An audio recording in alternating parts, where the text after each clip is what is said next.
I'm muted. Good morning. This is a mic check.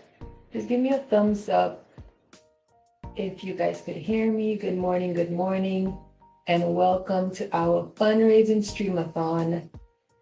I see some people already in here. Thank you all. I know it's very early, but thank you all. Make sure you grab your coffee or your tea, your breakfast, anything, because it's going to be a long day of just giving, a long day of purpose, a long day of great interviews, a long day of just making things happen for our community. So again, welcome. This is a mic check. Just give me a thumbs up in the comments or something to let me know that you guys can hear me. And again, this is opening hour. This is our slow opening hour, our morning hour. So nothing too crazy for the first hour for our stream-a-thon. But again, I'd just like to thank everyone who's already on here, who's already just locked into the purpose and locked into what we're doing. So I will be back shortly. And again, just thank you. Make sure you got your coffee, your tea, whatever you like in the morning. And we will chat very soon. Thank you all again.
I'd also just like to say a good morning to everyone who is streaming from the different platforms, whether you're streaming from YouTube, Facebook, or Instagram. I'd like to say a warm good morning.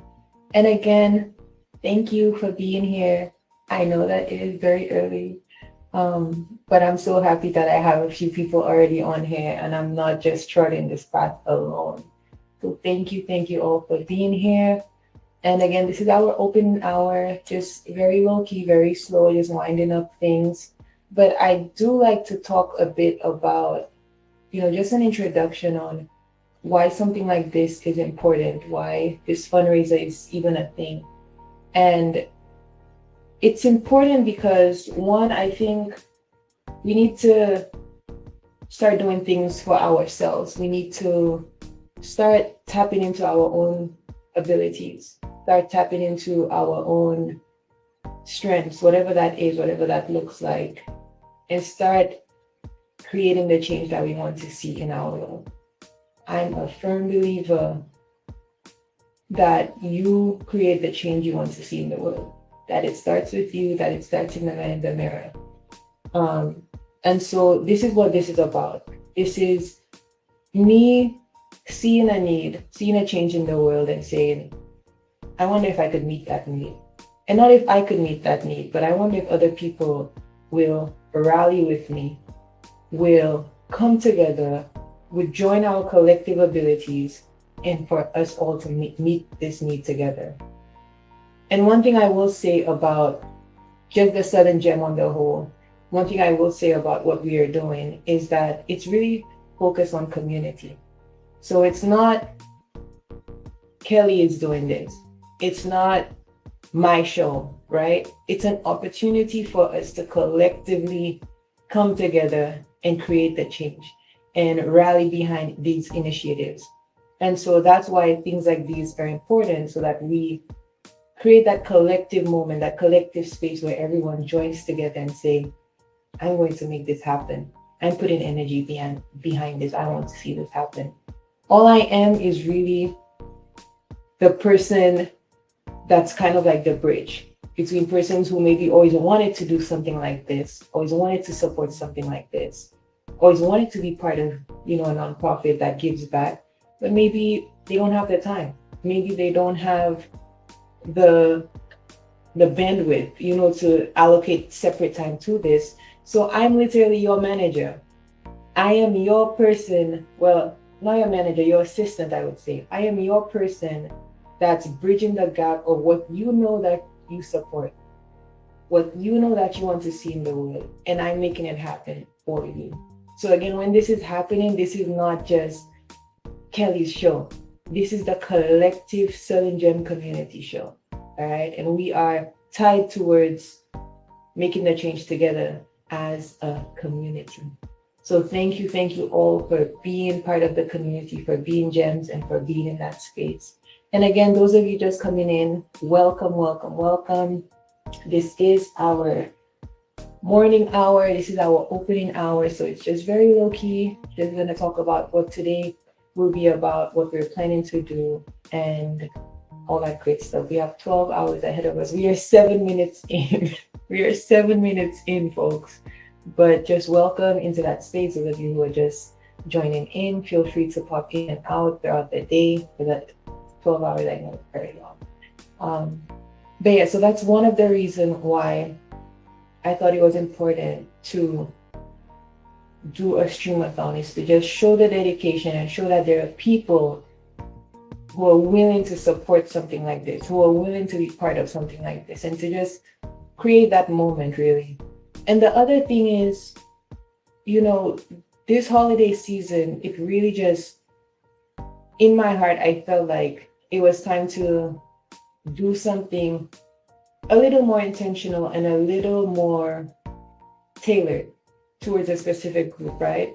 So this fundraiser is part of our holiday pledge season. In our holiday pledge, we're raising funds to create gift baskets for disabled youth in St. Lucia.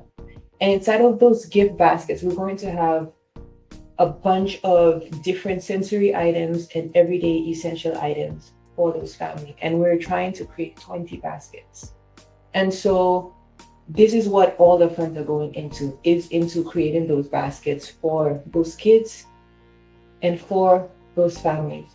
And it's important because often we overlook the kids with disabilities. We overlook kids who need a little extra support. We overlook kids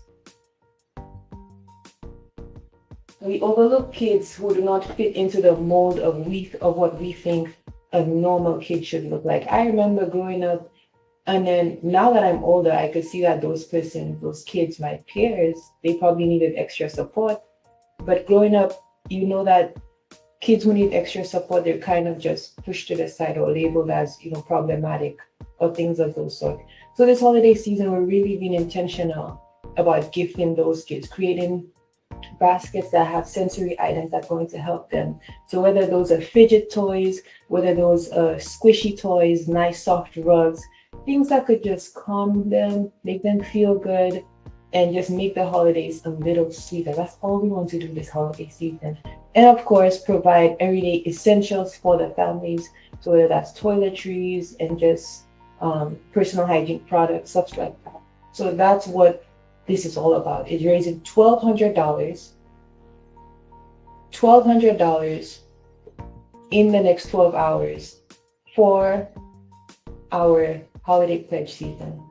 And if anyone is interested in giving and in pledging, please see the ticker at the bottom, and we have our information right there on how you are able to do that.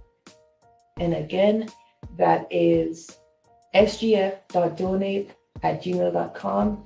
That is our Zelle. And if anyone is interested in making a donation, making a pledge, that is where you do so. And then I'm just going to have that show up over here for just a little. So this is where you could donate via Zelle if you'd like to make that contribution. And in the, just put a note that it's for the SGF Stream-A-Thon. And I will be shouting out everyone who pledges throughout the day. I will be keeping track of the pledges. So again, welcome. Good morning, good morning, good morning. Thank you for being here. I'm going to be putting myself on mute as I just kind of, grab my breakfast, do my thing, and, just settle in for the morning. Thank you all again for being here.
Again, welcome, folks.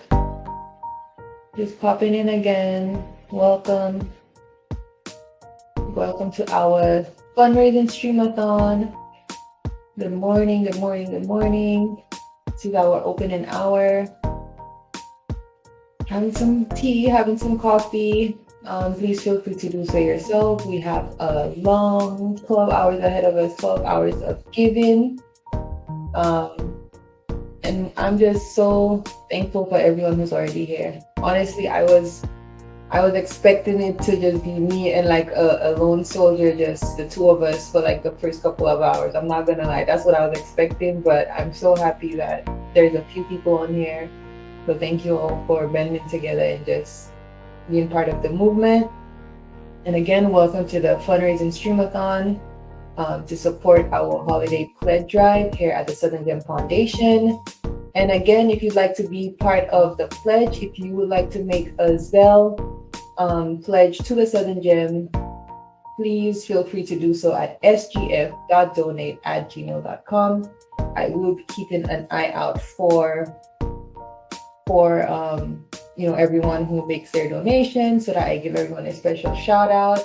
And guess what? I'm going to say right now, anytime that we get a gem, I will say a gem, I'm going big, all right? Anytime we get a gem pledge, I'm going to do a special dance. A very special dance. Never before seen. So just welcome all of you. And again, thank you for being here. Even your presence just means a lot, because it shows that there's collective energy in supporting the work that we are doing, and that goes a long way, and that matters. So again, welcome.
Listen, folks, listen. It is a great morning indeed. I am currently looking at our tracker for our pledge. And again, good morning to everyone who just popped in. If you've been popping in and out, good morning. If you just came in, good morning. Our opening hour, very slow hour, just getting things settled in. But like I was saying, it is a good morning indeed because I just opened our tracker for um, our our stream-a-thon. And from last night, which I went to bed, I believe at 11. Don't judge me, I went to bed at 11 last night.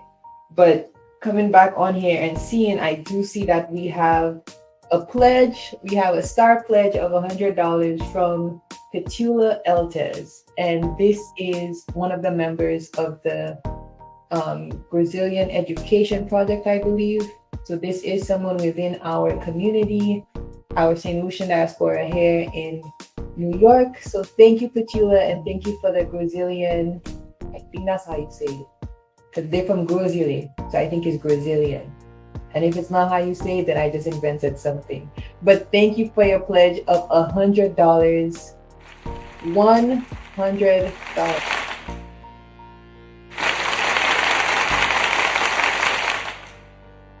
So thank you for that.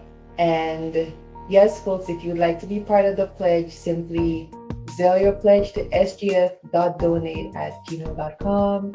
Shout out to Petula and the Grozile Education Project on being our first pledgers. Hey, I'm gonna give a little show of it for that. Hey, hey, hey, hey. Okay, thank you all, and again, welcome, and yeah, we're off to a good start, folks. I don't know if some of you were here when we shared our screen for our tracker. But basically, if we get $100 each hour, we are able to easily crush our 12-hour goal. So for the first hour, 6 a.m., we should be at about $100. Should be, but it is what it is. We are here for the experience, we're here for the community, we're here for just making it happen. But we should be, if we're going through with this $100 per hour kind of matrix, then we are off to a great and amazing start. And I just like to again thank you, Petula, and thank you to the Brazilian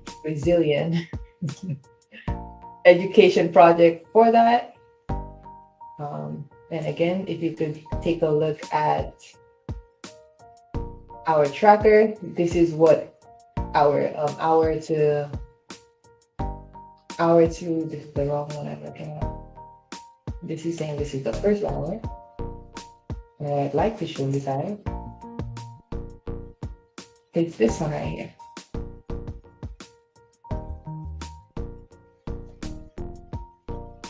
I'd like to show you guys this one right here.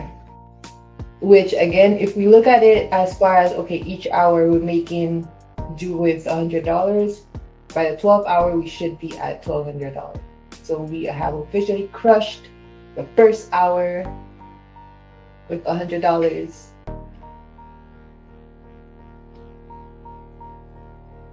Oh yeah. Thank you.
Hi, folks. Just testing that you guys could hear me. I think I ran into some internal audio issues, but just please let me know if you could still hear me so that I'm not miming to all of you. Let me know that you could hear me. And again, thank you all for being here. Welcome and good morning to everyone who just joined. Thank you for everyone who's here. Again, this is our opening hour. Very slow, just winding things up. The goal was for our opening hour to listen to some worship music and just get the morning, started on the right note. I am unable to play music, I think, and I'm still going to try it. Hopefully, the live doesn't get shut down. But as far as copyright stuff, I don't think I'm allowed to play music. But I will still take the chance of playing music. So just welcome all of you, and just like I said, it's just our opening hour, really slow. Enjoy your coffee, enjoy your breakfast, and thank you all for being here.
Of your devotion, wilder than oceans, oh, insatiable.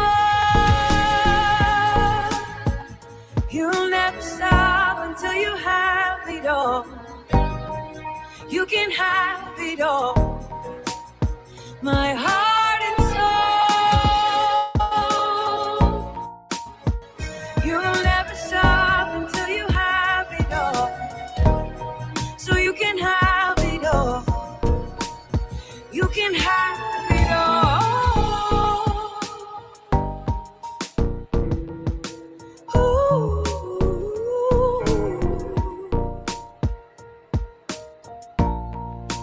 You can have my attention. You can have my affection. 'Cause you are my beloved. You are my friend.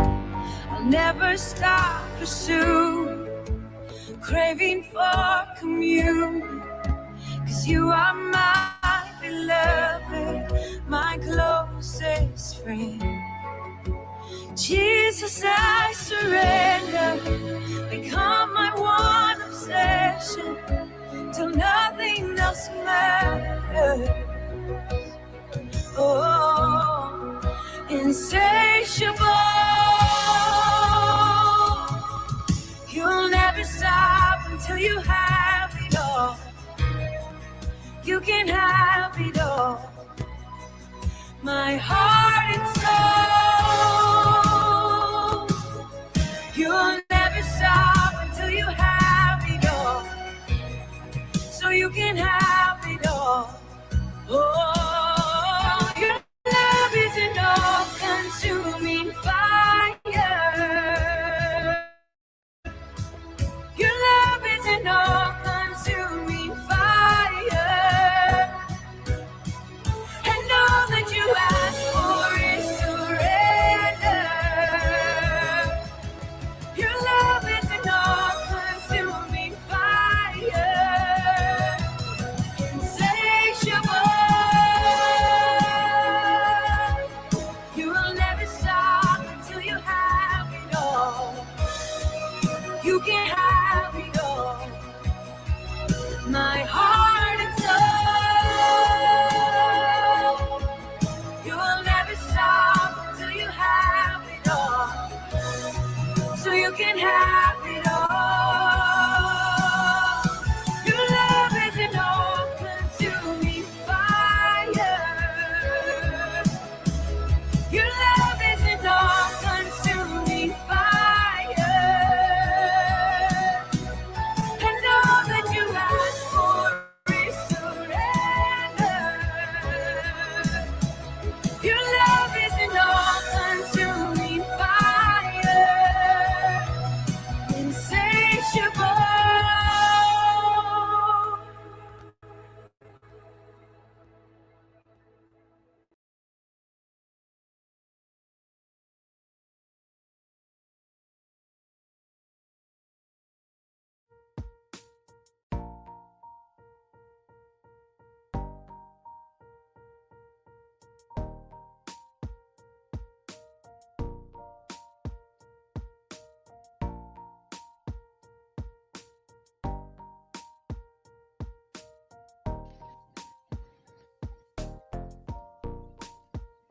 Welcome everyone, welcome. I tried it with a little worship. Hopefully we don't get flagged. But welcome everyone to the 7 Gem Foundation's Fundraising Stream-A-Thon. As we start to kind of open up things and get things started, just want to give a quick run through of the day. Like I said, it's going to be a long. It's going to be 12 hours worth of purpose, giving, interviews, you name it. But our first guest that's going to be on is Mr. Jonathan St. Rose, and he will be on at 8 a.m. Daylight Saving Times. Wait, am I saying that right? Yes, 8 a.m. Daylight Saving Times, which is anywhere in New York area. And then that's the same as 9 a.m. Eastern Time, which is 9 a.m. for my folks in St. Lucia and in the Caribbean. So stay tuned for that. He will be our very, very first guest. And I'm just looking forward to that dialogue, that live-alog, that conversation, that probation with him. on just, the work that he is doing. And I'm really, really looking forward to that. Just for folks to hear from people on the ground who are already doing it, people who understand what it means, understands and understands what it takes to really be leaders in the community. So I'm looking forward to having him on here. At a little after that, we will be doing I call it like a little holiday makeup look, right? And then for this holiday makeup look, just very simple, how to make up, right? Because at the end of this all, I wanna look the part, So I figured, hey, this would be a great opportunity to actually do like a quick tutorial. So anyone who's interested in learning how to do simple holiday looks as far as makeup goes, stay tuned. That is coming up in the morning, and that's not going to be anything crazy. That should be about 30 minutes long, because it really does take that little amount of time to get your holiday look going. We will also have some interviews with some other persons, particularly the contestants of the Miss St. Lucia USA Independence Pageant for 2026, as well as the Reigning Queen for 2025, Miss Taylor St. Rose. As you all know, this is where I got my big break, I would say.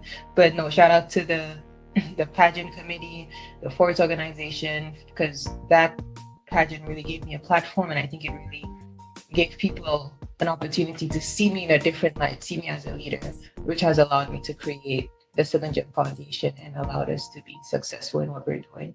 So we'll have those ladies on, learn about their platforms, learn about what they're doing, where they're from. So if you're from home, if you're from St. Lucia, please stay tuned for that. And you're going to see, if your parish, if your community is being wrecked, and if it's not being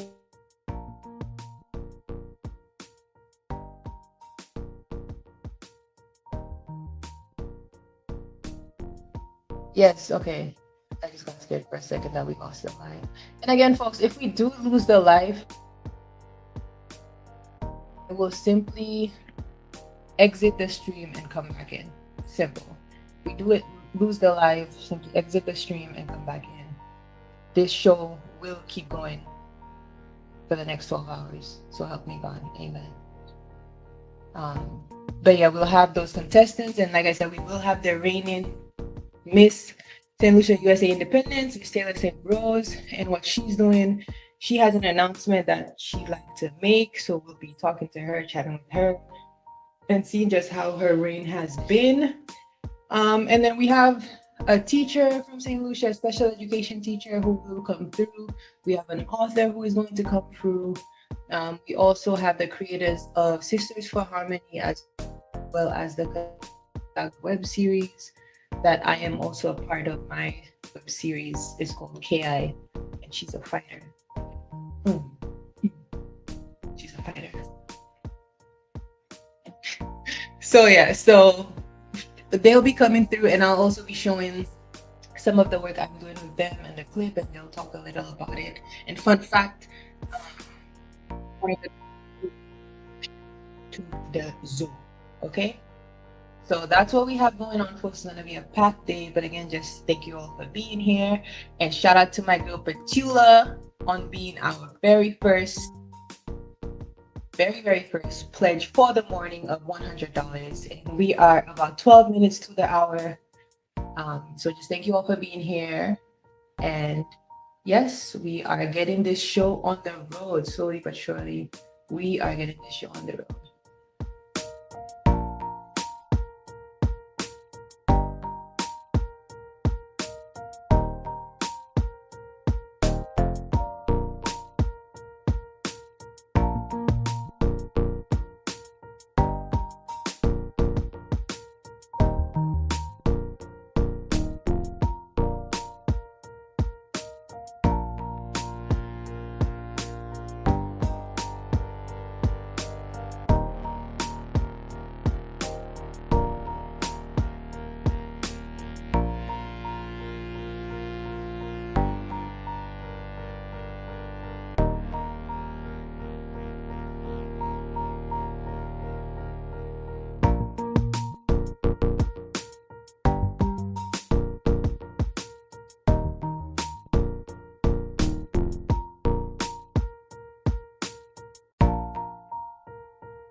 Maman de body aidez-moi.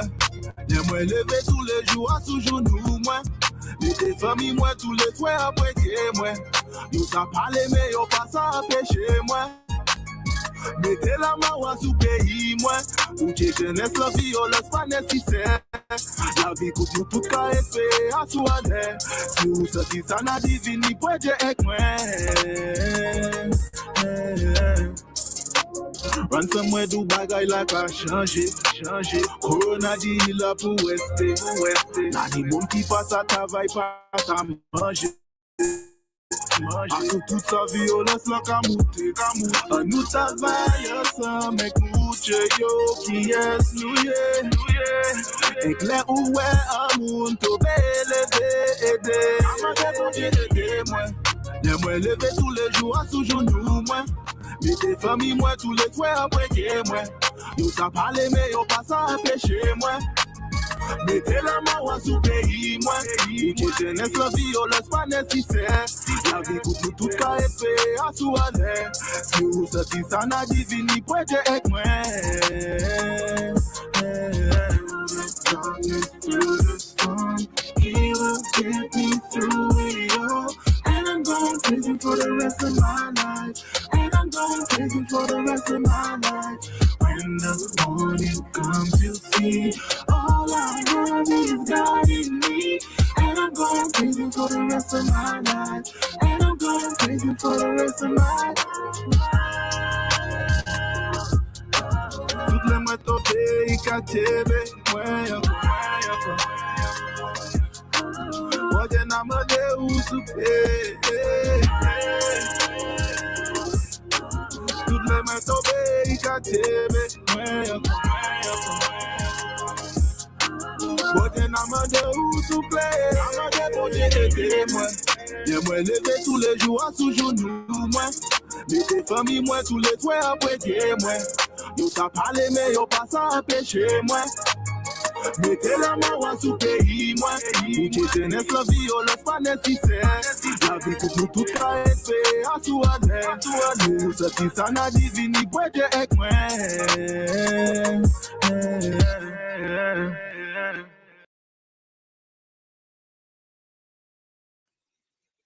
Again, thank you everyone for being here. This is our opening hour. We have about 6 minutes.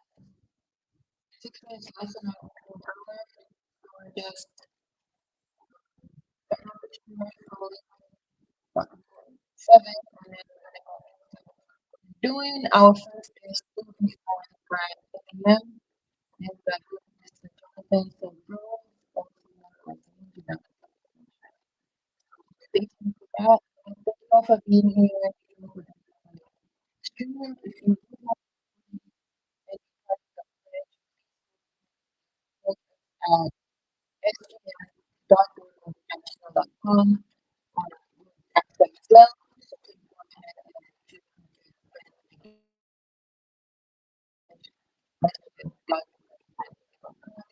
any is welcome. We do have the things that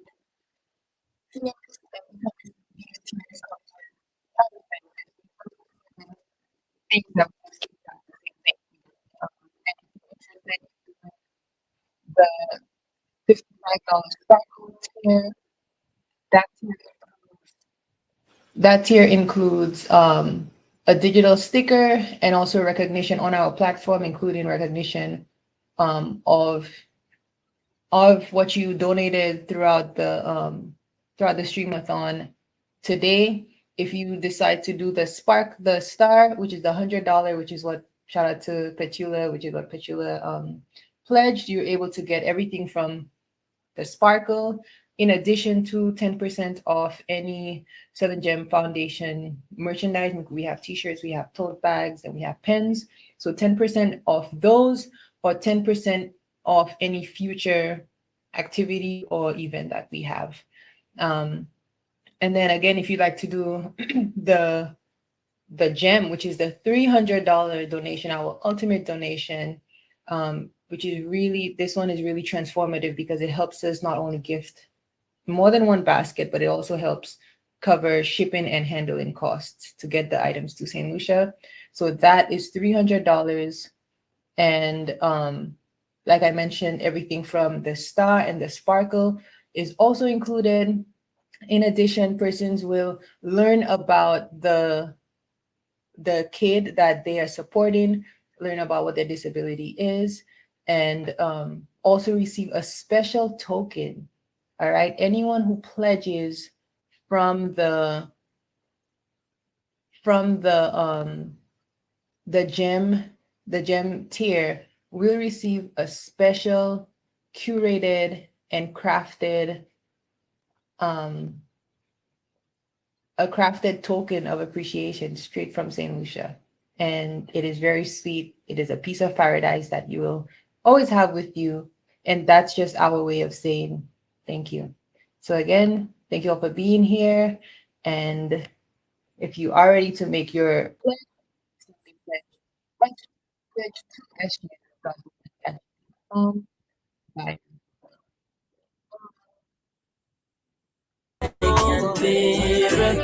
Sometimes the road get dark and it feels like no one cares.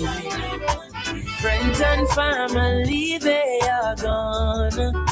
But I will overcome, cause I am a champion, my brother. I am a champion, my friend. So I am hungry and edge I teeth. I stand up on my own 2 feet. Me nah make no trouble, come and get rid of me. I fight it like a champion, Muhammad Ali. But that no mean I'm a go do no folly. Rasta man and a Satan little puppet dolly. Push on pon the straight and narrow like a chally. Her goodness and mercy I follow back on me. That you never give up.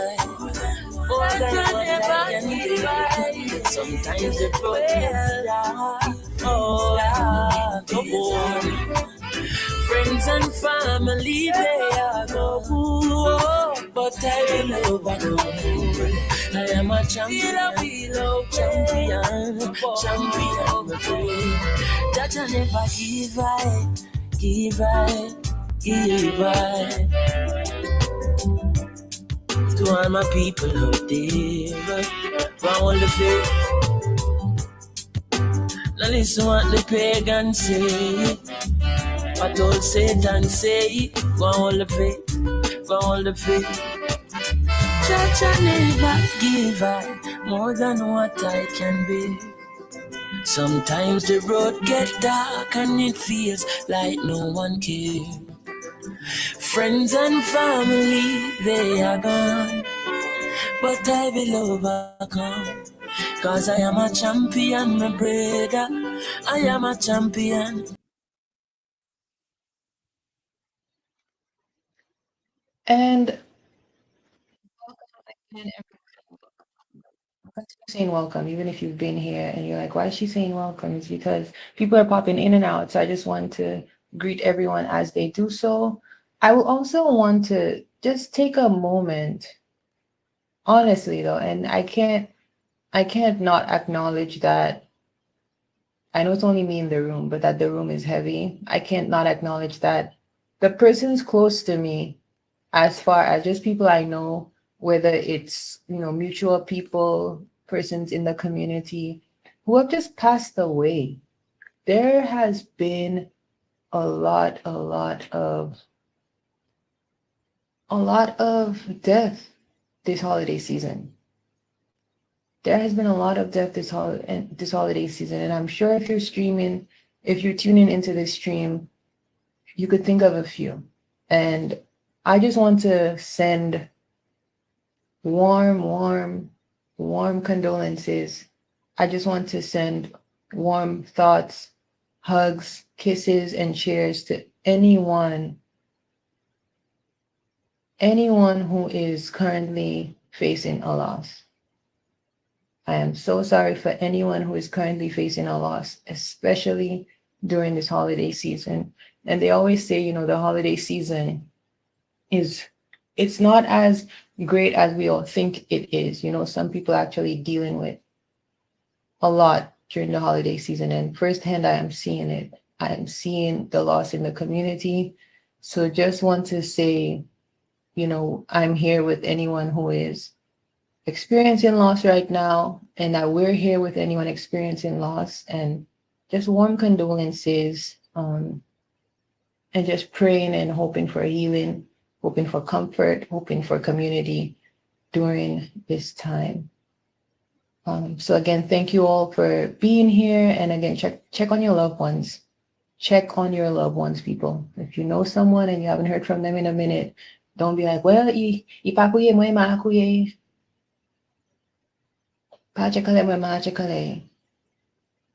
No, we're not doing that. This holiday season, let's check on our loved ones. Let's love on others. Let's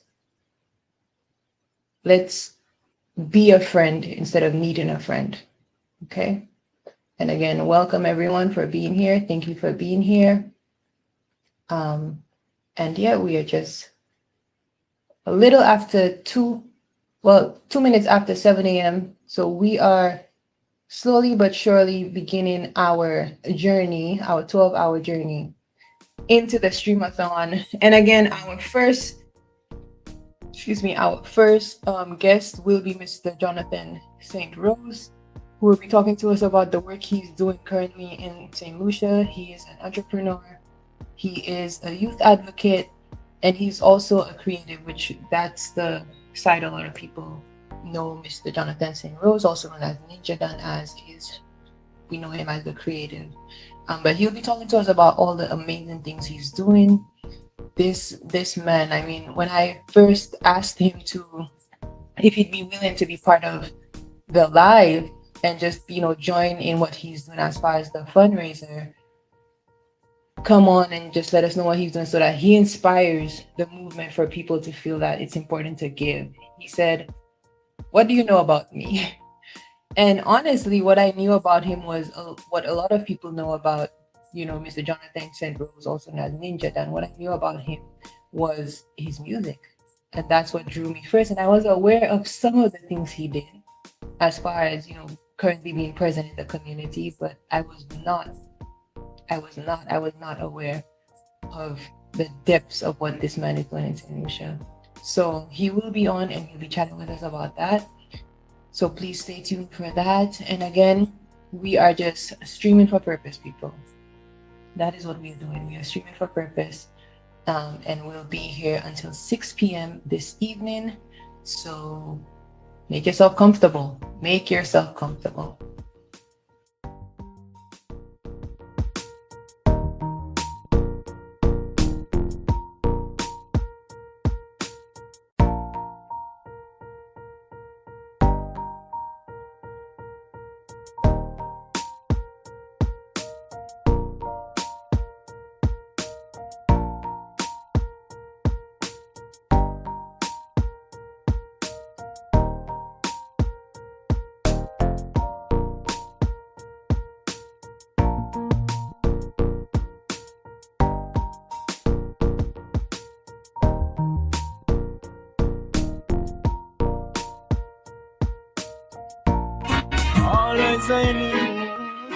I've been here all day of my life. Work's good and queer, I behold with my sight. Some will share, others do as they like. Some you flesh them want here with them fork and knife. Some don't care, their heart is like ice. After killing under them retire, but I'm holding firm. Every man deserves to earn. Jaja come a plant with success, holding firm. Every man deserves to earn. You won't think I'm the mess. You say I'm rude, it's an attitude, yeah. I don't choose, I don't lose, so go on your way. Money is the order of your day. Choosing your wealth, that won't stay. Want to come to prove I don't choose, and then it's me and I love me include. Every obstacle I am move, yeah, I put all on a reproof, holding firm. Every man deserves to earn. Judge a crown of plans with success, holding firm. Every man has his turn. You won't think I'm the mess. I see your brother make a call and you turn and get vexed. Oh, here you know here, but I neglect you and neglect I'm too bad. Tell me how you treat, I've been watching you with your words of deceit. In your heart, do you feel complete?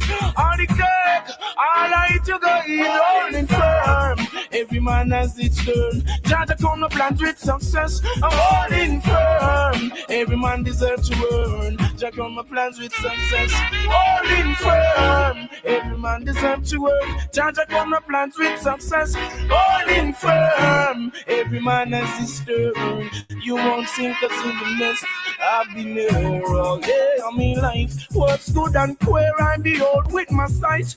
Some will share, others do as they like.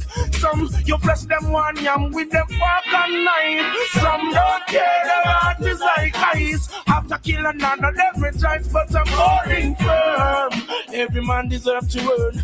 Judge come my plans with success, holding firm. Every man deserves his turn. You won't think I even messed. Yes, whoa, whoa. Hey, Jah, always island. Whoa, hey, Jah. Hey, pass them corner and them damn face twist. No about them, so them their face I go fit. Hey, embrace the princess smile and the princess will kiss. Tell me if I diss me and this when I'm holding firm. Every man deserves to earn. Judge a crown or plans with success, holding firm. Every man deserves his turn. Don't you think I'm the mess? I've been there all day on my life. Works good and queer, I'm beyond with my sight. Some will share, others do as they like. Some you press them want here with them fork and knife. Some don't care, their heart is like ice, waiting to see you fall, holding firm. Every man deserves to earn. Judge upon the plans with success, I'm holding firm. And the time don't return. Don't just think your brother.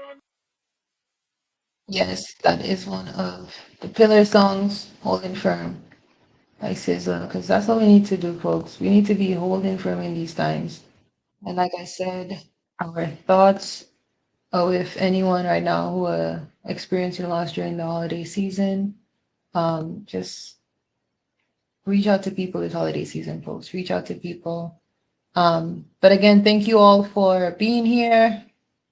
I'll not stop saying thank you because really it takes nothing to say thank you. So thank you all for being here. And we're just going to continue just starting off the morning with a little music. If anyone has any karaoke suggestions that they would like me to do, please just comment it. So I am taking karaoke suggestions. If you want me to sing a song on here, any song, simply put it in the comment section. I will find it on YouTube. I will find the karaoke version, and I will do a little bit of carrying my own key. But this for the next 30 minutes or so, really the next hour, is just supposed to be a cool little gem into the Stream-A-Thon. So if I have any karaoke suggestions, any karaoke suggestions, please post them in the comment section and I will find it on YouTube. I will carry my own key and I will do my best for us to enjoy our time together. But thank you again, everyone. Shout out to my girl Petula. You're leading the way. You were our very first pledge for the morning. So we thank you for that. We thank you for the Grow to the Education Project for also being part of our first donation for this morning. So we thank you. And folks, please, if you're popping in and out throughout the day, please consider sharing the live stream.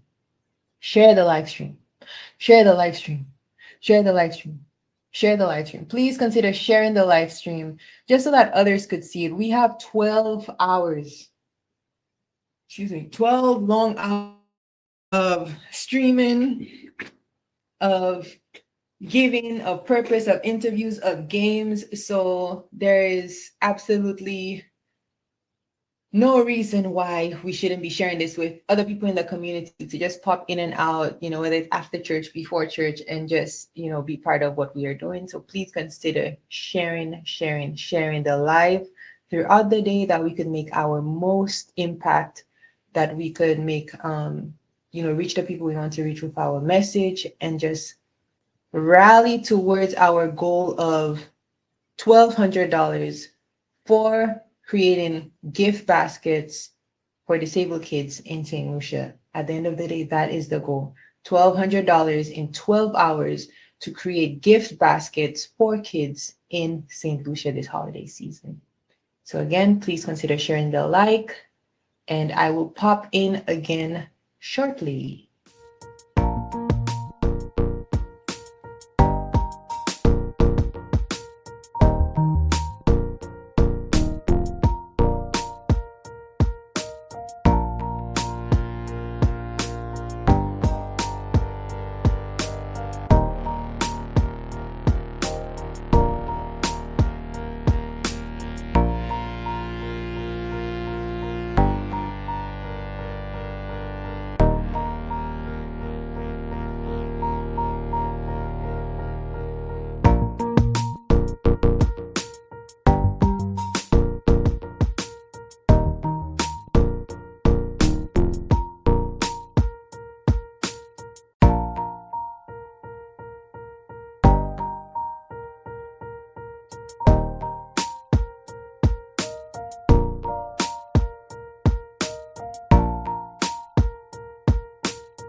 Oh yeah, yeah, yeah.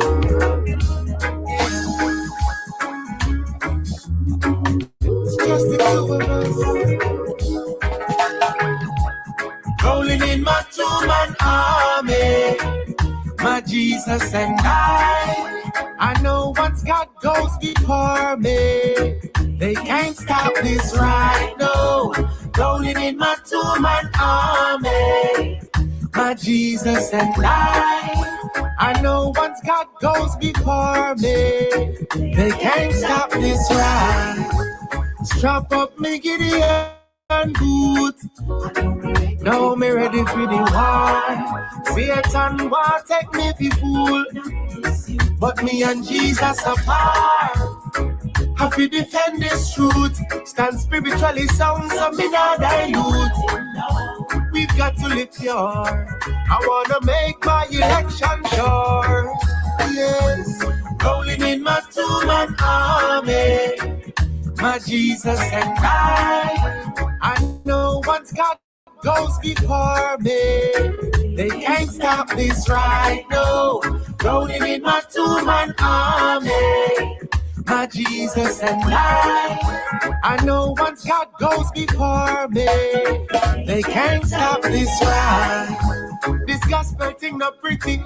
Come and them chop off the head of John the Baptist in the city, boy. And what they did to Stephen without reason. Was it because his words were seasoned? We've got to live right. It may cost us a lot, but in the end it will be worthwhile. I don't care if them hate or them rate me. All of me will give God glory. Rolling in my two-man army, my Jesus and I know once God goes before me, They can't stop this right now. Rolling in my two-man army. My Jesus and I. Once God walks before I and I. Can't stop this right. We're living in a war. Physically, spiritually, mentally, practically, no. But the weapons of our warfare are not carnal. With God mighty, so want to give a little taste, a little of the gospel. None of that, I want all of it. Yes, give me a full course meal. Genesis to Revelation, my armor's complete. Rolling in my two-man army. My Jesus and I know once God goes before me, they can't stop this right now. Rolling in my two-man army. My Jesus and I.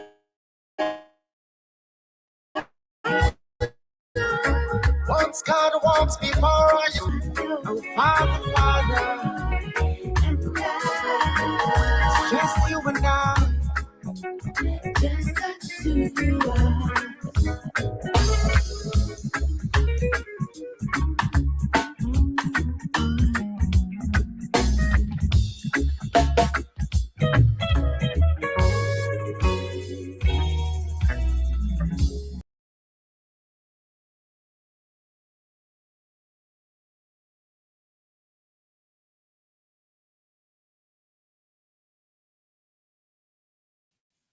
Yes. Two-man army. Two-man army. Again, welcome, my peoples. Welcome, welcome. We're just doing some quick meds on some music. Our first guest for the morning will be Mr. Jonathan St. Rose at 8 a.m. Daylight Saving Times, which is 9 a.m. Caribbean time, Lucian time.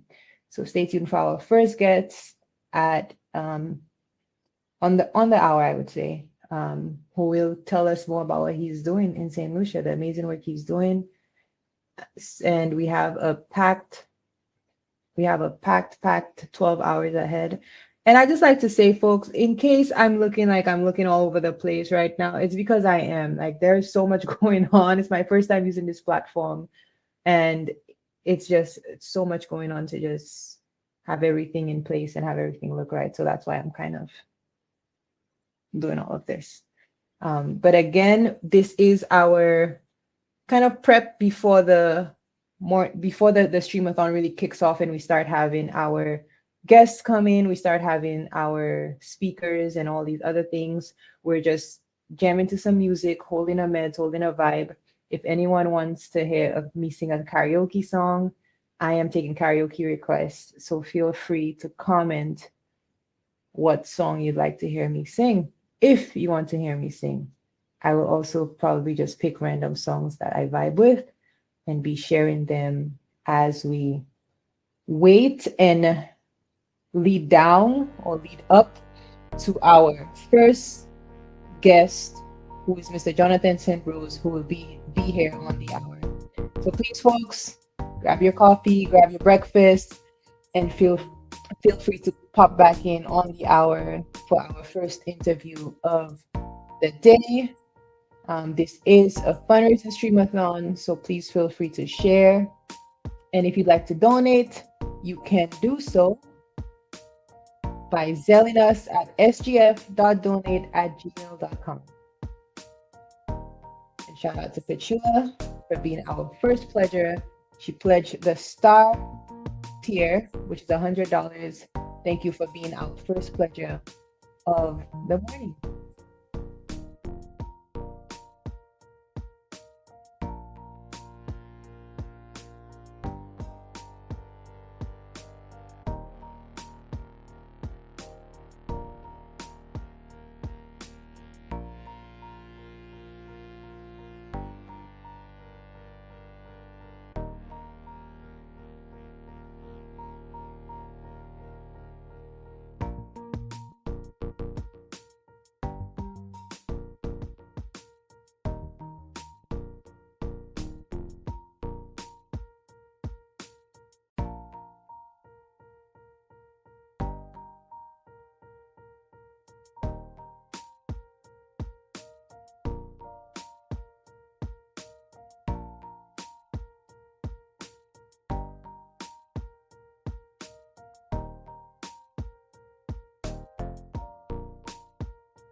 shout out to everyone who has been tuned in. Shout out to Miss Buffer.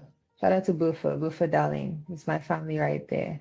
Shout out to Auntie for constantly sharing and, in her own way, being a little social media guru. Shout out to Buffer on that. Shout out to Sheena. Shout out to Sheena. That's best friend.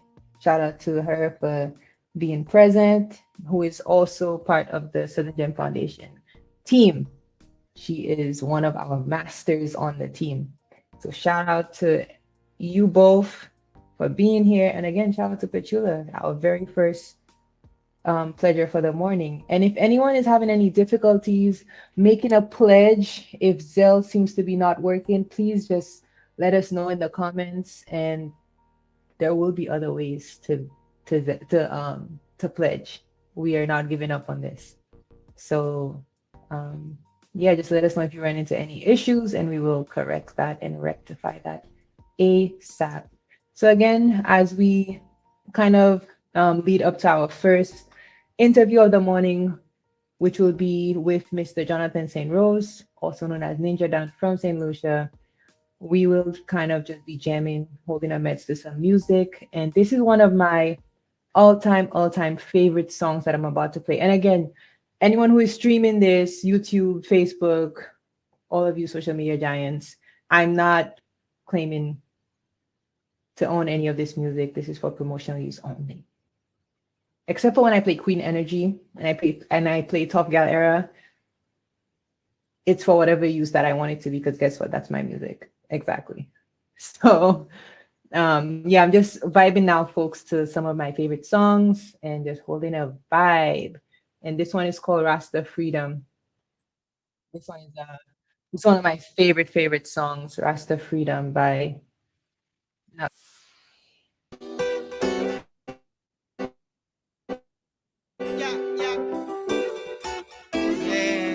This is for my freedom. Yeah, man. Freedom must come one day. Them can't keep in a captivity so long, you know. When dog guys, you know.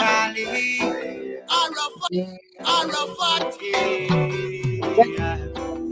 Them take away my freedom when them lock me in a jail. Weeks and months without me get bed. Every time I look around, I see what I know what it's like to be locked up in a cage. I never get weary.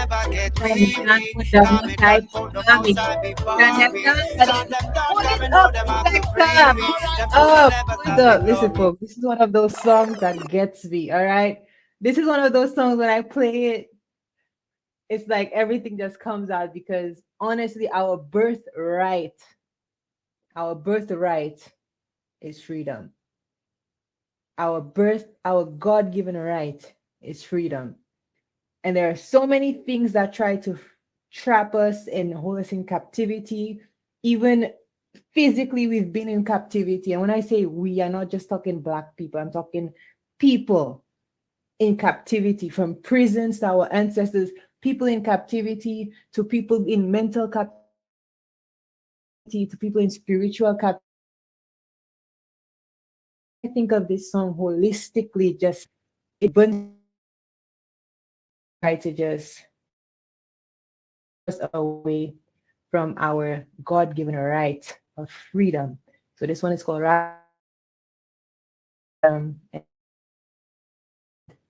I love it. So just thank you all for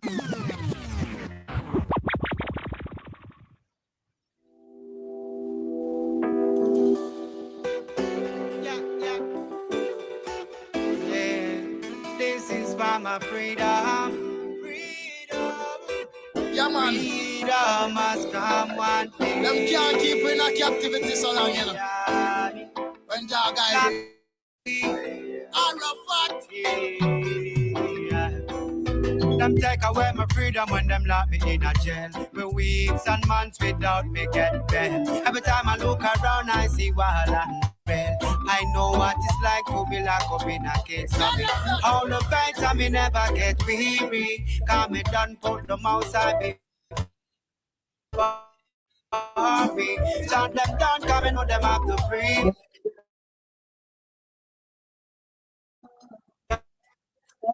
Could I never stop me glory? They should know them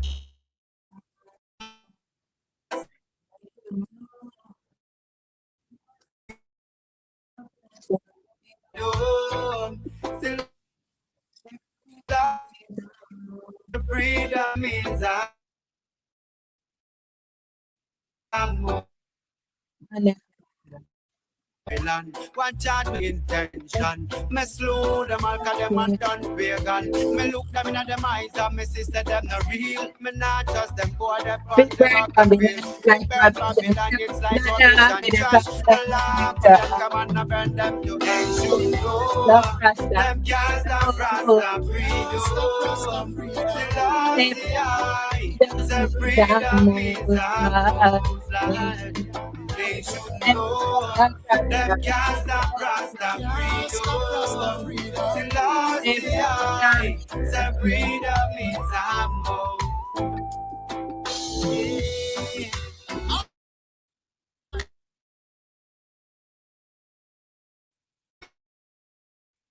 Yeah. The Valdians are all out when me.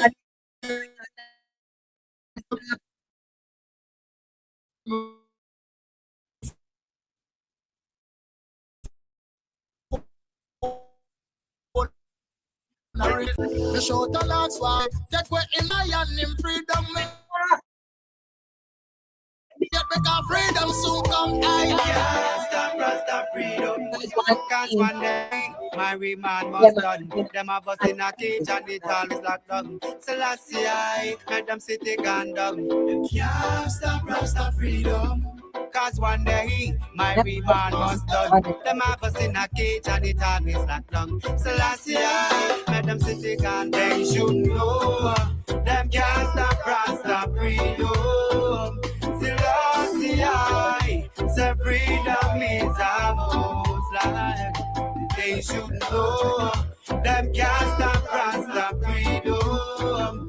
Selassie I say freedom is our most life. Cause suffering deals me day around my man. I say we man a match, suffering. Tell them bring back freedom. Oh gosh, I say bring back my freedom. Oh gosh, Dr. Lee, representing for my family. Yeah. Nah.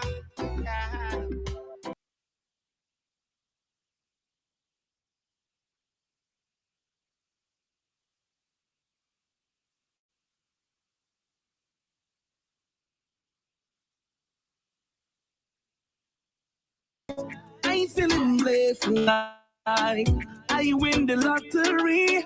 Nothing can.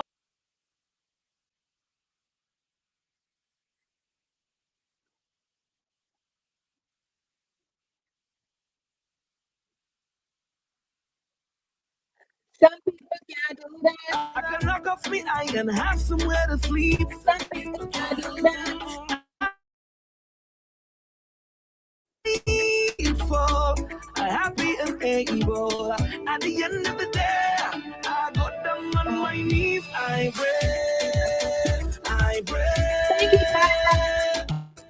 At the end of the day, I got them on my knees. I pray. Thank you, Jaja. At the end of the day, I got them on my knees. Oh, make your advances.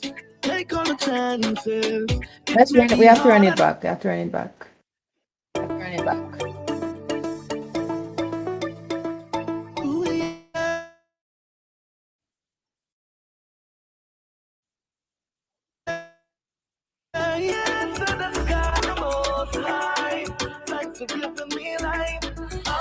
Static.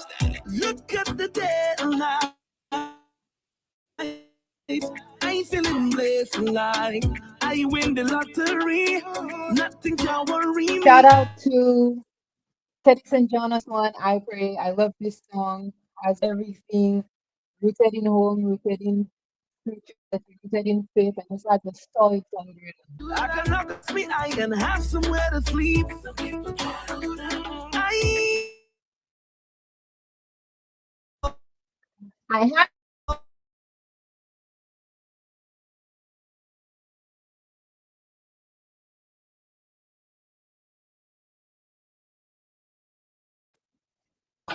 I go on my knees, I pray.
Of course, of course.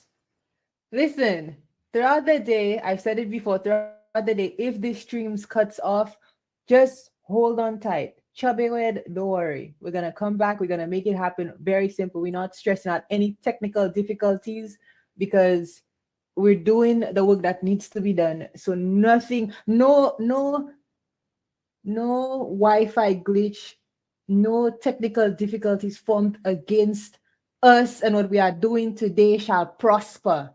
Can I get an amen? Amen. None of that shall prosper. We're not stressing about no technical glitch, no glitch in the matrix. The only glitch in the matrix is us doing what we're doing because listen, it's easier to just stay downtrodden and not do what we're doing. All right. And when I say we, I mean you as well. You right here with me right now, holding it down. Some of you have been here since 6 a.m. holding it down for me. It's 1 hour, 35 minutes in. So no technical difficulties formed against the eyes and eyes shall prosper. So back to our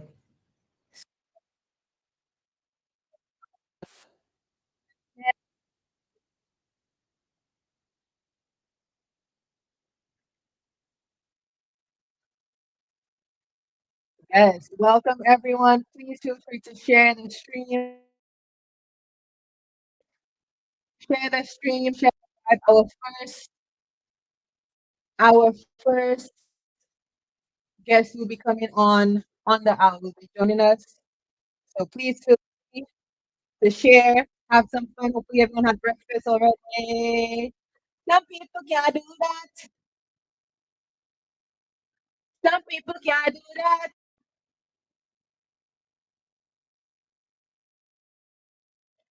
At the end of the day, I go to my side. I at the end of the day, go to my knees. I know that's not you going down on your knees, but you're listen, you're like David, all right? At the end, I go take and yes, take your chances, people. Take your chances. Reach for it. Reach for it.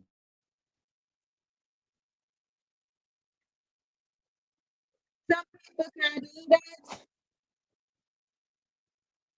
Some people can't do that.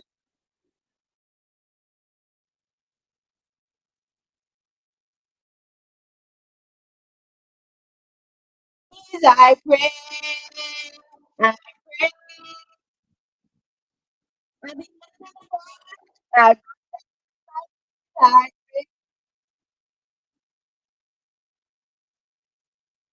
I I go hey, and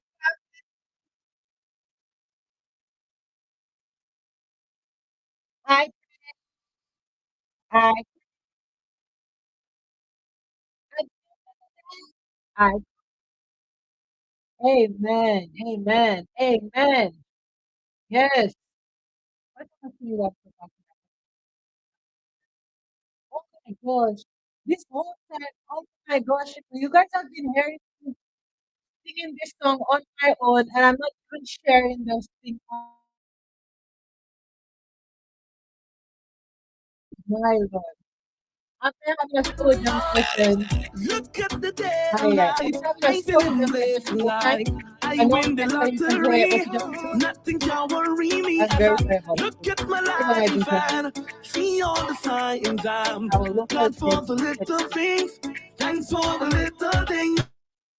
I can open my fridge and have something to eat. Some people can't do that. I can knock off my eye and have somewhere to sleep. Some people can't do that. I feel so grateful, happy and able. At the end of the day, I got down on my knees. I pray. At the end of the day, I go down on my knees. I pray. Thank you, Jaja. At the end of the day, I go down on my knees. Oh, make your advances. Take all your chances. It may be hard at first. Regret is even worse. You take the stress and turn them into blessings. These are the little things. Thanks for the little things. Opportunity to give myself a treat. Some people can't do that. I can kick off my shoes, relax without my feet. Some people can't do that. It may be simple, but I'm happy and grateful. At the end of the day, I go down on my knees. I pray. At the end of the day, I go down on my knees. I pray. Thank you, Jaja. At the end of the day, I go down on my knees, and I go down on my knees. For my friends and family, I go down on my knees. If you've been good to me, I pray. Thank you, Jaja. At the end of the day, I go down on my knees. I pray. Boy, look at that picture there from the people. We say we prayed and then you're having picture, a picture of who are they? A picture of what's her name? Patrice Roberts drinking water and minding her business. All right, folks, welcome, welcome. I just like to say a special good morning and special shout out to one of my closest peoples in the world, Miss Shelly. Welcome, welcome, and thank you for tuning in on YouTube. I see you. I appreciate you. Thank you for being a gem. Thank you for always being the sweet that you are. So welcome,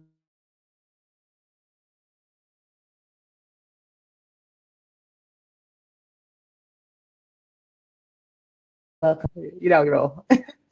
I kind of stepped out to look at my stream, and I apologize in advance if the stream quality is like not the best, because I was looking at I stepped outside and I just kind of made sure that it was streaming on all the different platforms, and it took it a little laggy, but we're just gonna pull through. Like I said, no technical difficulties, no Wi-Fi issues, that will stand against us and stand against what we are trying to do here today, and that is that is raise $1,200 in 12 hours for disabled kids in St. Lucia. Created our gift baskets for them with sensory items, with everyday essentials that the families are going to need. Nothing and absolutely nothing is going to stand in the way of us meeting our goals, crushing our goals, and doing what we need to do for the youth in St. Lucia this holiday season. So thank you all for being here. And I'm going to keep thanking you all for being here. And again, just apologizing for any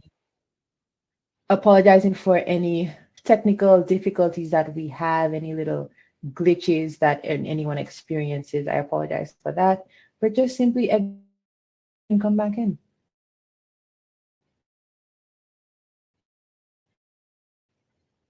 Simple. Let's just keep doing it.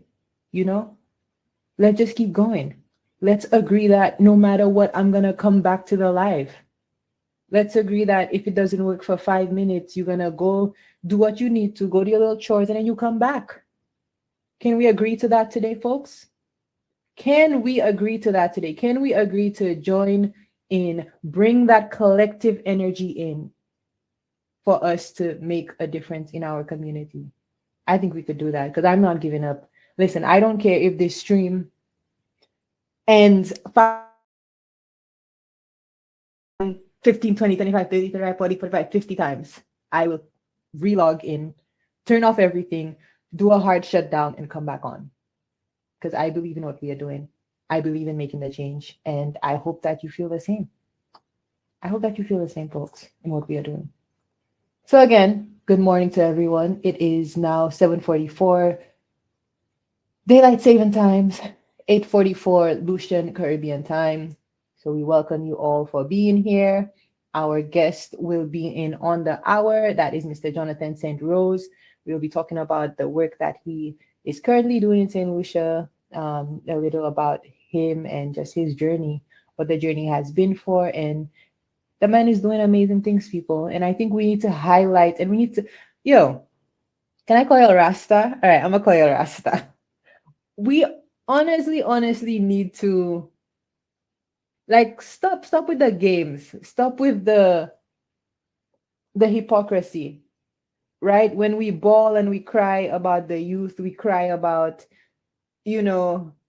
how messed up things are, we cry about this, we cry about the state of young people in our nation, and not just in Lucia, like globally, we cry about what's wrong in the world. And then when we see people who are creating little ripples to upset the nonsense that is going on, we see people who are doing things that are going the other direction, the road less traveled, that we don't join hands in them. We need to stop that. We need to stop that. I don't like that. I don't like it. Let me see if there's some kind of a media action thing that gives me a round of applause for what I just said. We need to stop it. When we see people in a community, and I'm not just speaking for myself, I'm speaking, like I said, some of the people who will come on here today and speak about what they're doing. We need to support those people who are already engaging and doing the work. Because we can't keep looking to when I say to the sky, I don't mean the most high. When I say to the sky, I mean a lot of us look to the sky as if like the government is up there and they're supposed to like do something for us down there. I'm not saying the government doesn't have a responsibility to the people. Absolutely. The government works for the people. The government serves the people. But it would be careless of me to say that we all individually don't have a mission and a light that we need to awaken in us and to spread change in our communities. And it doesn't have to be anything big. Not everyone needs to start a foundation. Not everyone needs to, be on the forefront. We could come together in spaces like these and be part of the change. Before doing this, and I've always been someone who's been big on making the change. I always wanted to be in every source that was going on in everything in the community. And in some ways, that's where I kind of learned and realized what was missing and all that stuff. So like I said, with the guests who are coming on here today, when we see people who are doing the right already for our society, let's stand up with them, man. Let's back them. Let's be their backer. Huh? When you're fighting alone, you need backer. You need backer when you're fighting through the social ills and the social wrongs. You need backer for that too. So let's be their backer. Let's support the good work that people in our community are doing. And if you believe in the work of the Southern Gem Foundation, please feel free to support us as well. Feel free to create your pledge, contribute your pledge to sgf.donate@gmail.com.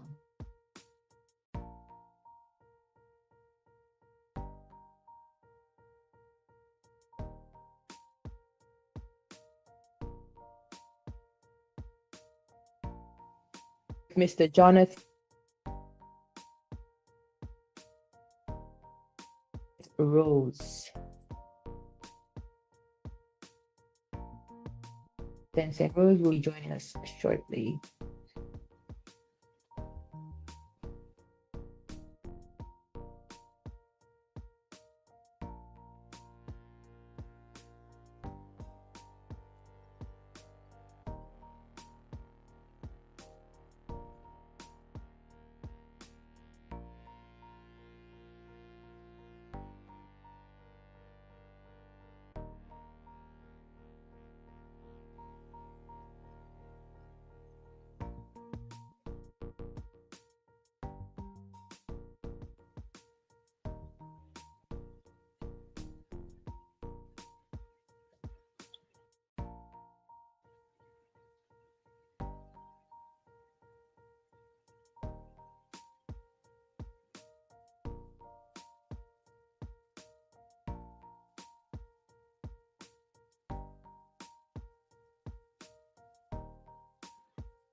No matter where you're going to.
Make them stress me. Me not make them stress me. Listen, no matter how many times the link are gone, we have to go on back in the link and do what we gonna do. All right, folks, we are not giving up on this. Never gonna give you up. So it doesn't matter how many times the link go out and it come back in and the live stop and it start back again and it do what it's doing and it reverse and it come back again. We're gonna will and come back again and join the stream, because no Wi-Fi glitch, no technical issues formed against our stream-a-thon shall prosper. Amen. And I have the perfect song for that. Check out showing you. Perfect song.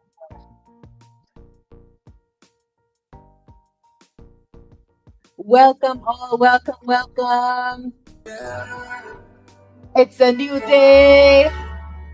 Me no care who like me. Well, today is a new day. Give thanks to life. All praises to the Lord, me safe and me sanctified. Nah, make them stress me. Why? Me a whole a vibe. With red boom, DJ and moon in my born fire. And the Lord is around us. In blessings surround us. Me not care who like me. Me just a go and show love. And the Lord is around us. In blessings surround us. Me not care who like me. Hey! They're gonna shut down my life if I keep playing the boss music. My video has been blocked because it may contain music, audio, or video that belongs to someone else. Oh, it can't be. I guess I can't play for 2 minutes. And UMG has blocked my video in 249 countries. Dang! But why are they doing that? Somebody just wanting to vibe it have to do all that. But anyway, like I mentioned, let me just remove this so we don't get flagged.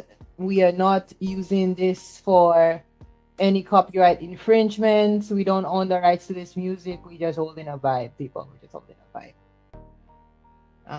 But yeah, please let me know if you guys can't see the video. If the video does get blocked on your end and all that stuff, so that I could just restart and have a fresh live so that we don't run into any issues like that.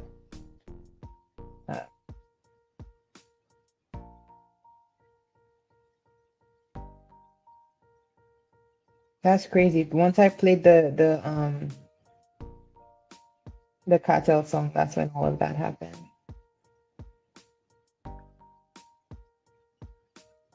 But the show will go on.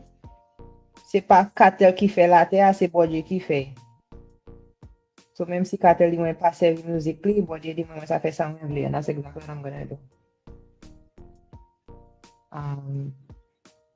So like I said, folks, we are just waiting on our first guest, Mr. Jonathan St. Rose, also known as Ninja Dan, will be joining us.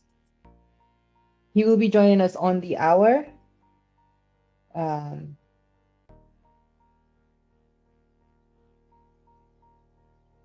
And we are currently waiting. I'm just doing some little promo to share, so to make sure that we have as many people for our first interview for the morning. So please go ahead, and if you haven't, share the live. Please share the live. Please share the live. Share with your family, share with your friends, and just let's come together for that collective energy, that collective mission of what we are doing.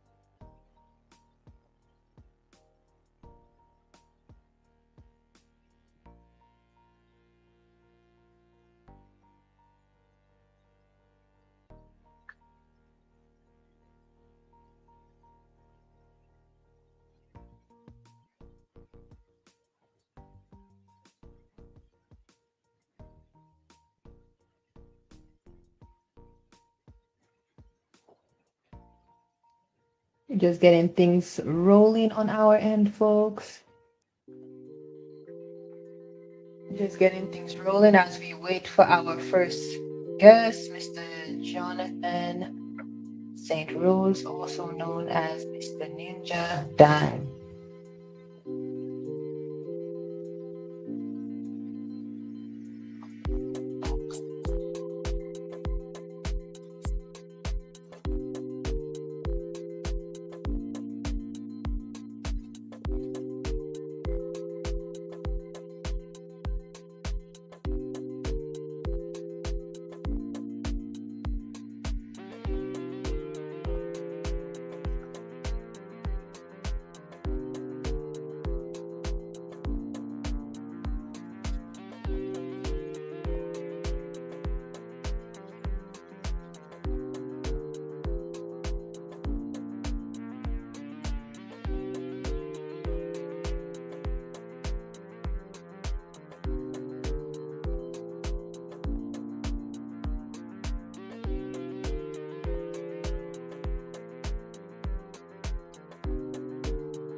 We are back.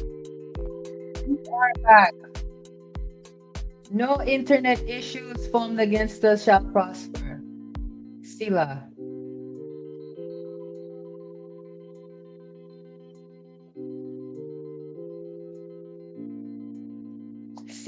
Sila. We do have our guest coming on shortly. We're just rectifying our very last internet issues and just making sure everything is all set for him when he does join us. So please stay tuned. Please go ahead and share with your friends and family as we welcome our first guest on, who is Mr. Ninja Dan.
And again, folks, we are just getting things prepped for our first guest, who will be none other than the St. Lucian gem himself, Mr. Jonathan St. Rose, also known as Ninja Dan.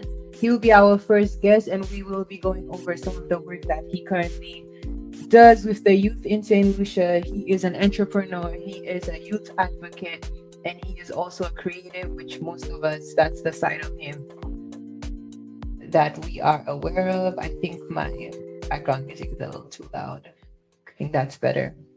So yeah, so he is doing some amazing things with the youth in St. Lucia, and just, you know, on the whole, as a public figure in St. Lucia, he is doing some great things. And, you know, just a little backstory about, listen, you guys need to remind me to hydrate today, all right? Because water and I are enemies. You would think, right, that I'd be really good at drinking water, but I'm not.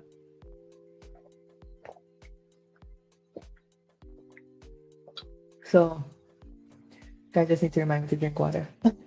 But he's doing amazing things. This man is doing amazing things in St. Lucia, you know? And so we just like to bring him on to learn about some of the things that he is doing.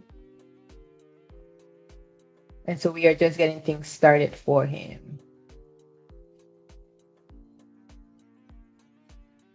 And just a quick backstory. I would like to give backstory, right? When Ninja done, well, when I approached him and I said, hey, would you be interested in joining the live and doing all these things? He said, do you know a bit? Do you know what I do? And I was slightly aware of what he did, but I realized I didn't know the extent to what he did. And I said, I know you obviously from the musical space as far as being young, growing up, hearing the voice, hearing that this is like one of the pillars of St. Lucian expression.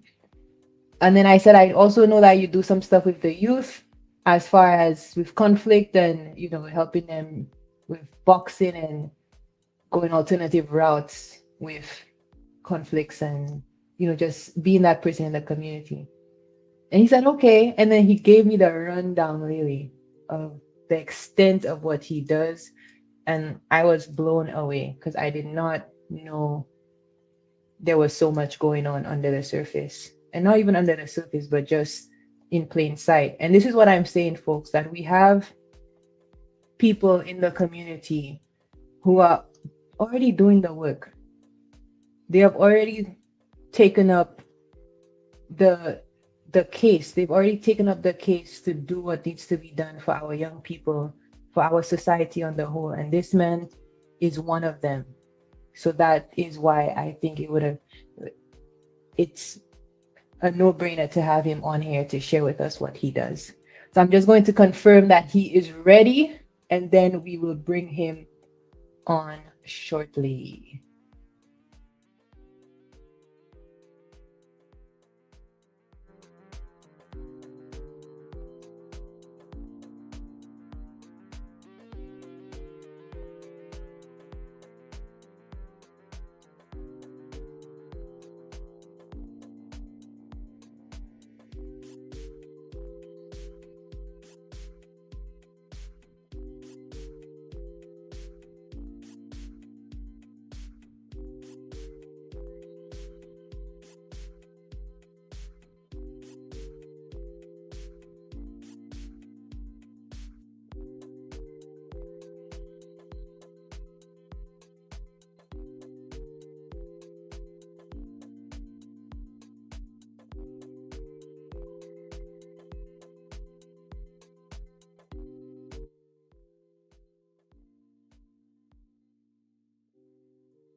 In testing. All right, we're just doing a test.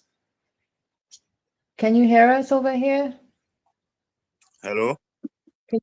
Oh, yes. Thank God. Okay, welcome. I don't think you could have heard me, but welcome to our Hello, stream. are you there?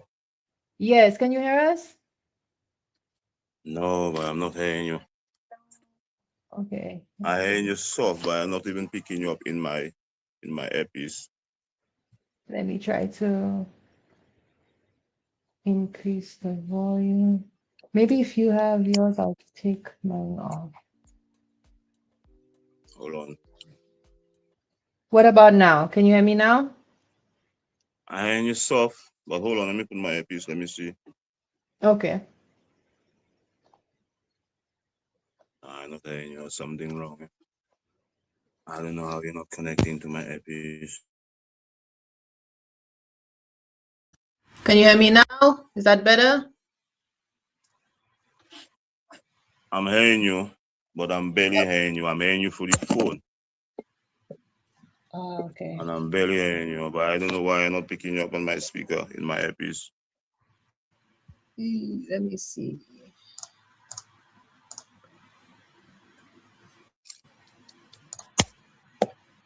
Yeah. Let me just. What about now? Speak, let me hear. Same thing. Can you hear me? Testing. No. Yes. No. I'm not even Okay. seeing. Oh yeah, I see you, but I cannot hear you. You cannot hear? Okay. Well, we can hear you over. So We're hearing you I fine think it's here on on my this side monitor.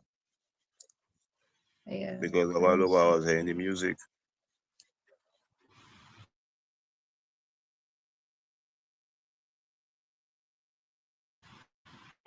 Okay. Let me see.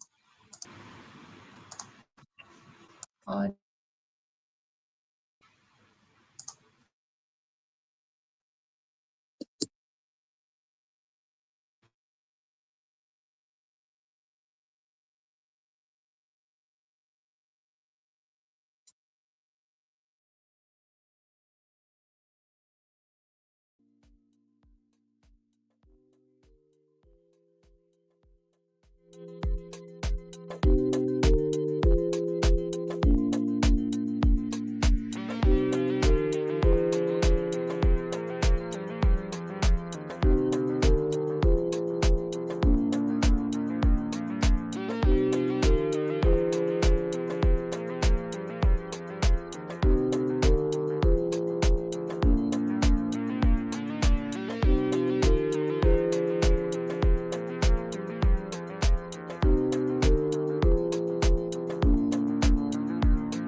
listen, folks, we are experiencing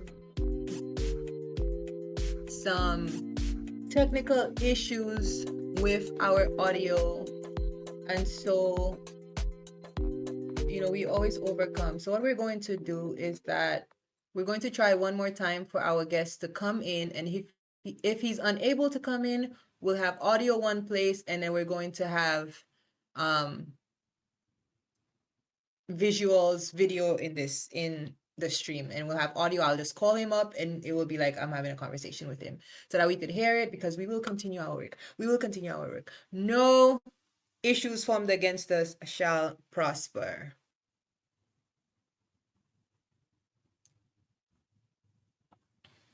Okay. There you go. So you need a team, a tech person. All right, perfect. Can you hear us now? Is that better? Are you able to hear us? Loud and clear. Loud and clear. Yay! Victory! Yes, that's a celebration, man. I'm so happy because I was like, I want you to be there. I want us to have that conversation, and I want, amen. Yes. So welcome, Jonathan St. Rose. Welcome to our fundraising stream-a-thon. And honestly, just thank you for being a guest today. Thank you for agreeing to join in with us and just supporting what we are doing. We appreciate you and we welcome you to the space. If you just like to say hi to the people and just introduce yourself for people who might not know who you are, please do so. My name is Jonathan St. Rose, also known as Ninja Dan. I'm from St. Lucia. I'm a soca artist. I'm a youth advocate. I'm a youth development officer. I'm a motivational speaker.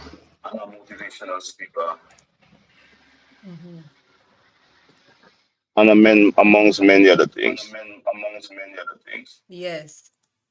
And I was just saying earlier, when I first asked you and approached you, and you asked me, do I know what you do?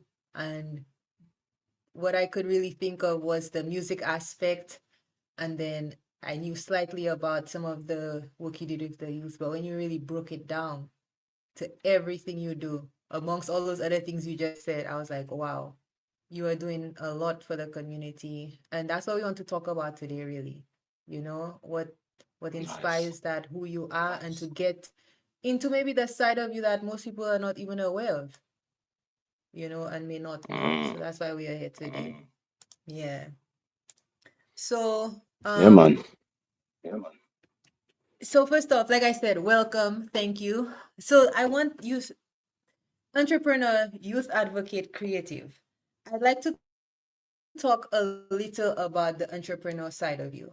And I would like to start off by saying that there's an interview you have with Free Flow, and it's with I can't remember his name. His name is Griffith. And if anyone is interested in learning really about the history of Jonathan St. Rose or Ninja, then I would advise them to look at that interview, because that interview was perfect. It's currently available on YouTube, and it's by Free Flow. And his name is Nakiva Griffith. So please, people, check that interview out to know more in depth who the history Can I of ask this you a man is. question? Yes, go ahead. Yes.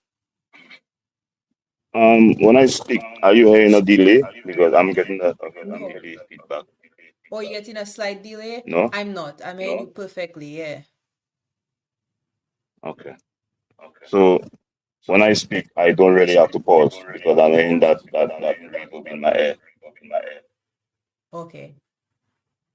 All right. So yeah, we'll be mindful of that and just give it a little time before. But is Yeah, it man. okay to continue that? Okay, all right, perfect. So yeah, Of so you course. have that in blessings. You have that interview out there. So if anyone wants to know the history, please check out that interview with Nakiva Griffith, Free Flow. Amazing interview. So I want to talk about the entrepreneur aspect of who you are. Tell us about what your enterprise is, what it does, and what you do for the community. Um, Boy, before we even go there, can we just give a prayer and thing because I wake up late and I Of haven't course. prayed yet. So can I Of just course. chant? Is it okay? Yes, please. Yes. Alright. So let me just say a little praises and things go to the Most High. As we rise up today in the fullness of our power, no longer begging, no longer waiting. To an illusion, we are not no followers, we are not no servant to no books, no cross. We are God of our colony, not a follower of God of our colonizers. We are creation itself, and we are the breath of our ancestors, and we are children of the earth, and the water, the sun, and the stars. And when we speak, we move energy, and when we declare, we shift reality. We are not praying to something outside of us, but we are commanding the source within us. So, praise be unto the Almighty. Yeah, man. Amen. Yes, I like that. Thank you for that, man. Thank you for setting this the mood and the Yes, sir. space. Yes. So if you can go ahead and just share about your business and what you do for the community on the business aspect of your work.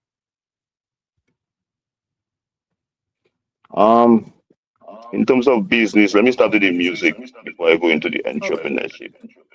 Okay. Mhm. Um, 25 years ago, 23 years ago, I started an organization called NG Solar Stage with Coyote Mhm. Francois, and we kind of established soca music in St. Lucia. So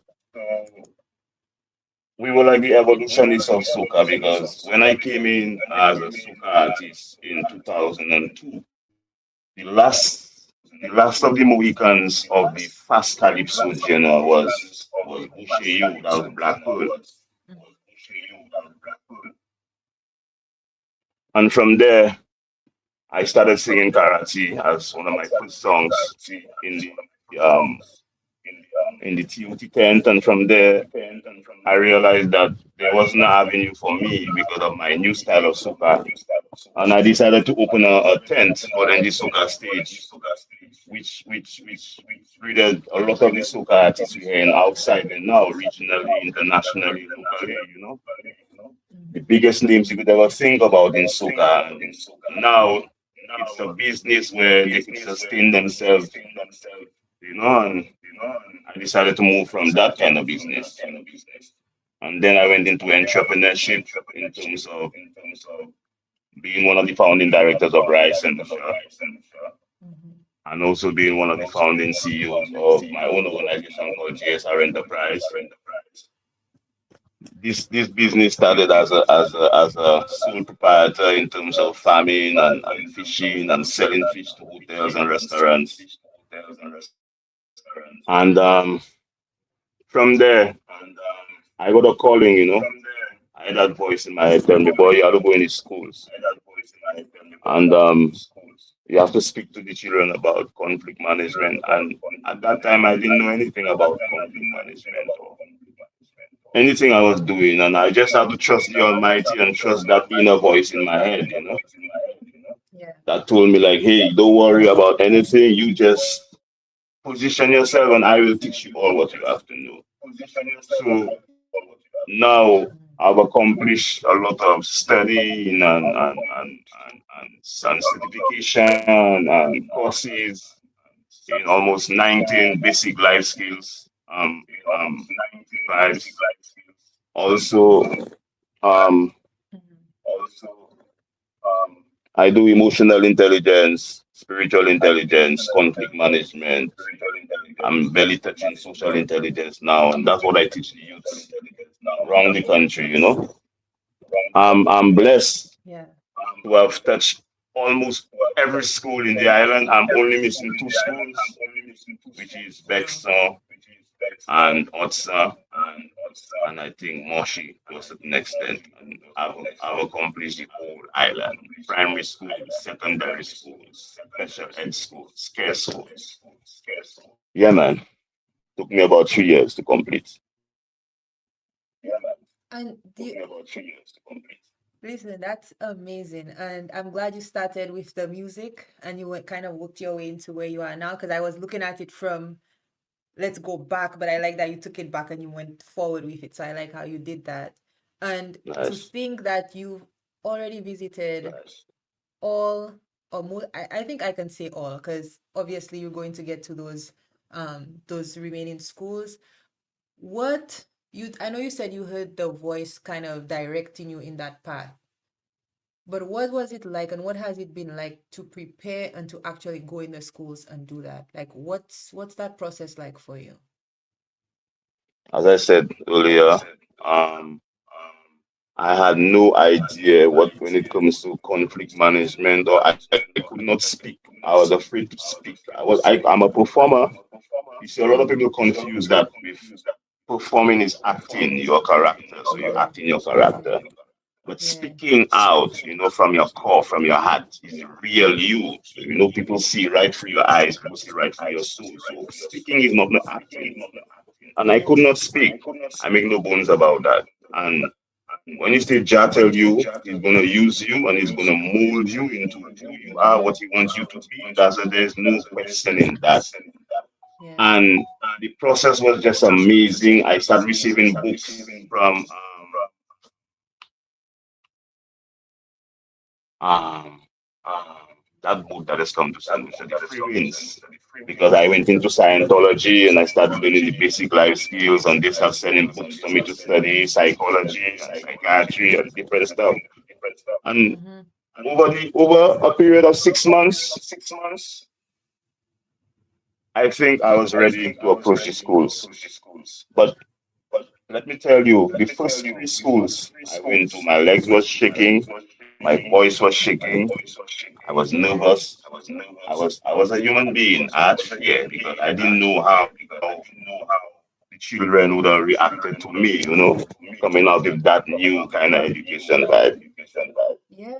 So But how after did I you did my react? fourth, my fifth, my sixth, Mm-hmm. then I start getting comfortable and I start getting confident, and then yeah, man, we took it from there.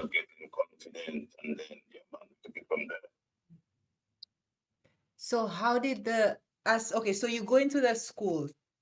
Are you guys doing activities together? Like kind of walk us through like what's the vibe like when you enter the school? Like how are you approaching them and what is that session I guess that you having with them? What is that like and what are you teaching them? Well, first we had to get permission from the Ministry of Education, and it has to pass on to the director of the counselors, and also the district education officers. We have to get permission from all these people. And then I think they asked they contact the school and say that I'm going to be arriving there to teach conflict management and emotional intelligence. So when I come to the school, I have my speaker box Nice. and I have everything structured in my mind. And then before I even go into the talking, I give them a little piece of entertainment, about 5 minutes entertainment. I freestyle, I interact with them, I make them sing with me, I dance, I get exercise, get them hype. And then I get to the nitty gritty. Nice. So you kind of create that scene for them and that space for them where it's comfortable and Yeah, something that they can relate to, yeah. and then you kind of deliver it as you We could should. all we could So all meet each other on a common ground because all of them know me as an artist, yes. but they don't know me as a speaker. So we have to meet on common ground first and then extend it to speaking. Hmm. Because So speaking of, there's a thing about when you're speaking to children, the attention span is short. So I use little techniques. Like sometimes I say hype squad and I make them say hey. So every time I see them sleeping or lagging, I say hype squad, or sometimes I say waterfall and then they give me shh. So we always interacting oh, to always nice. keep them on their toes. Yeah, yeah. That's amazing, man. So you said a lot of the students, they know you as the artist. Did you Yes. feel that when you was in that beginning era of your life, when you was strictly artist and you hadn't gone into those other avenues yet, did you ever see yourself at some point doing what you're doing now, or is it just something that came up and you're like, okay, that's a different part of the journey now I have to embrace? Or was that always the goal for you? No, that wasn't always a goal for me. I mean, Mm. every day is a life experience. Every second, every minute is a life experience. So when I was a child, I think like a child. When I grown up, I think like a grown up. And your experiences makes you or helps you to make decisions in your life that you don't even make for yourself, but you make for the greater cause. Because I was incarcerated once wrongfully, and it's inside of there I got the main calling because I was locked up in a condemned cell. And but I wanted to kill myself because I said, but what I do in here? I do no crime, I do nothing, and what I do in here and a murder case and you're hearing everybody speaking on the media. So I just wanted to take out myself. And then that's why I had that deep voice in my head that say, hey, what you doing? I put you here for a reason because you're stubborn, you're not listening. And you're here because I have a work for you to do for me. And I mean, you're hearing that inner voice and you don't really know what it is yet. So you're confused, you're baffled, you're afraid. And then now, right after that incident, I got chills and the officer came and said, hey, Ninja, set up your car, we're going to the chapel. I tell the officer that I put my name from the chapel. He said, you're going to the chapel, nevertheless. You. And then when I reached in the chapel, I saw this female pastor and she told me, young man, I don't know you. She said, she told me, but God told me to tell you, prepare yourself because He has a plan for you. So be still, be still. Don't just be still and be calm. And that's where it began in terms of the new Ninja Dan, not the Bacchanal or the Soca or the artist, but in terms of the teacher, the messenger, the preacher, the brother keeper, you know. So it wasn't And my honestly, like if you, choice mm-hmm, intentionally. It was just yeah, like a transfer of experience and information and calling and ordinance and the rest. yeah. So in terms of, I know you said at one point in that space, you felt like you wanted to end it, and that is something that a lot of youth are also facing back home. Is sometimes it's not even that they're in a similar situation, but they're just stressed and downtrodden and feeling hopeless, and it's like, all right, there's no way out, so they turn to that different life, or sometimes they actually end up taking their own life. So do you do, in the work that you do you also help with like suicide prevention or mental health awareness? Do you do any of that as well? Yeah, man. Well, you see, through the whole process, before I even start anything, I must set that foundation as to ask the children, do you all know God? Yes. Yes. Because, we grow up, in our age, I'm 40 something, you're probably in your 30s. Um, the system teaches God in their own perception. So it's we now that have to experience life and understand who God is. So as a child, I used to believe that God is in the sky, and every child in the school where I go to and ask them where God is, and they say God is in the sky, and that's wrong. And we as children growing up with that stupidity in our mind that God is a man in the sky, I come to break that, and let them know that God is within us all. You must love everybody as yourself. The child you see next to you, rather you curse him or you hate him or you push him.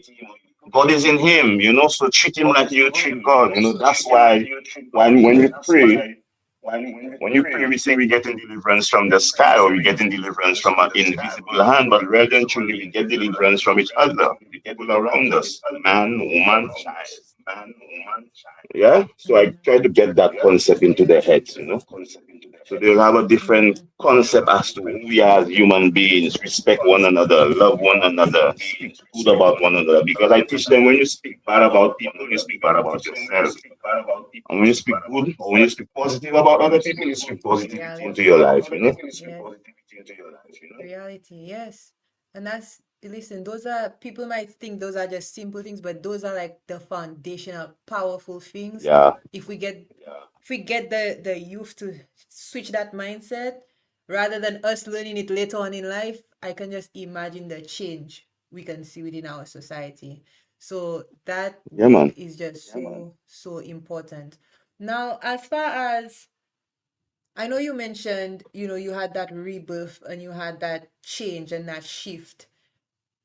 Currently, do you think you've reached a place of balance as far as meshing the two, or is it still kind of like the past is still kind of lingering as far as who people thought you were or who people knew you as from before? Is that still lingering the work you're doing now as far as people not, on board with what you're doing and thinking, okay, like, why are you doing that now all of a sudden? What's the public reaction towards what you're doing right now?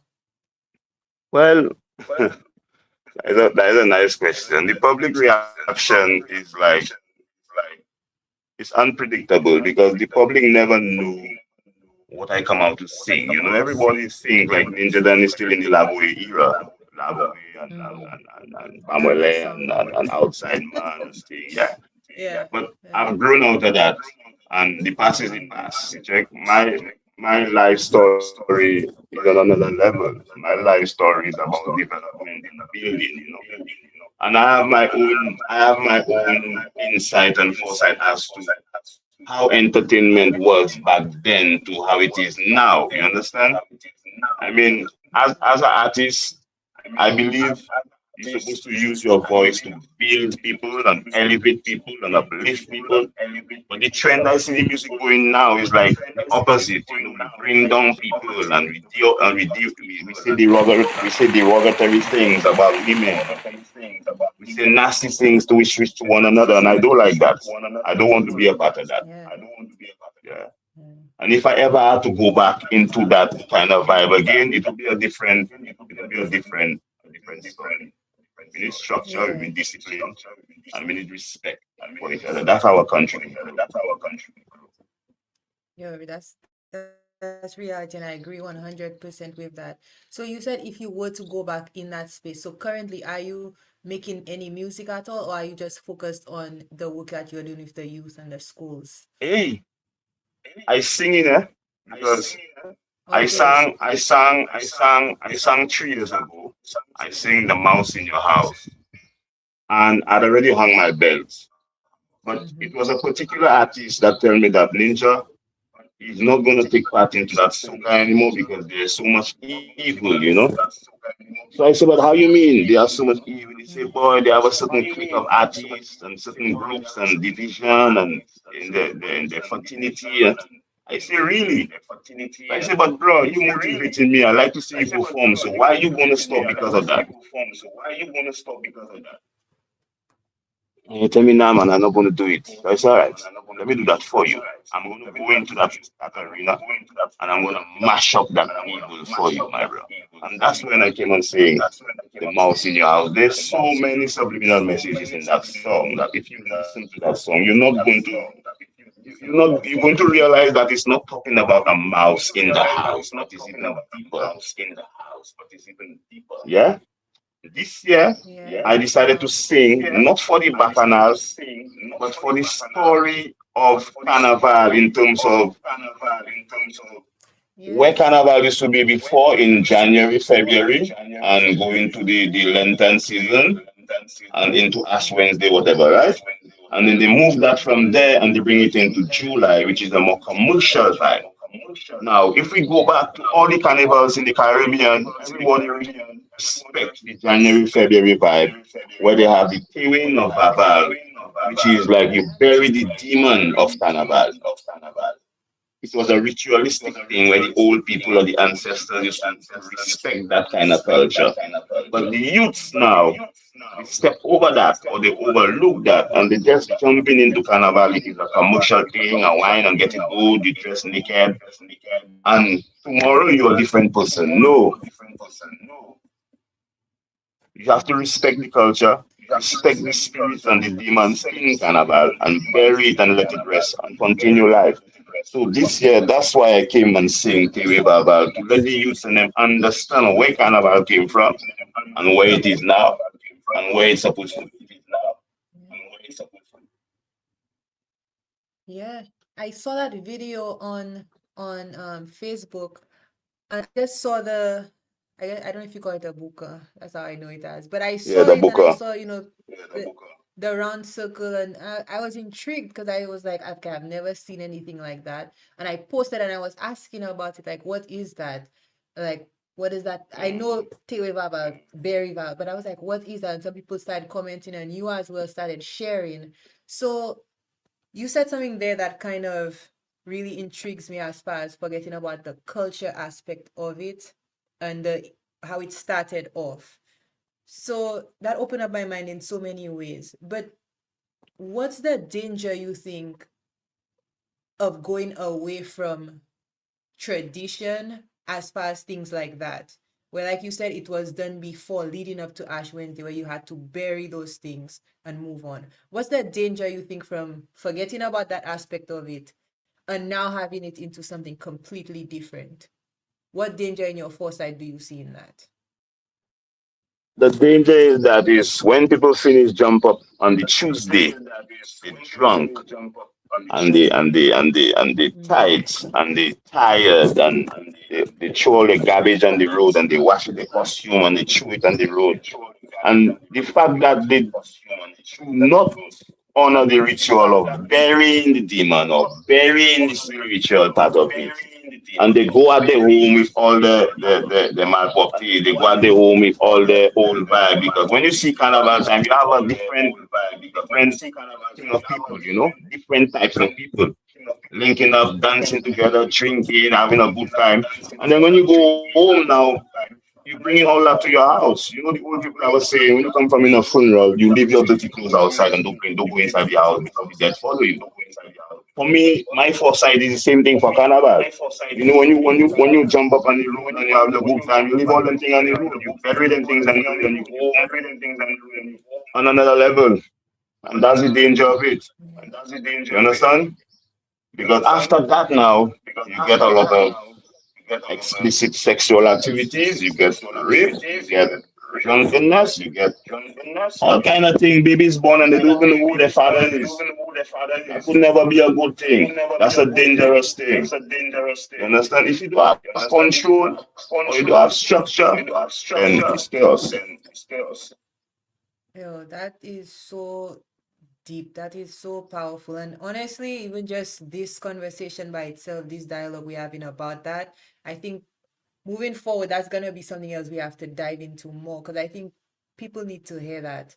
And especially now, we have a lot of people who say, culture, and that's just our culture, and that's just what we do. And, it's always like that, and people are judging. But you're someone who's in it, who grew up in it and who knows the roots of it, the foundation of it, and you say, no, that's not what it is. So do you think is that something you're moving forward, you're actually advocating for, or are you just going to share when you need to and whatnot? But is that something you're also going to put on your plate as far as your mission to say, no, that's not how it's done? Hey, whatever to do with everything positive, Mm. make sure everything right, that's me.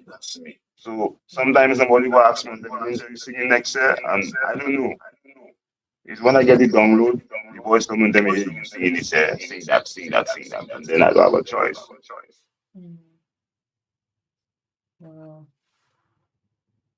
So as far as, so you said, your entrepreneurship, your youth advocacy, you're a creative and you're doing all these things.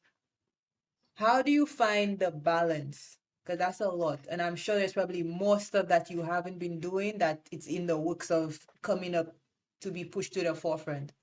How do you find that balance? Everyday life balance. When you say balance, you talk about everyday life. As far as all that you do, how do you find a balance to keep everything flowing and yes, everyday life to just stay afloat in what you do? I don't know. I don't Mm. know. That is a question I cannot answer. But I have to give all praises unto the Most High because sometimes I just be in awe. I just be amazed and say, like, Ninja, you did that. How you did that? How you managed to do Yeah. that? And I just been. wonder myself is, but sometimes I just cry myself to sleep and say, boy, I can't believe you did that. I can't believe you had the belly and you had the guts to stand up and do all that. And I just let it be until people come and tell me, boy, you don't realize what you're doing. I said, well, yeah. They said, no, no, no, you don't realize what you're doing. You see what you're doing. This lady come and tell me, you see what you're doing there? You're doing what 99.9% of the people of St. Lucia never do.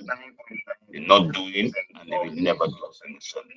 And that took me by surprise. Like, what do you mean by that? See, because no one has ever gone to all the schools. Not even the education minister has gone to all the schools. And you're just doing it like it's a flyby. You're just doing it and you make it look so easy. And then I came to some kind of self-realization and said, but wow, Ninja, that's true. But I don't just take it and put it in my head like some kind of egotistical vibe. I just let it be and just because at the end of the day, I cannot look back. I must not look back. I just have to keep moving forward. So the balance thing you're asking me there is sometimes I wish I was clean. I wish I had three of my body, or four of my body, because sometimes I have to go on the farm, sometimes I have to go in the schools, sometimes I have to go in the communities, and really and truly, I don't have a life Your because life is your work. in my Work, community, yeah.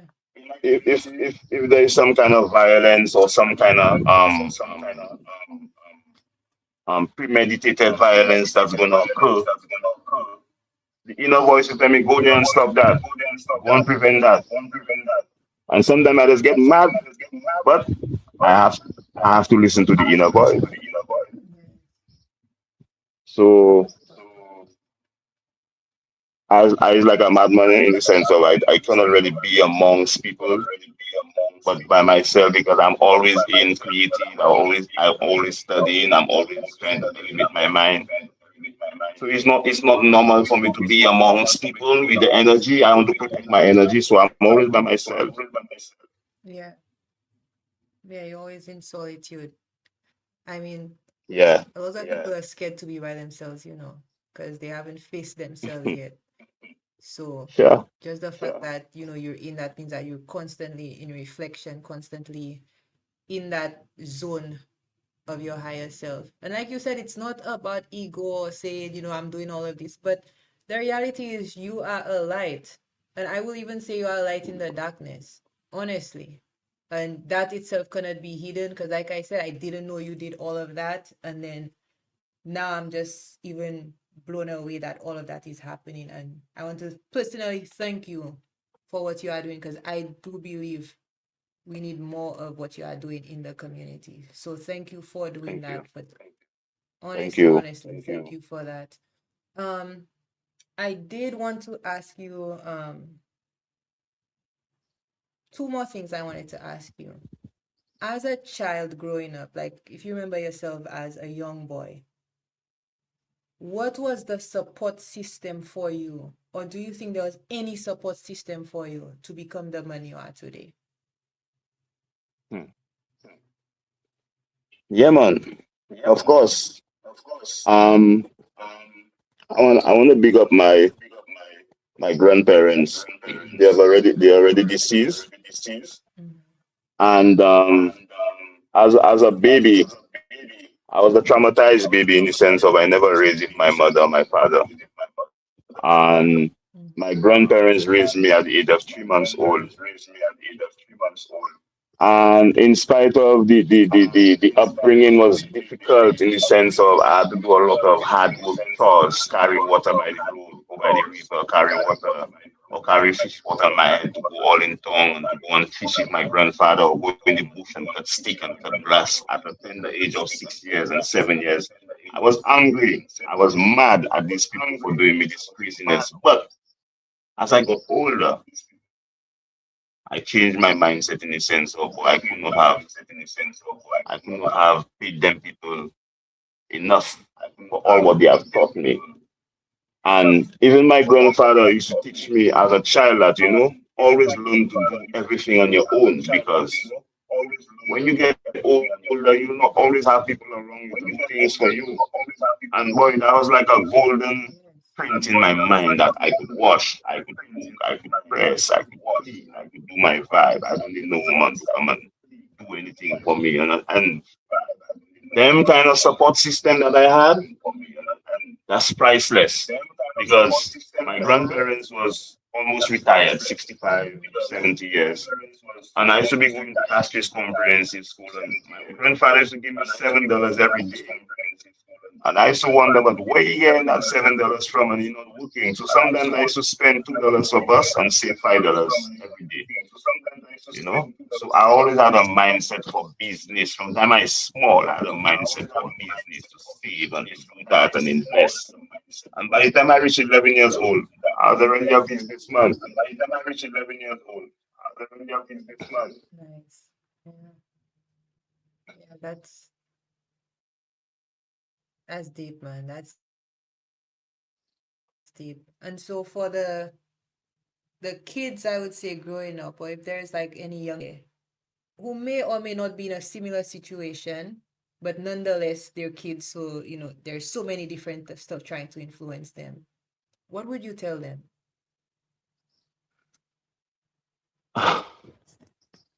There's so much I want to tell them, but I'm just going to tell them that just put God first in your life.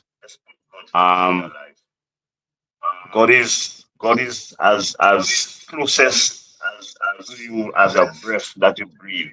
Don't think God is far away because God is a spirit, and God gave each of us the power of words on our tongue. He said that in the beginning was the word, and the word was with John, the word was Jah. So everything we open our mouth and say, we must be aware of what we say because whatever we say, it comes to life, it comes to pass. So sometimes we get up and we say we're tired, we get up and we say we're broke, we're sick, we don't have, we don't care, we cannot go, we cannot afford. And we condemn our lives, we're not even knowing that everything starts from the foundation, from your tongue, from your mouth. So I want them, the kids and the parents, to be aware of what they say. Be conscious of what you say. That's what I want to tell the youths.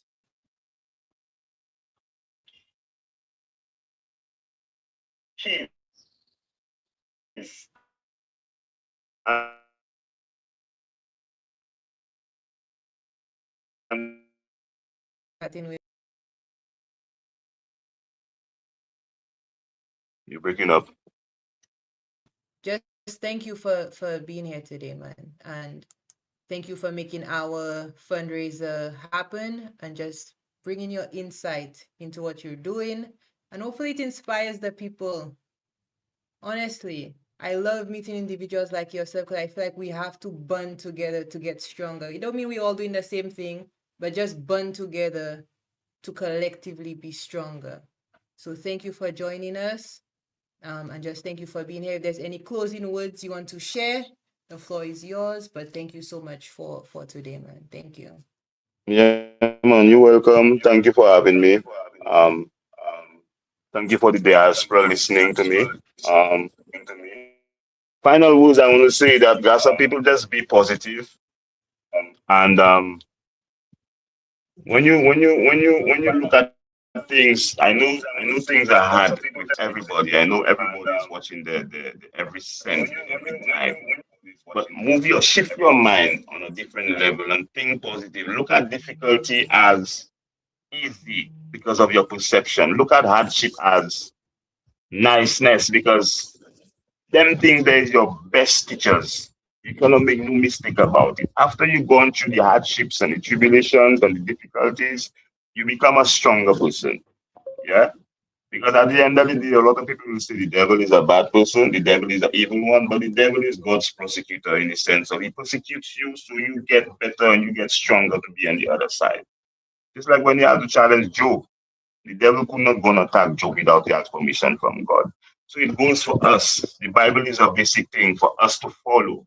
The devil cannot come and do us anything unless he asks God permission to be his prosecutor. So don't put the blame on the devil every time. It's we that making our decisions to do bad.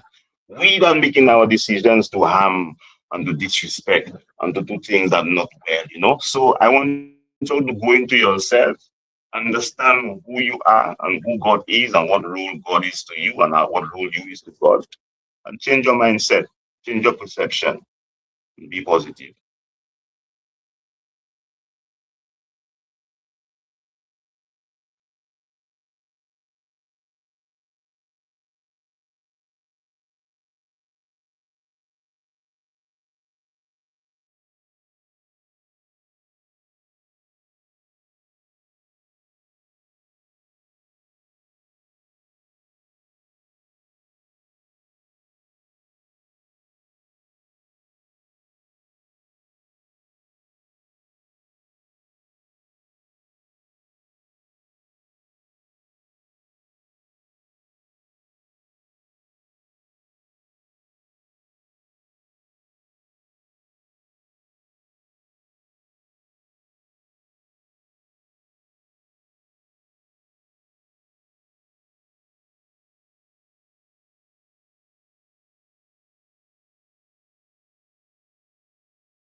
Okay, folks, we are back. Listen, the internet is interneting today. All right, internet like a internet. Um, so like I said, anytime the internet does go out, we'll simply just hop on back the live and keep things flowing. But we just had our very first interview for today, who was none other than Mr. Jonathan St. Rose, also known as Ninja Dan. And listen, man, for another 2 hours. But the work that Jonathan is doing is so important, and it aligns with what we here at the Selenium Foundation see the need for, and that is to step in, to be positive, and to be advocates for youth. The youth are not the future, the youth are now. The youth are none. You know, Jonathan dropped so many gems in there for us, and I just hope that it reaches the people that it needs to reach, and people are inspired by his story and what he is doing, what he continues to do. Persons in St. Lucia back home in the diaspora, support, support, support, support. And I did ask him to send his closing remarks for us because right when he was about to, and I know it was about to be good, right when he was about to, share his closing remarks, the live dropped. So I'm going to get his closing remarks and then I will play it on here for us as we just continue our fundraising stream-a-thon.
Like I said, folks, we do have our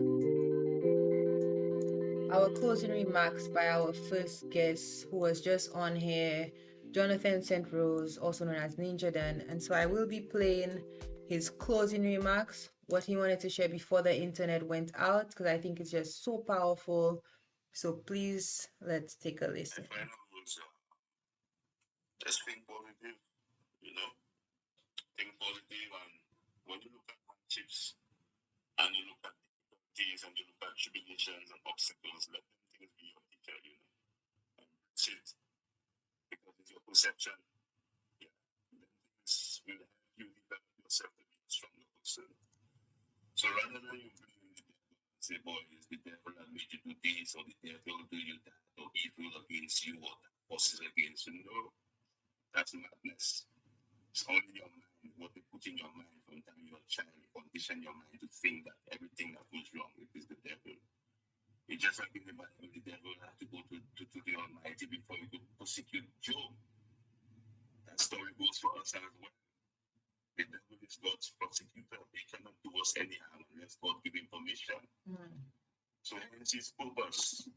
His purpose is still under God's command. So I want you guys to watch everything that's happening around you, whether it's bad, whether it's good, and embrace it. Because that's how we learn, that's how we become better individuals, and that's how we grow. Thank you. People, y'all heard it here. Y'all heard it here. Y'all heard what the man said. Positive, positive, positive. In our mind. That's where it starts. And just wow. Just wow. That was an amazing way for us to start off the fundraiser. So thank you to Mr. Jonathan St. Rose, aka Ninja Dan, on spreading a little, because trust me, I know there was so much more. And while I was interviewing, I had my little notes and I was straying from it because I'm like, no, I want to talk about this instead, because he just said something that I want to know more and more and more about. So definitely this is not the end to our conversations, our dialogues. Yo, why all these words have cons and dies and but now I'm just conscious of what you just said, which is speaking positively and speaking life and all these things. But this is not the end. We will definitely have more of those talks, more of those reasonings on important things as it relates to culture, as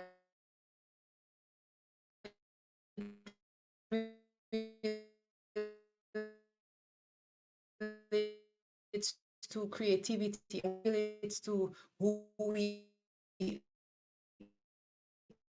are, spirituality, and all things. That is just the beginning. I'm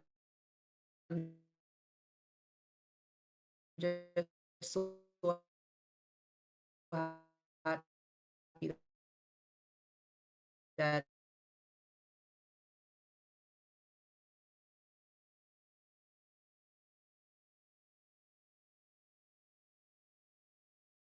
thank you. I'm just trying to get some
Hello, folks. We are back. We are back.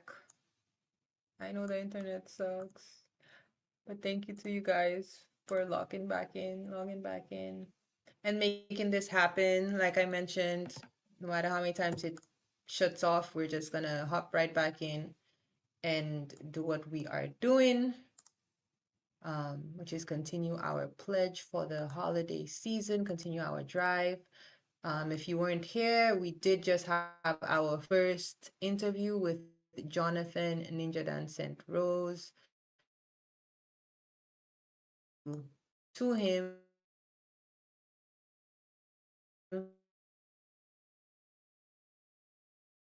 for stopping. You would like to make a donation or a pledge to donate@gmail.com. That is our Zelle. So we do accept Zelle. And this is how you are able to support if you are interested in doing so. So we're just gonna play some little background music. Right now we will be switching gears and I will be doing a quick holiday look, a little holiday makeup look.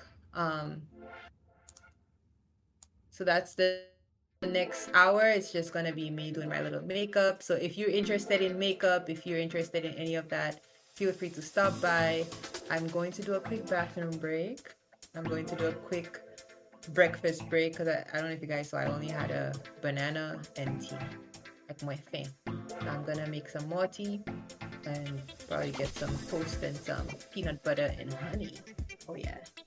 So thank you all for being here. I am going to step out shortly. Um,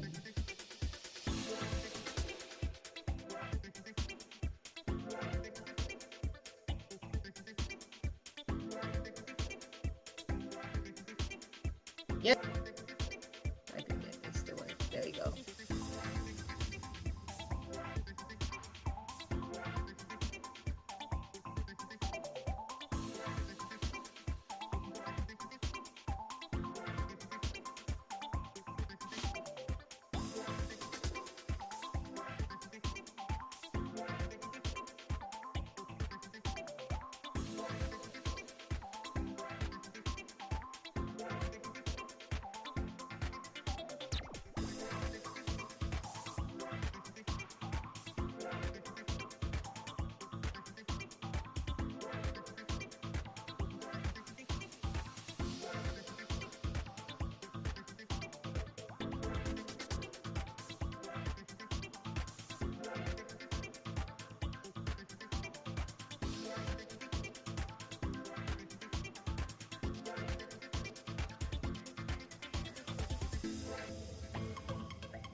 Hi, folks. Welcome, welcome, welcome.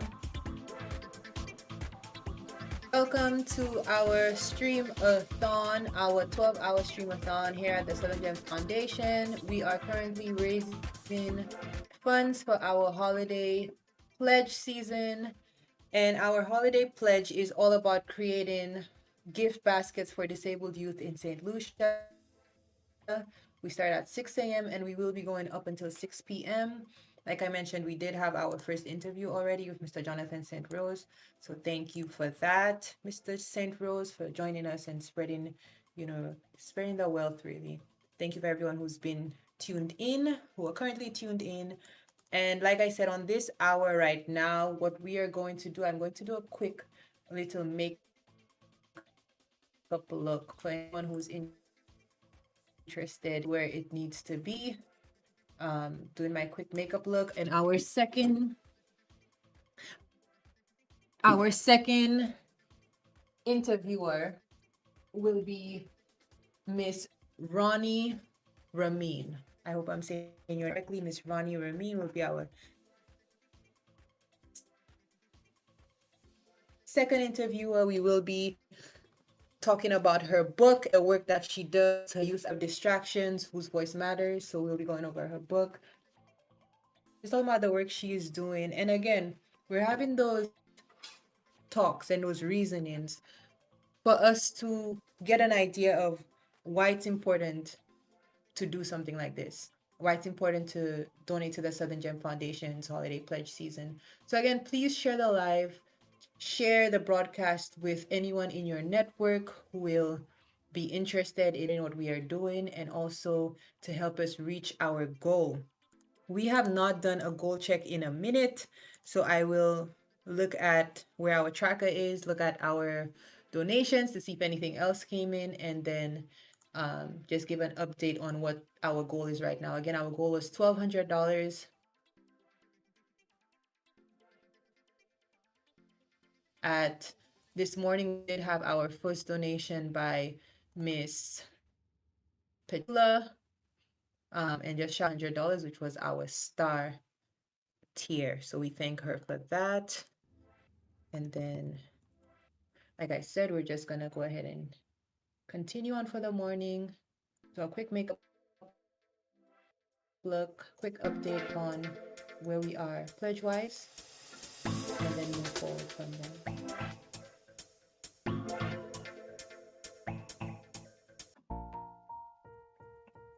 And also eat. I am so hungry, people, so I'm going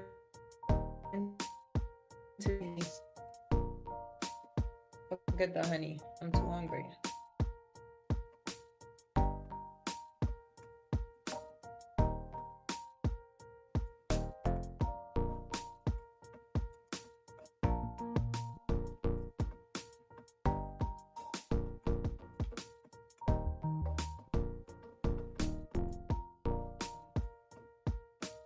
Someone told me I'm the interviewee and I'm the interviewer. So yeah, this is why I have people around me who care and love me, you know, to correct me. So yes, I am the interviewer. I'm doing the interviewing, and we will be having our interviewee on the hour. Thank you.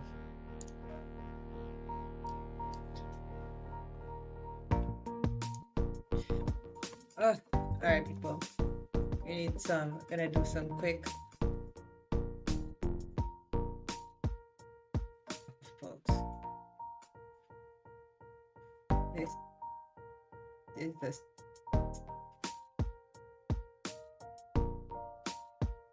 some honey right now. Listen, I said no, but I have to go do it. BR.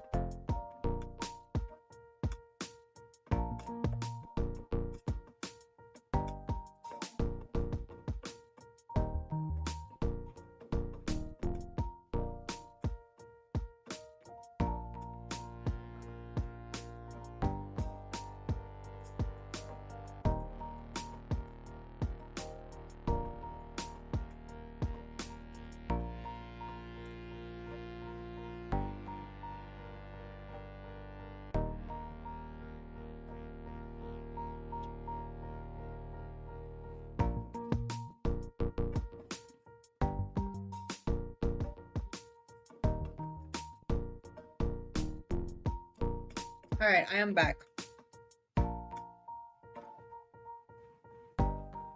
I am back. Still having breakfast. I just went to get some honey. I went to get some honey. Listen, people, this is the breakfast, all right? This is the stuff.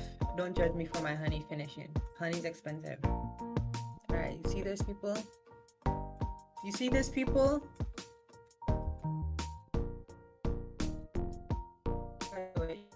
This is the stuff. And if you're feeling extra spicy, just cut some bananas on there. Boom.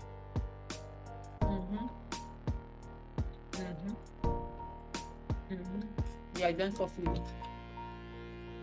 I dance for food. I'm one of those.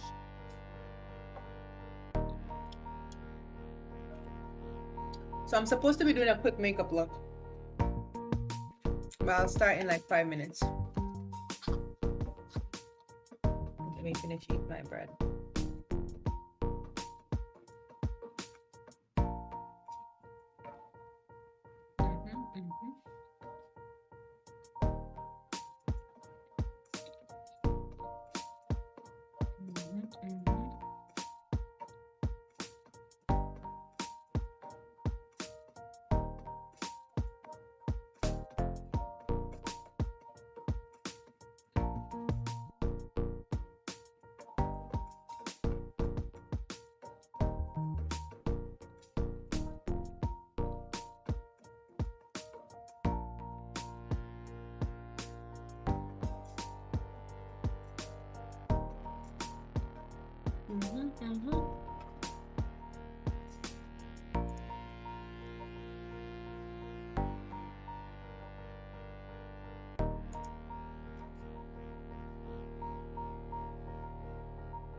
Oh,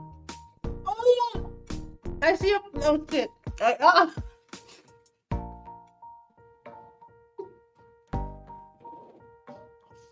Alright, that just took a turn for the worse.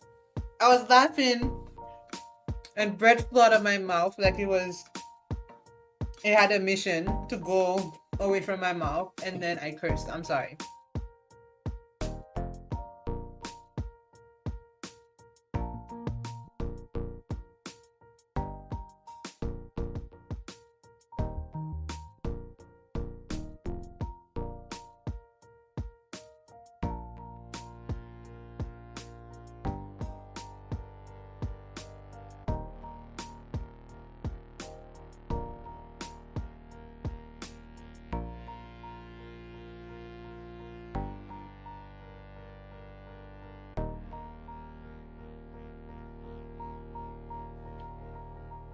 Oh my gosh, Shannon is back. People, I'm sorry, right? I'm all over the place. I'm sorry. But all of that just happened because I was so excited because we got a new pledge. We have another $100 pledge by Shelly Paris. We have another pledge. Hello. We have another pledge. Let me do another song. We have another pledge. We have another pledge. Okay. But thank you to Shelly Paris for pledging your donation, for making your donation of a star. Thank you for being a star, and thank you for pledging. We are well on our way, folks. And I will be sharing the tracker shortly. Once I just get my life together and finish eating my bread, I'll share the tracker of how we are doing as far as our goal. I remember our goal is $1,200 in 12 hours, and I'm feeling good about our goal. Okay. E. Oh my gosh. I need to finish this first. Let's do everything.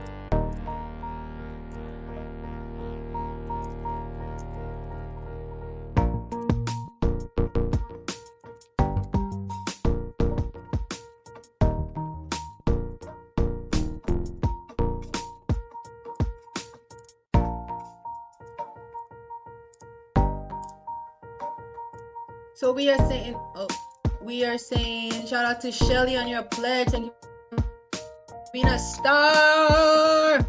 Thank you for being a star. Yes, we are doing this.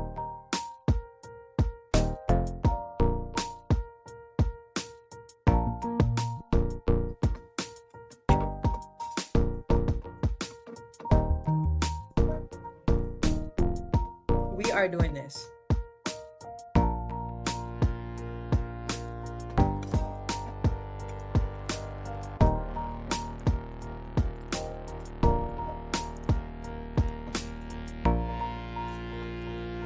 And I am believing, folks, that we can make this. I am believing that we can reach our goal of $1,200 for the next 12 hours. Excuse me, that is our goal. If we are able to do $100 an hour, and again, that's collectively. If we are able to simply do that, we could reach our goal. So we are currently at $200.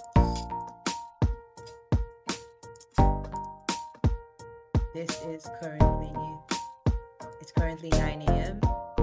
So it's the 4th hour already? 6, 7, 8, 9. It's already 4 hours in? That's crazy. Is it really? It really is. Wow. Time flies. I'm just updating, like I said, I'm updating our tracker so I could just show what we are doing and where we're at as far as how our funds are looking.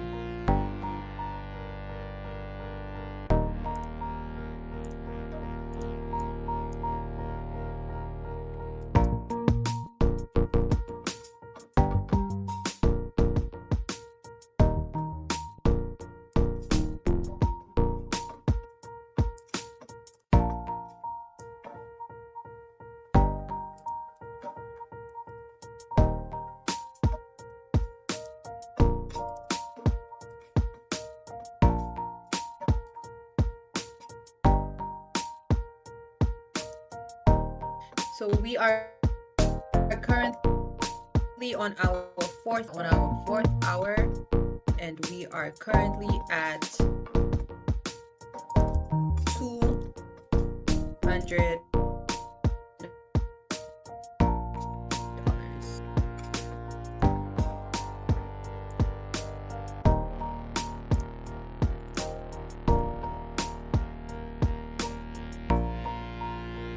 I'm just going to share to see where we're at.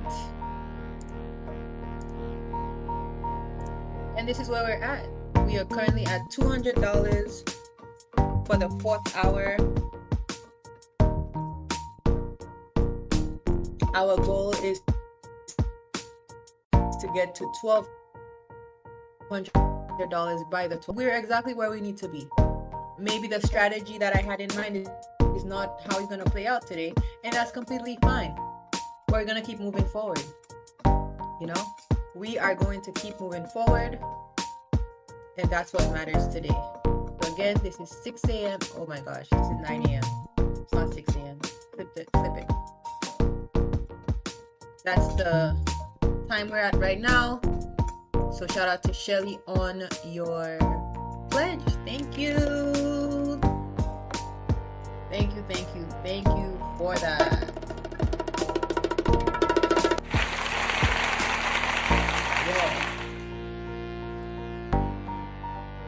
And if I will just go ahead, folks, and just start on this makeup journey that I promised. Let me just get something else on my screen so that you guys are just keep looking at me.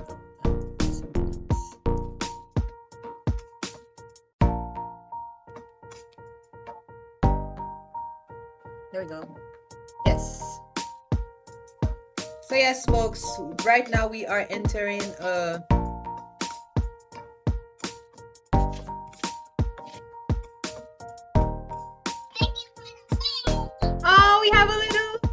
we have a little pledge saying thank you. Shout out to Emmanuel. Emmanuel is like the Southern Gem mascot, all right? The Southern Gem needs his type of energy and his type of whatever he has going on that allows him to have all that energy. That's what we need in the Southern Gem. We need Emmanuel's energy. But yeah, thank you everyone for being here. And like I said, right now I'm going to get into a makeup look. And this is for anyone who is interested in learning how to do your makeup and get that easy holiday look. I'm going to be very simple today. I'm only going to do my foundation, do my eyebrows, foundation, eyebrows, a little blush, and just very, very simple. So again, feel free to follow along if this is you.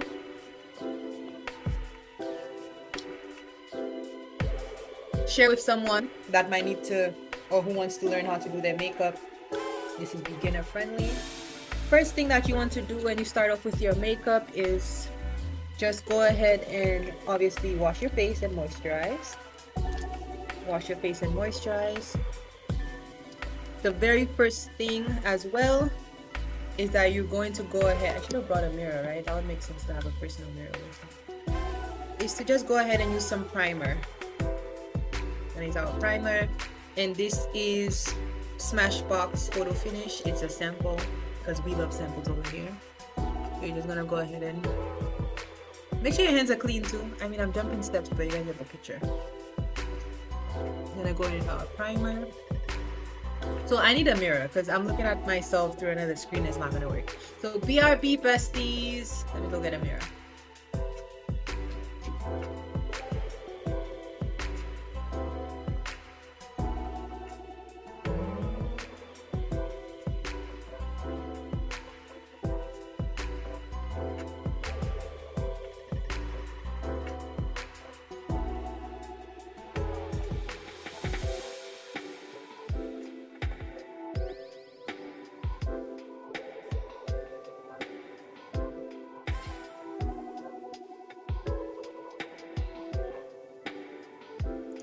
I am back like I never left with my handy dandy mirror.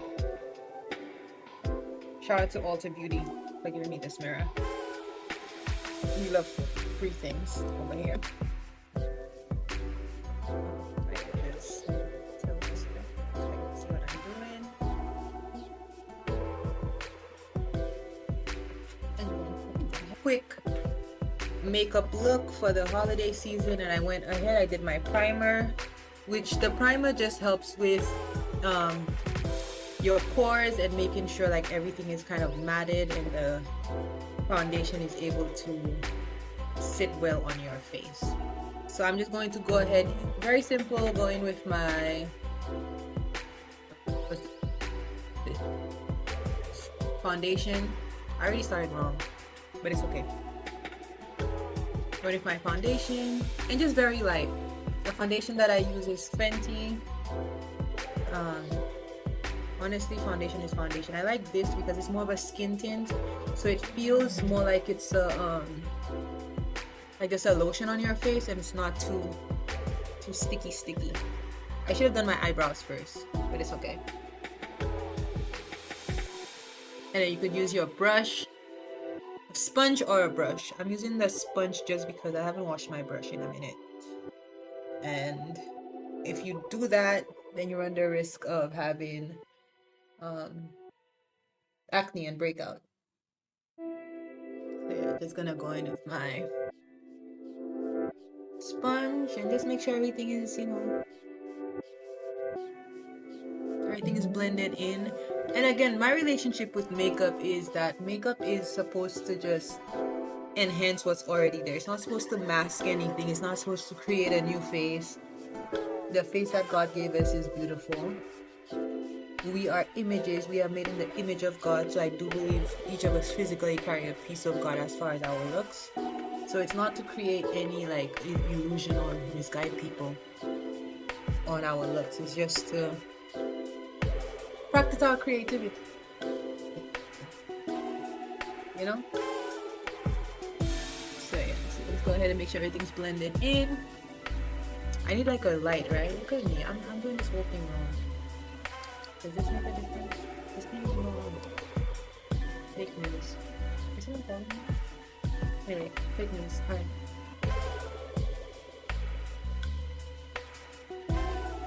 Yeah. So go ahead and put that foundation in. And my best bet if you're trying to figure out, alright, how do I even start foundation as far as getting a foundation? Go to the experts. So if you're in the US, go to Sephora and ask them to match you with a foundation. Don't try to figure it out on your own. And if you're in the Caribbean, same thing. Go to someone who does makeup and ask them, hey, like, what shade do you think? Or can you accompany me to get this and that? Like, I think as a young woman, or even as an older woman, it's important to know how to give yourself a light beat on your, as far as makeup goes, right?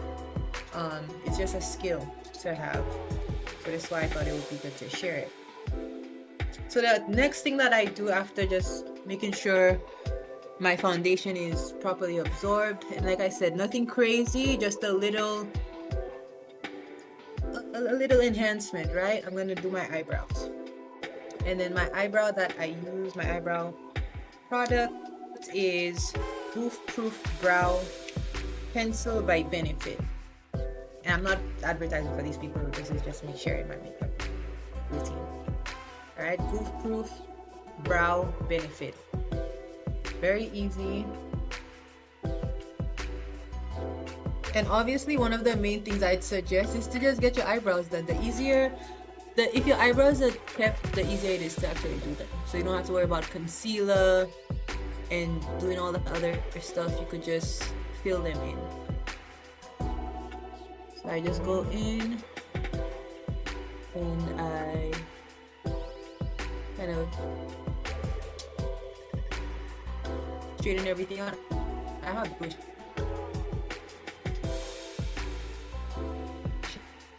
Yeah, everything in, and then the other end is going to allow me to fill in the gaps.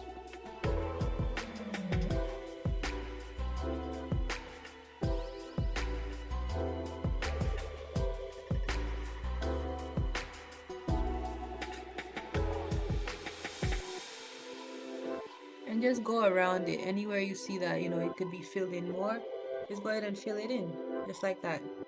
Nothing crazy. Nothing crazy. And then what I like to do is that as far as where it ends, to just make sure it ends at like this kind of natural angle right here. Or sometimes when I feel like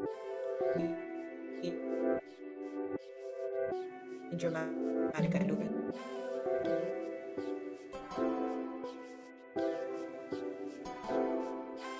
And then just kind of brush it in, make it appear a little softer. Very simple. Bam! See the difference is just giving it a little bit of ink. So you see that, oh, she did something to her face. So again, to anyone joining, just in a quick little how-to holiday makeup look. Very simple. Went ahead with my foundation. Now I'm just working on my eyebrows.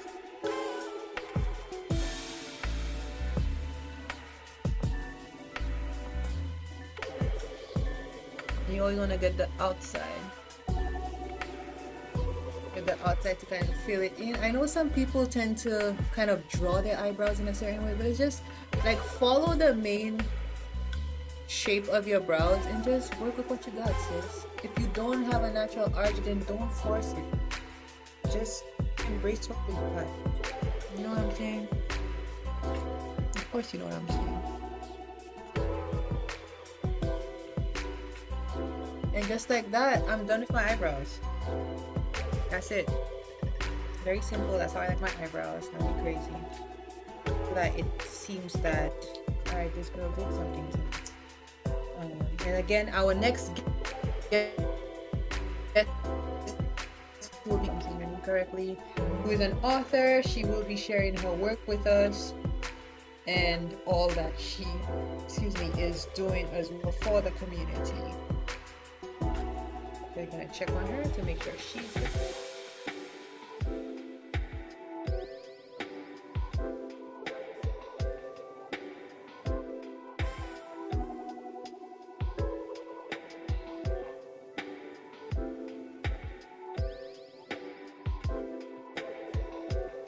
Yes, folks, I want to share some music and I get a little vibe going, but a while ago I was doing that, and then as soon as I play a cocktail song, they're gonna come and say like, all right, like you can't use that song. I'm a free woman. At least I want to think I am. Anyhow, so now we're gonna go in with our mascara. Mascara is very, very important. So you're gonna go in with mascara. This is again a Fenty mascara.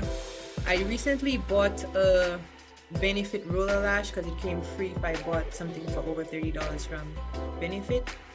So this is good as well. I just think Fenty is a little fuller, which this one is almost finishing too. But yeah, we're just gonna go ahead and do our eyelash. This is finishing.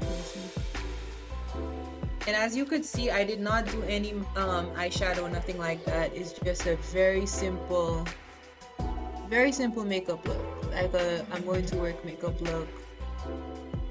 I'm meeting up with my friend. Very simple makeup look. But you feel the difference. I'm gonna try and make a before. This one's almost done. I'm gonna try my Benefit.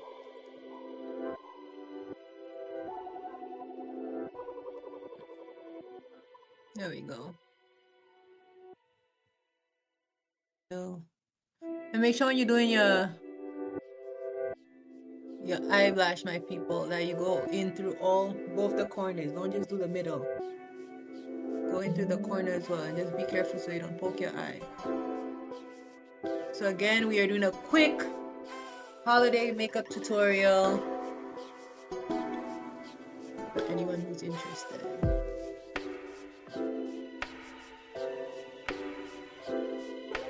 And something as simple as this, you're good to go. You're ready. You're saying, world, here I am. My eyelash is on and you can't stop me. I'm all the way up.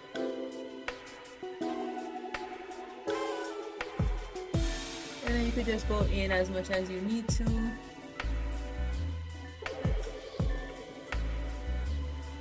For the underlash. So I'm gonna go in with this smaller one and just do my underlash.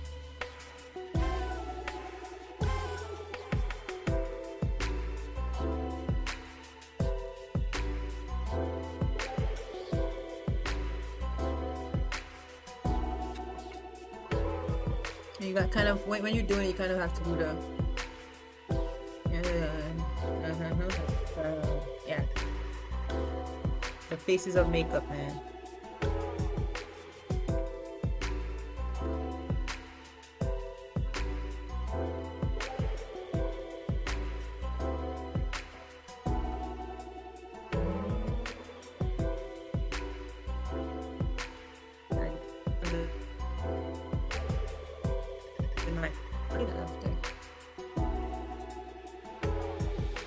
I wasn't thinking of doing concealer, but I just thought maybe I should.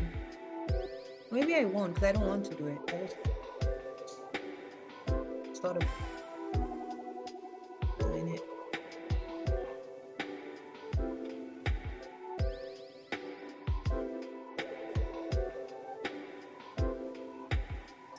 Do you guys see it? Do you see the vision? Do you see the vision? And then yeah, and then if I had thought of it thoroughly, I probably would have added concealer before I did my under eyelash, but I didn't think of it, so I'm not gonna add concealer. Or maybe I will, but just not a lot. So what I do with my concealer, people, I'm very unconventional when it comes to my makeup. I just go ahead and I do like floop, floop, floop, floop, floop, floop. And then I have a little brush somewhere that I just used the brush. I got many brushes.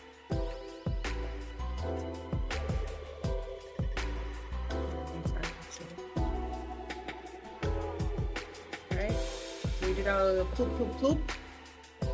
Let's just do some ploop ploop ploop on the. And who can stop me? Who can say that's not how you do it? No one, because that's how I do it. That's how I do it. Let me just fill this in right here. Again, you don't have to. I thought of it after doing it. Fill this in right here. To make it seem like we got 12 hours of sleep. Which we did it. Again, to those of you who are just joining in, welcome to our fundraiser, our Stream-A-Thon fundraiser. We are just doing our little makeup hour and waiting on our guest who will be joining us shortly, Miss Ronnie Ramin, author, youth advocate, and creative.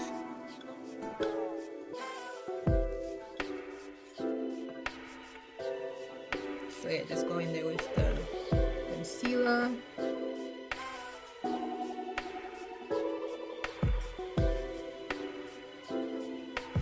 And I guess same goes for if you do under your eye, you could also do at the top, right? I guess.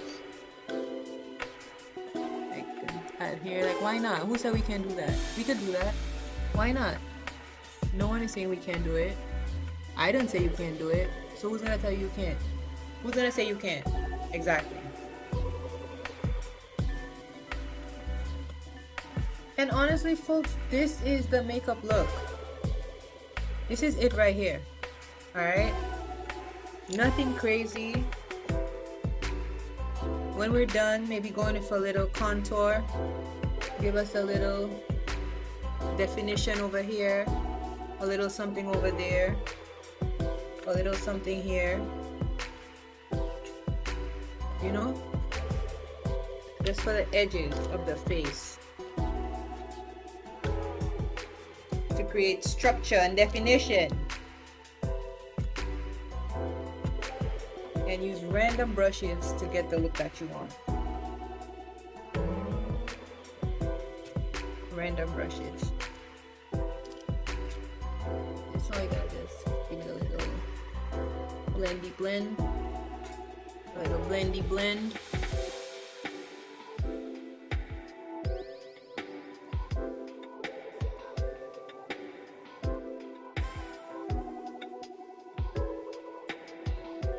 Who's gonna tell me we can't do that, folks? No one. The world is your oyster. This is your world. I'm just living in it. And then if we really want, we go ahead. Yeah. Oh no, don't live. Don't do this to me. Then we can just go ahead and blend that in too.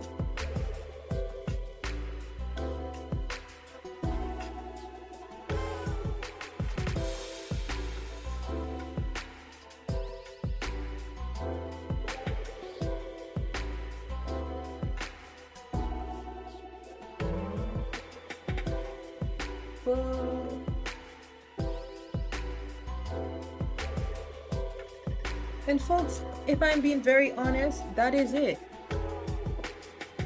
That is it. All I'm going to do is kind of fill in my eyebrows a little. I feel like the top here is not filled in as much.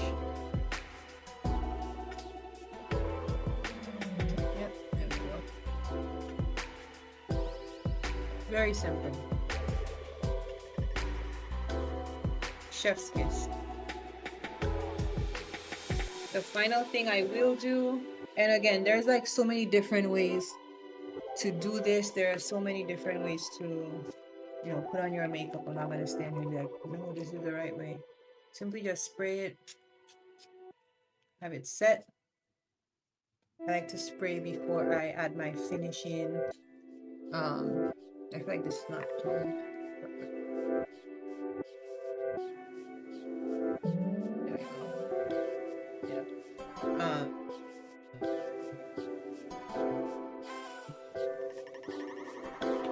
I like to spray before I blush, my blush, and my lip gloss. Final look, some blush, a little light to the cheeks to make it look like we're alive. And then just going for a little color, not too much, so I go pink color.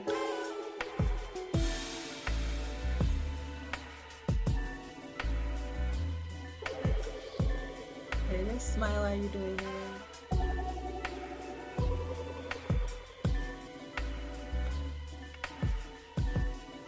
And if you want to do a little on your nose. Like, I'm so cold.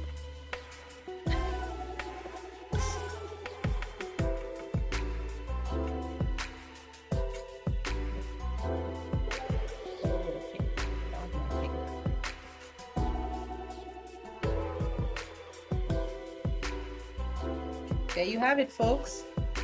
And then last but not least, I'm gonna get my lips situated and just do like a light.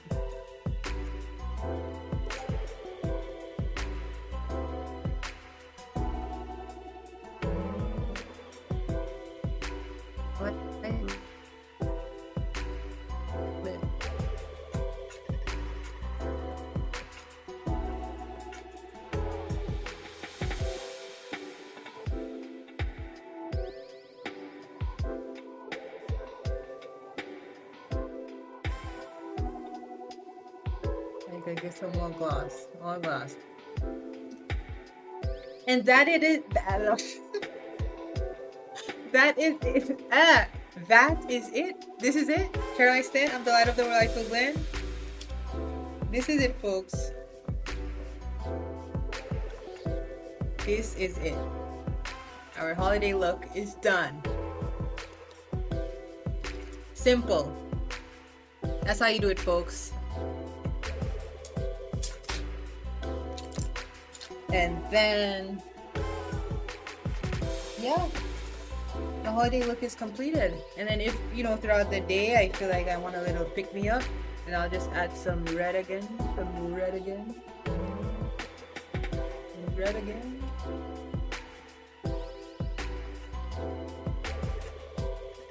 That's how we're gonna do it. Simple. That's what we want. We want simplicity.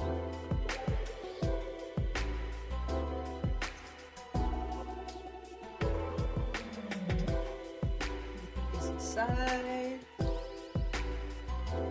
So like I was saying, folks, we do have our second interviewee who will be on, which is Miss Ronnie Ramin, author, youth advocate, and she has a book that we will be going over. Her book, Play Free of Distractions, Whose Voice Matters. We will be going over that and just chatting with her about what she's doing currently in the community and all that exciting stuff.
And again, folks, please go ahead and share the live. Please share the live, invite your network in.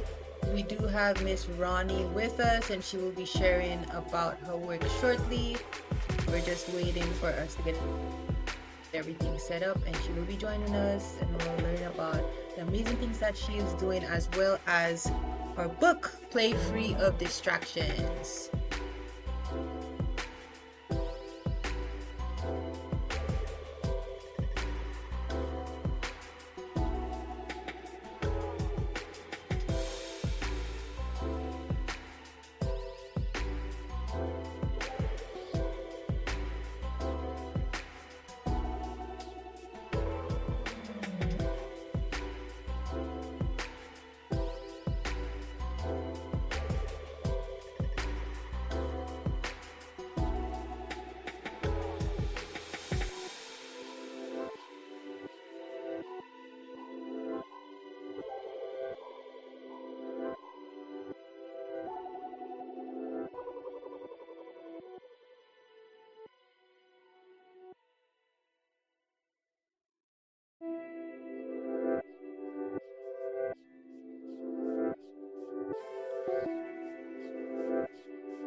Hello?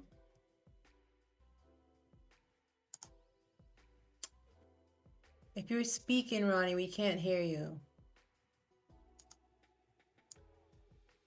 Are you able to hear us?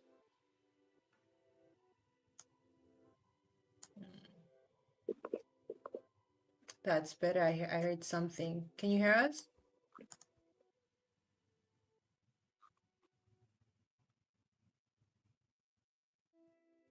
Hello? Okay, I think we have some Wi-Fi. I don't think it's Wi-Fi. I think it's audio. Let's see. Kelly, if you're speaking to me, I cannot Okay, yes. hear anything. Like, Can you hear it's now? so quiet. You can't hear me? Okay. Give me 1 second.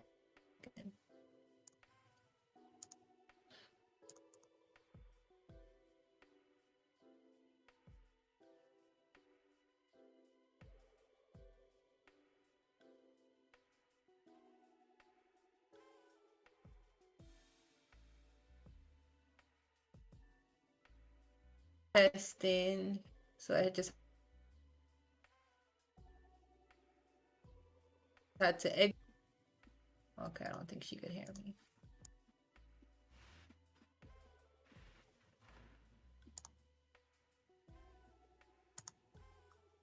Okay, we're having that issue again. We had it earlier and we fixed it. And now it's doing the same thing again.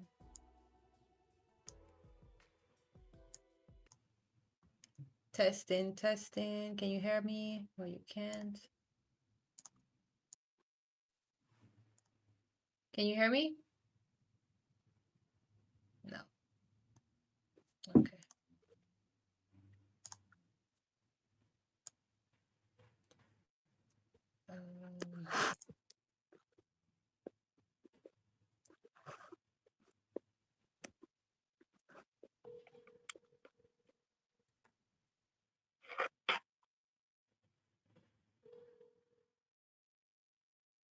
Hello? Yes, so I don't think you could hear me, but I can actually hear you clearly. So I'm thinking if we try for the next 2 minutes to fix it, if we can't, then I'll just call you on WhatsApp and we could do we could leave the visual on, the camera on, and then we'll do it via WhatsApp.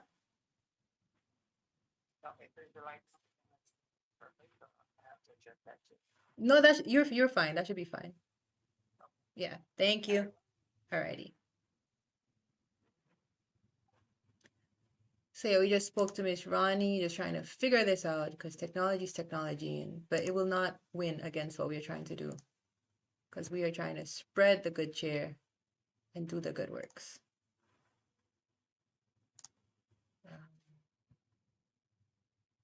Just trying to leave the studio one more time.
Okay, so we're gonna try one more time to just make sure that we are receiving the audio, or Miss Ronnie is receiving the audio from us.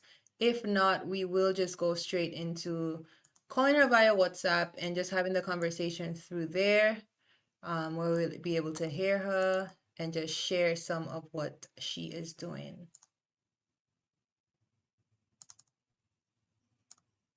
Okay.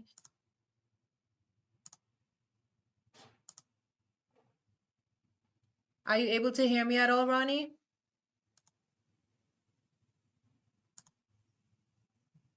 No? Okay. So I'll just call you on WhatsApp then.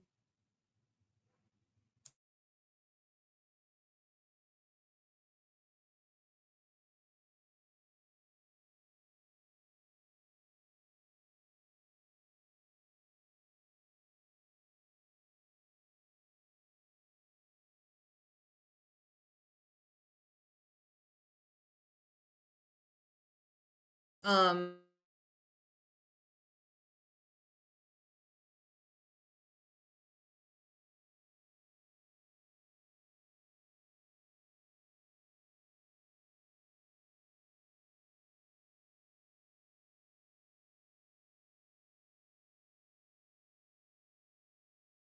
let's welcome Miss Ronnie Ramin. Thank you, Ronnie, for joining us. Thank you for helping us, for being patient with us with all these technical difficulties and all these issues. We appreciate that. Um, but yeah, if you could just, like I said, welcome to the Stream-A-Thon. If you could just introduce yourself, tell us who you are, a bit about what you do, and to anyone who might know you, just some of the stuff that you are doing. Thank you.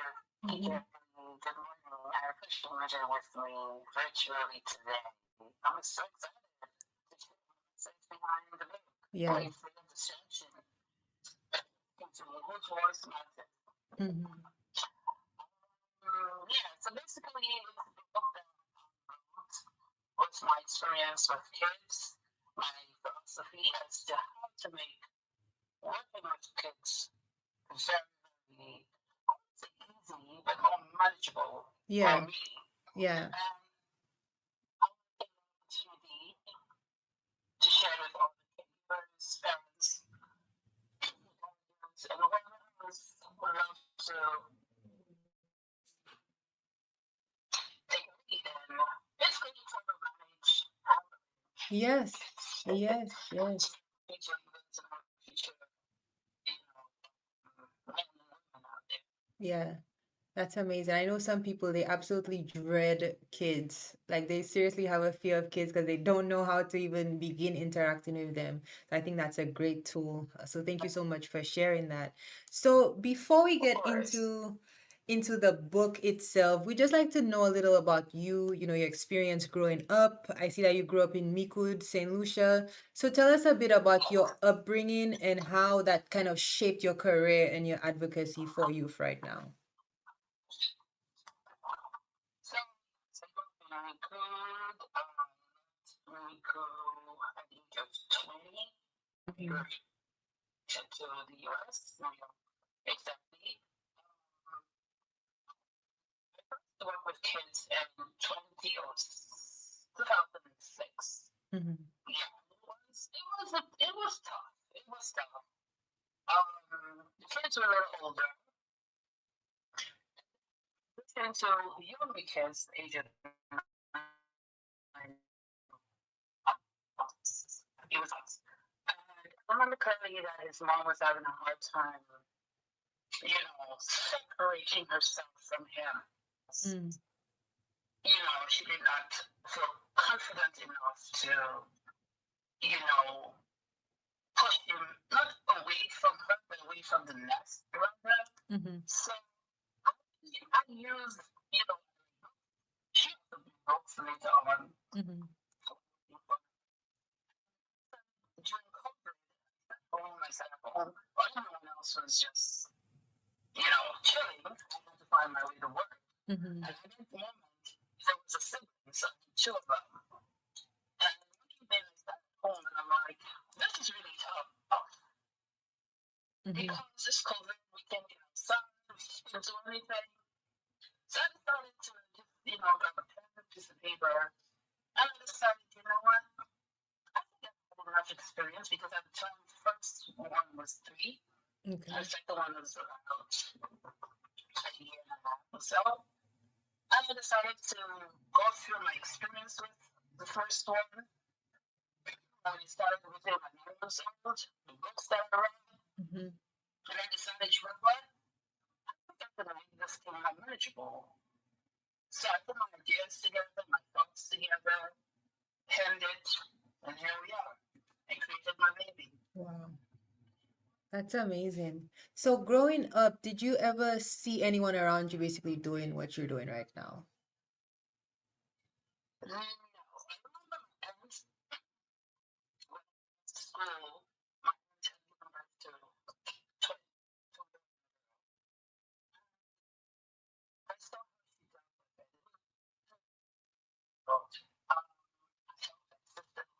My mom assisted.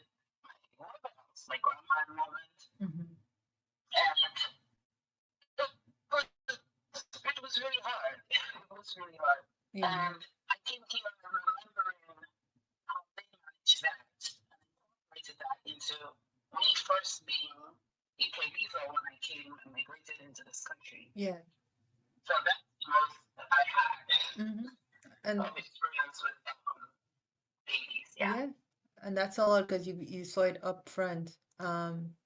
And so you said kind of transitioning from home and coming up here, you went into that caregiver role. How often do you actually go home? Like, how often are you back home? Or are you based here? What's that like managing both spaces? Well, I'm Brooklyn, to be exact. Okay. My parents are Okay. and my brother. Mm-hmm. So I visit both times a year. Oh, nice. And lately I've not been there. It's only there in March. So, Mm-hmm. but yeah, I usually try to visit my parents as much as possible whenever I get a break. Mm-hmm. You know, and decide to go away. I'm offered that opportunity to be down there. Mm-hmm. And just spend time with them if it's 4 days a week, Yeah. whatever Nice. it is. And yeah. Nice. So again, with that kind of thing of traveling back and forth home, do you think there's a place that needs your presence more as far as it comes to your work?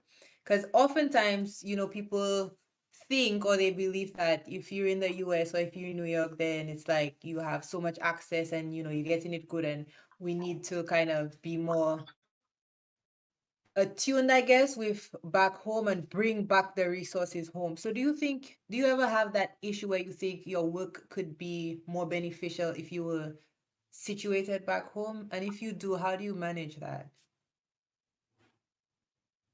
And even if I'm not situated back home, I think I can still manage that. Mm-hmm. Yeah.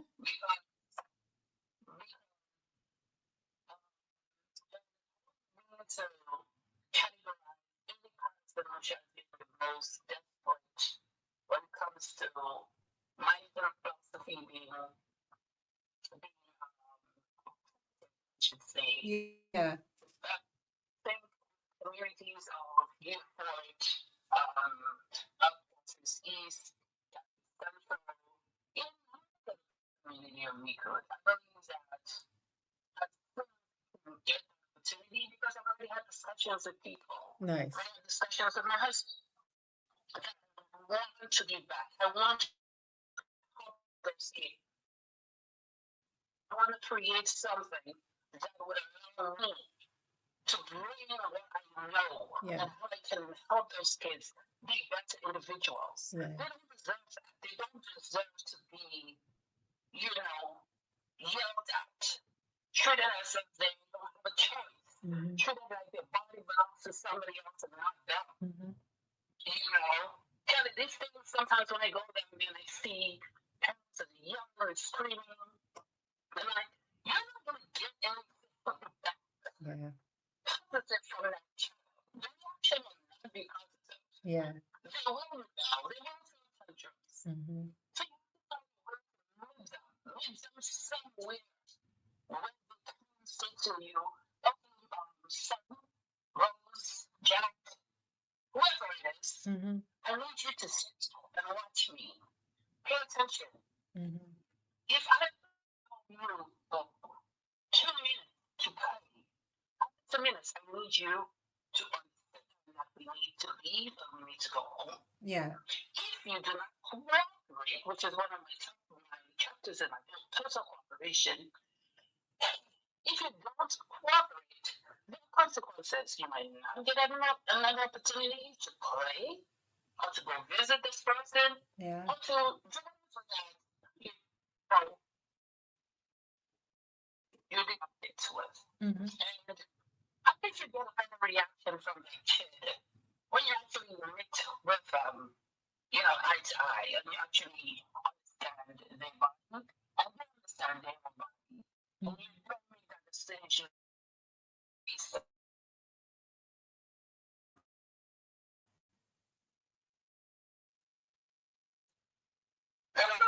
no, you won't get that. You'll create a scenario there. Yeah. Versus if you actually change that philosophy and meet them eye to eye. Yeah. Because it's almost like the kids are reflections, right? So whatever, if you're giving them all of that, then that's what you're going to get back.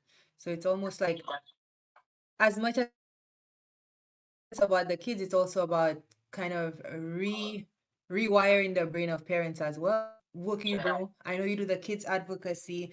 Do you also provide like opportunities to kind of train adults or like help adults, kind of see different ways to interact with kids? What does that look like? Well, Mm-hmm. my friends, people to visit kids, teach them.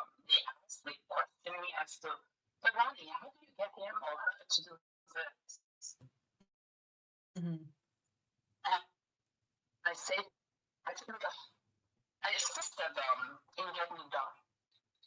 Because I'm not the one supposed to make them do anything. Yes. I can assist them, to be next to them, I can encourage them, Yes. I can suggest things to them, but I will not get them to do what I want them to do. Mm-hmm. Mm-hmm. That's really So good. basically, yeah. Mm-hmm. That's really good. And so do you ever run into people who kind of give that pushback of, well, you're not gonna tell me how to how do you deal with Yeah. that? Yeah. It's okay. Yeah. It's okay. I embrace it. Mm-hmm. I really do. I embrace it. I'm like, I mean, you're entitled to what you believe. It's your opinion. It's your take. Yeah. But also, I'm telling you what works for me. Mm-hmm. So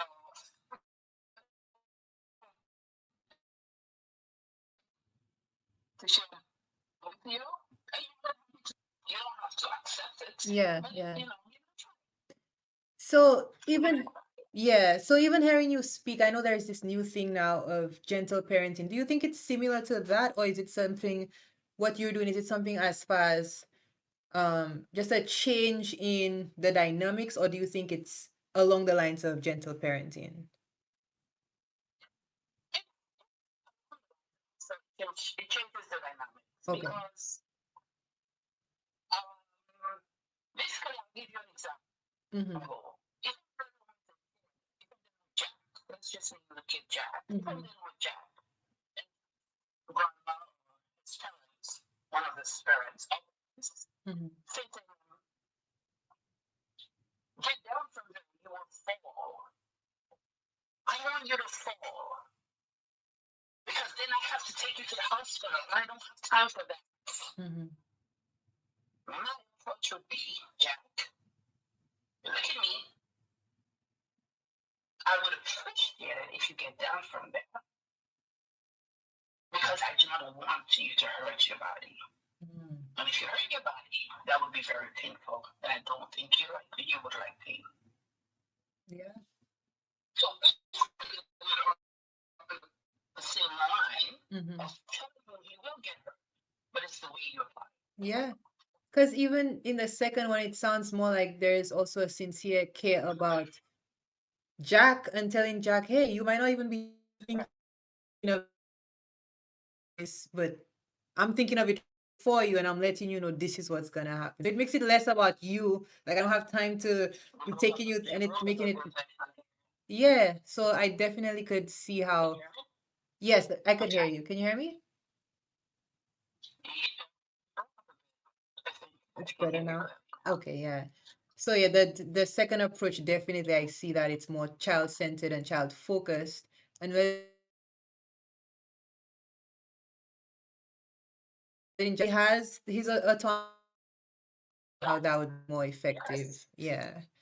Um, so I know you mentioned where, this kind of started and during COVID, just, picking up the materials to start making this happen. But as far as before that, was there any like ever a moment where you said, all right, this is what I'm going to do? Like, when did it click for you that this is something that you have a voice in and you want to share that with the world?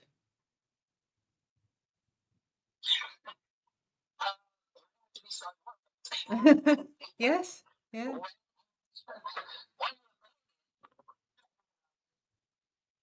but while wrestling, or even sometimes I wouldn't say my charge exactly, but even Mhm. at the playground or in classes and different places, even when you hear a kid yell or a nanny speaks forcefully with a kid, and you see that reaction, and then when I say to them or me myself and model, and I say, listen,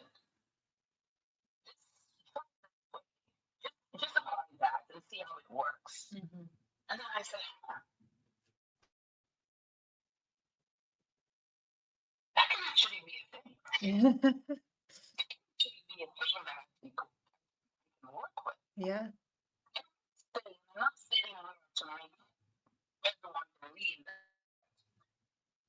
you always get 100% out of Mhm. this. Mhm. But you will get at least a 60 to 70% of cooperation. Wow. Yeah. And you know what? Yeah, I would love to share that with the world. Mhm. Why not put it on paper? Put it on some paper, publish it, put it out there, Mhm. and let audience learn from that. Yeah. I don't want to be selfish, but what Mhm. works Mhm. for others. Yeah. That's amazing. I mean, you said, you might as well get 60%. I'm just thinking 60% is way better than 20% plus a tantrum, plus all the That's right. chaos and just Yep. catapulting into more and more and more and more. So Yep. definitely, I definitely get that. And it's interesting that you said you saw a moment that it worked and you just kind of built off of that.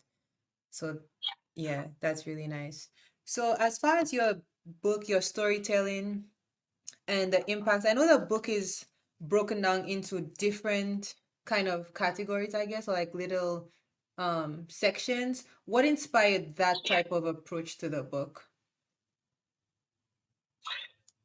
Well, the different chapters Mm-hmm. in the book is the experience that I've had when Okay. it comes to one, and this is the one I get the most backlash for. And I'm sharing is okay. Yes. So Yes. these are the chapters that I'm given actually difficulties or what so I Mm-hmm. decided to tackle those. Mm-hmm. So my turn is okay. Home rules, cooperation to name a few. Mm-hmm. So yeah, I do get for not sharing is okay. It's a funny little image too. Because you see that all the Yeah, time, and it's like, no, you have to share, you have to share. And sometimes taking that's it from right. the kid, but go ahead. I'm interested in hearing this. Yes.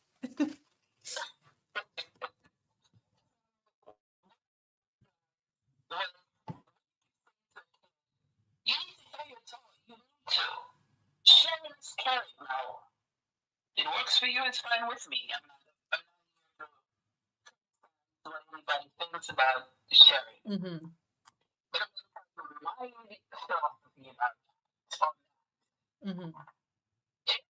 Let's go back to Jack Mm-hmm. Kelly. Yes. If Jack, you come over to Jack's house and Jack has his scooter.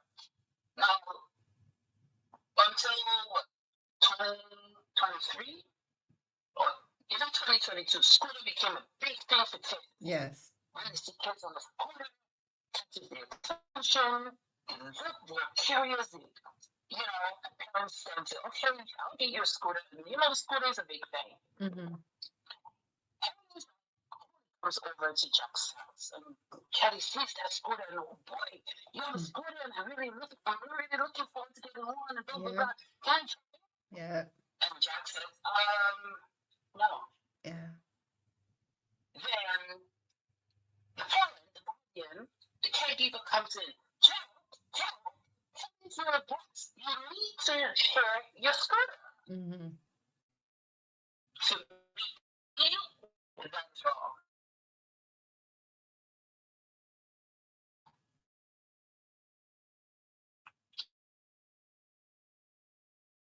It's just you're asking Jack to give up something to Kelly. Mm-hmm. Kelly comes back, there's a will missing, the handlebar is broken. How does that make Jack feel? Mm-hmm. Jack is upset. He's sad. And he's not broken because that's his scooter.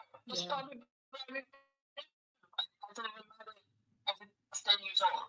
It's his. Mm-hmm. Mm-hmm. How do you fix that as a parent? How do you fix that? Yeah. Oh, it's okay. But you're not going to know. Because you know what? At the end of the day, if Jack grows up to believe that as soon as something is damaged, somebody in this world will replace it. Then I don't think for me, that's not how you teach a child growth. Yes. That's not how you teach a child development. Mm-hmm. You don't do that. Mm-hmm. But instead, you allow, this is the thing you need to teach. You allow Jack to make the decision when he would love Kelly to try scooter. Not when you as a parent or the caregiver Yeah. or the grandma decides that he should. Because you know what you're going to do results. Mm-hmm. When Jack decides to borrow Kelly that The scooter, scooter. Mm-hmm. he says if you remember, the next thing forces him to give it to Kelly. Wow. Wow. And he was the one who brought it. Then he said, it's okay. He wanted to try. I gave him a turn.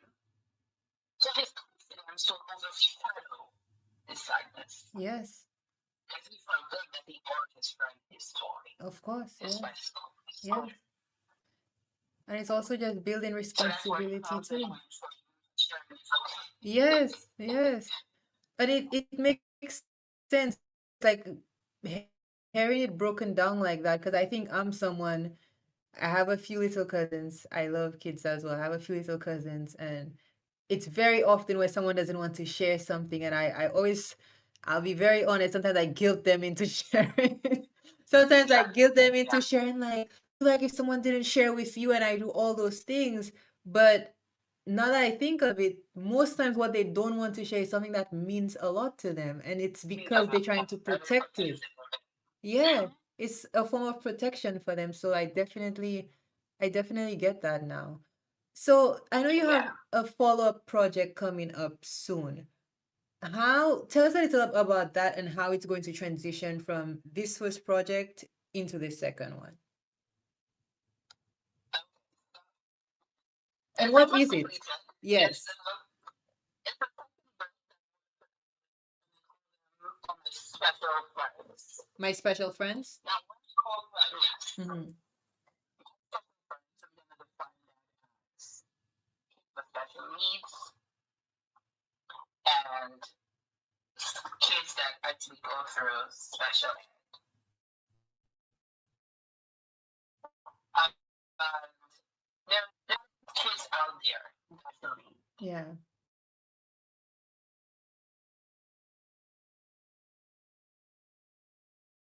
Those kids. Mm-hmm. And I was working with two of those kids. And like I said to people, I'm very observant. I pay attention. I gather my thoughts, I gather the things around me. Mm-hmm. And I realize a lot of nannies, a lot of caregivers, a lot of parents don't know how to handle this. Yeah. And then it becomes frustrating. Yes. And then it frustrates me. Now, I don't have any degree or any, you know, a degree Mm-hmm. in special needs or special ed or any of that.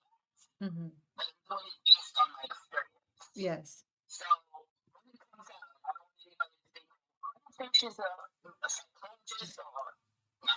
Yeah. I'm just writing based on my experience, how to handle and how to also make it more manageable for people that have those kids, my special friend, to be able to work with them.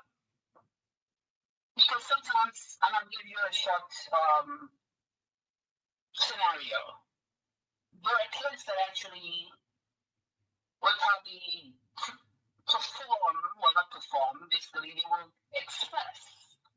Yeah, choose my words carefully. Mm-hmm. There are kids that will express certain behaviors, and then you think that, why are you doing this? Why are you behaving like this? But sometimes you're just looking for ways and means for you to understand and for you to help them. Yeah. Just for example, there are special needs kids that would probably just want to hug you. They just want to hug you.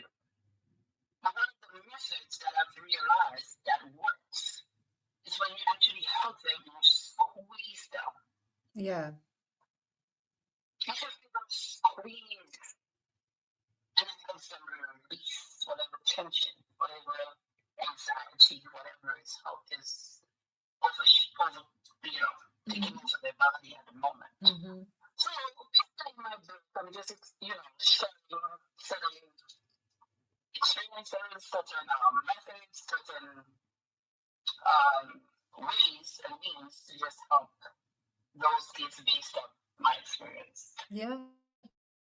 Hearing you speak about it, I'm thinking back to, biting is a big thing with kids. Yeah. And I remember one time I worked with a kid and he had special needs and I was aware of that. The family told me about it. And he bit me in my back.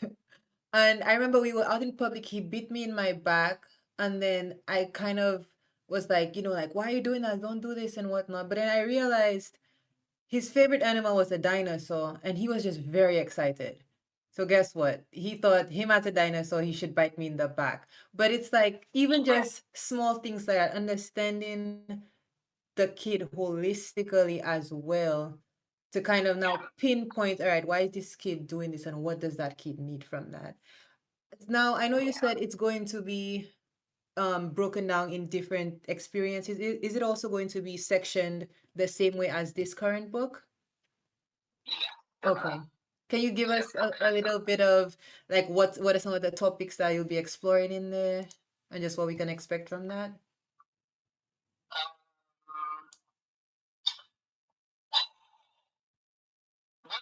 One of the topics in there is,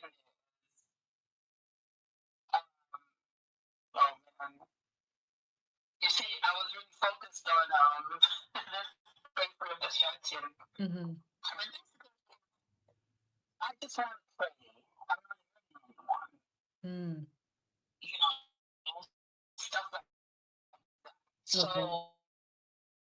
basically, camping, they don't want to hear you. Yeah. They just feel like they want to play. Mm. So Okay. instead, my message in there would be, why don't you have a pillow? Give them a pillow. Give them a little punching bag. Give them some kind of sensory toy, something that they could actually use their force on instead of using on your body. Mm. Yeah, that's good.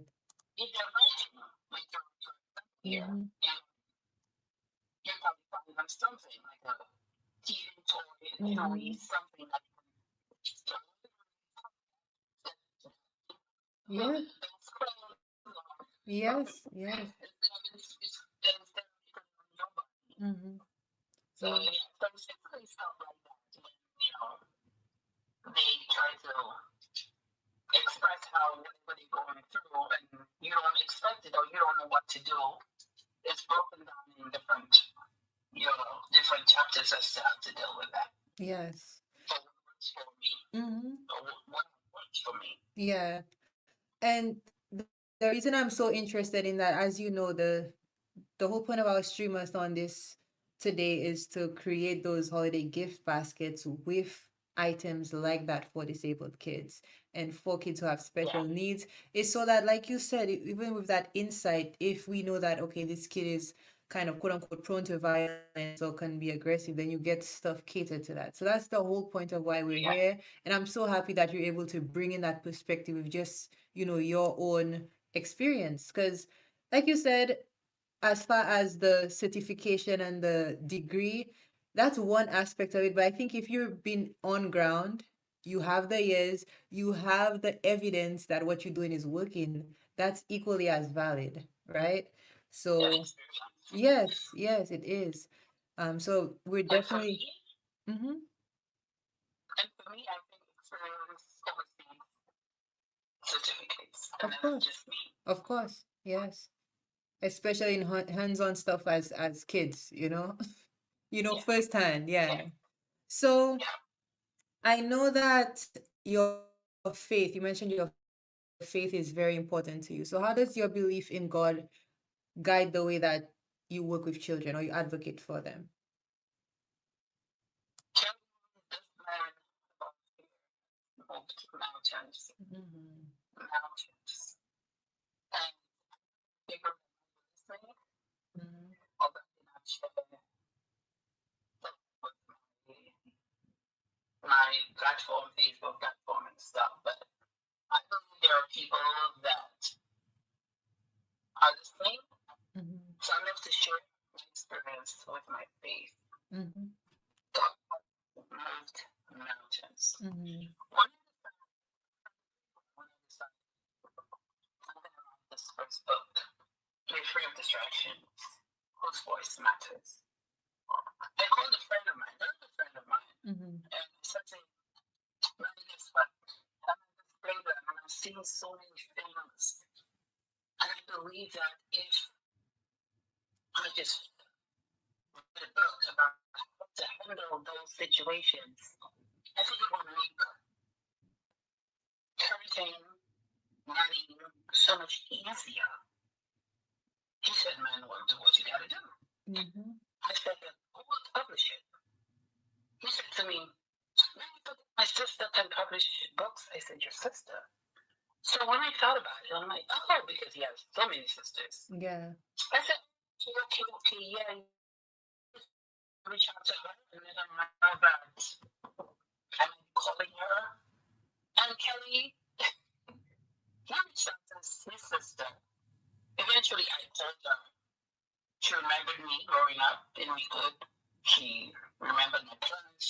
It was just flowing. Yes. Mm-hmm. And then when we got to the illustrations, I was not looking for nobody in a relationship. Here I am in St. Lucia celebrating my birthday. Well, I was there for my birthday. And someone just said hi to me on Facebook. And I'm like, Facebook can create so many scams and all this crazy. So I said to the young man, "Do you know, or did you actually send me this message?" He responded, he said, "Yes, I did." Mm-hmm. I said, "Okay, so let me just test you. Do you know my dad?" He said, "Yes." I said, "Tell me something you know about my father." And when he said to me, "You're probably cricket." I said, "So this is not a scam." Okay. So fast forward to now, my publisher, it was Dr. Theodore Shiratis from England. I decided to ask this young man. She said to me, "Ronnie, we need someone to create some sketches." So I'm talking to the young man that I spoke to on Facebook, blah, blah, blah. I said to him, "I'm writing this book, but I really need someone to draw the sketches and stuff like that." I said, "Well," I said, "Do you know anyone?" He said, "No, not really." Then in continued conversations, he said, "I used to draw Simpson and all the sketches cartoons at school, but I've never touched a pen and paper so many years. Mhm. Okay? Fast forward to now, this person is my husband, Wow. and he was the one putting up. Well, you have the book, Yeah. all the Wow. illustrations in this book. Oh, wow. And the one that you met who was singing at the National Day. Yes. Yes. So it's very talent. Listen, that, Clement, yes, that is amazing. Wow. so that's the one thing to you. I had this mustard seed Wow. and what God brought it to. Mm-hmm. Mm-hmm. That's amazing to hear, and that's very inspirational, honestly. Um, Yeah. so as far as your faith as well, like you said, with this experience, everything kind of flowed and fell into place and kind of happened naturally. When you reach those kind of heavy moments, whether it's maybe the doubt, maybe it's even like you said, sometimes there's some backlash, like, who are you to tell me how to XYZ with my kid or whatnot? With your faith, how do you handle that? Like, how do you allow your faith to carry you through those kind of heavier moments in your whole journey? Well,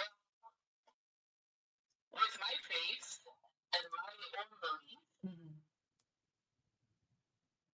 I basically let my work speak for me. I don't go out there and just get the other. I Mhm. told you this, I told you that. I pray about it. I say to God, listen, if it's meant to be, then we will make it happen. Yes.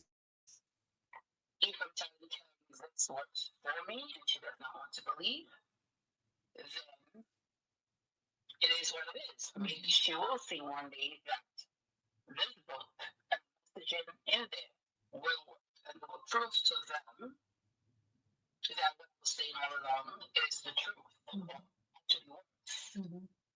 So I just take all my issues, that's a better word, to God. Yes. And I just leave it with Him Yes. and then turn it into whatever He says necessary. Mhm. That's so good. So, in whose voice matters, particularly with this project, how do you think parents, teachers, educators, friends, how do you think they can be better advocates for kids? Just in a very basic way, how can they be better advocates? Because I think we all should be advocate for kids. I think once you're an adult, you should be an advocate for a kid. So how do you think we can be better at doing that? I think all we need to do is kind Mhm. Yeah. of be a patient because I think the people, even when I told you about the first movement in the US, Mm-hmm. most of us coming out of solution, we don't practice patience. Yeah. But I think the people, when I realized that those tiny toes and tiny fingers are in my care, to buy, rent, borrow patience, but I have to find it. Yes. So I have to find a way to be very, very patient. Okay. And up to today, I get this, Ronnie, how are you so calm about it? I said, because I know you're salt. Mm-hmm. I'm not going to be all up there. And then the conversation, I'm like, okay, if you're up there, I'm going to be up there too. Yeah. So basically, I think parents, guardians, educators need to be a little more patient, very calm demeanor, and kids respond to that. And definitely, I will repeat, definitely that will make your job less of a stress Mm-hmm. and much, much easier. Mm-hmm. I hear that. And then just like looking ahead and kind of rounding off our conversation for today, when you think about the future that you're creating, because definitely you're creating like a new culture, you're creating a new way of being. When you think about that future that you're creating, what are you hoping for that next generation? Whether it's the adults and also the kids. How do you see that future? I see if this method is applied, I think we'll get great leaders.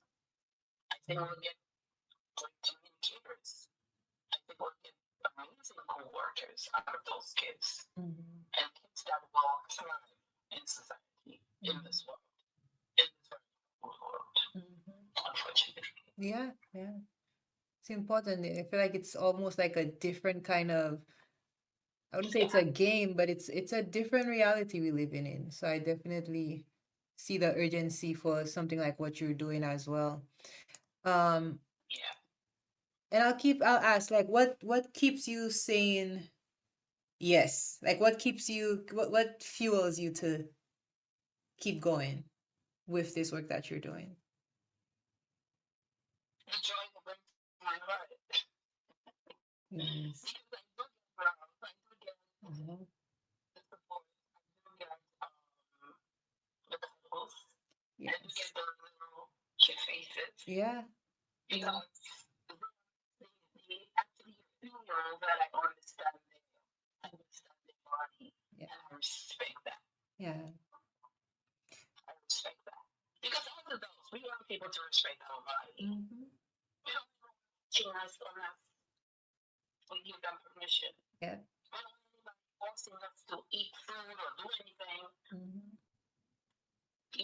So as long as I respect their bodies, I get I get an amazing kid. Yeah. And all kids are amazing. They are. I truly believe that as well. I'm wondering now, Ronnie, are you one of those people that a kid would just see you and they just kind of start smiling to you or yeah? That's an amazing feeling. Yes. That's an But amazing it could feeling. also be one it could also be something that I inherited because my dad did that same way. Wow. And my dad is so advocate for kids on the thing. Yeah. My dad anywhere it's a kid and I should have brought him home with my dad at the end of Oh, the day. yeah, yeah. I love seeing that. Yeah. That's amazing. Because you obviously know there has to be some type of trust, but it's like built instantly. So it's definitely something deeper that the kids sense. So that's amazing. Yeah. Yeah. And lastly, where can we find you and your books and just stay in touch with you? How can we do that?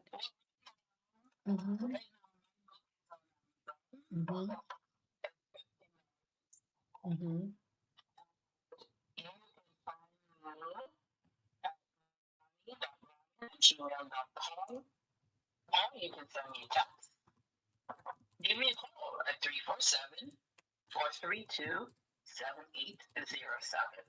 Again, that's 347-432-7807. 7807. And I'm just gonna put that up there so I could share it in case anyone wants to get in touch with you. I definitely believe that we need like a part two. I think we need I even think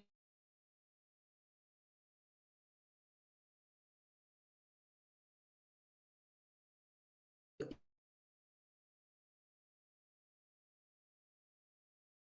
it's just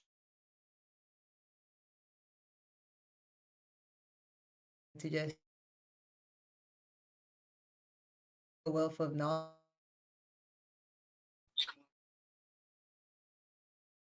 Yeah, maybe definitely. back home. Yes. Maybe back home these respecting again their bodies. Yes, I agree completely. Um, Yeah. and I just want to say thank you, Ronnie. Our time is coming to an end. I just want to thank you for joining us this morning on our streamathon. And thank you for just being so open. I literally just met you last week and you were just so open Yeah. to sharing, your knowledge and just being part of what we are doing. So I truly, truly appreciate that. And I hope that we're able to connect soon and actually get more of this out there. Because, like I said, this is very, very important work. So if you have any closing remarks you'd like to share with anyone before we officially end our time today. Yes, most definitely. Turkey, to more of these projects. Mm-hmm. And I want to thank you for giving me that opportunity, Kelly. You're the only one so far. I've reached out, and I'm not going to make mention of names Wow. or places, but I've reached out to so many places, those in authority to help me bring out that message about my book. Yeah. And even something to give them heads up of the second book. Yeah. And God sent you somehow after praying.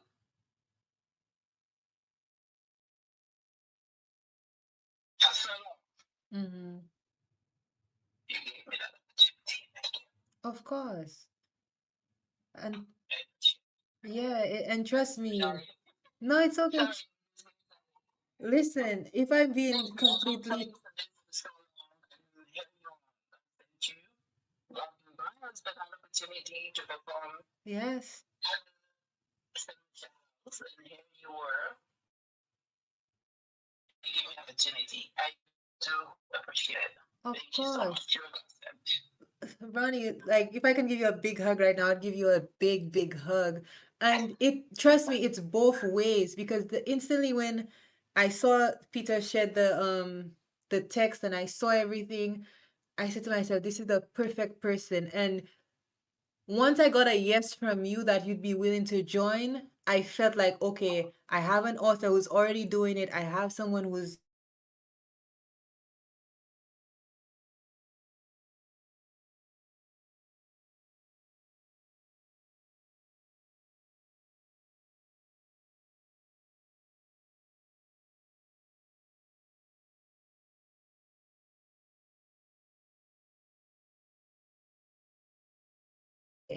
yeah.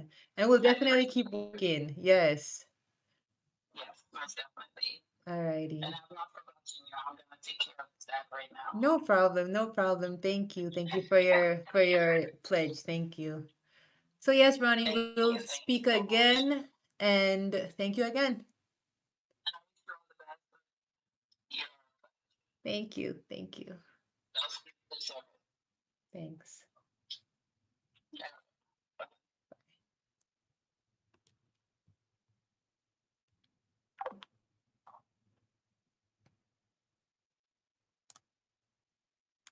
Yes, folks, that was our second guest, Ronnie just sharing the stories. Ronnie is so sweet. Oh my goodness. And I'm just so happy that we got the opportunity to speak with her. Um, and we're just gonna take a quick little pause before we get to our next guest. We have the creators of Kadaga and Sisters for Harmony. Well, Sisters for Harmony, which under Sisters for Harmony, we have a Kadaga web series that falls under it. So we're going to have the creators, Dr. Kathleen Walls and Brother Ed Umoja. They are going to be joining us shortly. So we'll just do a quick break before we join them and learn about the work that they are doing.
Can you hear me, Dr. Walls?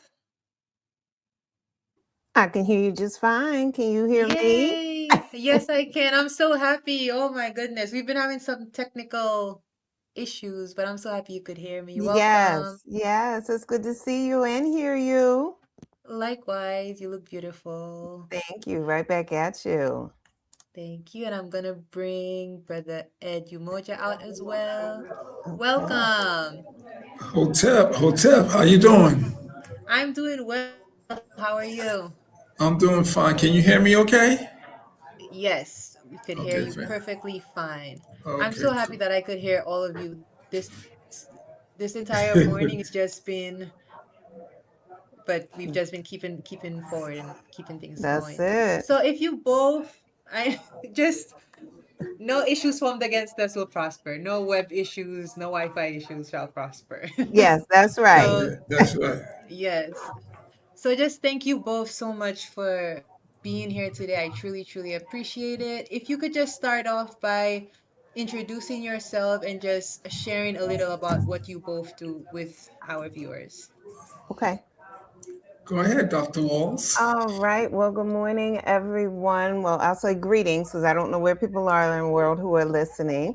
My name is Dr. Kathleen Walls, and I do a variety of things. I am a doctor of clinical psychology, so I do provide counseling services as well as leadership coaching services. I am a children's book author of The Adventures of Froggy T and Bunny, a hip hop tale series, and I am also the president of Sisters for Harmony, which we're going to talk about a little bit more. So those Yes. are some of the things that I do. Brother Moja, I'm going to let you jump in. Well, Hotep, peace and blessings. I greet everyone in the name of God and our ancestors, in whose footsteps we most humbly walk. I'm Brother Ed Omoja, originally born on the beautiful island of St. Lucia. I am a Masha from Masha, so I'm a Masha posse. So to all the people who are listening around the world, who love St. Lucia, Lucians, you know where I'm from, right? Okay.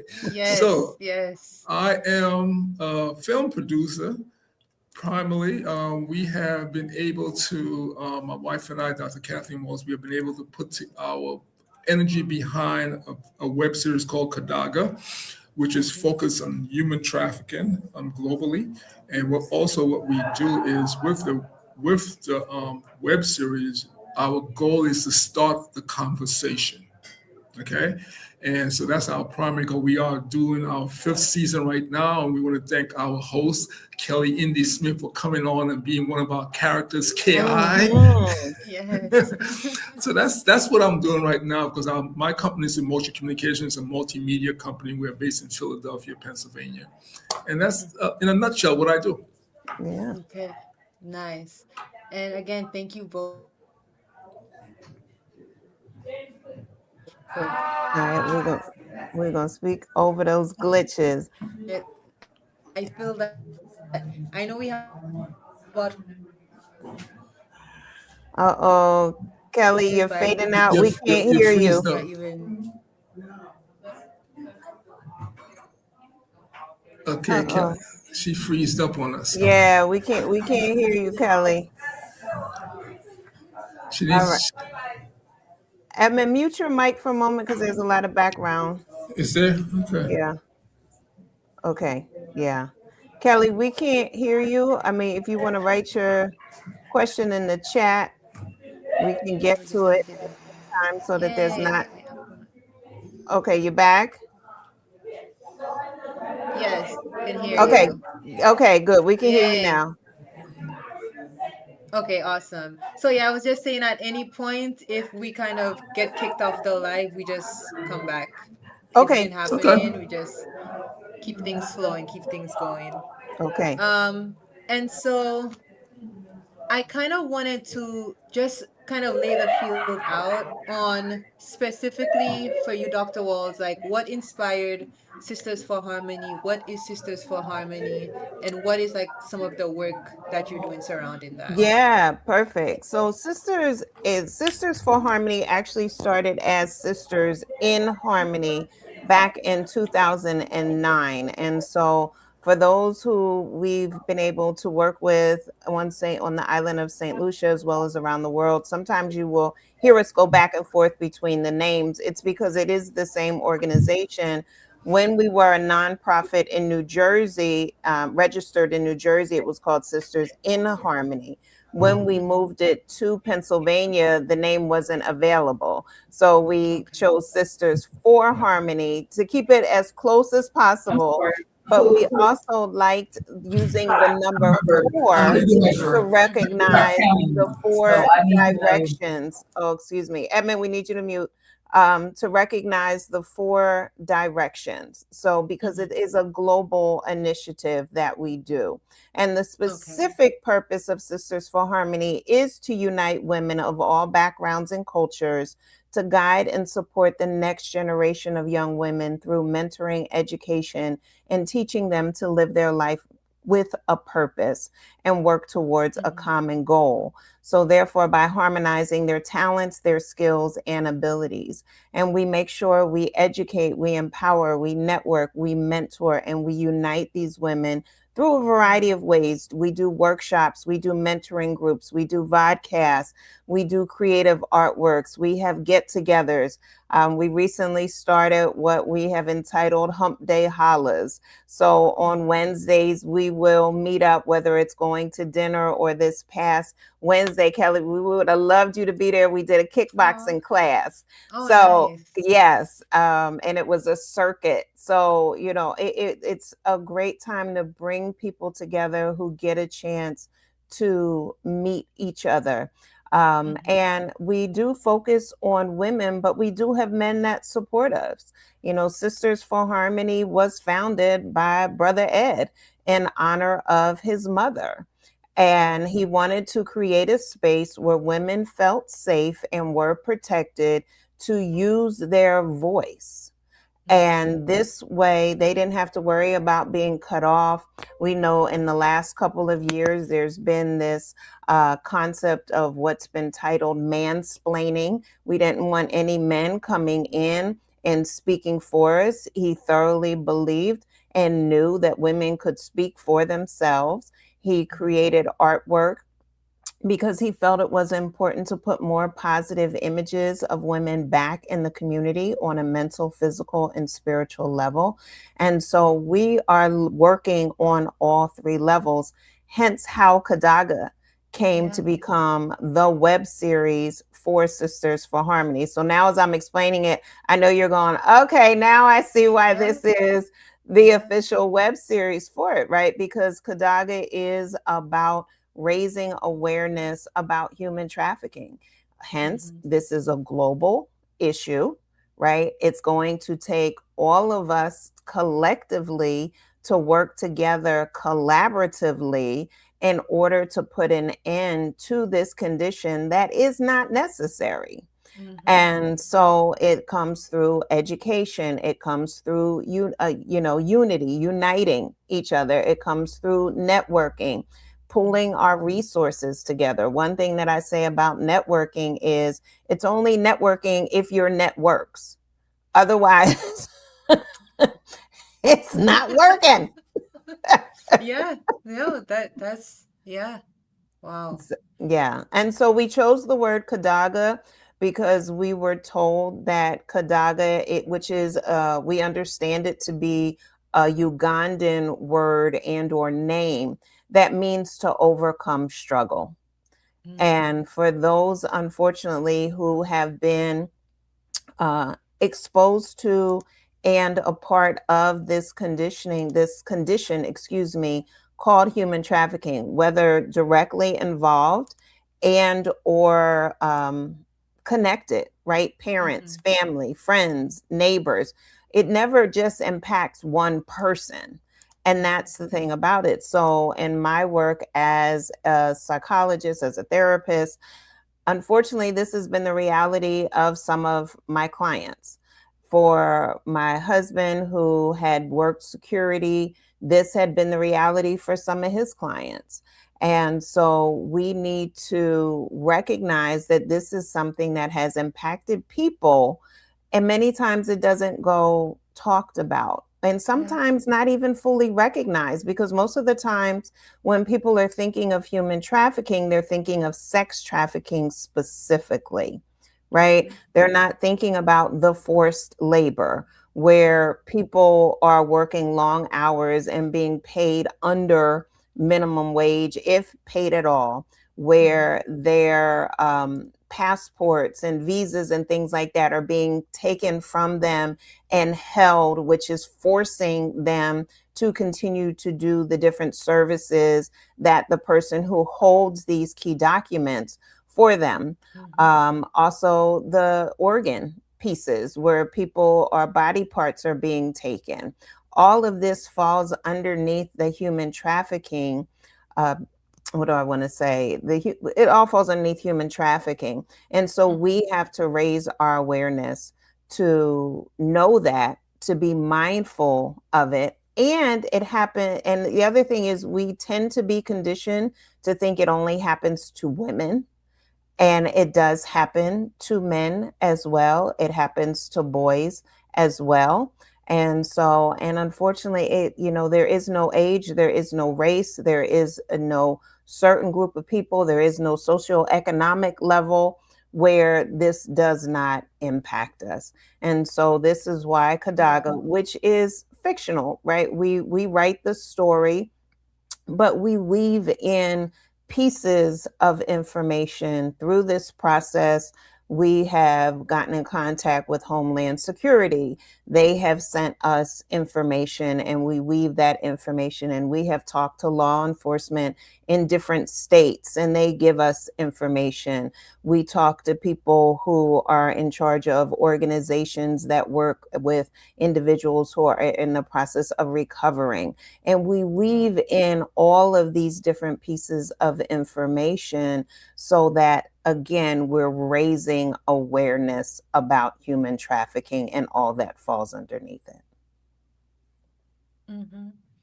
So, I mean, it is important, and honestly, before I joined the Kadaga family, it was something I think I was also under the impression that okay, it's only sex trafficking, and I didn't realize how much broader it is.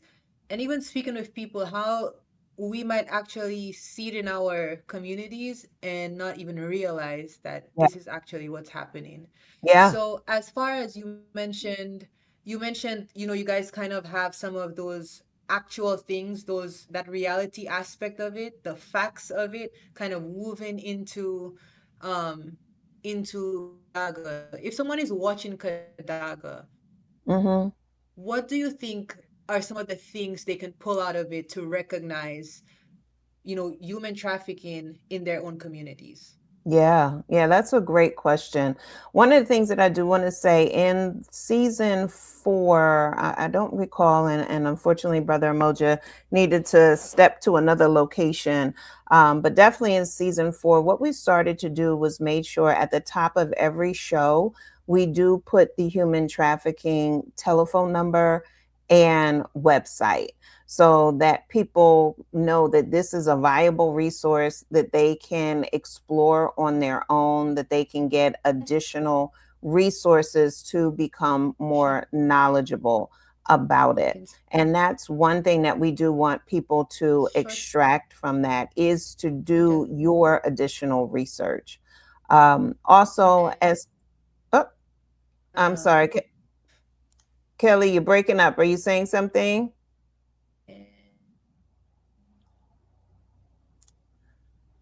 All right. So, get back Kelly, can in. you hear me okay? Uh-oh. It seems as though her internet is going out. All right. So as I was saying, so throughout the show, it's important to watch that we will start to embed again different pieces of information, whether it's a telephone number, whether it's certain signs or signals that can be used to recognize when someone is possibly in a dangerous situation or in a situation that's making them feel uncomfortable. Okay, Kelly, you're back. Yes. Thank you for Okay. holding it down. I was trying to, yeah, thank you. You're welcome.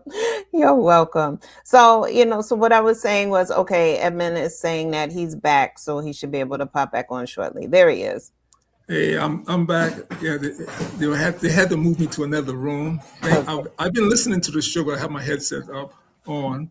Yeah. So you're right, Dr. Wall, and Kelly's also correct. And that's what we want to do. We want to make sure we give human trafficking a broader face, because a lot of times we don't understand what human trafficking fully encompasses. When you talk about forced labor, being from the Caribbean, we know about forced labor, that some nannies get their passports taken away from them and they're forced to work and they're underpaid. That's part of human trafficking. Mm-hmm.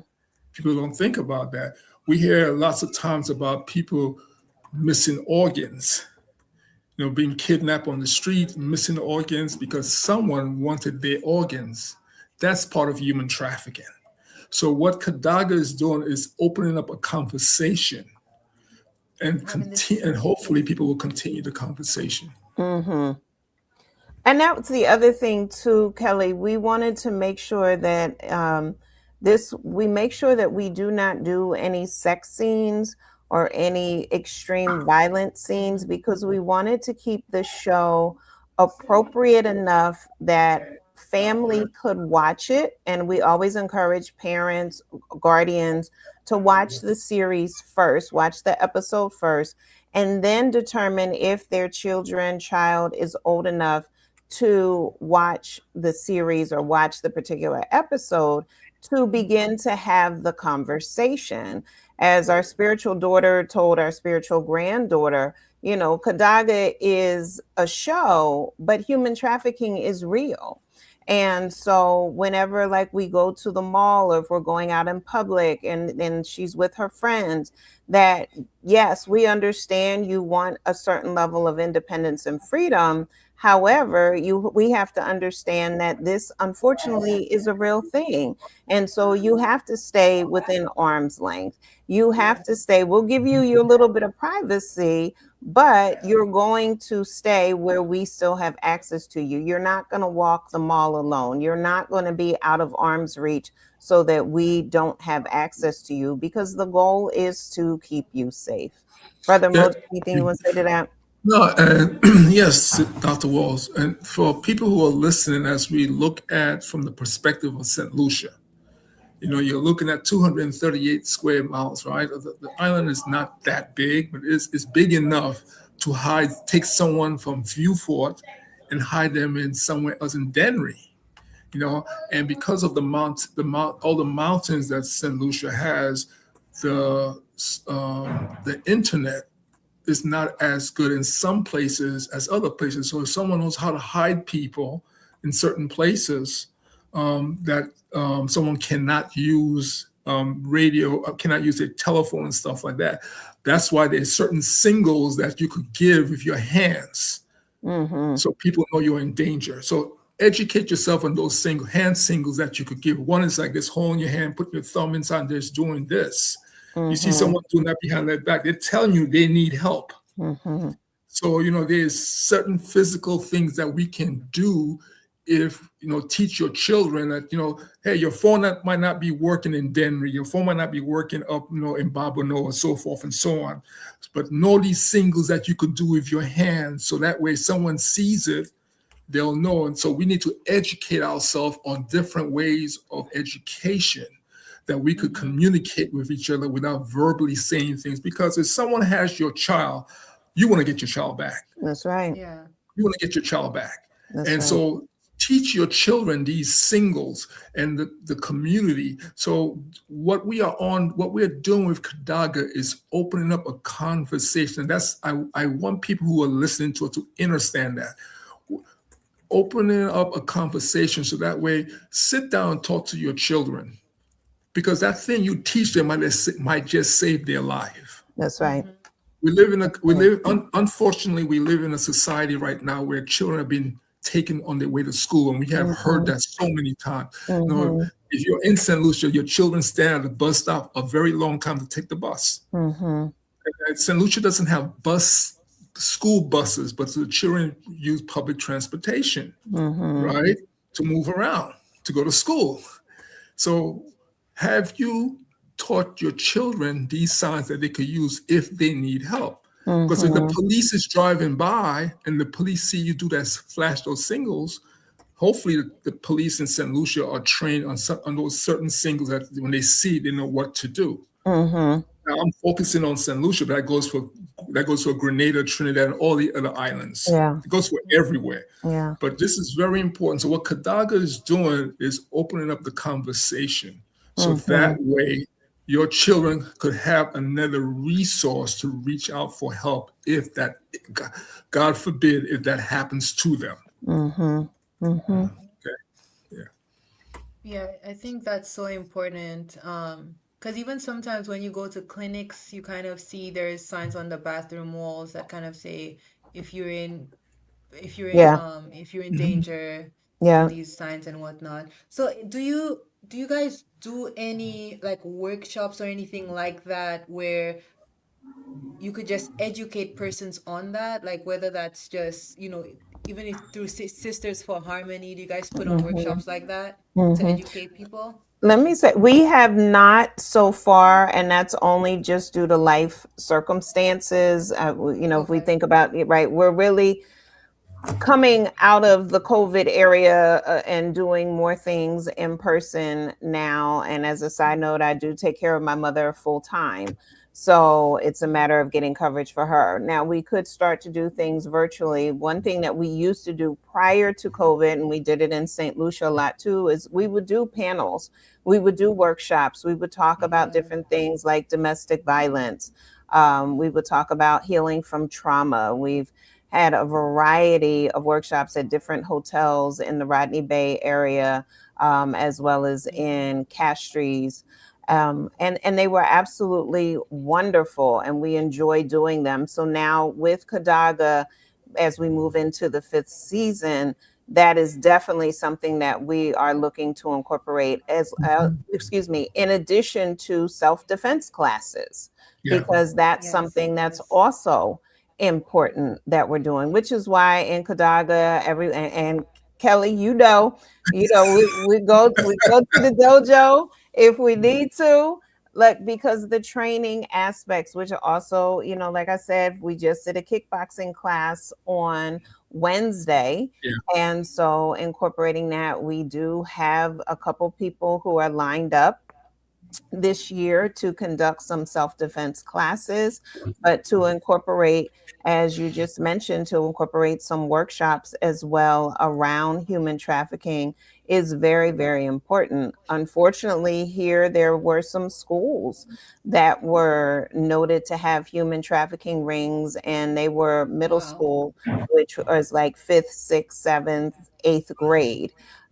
And people were picking people up saying that they were brothers and cousins and uncles and so forth. And they noticed that these young girls were nails and hair and purses and clothes. And then finally somebody's like, now, wait a minute, this is just a little bit odd. And next thing you know, it was this whole prostitution, sex trafficking ring that was happening with these 10, 11, 12, 13, 14-year-old girls. It was absolutely horrific. So it's happening. And that's the thing about it. It happens right in front of us. Sometimes it's so blatant that it's happening right in front of us. And we have to learn how to recognize the signs. So we're going to take that statement to heart. And I wrote it, I always keep a pen and paper next to me when I'm talking. Look, so I wrote it down, workshops 2026. So thank you for that. Yeah, and one of the few things is that if you see something, say something. That became very powerful after 9/11. We say, if you see something, say something, because you know what? If you're in the airport and you see something doesn't look right, it doesn't feel right, just talk to authority and just say, listen, I don't think that doesn't look right to me. Can you just talk to them? I mean, the authorities just go over and talk. So what if what you saw wasn't right and you just save someone by your simple action, by saying something because you saw something? Very important. And in Kadaga's season 5, I've been working really hard to bring different aspects of the African American or African family. And what I say by that is because no matter what religion you belong to, you are a target.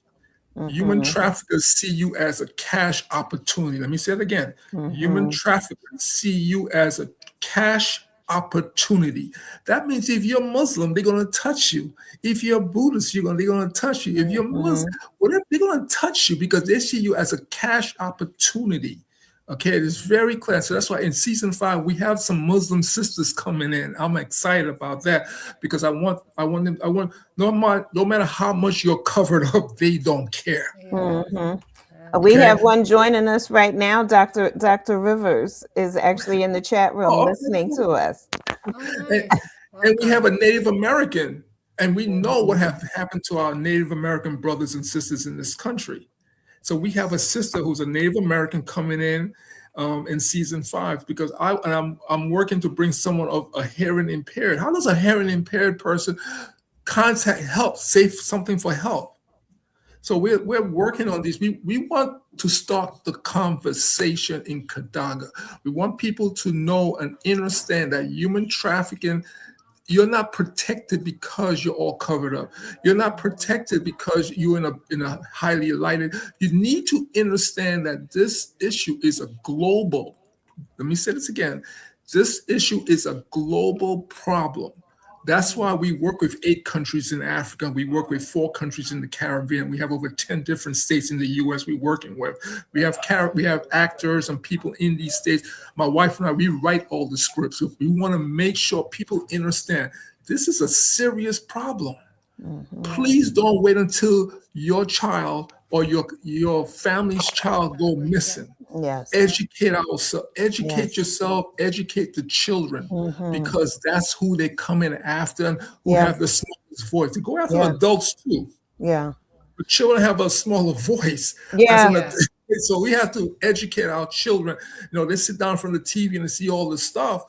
Sit them down in the living room, sit down at the kitchen table and let them learn the signs they need in case someone is trying to harm them or take them. Let them understand it's not cool when some grown man is trying to talk to you. That's right. That you don't know. Right. It's not complimentary. And pay attention, right? And teaching them about their intuition, teaching them about paying attention to their surroundings. I know our spiritual granddaughter, she's at that 12, 13 age, and she one day was walking from the corner store, right around the corner. It's not uncommon. Go to the corner store, go grab something and come home. And when she came in, I was talking to her mom on the phone, and she was like, Mom, she said, I don't know. She was like, I was walking home and it just felt weird. And I noticed these men were outside this car. I really felt uncomfortable. And I said, put me on speaker. And I said, repeat to me what I think I heard you say. And so she repeated everything that I just said. And I complimented her on paying attention to her gut. I also complimented her on telling her mother what happened instead of holding it inside and doubting what she saw, what she felt. Right? Because I want to strengthen that part of her. And then also encouraged her whenever she feels that way to let somebody know. Because, right, that's teaching her that her body, right, that's her body language communicating with her, not to ignore that. And the whole thing is for her body to be able to be calm. And the environment was letting her know that it couldn't be calm. And so there's multiple reasons why we have to have these conversations so that as she's getting older, that she's recognizing that. Also, right, this is why it's important when I say don't have those earbuds in. This is why I'm saying don't be on that phone when you're walking around outside. You must pay attention to your environment. So there's many opportunities for teaching life skills and life survival without it coming to such a drastic point where somebody's screaming because somebody's grabbing them. Let's start to teach these preventative measures so that hopefully we don't have to go there. Yeah, Dr. Wells, I want people who are listening to us who want to get involved. Please get in touch with Kelly or get in touch with us. I know Kelly's, she's super busy, so drop us an email or text because this is not okay. I'm from St. Lucia. This is not only for Lucians. This is for everybody. Mm-hmm. Okay, I want to make that perfectly clear. I'm a proud Lucian, and so I talk about St. Lucia a lot, and I'm kind of hard on my country because I love it so much.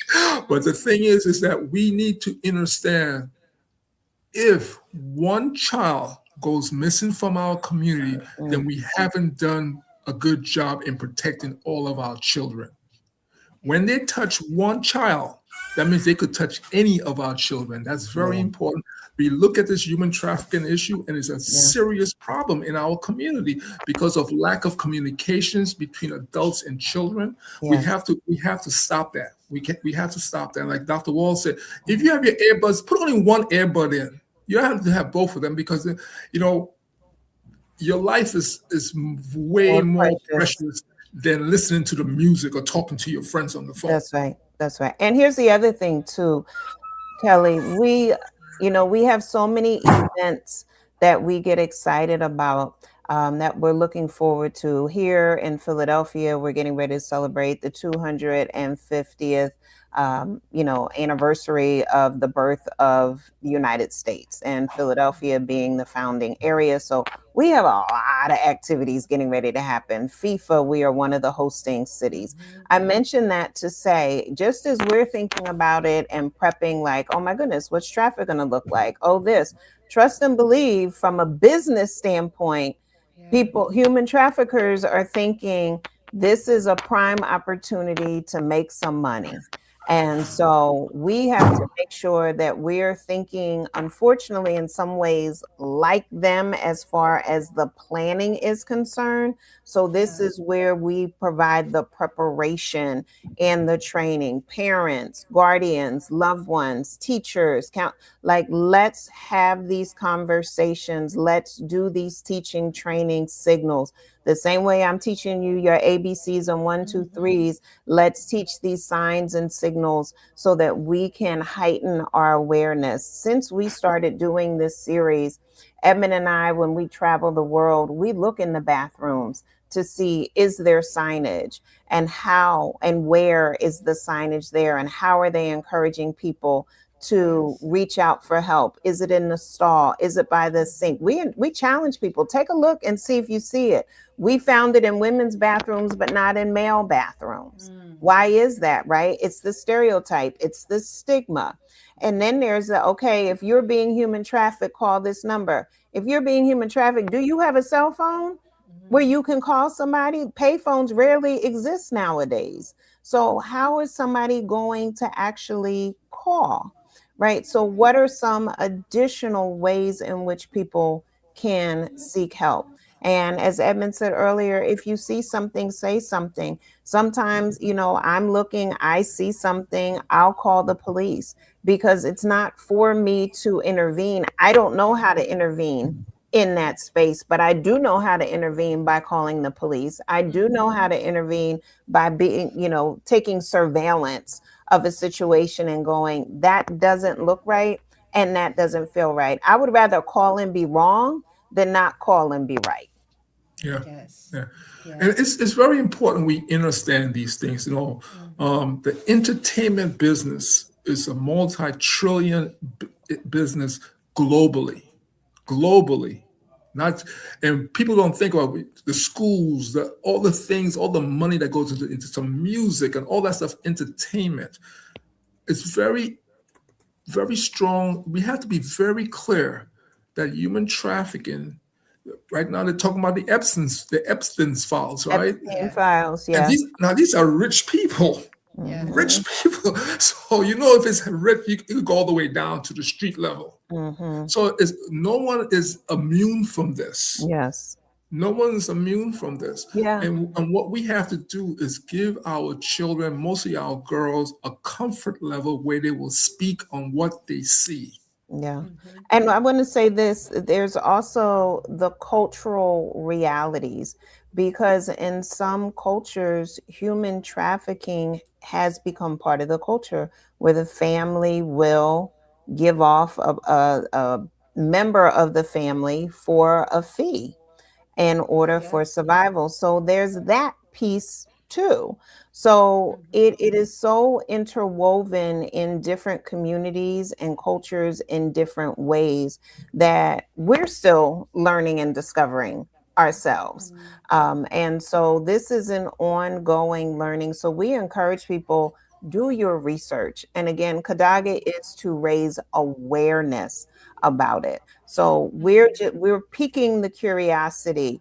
Check and see what the facts and the statistics are in your location as well. And sometimes it goes under a different name, right? In St. Lucia, you're speaking not only English, but there's also the French influence, right? There is the English influence, right? What is it? 7 times French, 7 times what? Sometimes British. British, thank you. Yes. So, right. So there's all of those cultural nuances that are there as well. And again, like I said, every place in which we've been raised, we have our cultural nuances, and we may be calling it by a different name, but it is what it is. Yeah, and I want to thank the people in St. Lucia who have come on board to help us. We have Claudia Edwards, we have AJ, we have several people in St. Lucia. We have Maureen Fontenelle up in Ted Paul. We have a lot of people in St. Lucia who have come on board. So the time we started PIF, our first PIF was in 2014, and it slowly built up because we wanted to educate people on several things, okay? Make that very clear, because what I wanted to do as a Lucian, as a born Lucian, I realized when I go home to St. Lucia, I see a lot of raw talent. We say that all the time and say we have so much raw talent. That raw talent might be missing 1 or 2 pieces to take it to the next level, okay? And so what we did with PIF, and we're continuing what we're doing in Kadaga, is that we want to educate people. Have fun, enjoy life, but be aware of your surroundings. Okay, we're not telling you not to do one and do the other. We say have a balance. Have a balance. Young girls leave Viewfort and come up to Castries to party and stuff like that, right? So be careful. Be careful, because all the people in St. Lucia are not Lucians. And unfortunately, all the people in St. Lucia are not there to want to do good for you. Okay? So while you're having fun, keep your guard up. Keep your head on a spindle. Watch out for your friends. If you go to a party together, leave the party together. Don't leave with a stranger. So, there's things you could do to protect yourself. Do not put your guard down because you're having a good time. Have a good time, but make sure your guard is still up, because there's people who are waiting for you to let your guard down, and that's when they pounce.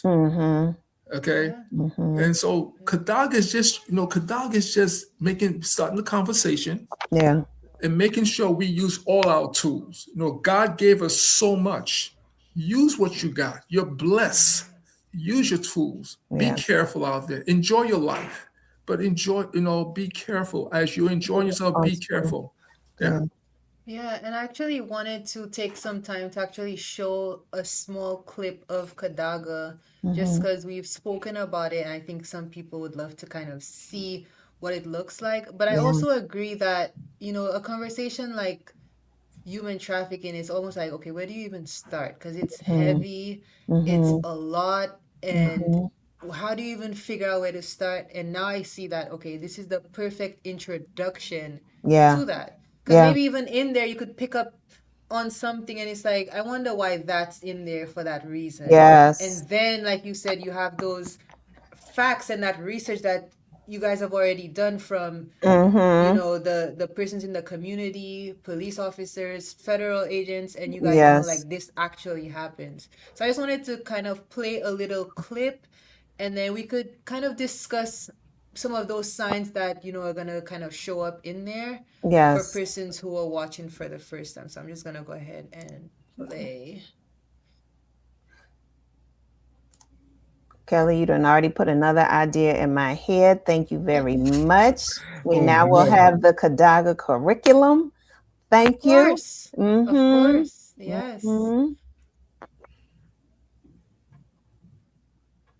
Yeah, so I'll just say the educator in me is that like people need to know what it is, right? So so we felt as though let's define it.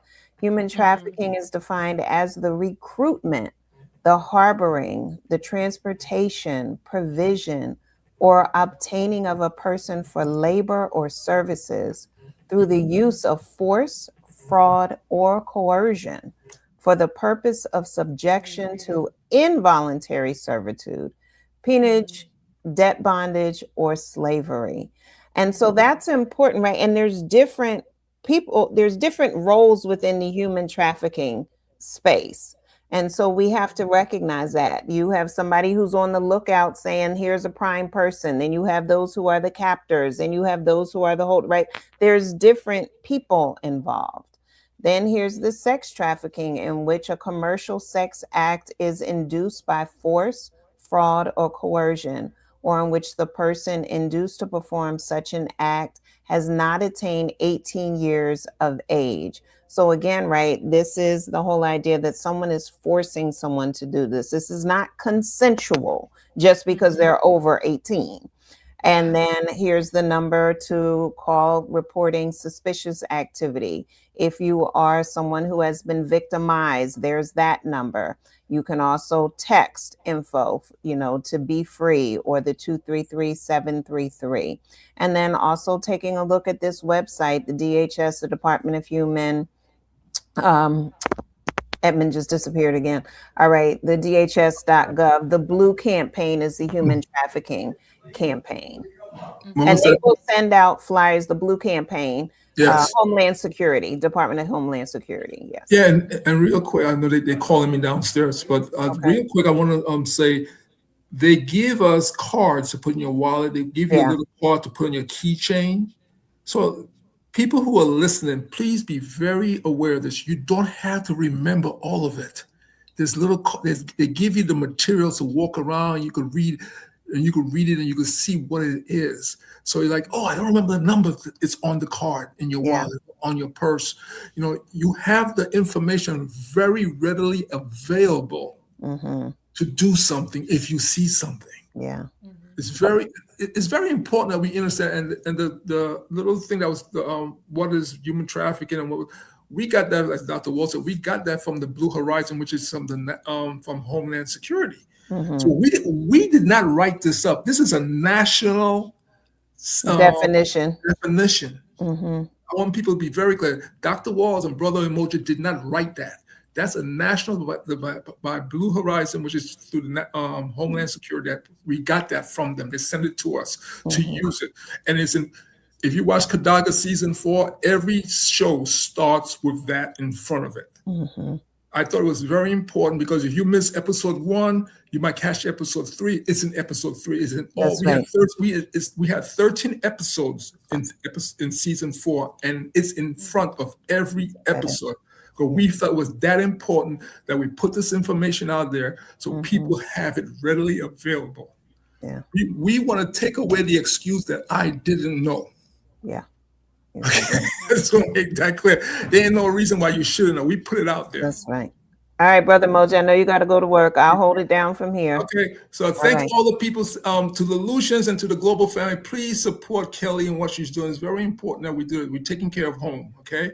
So God bless, and I'll see you, Dr. Walls. Thank you so much. Kelly, thank you so much. And I'll talk to you later. Yes. Thank you so much for joining. Thank you. Okay. All right. Bye, babe.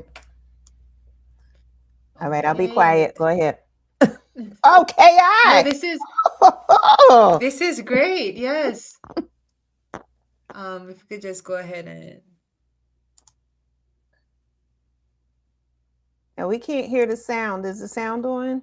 Oh no, we can't hear the sound. The sound is supposed to be on. Let me see. Stop sharing, and there should be a button somewhere. Let me see. It's funny. He said Dr. Wade, and Dr. Wade just joined us. And she was saying in the chat room that there should be like CPR training and active shooter training. Perhaps we can initiate a trafficking response training. I think that's a great idea. Boy, see, this is why I keep a pen and piece of paper next to me, because y'all be throwing all types of ideas. This is great. Yes. Are you able to hear anything now? No, still not hearing anything. No. That's so peculiar. Okay. Yeah, let's see.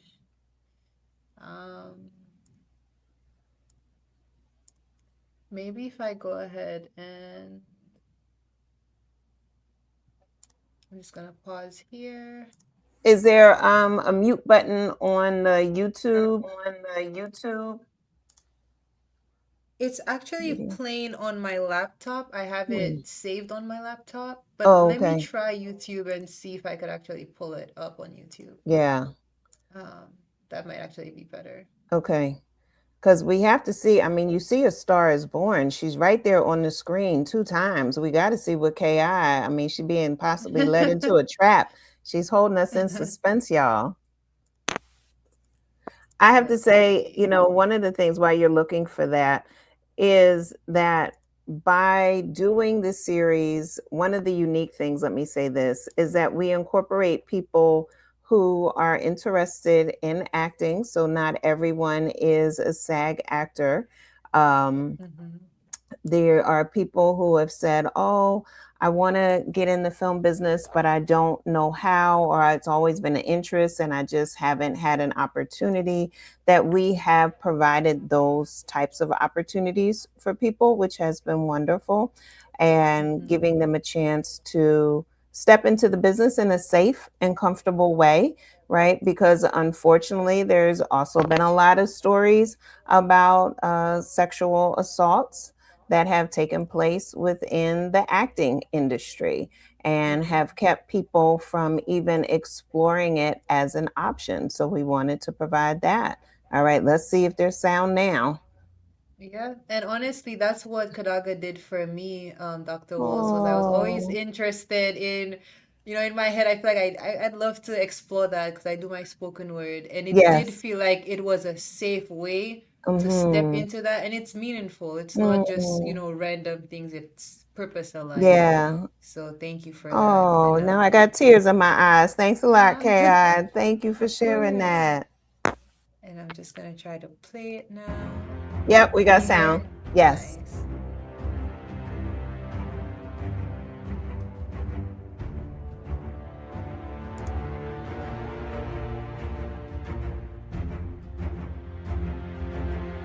Lioness, I've been following one of Cassie's persons since they left the newly opened St. Lucia building on Broad Street down from Temple. I'm in the hallway of the building they went into, but I don't know the apartment she went into. Walking into a trap is not on my bucket list, Lioness.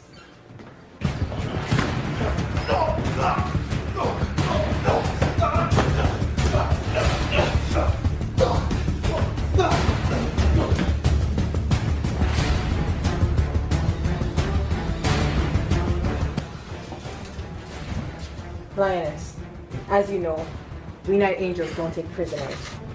Queen Energy, call me Majesty, living this every day in my own way. So actually gonna, that was, yeah, I enjoyed watching that. I love that. Yeah, and I just love how you just knock them out, handle it, and go pick the phone back up and keep it moving. Like, yes, that was amazing. I do want to ask Dr. Walls, as far as like when you guys come up with the characters and like what's that process of coming up with those different characters and how you keep the story flowing? Yeah. I will say, excuse me, I'm laughing. Dr. Rivers is saying, okay, the fighting skills. Yeah, she had them skills. You saw her. Wait till y'all see her in the dojo. If y'all ain't seen that episode yet. Oh yeah, that was good. So with the characters, one of the things that Edmund was insistent on was that the characters are connected to who we are as individuals. He wanted us to connect with it. He didn't want it to be so distant. So, like for instance, you'll see that Lioness, who is the role that I play, is an author, right? I am an author. So you'll see Froggy T and Bunny books throughout episodes. So it's relatable. I am a mentor, right? I mentor a lot of people. It used to be a lot of women, but I have some men on my roster as well. And so he wanted that aspect there. I also have some elders who have mentored me. So keeping it close enough to be relatable and then also open enough to give it our life, right? Give it our Yes. version. So Kelly Indy Smith, KI. All right. So there we are, right? It's close, but it's just a little bit different. And so you have the athleticism, you have the part of the history of doing some martial arts. So it's bringing that back into your life, but also expanding what you do. Hence, with the Southern Gem Foundation, you are definitely one who is into uplifting, mentoring, empowering. So it's making sure that the character is close enough, but also has openness enough. And then, as you know, of course, within the human trafficking, there's going to be those who are the human traffickers. And so we have people who say, you know what, I want to try being a villain for a change. Like I've never done that. Okay, well, you want to let's try it and Yeah. see. And Yeah. so it kind of becomes our adult playground, so to speak, right? Again, former teacher here. So we have play areas in the classroom and Yes. outside of the classroom where we get a chance to explore the fullness of who we are. And this is the opportunity for that. And as he mentioned, that we do work with about 7 to 8 different countries in Africa, 4 countries in the Caribbean, and about 13 different states. And so culturally, we're always thinking about that. So in some episodes, you will hear people speaking their native tongue, right? You'll hear episodes when we have AJ, or we have Angel, who's also from St. Lucia. Then all of a sudden you'll hear some Creole mixed in, or we have someone from Kenya and we'll hear that native tongue, because we want to keep it authentic to who they are, and we want to uplift that part of the world, because again, this is a global piece. We want to tie it in, as we had one woman who's from Liberia, excuse me, and she talked about juking in. She was like, if this happened in my country, we would be juking. And it was like, okay, so let's write that into the script, so that when people from your country or your village are watching it, your town, your community are watching it, and they hear that, it's like, oh yeah, that's her. You know, Yeah. she's representing us. When we hear a choops, we know that that's representing certain cultures. When, did one scene where we were driving through North Philadelphia. Well, anybody from Philly knows that we do not say North, we say Norf. So you driving through North. So it's like, oh, she really from Philly. So it's like we make sure we Yes. add those cultural pieces and nuances, because we don't want to be fake. We want to be authentic and bring it forward so that people can connect to it. So we're taking all of that in mind. So I tell people, although he is my husband, he got a lot of stuff going on up in here. So I can't tell you all the secret sauce, because it lies within him, and then he shares it, and then we clean it up accordingly. Nice. And that's amazing. Like that's one thing I've realized about Kadaga. Sometimes I'm like, how are you able to just keep the story going and still have that reach and Hmm. find a way for it to come back and just create like that continuity? And it Yeah, makes sense. It's not like it's everything kind of falls in place, makes sense. I did yeah, also want to ask what inspired, like you could have done something else, right? It could have been yeah, a podcast, it could have been a yeah, video. Like what inspired the Kadaga web series as yeah. like the creative, um, I guess the creative representation of Hmm. what you guys are trying to do. Yeah, so I would say it was a couple things. So number one, as he mentioned, PIF, so the Piton International Film Festival, which we started in 2014, which was about educating individuals, young people specifically, but we say young at heart because youth does not really have an age, right? It's this idea, though, by definition, of course, it does, but I'm a sole and firm believer that the inner child lives in all of us. So I refuse to be capped at 19 as a youth person. Okay. But yeah, so, it was really near and dear to Edmund's heart that people learned what was going on in front of the camera, but also behind the camera. Looking at the film industry, which is $1 trillion industry, there are so many opportunities. And many times people just think about the actors and the actresses, but they're not thinking about the writers. They're not thinking about the barbers. They're not thinking about the makeup people. They're not thinking about the costume designers. They're not thinking, right? There's so many opportunities to participate in this industry, but your mind has to be open to the possibility. And so that's how PIF started. And also it being a collaboration, not a competition. So let's find a space. If you're interested, let's find you a space. So we have people who just do voiceovers. They don't want to be on screen, but they want their presence to be on screen. No problem. Let's find a way to do that. So, right, we do that with the spiritual aspect of it, where the Nahende Council, will come in and deliver messages. You don't ever see them, but you hear their voices. And so these are some of our elders in the community who have decided that's how they want to contribute. No problem. So looking at the film industry and saying, okay, where are we now within it? So when Kadaga started, it was this idea that we'll do this feature film, 2 hours, one and done. And one night as we were watching some of the edits of it and looking at where social media was going, specifically on YouTube, more shorts, more shorter content was getting bigger hits. And we were just talking one night and it was like, babe, what if we turned it into a web series? And what if we expanded beyond one person being Kadaga to it being a group of women being Kadaga warriors? And so when he gets excited, he's like, oh yeah, that works, that'll work. And so it was like, all right, now we're in the zone. Let's flow with it. And he was very specific about Kadaga warriors being women of color from African descent.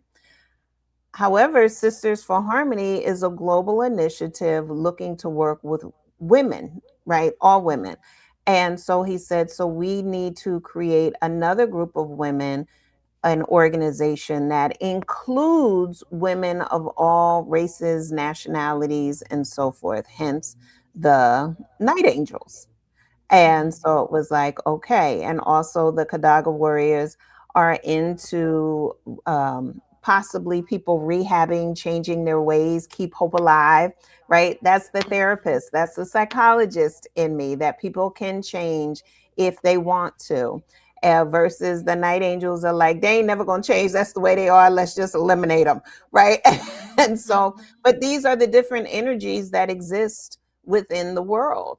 And so recognizing and creating representation for them. And so that's how the story isn't over. Unfortunately, right? Human trafficking, we know the origins of it, or let me not say that we know the origins of it. One of the greatest representations of it is the enslavement of the African people, right? So human trafficking has been around for centuries and it has not gone anywhere. It has just changed the way that it looks. And that's why the definition has expanded beyond just capturing people, beyond just the sex trafficking. We have to look at all of the ways in which people are utilizing humans to make money, and they're being forced to do so. And so this is why we have to expand and raise our awareness around human trafficking. Yeah. And we are we are interested in hearing more, Dr. Walls, about Yes. Kadaga. So I will be posting I think I already did, but I will post again the link. And in case anyone wants to join Sisters for Harmony Mhm. or learn more about, what the work that you're doing, how are they able to do so? How are they able to Yeah, connect with so you? they can go right to our Sisters for Harmony, and that's the number 4 Harmony website. So sistersforharmony.com. I'll drop the link in the chat and they can see. Oh, sorry, let me put it to you in the private chat. Um, maybe you can grab it there. There you go. So they can go. You can read about our mission and our vision. If you want to contribute, you can also contribute. We have a PayPal account, and there's a drop down drop down menu where you can identify what you want to contribute to. If you're interested in being with Kadaga, you can send us an email as well, and that will you should be able to contact us on the site, and you can just let us know and we'll be in contact with you. I would say the other way, you can also reach out directly to Brother Ed at piffemoja@gmail.com. Mm-hmm. I So did have that yeah. as well. Yes. Okay. Okay. Dr. Walls, I just want to say thank you, thank you, thank you, and also to Brother Ed. He already left, but thank you both, not just for being here today, but just for, I mean, I've only known both of you, I think it's about a year now, a little over a Yes. year. Yes. And even in that short span of time, what you've brought into just my life and my consciousness as far as the possibilities is words can't even describe, because it really felt like it was some sort of an awakening for me to Mm, see that there's more that I could be doing.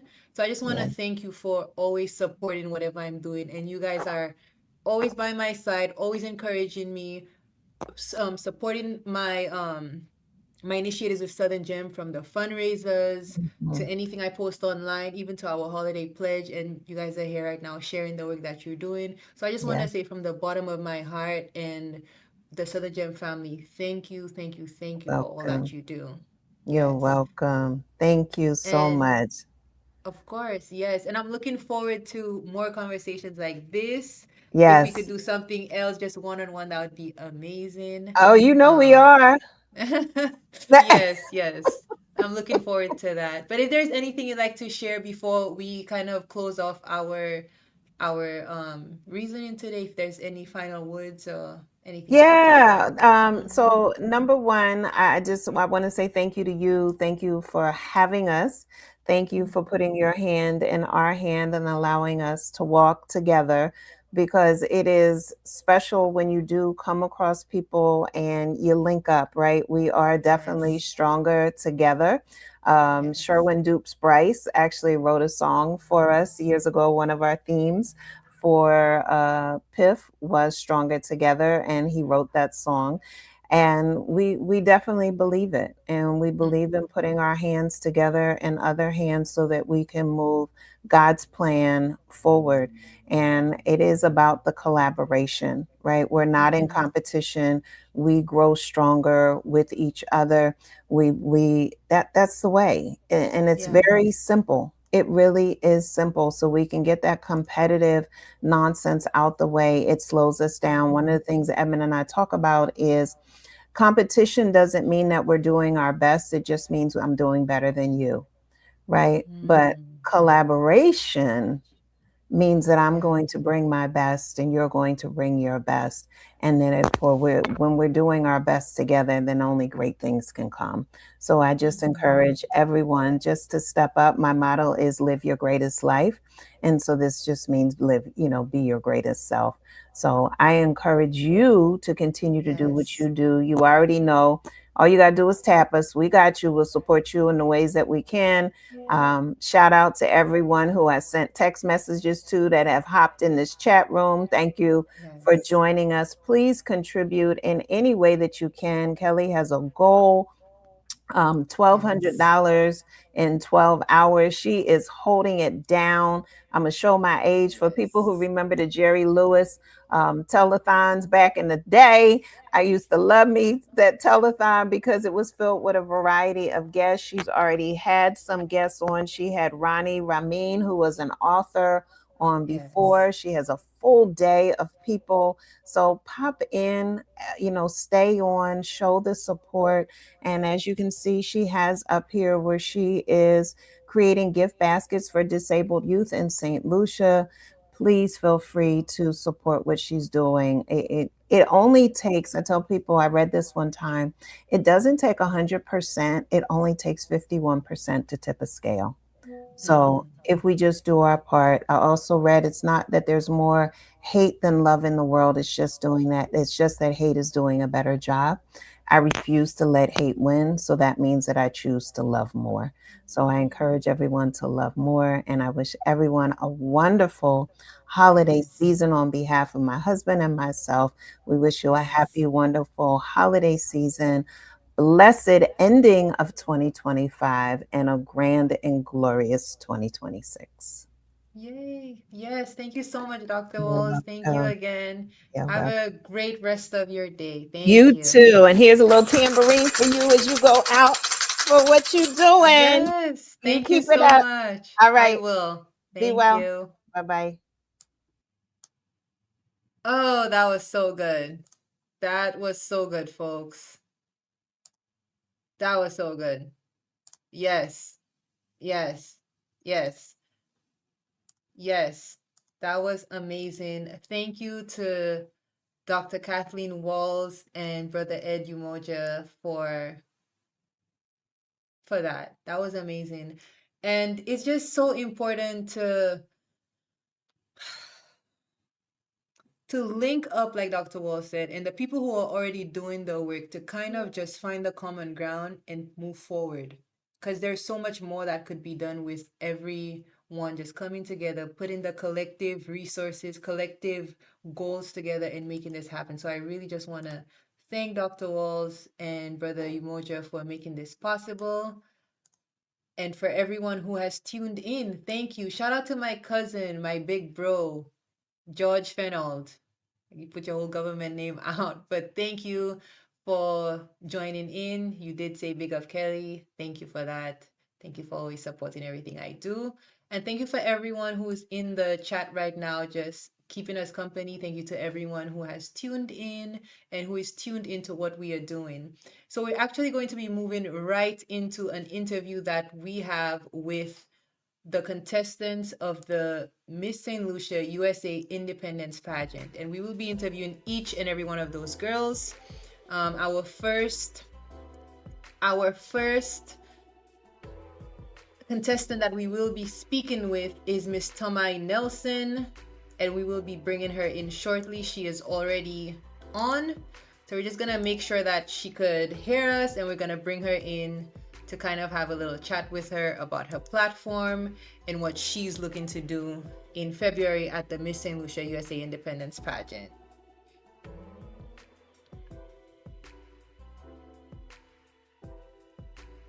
Okay, so we're just gonna bring her in. She looks ready. Awesome. Hello, hello. Welcome, Miss Tomai Nelson. Can you hear me? Yes, can you hear me? Yay, yes, I can hear you. Listen, okay, I love that we could hear each other because this whole morning has been, yeah. But welcome, Miss Tomai Nelson. If we could all just give Tomai a warm welcome. Yay. Hello, everyone. So if you could just go ahead and introduce yourself to everyone who's here, tell us a little about yourself and your name. Hello, I'm Tomai Nelson. I am taking part in the Miss St. Lucia USA Independence Pageant 2026. I'm going to be representing the beautiful community of Miku. Nice. Miku in the house. Shout out to Miku. In the house. Shout out to Miku. So you said Miss St. Lucia USA Independence. Tell me what inspired you to take part in the pageant in February, this next pageant. So basically, I've watched my mom coach a handful of pageants, not just Miss St. Lucia USA. And I've been exposed to it from a young age. And at first, I used to say I could never do that. Like, that's not me. But I Mm-hmm. have a background in performing arts. I used to do some musical theater and dancing, stuff like that. So it's Mm-hmm. been a long time. But I wanted to Mm-hmm. tap into that again and try something new and put myself out there because I'm not getting any younger. So, Nice. I mean, I definitely get you wanting to explore your talents, like see what you're made of, right? See what you could do. yeah, So I'm happy that you've decided to do that. And shout out to your mom, Wendy, who is such a great supporter of everything that is great, supporter of Southern Young Foundation. So shout out to you, Wendy, and all that you do. yes, my mom. Yes. So tell me a little bit about your platform, Tomai. What is the platform that you're running on for this year's pageant? My platform is elderly care because I believe that our elderly community isn't very acknowledged, and that's not right. Because as the saying goes, once a man, twice a child. So we should be Mm-hmm. caring for those who have cared for us. Mm-hmm. Yeah, that's so important.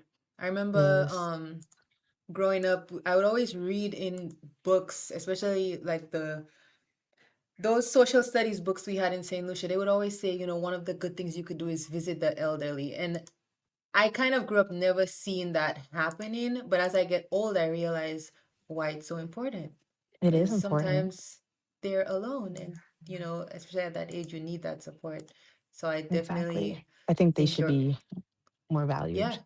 of course, yeah, your platform is important. So as far as your prep and getting ready for February, how has that been going? How have you been prepping? The gym. Oh, I've been in the gym. Nice. I've never worked out so hard in my life, and I've played Mm-hmm. basketball before. So Mm-hmm. I've been in the gym going hard. I've been walking around in heels, just everywhere. Yeah, of course. And I eat, sleep, breathe my speech.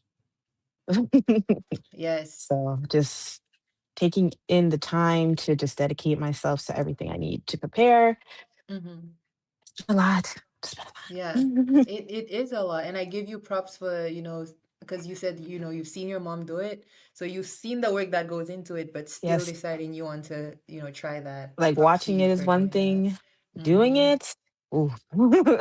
Yes, definitely. So I know you said you kind of been practicing. So have you watched previous years of the Miss St. Lucia USA Independence pageant? And if so, who do you think is your favorite contestant from the pageant for the past 2 years? I have, and my favorite contestant has been Ayla. Mm-hmm. As you know, my mom was her chaperone, so I was there to watch her progress and watch her grow. And Mm-hmm. it's really like fascinating because it's like, wow, in the time frame that was given and the fact that she was able to improve so much, it was really so nice to see. And we clicked Mm-hmm. relatively fast. Mm-hmm. We're somewhat close in age and we share a sign. We're both Sagittarius. Nice, So nice. we have a lot in common in that Mm-hmm. aspect. Yeah. So her growth, just watching the growth kind of, yeah. Okay, And you see so someone, yeah. yeah, and that kind of I would think that if you're that close and you see the growth and you have that personal aspect, that would probably inspire you to want to also, see what that's like too, right? See how you could grow in Absolutely. that way. Yeah, Yes. nice. So if someone is trying to support you, or if someone is viewing and they're like, all right, I like her, I want to support her, how are they able to do so? Absolutely anything helps. Okay, Donations, sponsorship, words okay. of encouragement, and just simple engagement is all helpful to me. I take that very personal. My email is tomaijnelson@gmail.com, which is my Mm-hmm. personal email and my main line of communication. Okay, so I'm just gonna put that in there to my J at Nelson, right? No, to my J Nelson. It's literally my name. To So my is J it? Nelson. Yeah, at gmail.com. Yeah. So again, folks, if anyone is interested in sponsoring, donating, or just giving a few words of encouragement, sending some positive feedback, positive vibes to Tamai, this is where you could contact her and all that she is doing. But this the next installation of the Miss St. Lucia USA Independence pageant. So before we leave, Tamai, because we had like a little, this is supposed to be a little short fun teaser on what you're going to bring to the table in February. I like to play a small game where I'm gonna give you a phrase and you just tell me the first thing that pops in your head when I read the phrase, just so that the viewers can get to know you in like a fun way. Let's go. You ready? All right, cool. Yes. I'm laughing at this first question because I feel like I know the answer. Favorite color? Pink. Okay. Yes. Too easy. Favorite food? French fries. Hot or cold? Cold. Sweet or salty? Sweet. Crawl or run? Run. Your favorite place to visit in St. Lucia? The beach. Nice. What beach? What beach? Every beach. They're all Every so beach. beautiful. No, I agree. I 100% agree. Coffee or tea? Coffee. Nice. Yay. I feel like people who don't drink coffee always beefing with coffee, so I appreciate someone who drinks They don't coffee. get it. And they don't get it, no. So solid colors or patterns? Solid colors. Nice. Makeup or no makeup? Today is no makeup, but usually makeup. Usually makeup. Nice. Yeah. And heels or sneakers? I gotta go with heels. I'm tall, so I like Yes. that extra height. Of course, I support it, man. Even I know sometimes people are like, "Oh, I don't want to look too tall." I'm like, "There's no such thing There's no as too such tall." thing.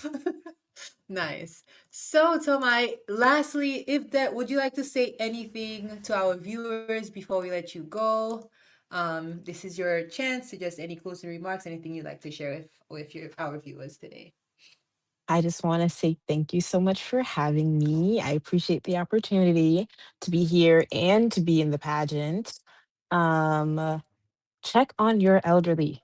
Don't forget about them. They are important, just as important as you. Yes. um, and in general, I just want to give a big shout out to my mom, obviously. Shout Yeah. out to you for having me here and supporting me. Thank you. And to everyone that's taking place in the pageant, I want to say thank you to all of you. Nice. Thank you so much, Tamai, for giving us that opportunity to get to know you a little more. And good luck on February 7th, I believe. Yes, February 7th. Good luck with working out and walking in your heels and doing all the things that you're doing. And Yes. we wish you luck and we look forward to seeing you in February. Thank you so much, everyone. Thank you. Bye. So, folks, that was Miss Tamai Nelson. That is contestant. I think she actually is contestant number 1 in the Miss St. Lucia USA Independence pageant. So shout out to her. We're going to have our second contestant coming up shortly, and that will be Miss Cruzanne Cools. So we're just gonna wait for her to join, give her a few minutes. I'm actually going to grab a bite because I am hungry while we wait for Miss Cruzanne Cools.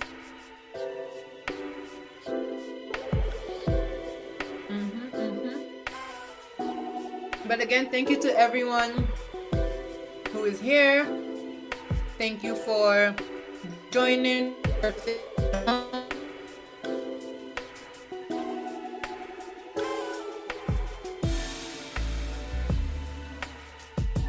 After our interview with Cruzanne, I will be giving a quick update on where we are at with our donations. I haven't been looking at the tracker. I've been in amazing conversation. We just had Tamai Nelson, and earlier we had Dr. Walls and Brother Ed Umoja just sharing their work with Sisters for Harmony and the Kadaga web series. So after Miss Cruzanne, we will be going into our tracker and see where we are at with our goal of $1,200 in 12 hours for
Can you hear me? Yes, I can. Yay, awesome. Welcome, welcome, welcome. If you could just go ahead and introduce yourself to our viewers, tell us who you are, where you'll be representing. Okay, first and foremost, good afternoon, everyone. My name is Cruz and Cruz, and I'm going to be representing the vibrant community of Castries, Leclerc. Nice. Welcome, Cruzan. We're so happy that you could make it, and we're gonna have a little chat today. We just spoke to Tamai, so you are our second contestant that we are chatting with today. So you told us where you're representing, you told us your name. What inspired you to be a contestant in this year's pageant? That's a great question. Okay, so what inspired me to be a contestant in this year's pageant was the opportunity to challenge myself, to grow my self confidence. I feel like it could be an intimidating process putting yourself out there on the stage to be judged, but it's Yeah. also an opportunity to grow. From this pageant, I wanted to improve on my poise, my self confidence, my speaking in public, and learning how to walk in heels. Also, I wanted the opportunity to meet like-minded people that I could basically converse with, and we could help each other grow together. Yeah, it's definitely it is a lot to put yourself out there because you'll be speaking in public, you'll be presenting yourself in public, so it is a lot. And I commend you on taking that step and wanting to grow in that way. The reward on the other side is amazing, and I think you'll have an amazing time. So, Thank you. tell me a little bit about your platform and what you'll be running, the platform you'll be running on for the pageant this year. Okay, my platform is about youth advocacy.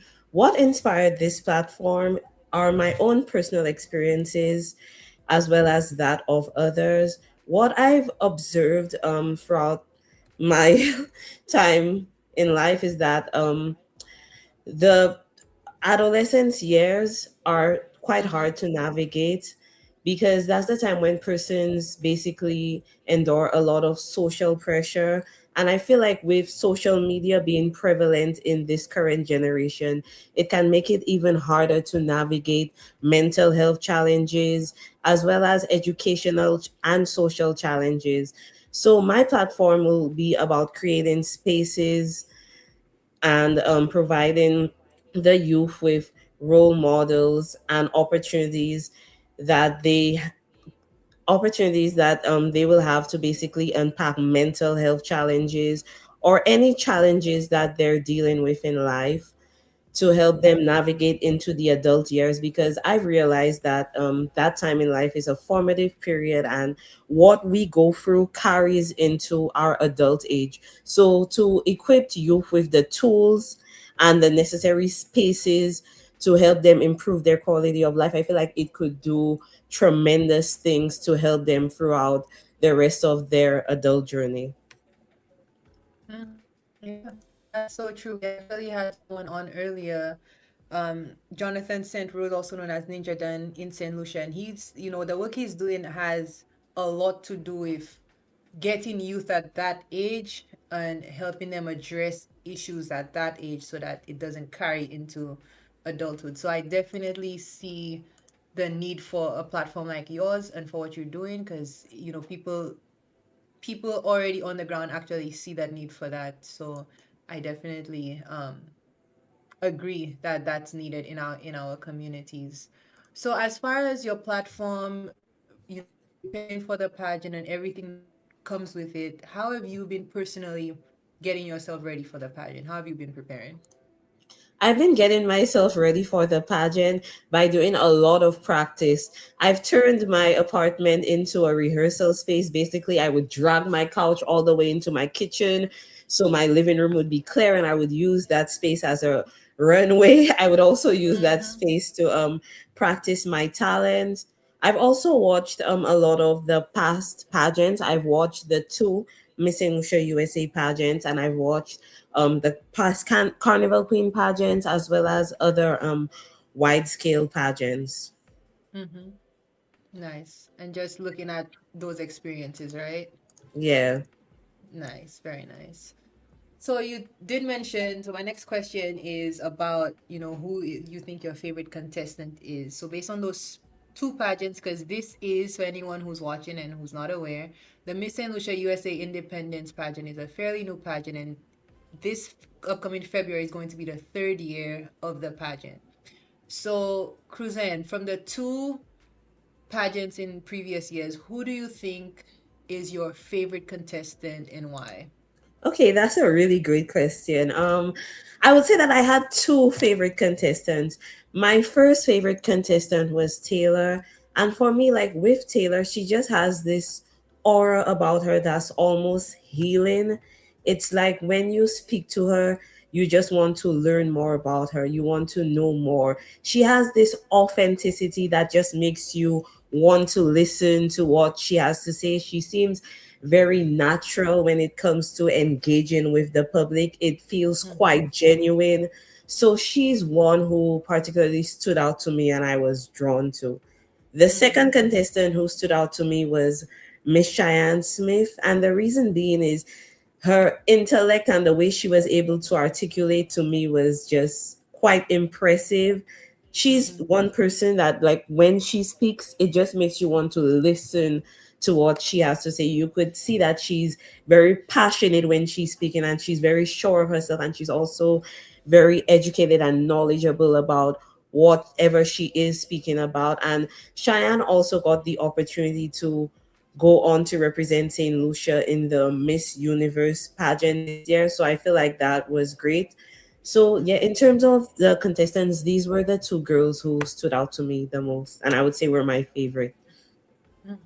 Very nice.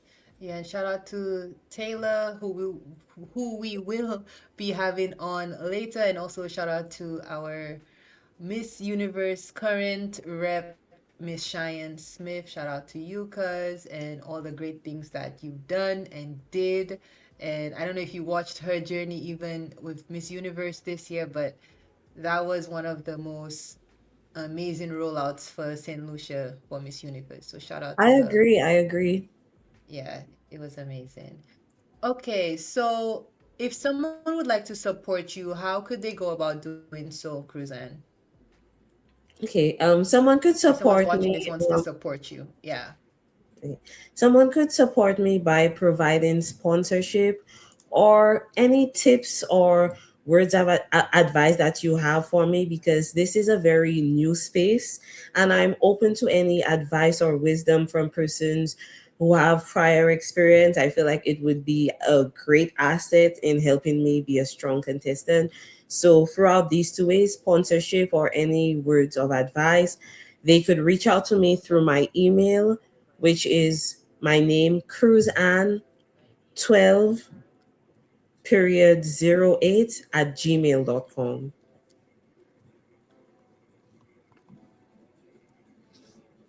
Okay. And just make sure I'm gonna put it up, but just that's correct. Yes. Awesome. So if anyone is interested in supporting Cruzan, this is how you're able to do so and just assist her, whether, like she mentioned, whether that is through words of advice, tips, or if you'd like to sponsor her in any particular way, you're able to do so by reaching out to her via email. And before we end, I did it with the last contestant. We're gonna just do a quick game, like it's gonna be like a flash round of a few questions that I have. It's not really questions, but phrases, and you will just tell me the first thing that pops into your head. No problem. Ready? Mm-hmm. Okay. So, what's favorite color? Purple. Favorite food?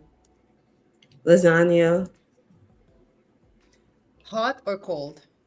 Hot. Sweet or salty? Sweet. Crawl or run? Crawl. Your favorite place to visit in St. Lucia? The Sulphur Springs. There's so many though. Yes, I agree. I agree. Coffee or tea? Tea. Nice. Solid colors or patterns? Solid. Makeup or no makeup? Makeup. And last but not least, heels or sneakers? Sneakers. I agree. I mean, I agree with heels, but sneakers, I feel you. I feel you. So Cruzen, thank you so much for joining us today. Is there any closing words, anything you'd like to say to our viewers or anyone who might be listening? Okay, so first of all, I just want to thank you for giving me the space to reach an audience to tell them a little bit about me and the pageant. Thank you, everyone who is listening as well. I hope to see you at the Medgar Evers College on February 7th next year for the pageant to see me and my contestants. Give you the chance to show you our various talents and to learn more about us. But yeah, thank you everyone for listening to what I have to say. I really appreciate being able to speak with you all today. Awesome. Thank you so much, Cruzen, and enjoy the rest of your day. Thank you so much. Take care. You too. Bye. And that was Miss Cruz and Cools, folks. Miss Cruz and Cools. And again, Miss Cruz and Cools will be one of the contestants in the Miss St. Lucia USA Independence pageant happening in February. So I did say that we will go ahead and do a quick check as far as where we're at with our donations. I am just going to go ahead and check that out. We are currently at 1242. So the goal, as we mentioned, was $1,200 in 12 hours. And without a doubt, I believe that we are able to crush that. I believe that we're able to do so by coming together and just making it happen. If you take a look at the banner that I'm about to put up, this is how you're able to make a donation, make a pledge if you're interested in being part of the holiday pledge this season.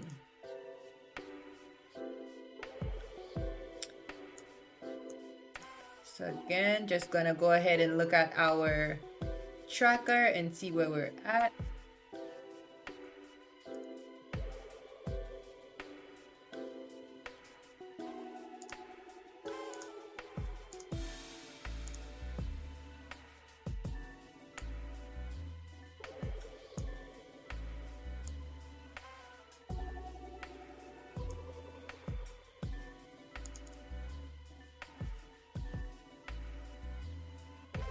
And currently we are speaking with the guests, with our,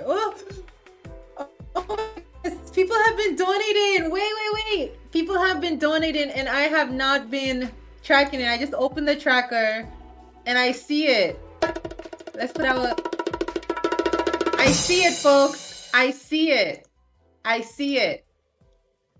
Wait again. Okay. Wow.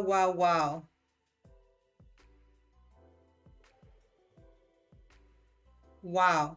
Okay, wait.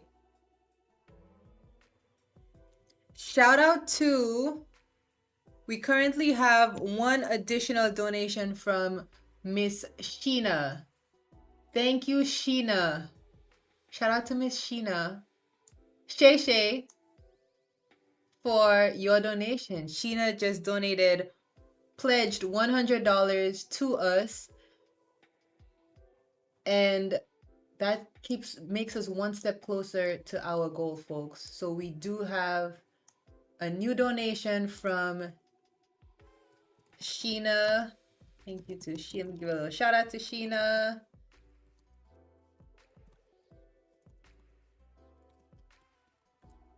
So again, like I was saying, the idea is that we were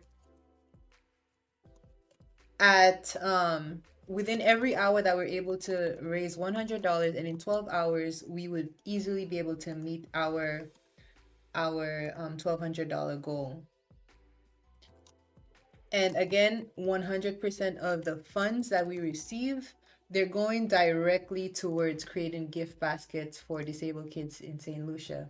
We had an author on here earlier, Miss Ronnie Ramin, and she shared about the work that she does working with young people, being a kids advocate. And one of the things that she shared is her new project that she's working on, which is a new book called Our Special Friends, and basically just giving that extra attention to what disabled kids need. Often in our society, disabled kids are, and kids with special need, we kind of are okay with not understanding what they need, right? We're okay with not knowing and thinking that it's okay to be oblivious to their needs.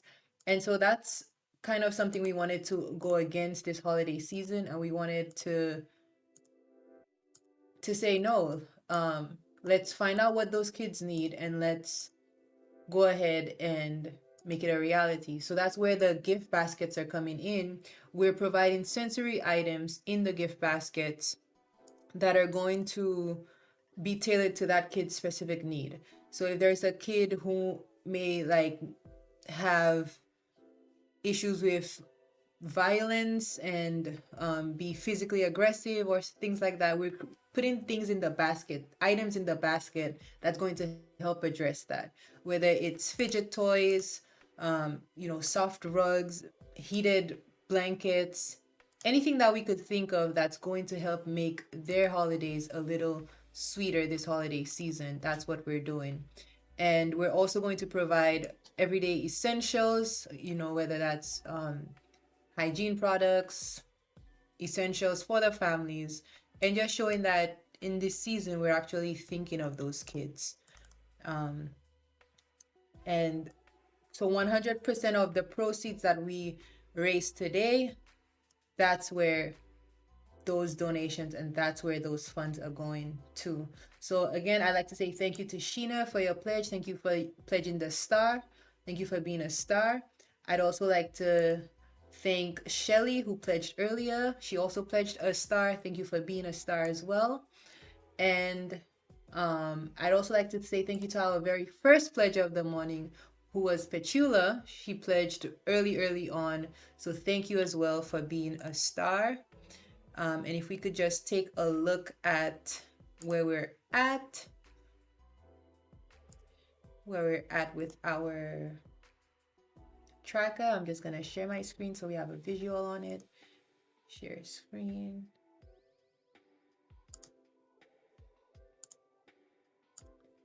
So this is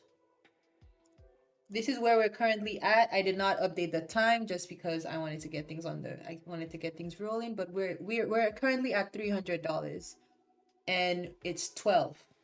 So we're at $300, 12. We're 25% there. If my math is mathing, we are 25% to our goal. And honestly, that's where we need to be right now. We're at 25%. We still have a lot of hours ahead of us.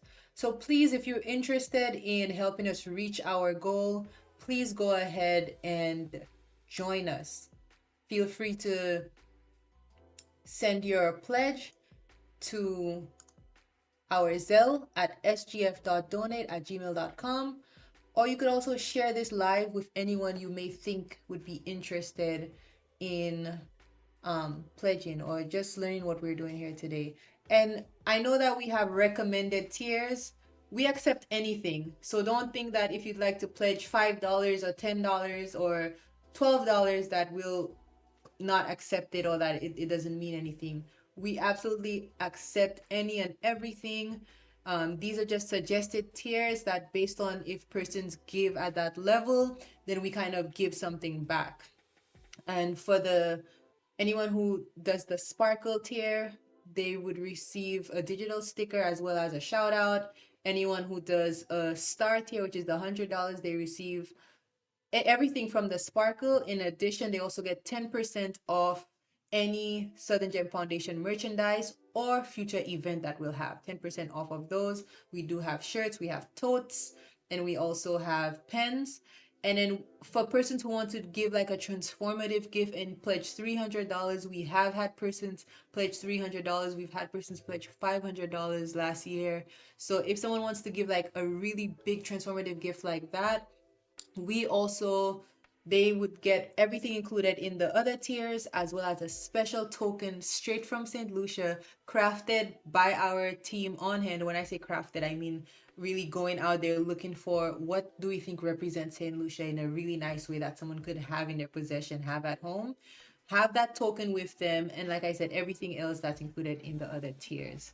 So that's what's included with those suggested tiers and those suggested donations. But again, any and everything is welcomed. So please, if you're ready to make your pledge and join us in making this into a reality, check us out at Zelle. Pledge us your send us your pledge at sgf.donate@gmail.com. So thank you, thank you, thank you. And again, we are about to bring out our next contestant for the pageant. And again, if you've noticed, I'm asking all the girls, the same thing. I'm just trying for us to kind of get an idea of who the girls are, what they're doing, what their platform is, and just set the stage on why it's important to have women in these spaces. And at the end, I'll also share something that maybe some people who are viewing here might not know. But it is important, and this is an avenue for change as far as pageantry goes. So let me just set up for our next contestant, who will be joining us shortly, and make sure that she is good to go.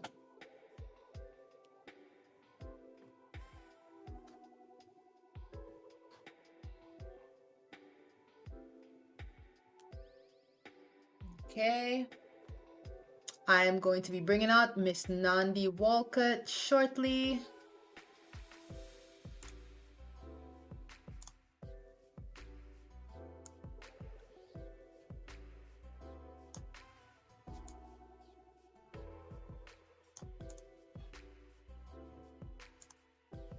Miss Nandi Walcott. Let's just bring her out.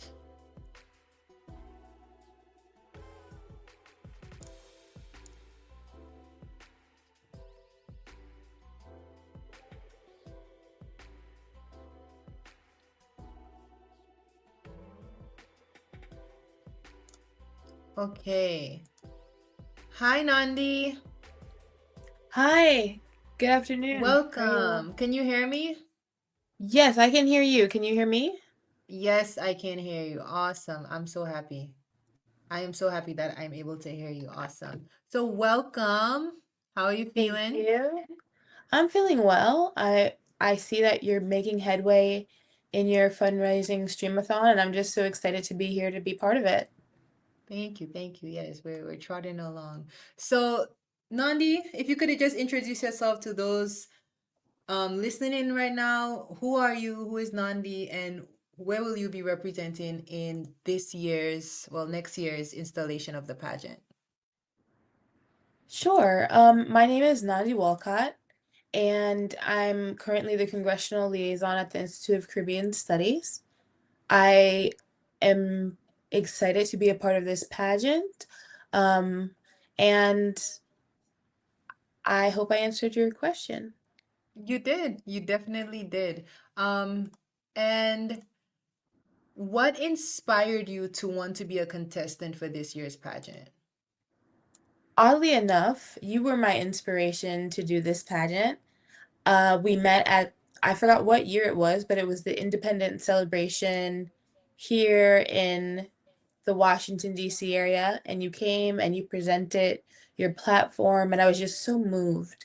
And I really thought this pageant is a great way for young ladies like myself to really build a foundation and give back to the community. Of course, yes, I remember that. Yes, I remember that. And I'm just so happy that you decided to go ahead and continue that. And I'm happy for you. And I hope that, you get truly, really and truly, that you get what you want from this platform, because it is amazing. And as you could see for myself, it was definitely like a launching pad for me. So good luck on that as well. So Thank you. you did mention some of the work that you do already, but can you tell us a little bit more about your platform? Sure. So my platform is environmental stewardship through craftsmanship and creativity. It might sound a little bit long, but the point of it is basically to be more concerned about our ocean. Our ocean surrounds us, and many times people are talking about global warming and the land. But what if all of our water dried up? What if, it's happening now? The fish are dying, the coral reefs are dying. And one of the main reasons why this is happening is because of lionfish. Now, lionfish is an invasive species, but their hides can be turned into leather. So my platform will work with fisher folks who hunt and kill lionfish to get the skins and turn them into luxury leather goods. I actually have a piece that I worked on around here somewhere. Do you mind if I just get it? Yeah, go for it. Yeah. Okay, I'm just gonna grab it real quick. Again, folks, this is Miss Nandi Walcott, contestant in this year's Miss St. Lucia USA Independence pageant. Well, next year, this coming February. And her platform is environmental stewardship through craftsmanship and creativity.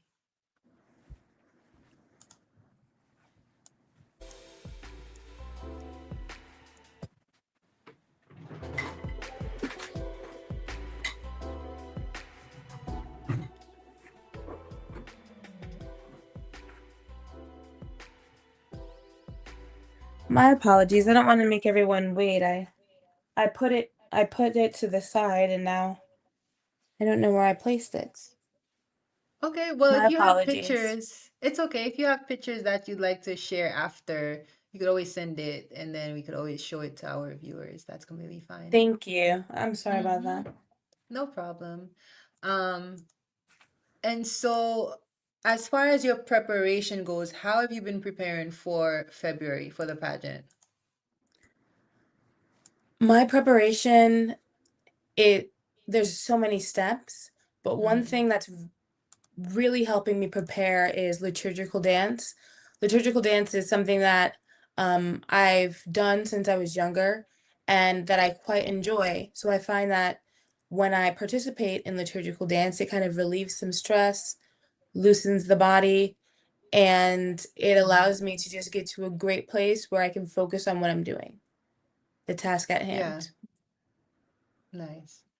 I could definitely see how, you need to get that internal prep going and just, get your spirit and your mind in the right place. And so just switching gears a little, have you watched previous years of the pageant? And if so, who would you say was your favorite contestant? So I did watch the previous pageants, and I have to say, last year, my two favorites were Taylor, who won, as well as Danielle. I really enjoyed how they were very true to themselves, true to their sound, and true to their message, while also incorporating traditional Caribbean words, flair, style. It was just very wonderful. And seeing them is such a great example and what I'm striving to accomplish in my talent as well. Nice. And so if someone would like to support you for the pageant, how could they go about doing so? So I have a link and a QR code. I believe that I sent it to you. Yes. So I can be reached either of those ways. I accept PayPal and Cash App and Zelle, and all the QR codes for that are on the link. Okay. So yeah, so I'm actually going to share that for us in a few. Thank you so much. Yes, of course. If someone would like to support you, awesome. So you said there's a QR code and a website, right? Yes, so the QR code Okay. leads you directly to the website, but the Perfect. website link also leads directly to the website. Okay, cool. So I'll share the website. Thank you. And then I did this with the two previous contestants. We're just gonna do a quick little game. Let me get my little music on. Oh, I'm excited. Let's do a little drum roll. Oh yeah. Okay. So I'm going to tell you a phrase, and then you're just gonna go ahead and say the first thing that pops into your head. Okay. Okay. Coffee or tea? Tea. Crawl or run? Crawl. Sweet or salty? Salty. Favorite place to visit in St. Lucia? Now that's a hard one, but I really like staying in the Rodney Bay area so that I can just be out on the water on that side of the Nice. islands. It just is so Nice. peaceful looking up at the Mhm. stars and the moon and just relaxing on the water. Nice. Solid colors or patterns? I would have to say Madras because Madras is a pattern and I love the different colors it comes in, the versatility, and just the way it looks great, blended even with like modern designs. I like that. Makeup or no makeup? No makeup. Woohoo. Um, Heels or sneakers? Heels. I love heels. I always say the higher the heel, the closer to God. Amen. I love that too. I was just telling, I believe it was Tamai, our first contestant. I was just like, listen, there is no such thing as too tall. All right. If you're tall, wear taller heels. So I definitely agree with that. And two more. What's your favorite color? So I have two favorite colors, green and purple. I love both equally. Okay. I respect that. And favorite food? I really, really enjoy bakes. I love saltfish, green fig. That's like the kind of Caribbean food that I really love. But when it comes to like American food, I love macaroni and cheese. Nice. I feel like I heard someone else say mac and cheese. Oh, did someone say lasagna or something like that? All right, nice. So, Nandi, thank you for playing our game and thank you for being here so far. I'll just leave the floor open to you. If there's anything you would like to share with anyone who's viewing right now, any parting words, anything you'd like to say before we leave. Of course. Is my site pinned? Like, can people see it or should I change it in the Yes, chat? Okay, it's perfect. pinned. I put it on there, yeah. Thank you. So besides that, I'm just so happy you guys are here today helping Kelly raise funds through her Southern Gem Foundation. I think it's a wonderful cause. Also, thank you for getting to know me a little. And if you have any questions, they can be answered on the site that Kelly shared, or you can contact me directly. Nice. And then you're on Facebook, right? Yes. Awesome. My So Facebook is folks, non-D. I'm gonna write that for you. Facebook is non-D. Yes. Thank you. All right, awesome. You're welcome. So thank you so much, Nandi. Enjoy the rest of your day and good luck on February 7th. Thank you. Thank you. Bye. You're welcome. Bye. Okay, folks, that was contestant number 3. I'm not sure she's actually the third contestant in the pageant lineup, but that was our third contestant that we spoke to for today. So shout out to her. And we're just going to wait on bringing in our final contestant who we'll be chatting with, who is Miss Makisha Anthony. We'll be chatting with her in a bit. So just stay tuned while we get her situated and get her ready.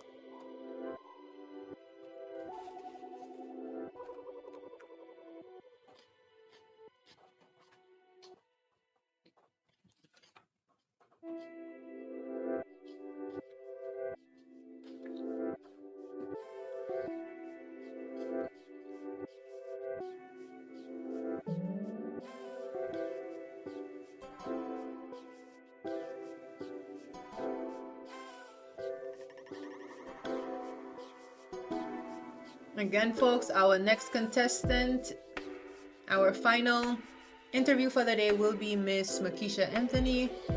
We'll be learning a bit about her platform, her favorite color, and just who she is and all that stuff. Again, we are at $300 for our goal for today. Our goal is $1,200. We are at the 25% mark. So please, if you haven't yet, please share and please consider joining our pledge and making your pledge. Simply donate to sgf.donate@gmail.com. We had 25% there.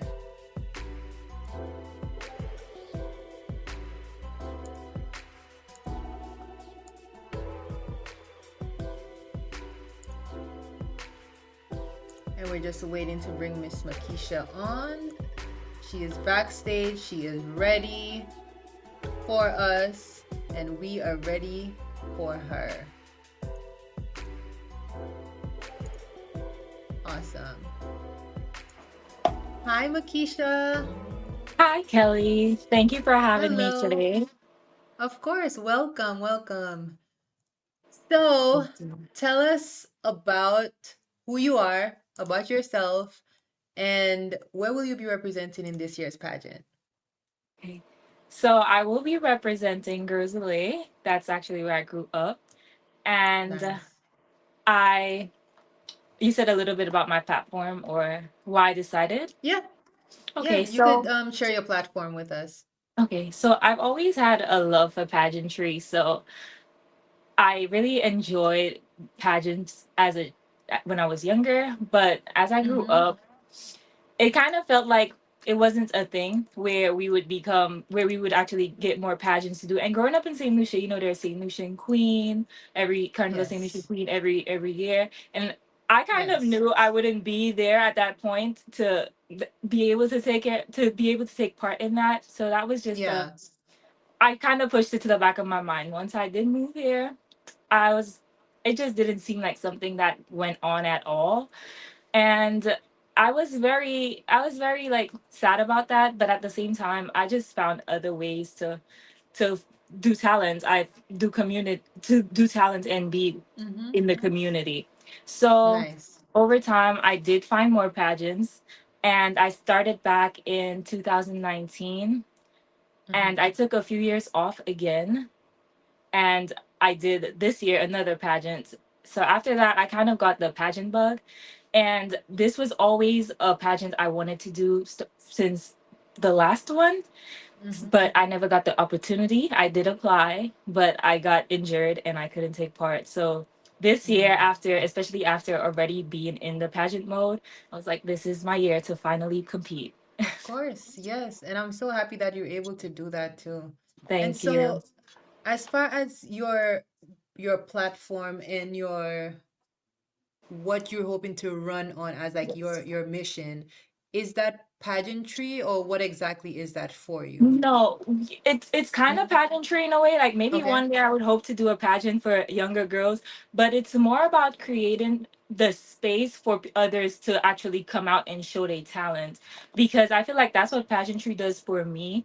I don't get a space to just come out and walk, or a space to whether it's dance, act. I don't get spaces to just do that. I would love to do it a lot more, and Mm-hmm. this is where I kind of get my time to do that. And I feel like it's something we should really be able to get more people into. A lot of younger girls would love to do stuff like that if it was something that was more like they would know more about. So I feel like that's what I would want to do, just create and put it out there that it's okay to share your talent, because there's so many talented people out there, and they don't get a chance to shine. They could be so much further than where they are right now, but it's just because whether it be resources or the confidence, or there's so many things that would stop them from using that talent to actually grow and blossom into maybe a superstar. Of course, yes. And I mean, when it comes to stuff like that, the sky's the limit, really. It So really I'm glad that is. I'm glad you're thinking ahead as well. That's really good. So, what inspired you? I know you kind of mentioned you kind of caught the pageant bug, but what inspired you to be a contestant, particularly in this pageant? What's inspired you? Well, because this is the one space I actually get to show St. Lucian expression and connect with Mm, other St. Lucian women. I don't really get spaces like that being in New York. So mhm, I kind of enjoyed that. The first year I heard about it, I was like, oh wow, a St. Lucian pageant here, like right here in Brooklyn. But I heard about it after it was like completed. So I was like, oh, mm. I guess I missed that one, which is why the second time around I was like, I really want to apply, I really want to apply. Yeah, And that happened, but that didn't happen. But yeah. yeah, this time. Okay. So this time, third time is a charm. I think Yeah. this is exactly where you're supposed to be. What's So you shared your platform, you shared what's inspired you. How have you been kind of preparing yourself for February? a lot of practice. It's meeting with my creative director and choreographer. I actually came from there like an hour ago, and Nice. practice, training, exercising. Especially exercising in times that you really do not want to, like early mornings or like after a long day. Really pushing yourself Yes. to do it, because if you stick to that mindset that I have to do this, I have to accomplish this, it's so Mm-hmm. much easier when you're on the stage to know, okay, I could do this. I've done stuff that I've been afraid to do or I didn't want to do Mm-hmm. before. If this is something I want to do, I'm here and I can do it, you know? Yes. Yes, I know Tamai also mentioned she's been in the gym. So that's great that you as well, it's like, all right, I need to physically be where I want to be for the pageant. Yeah. And also like physically training helps you mentally train, they both Yeah. go hand in hand. So Yeah. that's awesome. So have you watched previous years of the pageant? So as you know, this is year number 3 of the pageant. So as far as the two other pageants, were you able to watch them? And if so, did you see any contestants that kind of stood out to you? Who was your favorite contestant? I did watch last year. I did not get to see the year before that because I found out about it after, but I never got a chance to go Mm-hmm. back to look at it. And Okay. I feel like I really enjoyed they were I have so many different favorite things about different contestants, but Nice. Yeah. overall overall I would say I really like Taylor, and I I loved Mikael. What's it, what was it, Mikael? Mikhail. Yeah. Yeah, I love Mikhail. Yeah. Mikael. Like her, I love her passion, and she came like even her talent. Like I really felt it. Yes. I Yes. I love that. Like bringing out what you really feel and being able to express it to others to the point where they Mm-hmm. actually feel that. That's Yes. Oh, that's amazing. Yeah. I remember a lot of even watching Michaela's talent, like towards the end, I feel like everyone felt it because it's like, oh, that could have been our grandmother, that could have been yeah. our auntie, that could have been someone we know. So I definitely agree with you. That was a Yeah. powerful piece. I feel like even watching Um, it on the TV screen, you could feel like a shift in the audience. Like you could tell it that the was. audience they moved. They really moved them. So I was Like, like, yes. yeah, this is really when you go on stage, you have to really capture these people. You have to get them to Mm-hmm. like, wow. Mm-hmm. And honestly, it's like that's why they come. It's like for those small moments that really make them stop and think. Like, Yeah. yeah. So that's great. I'm happy been able to see that. So it kind of could help you, even if your own prep kind of create that Yeah. moment for yourself as well. Yeah. And so, if someone would like to support you, how could they go about doing so? Okay. So where they could As of contact you or anything. Mm-hmm. Yeah, as of right now, the main way to contact me, or if anyone would like to support me, would first be to follow me on Instagram, because as I do go through the journey, I always update. So if there's a photo shoot or an event, that's where I would post it.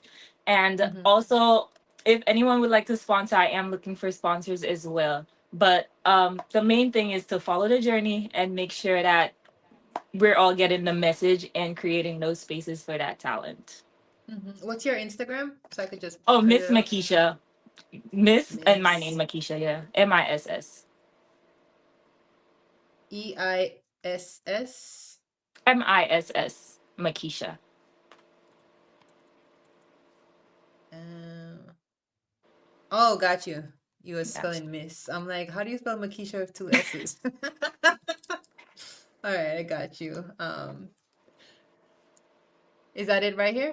Yes, and that's Yes. where I could accept again advice. That's where I could accept any sponsorship, and that's where we could follow through and see when we have events. When tickets are also for sale already.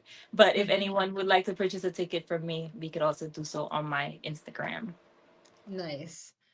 So you folks heard it. You could support her by checking her out on Instagram, Miss Makisha. And before we close out, I did have a little game planned with all the girls. So I'm just going to give you a phrase and you tell me the first thing that pops in your head. Okay. Okay. Crawl or run? Run. Coffee or tea? Coffee or tea with boba? Wait, say that again. Coffee or tea with boba? If it doesn't have boba in the tea, You don't want it. no. I respect that. I respect that. Solid colors or patterns? Solid colors. I love Okay. patterns. It's just so hard to style them. Yeah, yeah. So solid colors. All right, cool. Yeah. Makeup or no makeup? Makeup. Makeup, yes. Favorite color? Pink. Pink, nice. Favorite food? Booyah or wings? Yes, bouillon, Pigtail yes, booyah to be girl. exact. Yes. Yes, girl. Hot or cold? No Hot. context. Hot, Hot. nice. Um, did I already ask you sweet or salty? Not yet. Sweet or salty? Sweet. Sweet, nice. And lastly, heels or sneakers? Heels. No, sneakers with my heels in my bag. I respect that. I respect that. Because I I love to put respect them that. on. I just need a break every now and then. I respect that, man. I hear you.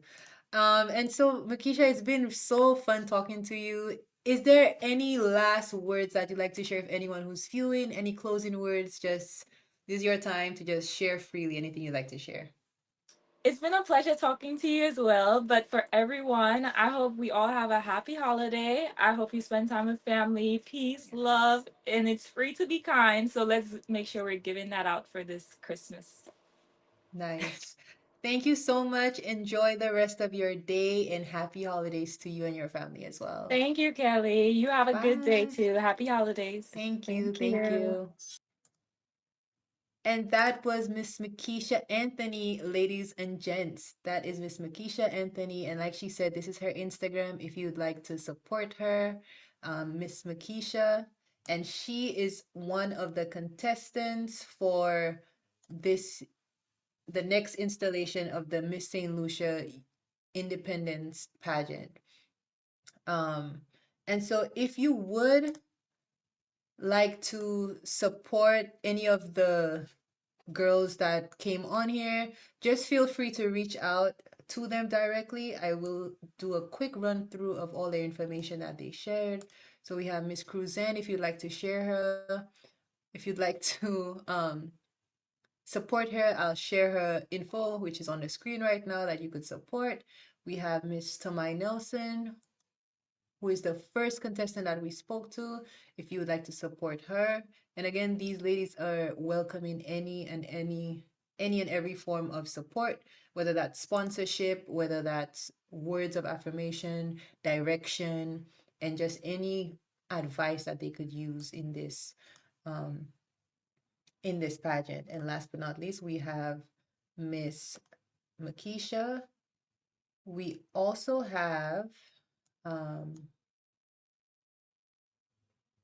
Miss Nandi that you could reach out to Nandi on Facebook at NANDI. She also provided a link that you guys are able to check out and support her that way. I'm also going to add it on there for her. So if you would like to check out Nandi, Miss Nandi Walcott, she does have her own link and website that you could check out to support the work that she is doing. Also, I will share that if you know someone or if you are interested or might know someone who would be interested in being part of this pageant, they're also still accepting young women. They're still accepting contestants. Currently, they are at 4 contestants. They did have an extra contestant that had to drop out at the last minute, so they had to be reduced to 4.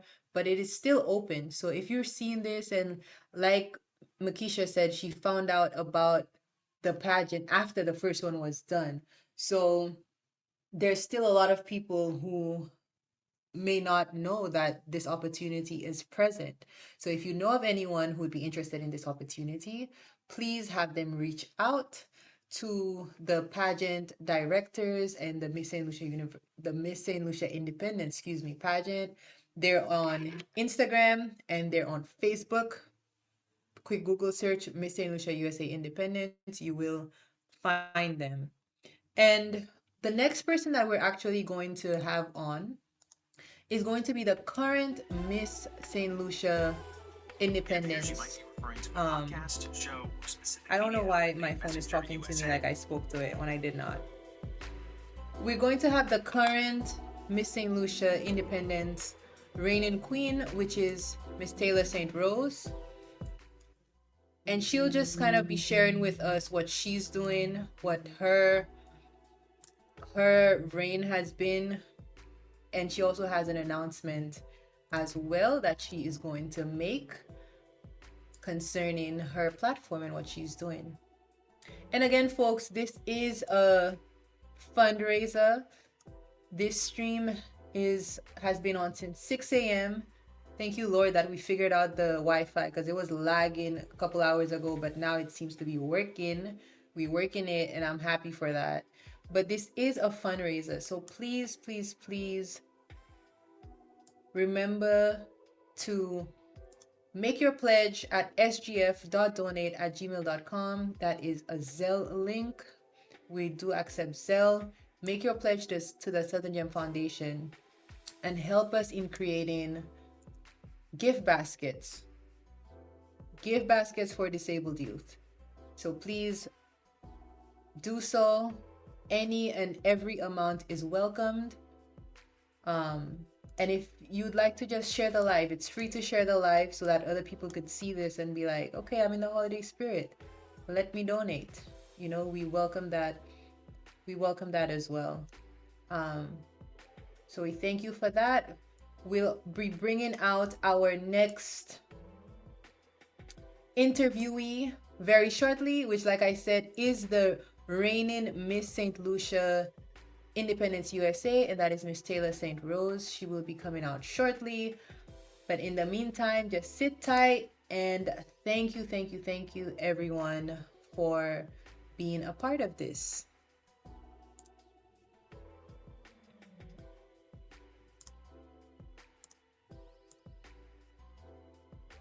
And I'm hungry, so I'm just gonna continue munching on my sandwich.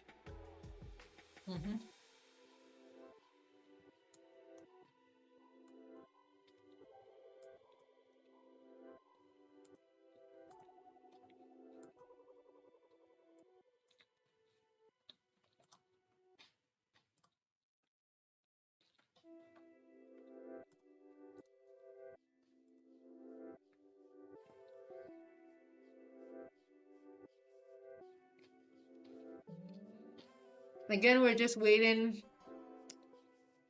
to bring our guests out while I have a little bite. We've been streaming since 6 a.m. Oh my goodness, 6 a.m. So I'm just having a little bite before we bring out Miss Taylor St. Rose, the current Miss St. Lucia USA Independence Queen.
Okay.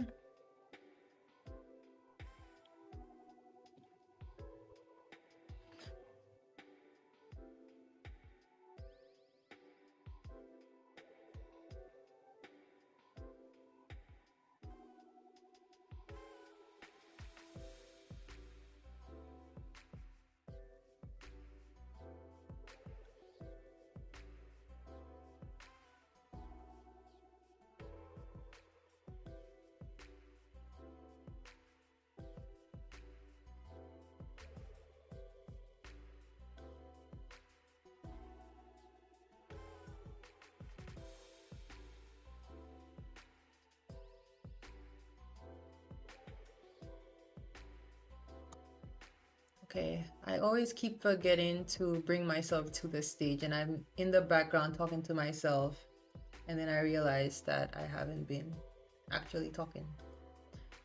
Okay, so we will be bringing out Taylor very shortly. Just going to make sure we have everything we need as far as some of the info that she will be sharing with us. And could have that out and ready to go.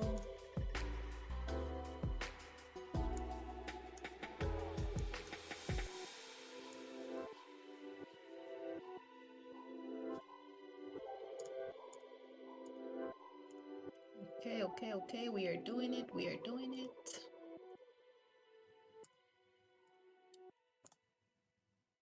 Image.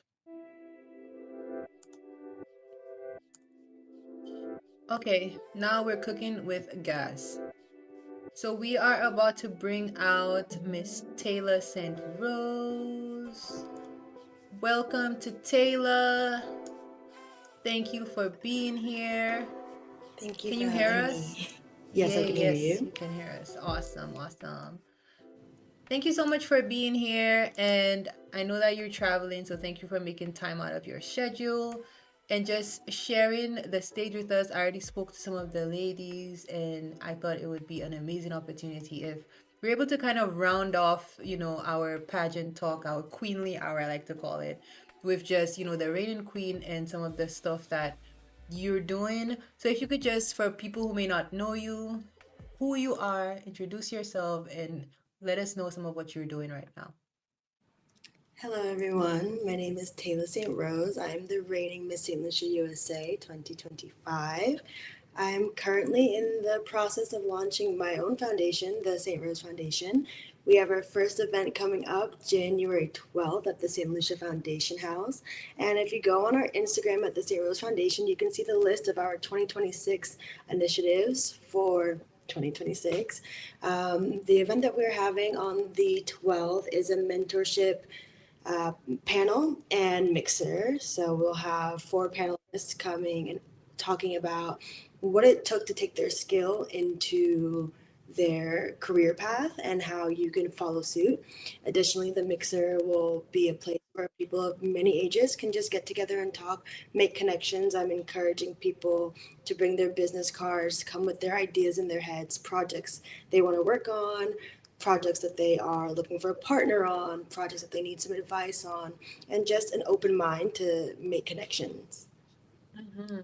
So if someone is interested in actually attending your event on January 12th, I know we just went straight into things because I do kind of want to just get people to know who you are as far as just, as a person, as a creative and all that stuff. But if someone wants to attend the Seeds to Success event, how are they able to do so? Do they need tickets? How do they get there? The event is a free event. If you click on the RSVP link, well, I guess you can't do that on the screen, but since it's on screen, you can use your phone to use the QR code and it will bring you to an RSVP. The event is free, but there is a suggested donation so that we can pour into the mentorship program. Or any of the initiatives that the foundation has to offer. But it is free, so if you have nothing to give, just come and bring yourself, your mind, and your knowledge, and we can work with that as well. Yes. So I'll also be sharing at the end, I will be sharing the the flyer online as well as other information that we've gotten from persons we've interviewed. So we'll definitely have it out there in case anyone would like to participate. I know on there it says your panelists are you're going to announce a panelist soon. Can you give us a bit of who's going to be there and what can we expect as far as those conversations, what they're gonna be about? So, a little bit of backstory for the mentorship program. I am focused on four different tracks: creative, professional, entrepreneurial, and trade. So, I have a panelist from each of those tracks coming in to share how they were able to take their passions into a career that they are comfortable and confident sharing their knowledge about. So, I'm not announcing them yet, but in the next week, we will be Darn announcing all it. the panelists. Okay, I thought that would have been our freebie. You heard it here exclusively, but we appreciate that. Thank you for Yeah. that. So kind of shifting gears a bit as far as who you are, um, and I guess with the time that we have, if you could just give us a kind of like a summary. I know that's hard to do, but just tell us like in your own words who you are and who is Taylor St. Rose that was crowned Miss St. Lucia Universe 2025. Who is that person? Okie dokie. So I would say that in my own words, who I am, I'm going to take it back to my talent really quickly. So my whole talent was about being on a journey to finding myself again after being such a bold and creative young child who slowly lost a bit of her spark and a little bit of her willingness to put herself out there. So that's what I focused on for my talent, and that was just from the most genuine place that I could come from. I Getting on that stage was really hard for me that night, and the process after winning, it didn't change the fact winning didn't change the fact that I was still in that place of trying to find myself back to that young girl again. So I'm still a creative, I'm still bold, but I'm still trying to find my way to the finish point. But the older that I get, I just turned 28. I'm starting to understand that there is no finish point. It's going to be a forever journey of trying to find myself and coming into myself. And I'm going to be different people over and over. I need to reintroduce myself and to my community Yes. and give myself more grace and not being exactly who I thought I was going to be when I was 6 years old, because I was so sure. And of course, Yeah. that girl is still there, but life circumstances also play a part. So I'm just grateful that I have had this experience to pour into myself more, build my confidence, and try to make a difference in any way that I can. Um, Mm-hmm.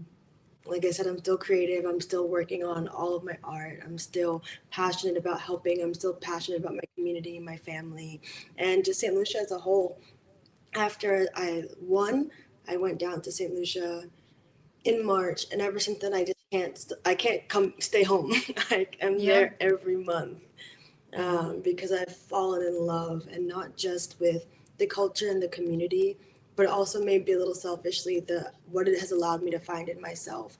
I feel like I've been meeting people that I relate to way more because I grew up in a small town in South Jersey where there was no one who looked like me, no one who thought like me, no one who shared my communal values. It's a very Mm-hmm. individualistic community. So I'm just very grateful that I am falling back in love with my culture and finding where I belong. Nice. And I mean, honestly, that's really and truly what it is about with, gaining that title and just being able to, for 1 year, call yourself the people's queen, you know? Um, it allows you and it affords you that opportunity to find yourself again. And in your case, like you said, just, reintroduce yourself to yourself and your community and all that. And so I'm interested in if you could just take a time and reflect on the journey thus far, as far as when you were crowned, because February is coming up and you will transition that crown to Miss St. Lucia USA Independence 2026. What has been the highlight of your journey for your reign this year? The highlight for me was being able to call myself the people's queen and have these conversations. So being able to enter rooms where I wouldn't have been invited before, maybe I could have gone, but going in with people already knowing who I am and wanting to speak with me helps from coming from a place of being a little insecure and not knowing my place in a room. Being given a place gave me so much more confidence to just talk to anyone and everyone. So the conversations that I've been able to have and the willingness to work with me that people have shown has been so incredible and a little bit overwhelming, honestly, how kind people are and just how much grace other people give me. For example, was really hard on myself and really down on myself for not launching my personal initiative sooner. I was stuck in a loop of research and I want everything to be perfect. And then the more time went on, I was like, oh my goodness, like I'm a failure. I'm not doing anything. But no one else, I mean, maybe some people were saying some things, but for the most part, no one was saying that to me or about me. People, when I'm like, okay, I'm ready now, they're like, okay, cool, let's go. And I was overwhelmed by that grace as well. And I'm just so grateful that I've found community within all of this. I take it all back. The highlight is the community that I've found. Yes, of course. Yes. And that's important. I think even putting yourself out there, knowing that in whether you believe it or not, you do become a public figure when you get crowned. So you do open up yourself to that scrutinization, to that kind of, people probably misunderstanding you. So you do open up yourself to that. But I also think it's important to know that there are, like you said, there are people in the community who still have grace, who still, want to see young people succeed. They want to see, their queen really, because really what this pageant is about is helping us move forward as a people. So they want to see that success and they want to see you successful as well. So I'm happy that you were able to kind of get a taste of the community and see that, it's never, never, never too late. Um, so I know you said you got kind of caught up in a loop of research and all that thing. I'm interested in learning, what do you think so far has been the most challenging aspect of your journey thus far with the crown? The What has most been the biggest challenging, challenge? Mm-hmm. the most challenging thing for me is putting myself out there Okay. and the fear of failing. Um, Again, bringing it back to my talent, that's something that I spoke about, is that I had gotten so used to hiding who I was and not putting myself out there at all. Even if I was doing great things, I would do it all in silence. And that's something that I've continued to do even in my queenship. Like, I will go do volunteer opportunities. I will give back to the community, not take pictures, not post about it, and just assume that maybe word of mouth will get around, but or just know that like God has knows my heart and knows that I'm doing what I can do. Um, Mm-hmm. so that's been challenging, just like wanting to put it all out there and give myself the opportunity to get scrutinized. Yeah. Um, Yeah. that's been a challenge for me. I mean, and it's not, and it's less against, it's less of a fear of other people, but it's also I hold myself to a very high standard, and learning to give myself the grace that I see other people giving me has been a challenge, but it's a challenge that is so worthy, and I'm really grateful for this experience to just kind of force me to put myself Mm-hmm. out there. I have no choice, and Yeah. I'm Yeah. so grateful for that. I hear that. And like I said, we did speak to the girls already for this year's I keep saying this year, it's next year. For February's pageant, but if you could just give them some advice, if you could give them words of encouragement from where they're at right now, which is pre-pageant, and where they're going to be after pageant, what would be your advice to them? So it's kind of like two sets of advice. Yes. Okay. What would So that be? beforehand, I would say make sure that everything that you're doing when it comes to your platform, when it comes to everything you say on that stage, is genuinely coming from your heart and you know what you want to do and why you're doing it. Because when it comes to, there's the working out, there's the practicing, there's all of that. But if you get on that stage and you're not telling the truth, then you're not going to connect in the same way. For example, I think it was Makisha who brought up like Mikael's talent, how everyone felt like the room changed when she got out there. And even when she was just walking, because what she was doing was just so pure and genuine that you can't help but feel it. And if you can tap into that yourself, then anything that happens on that stage, like it's anyone's game at that point, because you're just being your purest self. And that's not the easiest thing to do. That seems like simple advice, but being authentic can be pretty hard for some people, especially when you have that many eyes on you. So I think Nandi was saying she was doing dance that was helping like regulate her nervous system and make her feel calm and safe being seen. And I think finding a practice of your own, for me, it was like visualization and prayer that helped me get to a place where my nervous system was a little bit regulated and I felt comfortable just showing who I was on that stage.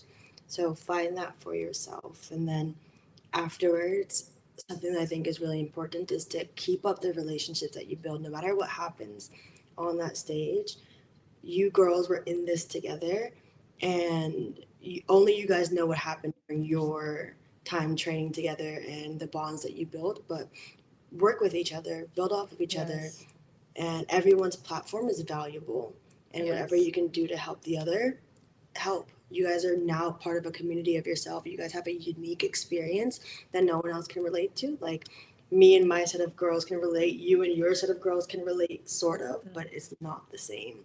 So don't lose track of each other. Nice.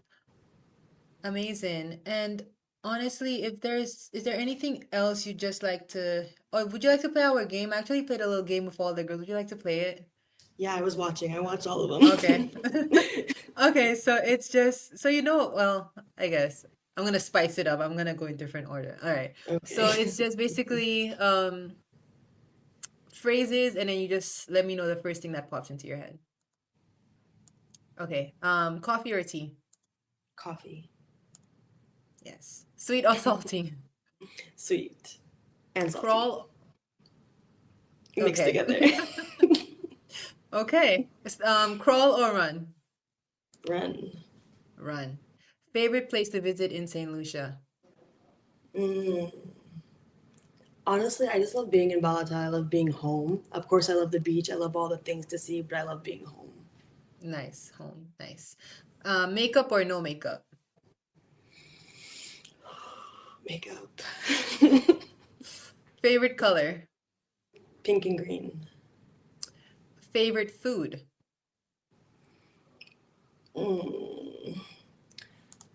Pumpkin soup or pad thai. Okay. And last but not least, heels or sneakers? Heels, but ouch, but heels. Yeah, heels but ouch. I feel that. Makisha said heels in my bag, but sneakers. I think that's how she said. She's like heels in my bag, but sneakers on my feet, or something like that. Because she loves her heels. She just needs a break from it. So I feel that. Thank you so much, Taylor, for stopping by. And if there's any closing words, anything finally that you'd like to share with anyone watching, if you'd like to just remind us of your event coming up, the floor is yours. Yes, thank you so much for having me. It was such a fun experience. It is 2 a.m. and I'm in my hotel room and my family is not pleased. But sorry, family. They're fine.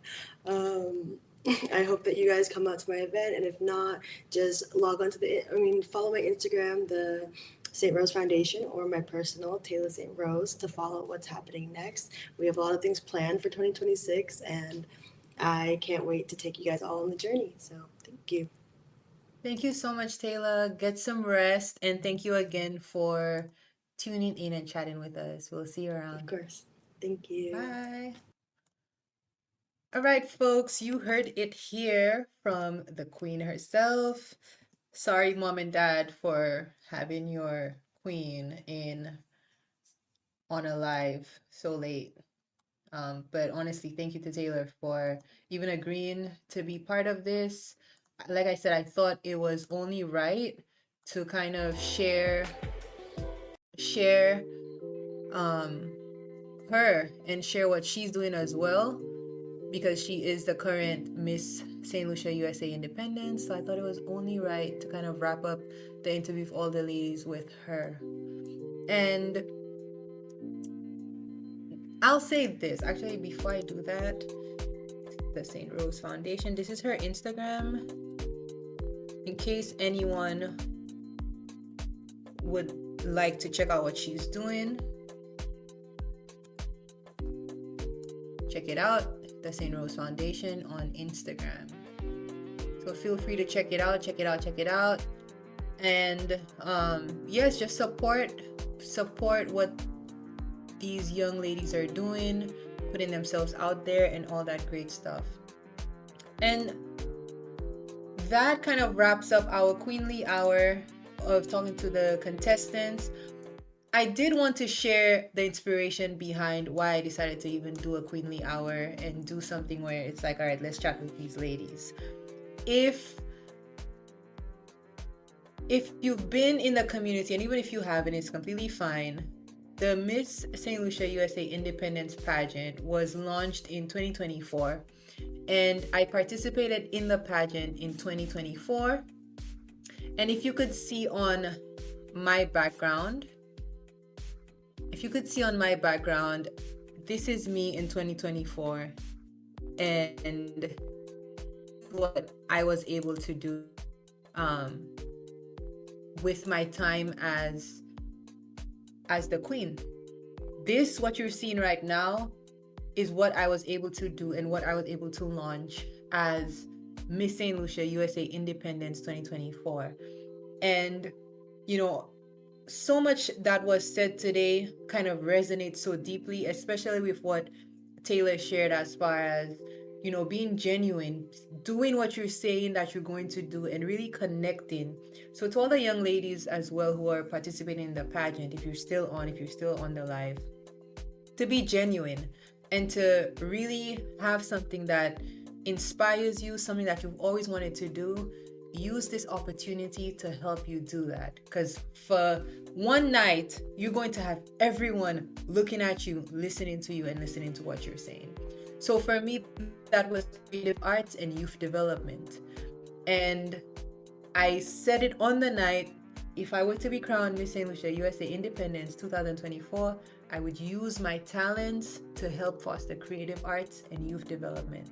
And 2 years later, well, 1 year later is about to be 2 years, here we are, and this is exactly what I'm doing. And that is why I think it's important, and I thought it was important to share that, is to share where it started, and also show that there's also other young ladies behind me who have that fire, who have that desire to create change in their community as well.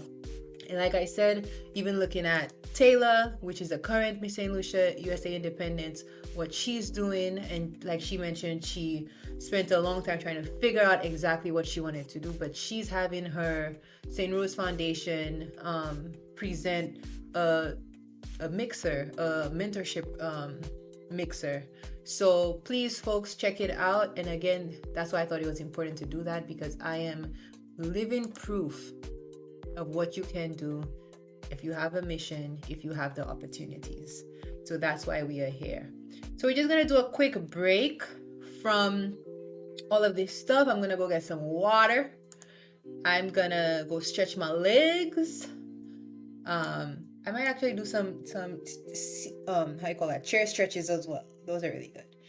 But we're going to do a quick break, and then we're going to have our next interviewee very shortly, which will actually be the last interviewee for the day, and that will be Mr. Marshall Celestine. I hope I'm saying it right, Celestine. And Marshall will be with us, and he'll be chatting with us a little about his work, his platform, what he does. And if you're actually, kind of paying close attention to the type of persons that we are bringing on here, these are people who in some way are leaders in the community, are already doing the work, helping the youth, are already doing work as it relates to using the creative arts as an avenue to, reach goals, to create impact, to create social change. So these are the type of persons we are bringing on. And again, folks, this is a fundraiser. This is a fundraiser for our holiday pledge season, and we are accepting pledges and donations. So please feel free, if you have not done so, to Zelle your pledge to sgf.donate@gmail.com. Let's do a quick little break. I'm not going to play music because I got flagged earlier, but I'm going to take a little break as we prepare for our next guest, Mr. Marshall Celestine.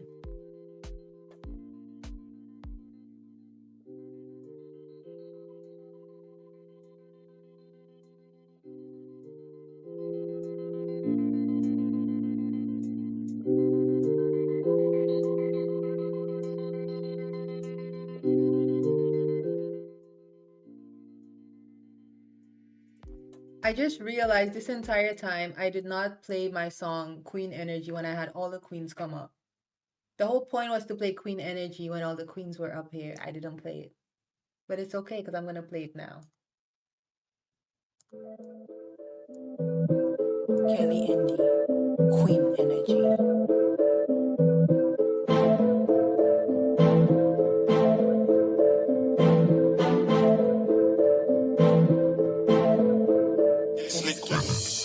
Queen Energy, call me Majesty, living this every day, in my own way. I can't get threatened, I'm on my own level, my own level. Mama, oh yeah. Real queen never need another title. To be queen, gotta first be a disciple. The truth is they just wanna be an idol. 100 of years saying crucify Christ. Like I would address them or give them my vibe. To lie to or try to, they wanna see the I lose. Rival, revival, I'm telling them twice. So I'm chilling in the light. Queen Energy, call me Majesty, living this every day, in my own way. I can't get threatened, I'm on my own level, my own level. Mama, oh yeah. Girl queen pony saying I'm in a stressing, say me not stressing, yeah. Girl queen pony saying I'm in a stressing, say me not stressing. Timely investing, you see progressing, daily confessing, still them contesting. Girl queen pony saying I'm in a stressing, say me not stressing, yeah. Queen Energy, call me Majesty, living this every day, in my own way. I can't get threatened, I'm on my own level, my own level. Mama, oh yeah. Girl queen pony saying I'm in a stressing, Majesty. Girl queen pony saying I'm in a stressing, mama, oh yeah.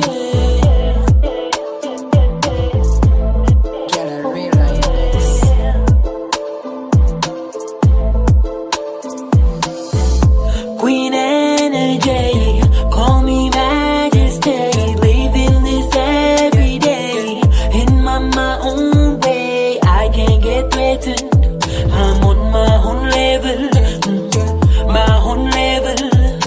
Mama, oh yeah. My own level, yeah. My own level, yeah. On my own level, yeah. My own level, yeah.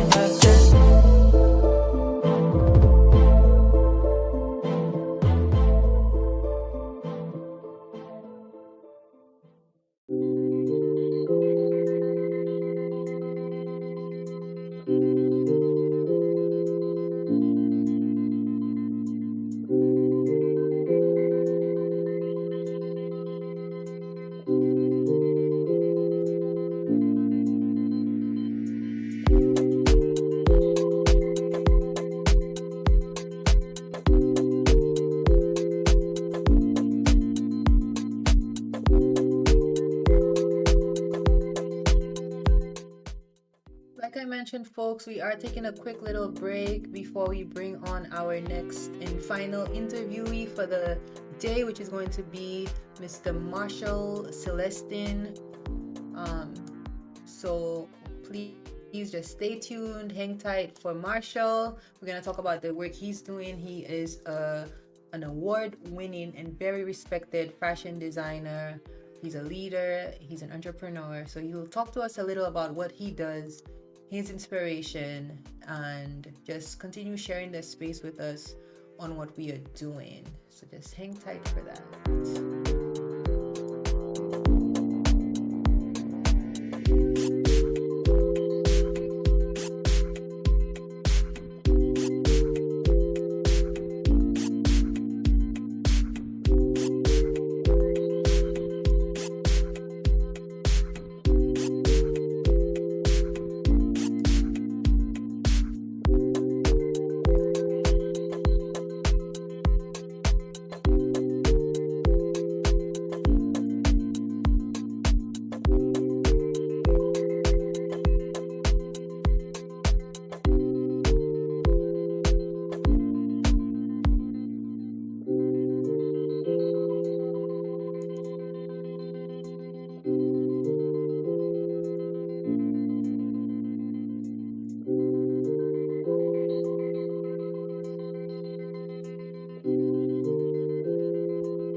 Actually, we do have one other interviewee after Marshall. We have a recently added, the very, very knowledgeable Shakina Milius. She will be joining us. She's a teacher and she also holds a master's in special education. So she'll kind of be chatting with us a little about, special education as far as the needs of kids, whether it's the school environment, personally, and all that stuff, which aligns with what we are doing this holiday season in creating gift baskets for those kids. So after Marshall, we do have one more interviewee, and then we will be wrapping up at 6 p.m. folks. Thank you to everyone who's been here, who's been supporting since this morning at 6 a.m. I truly, truly appreciate it. And yeah, I couldn't ask for anything more.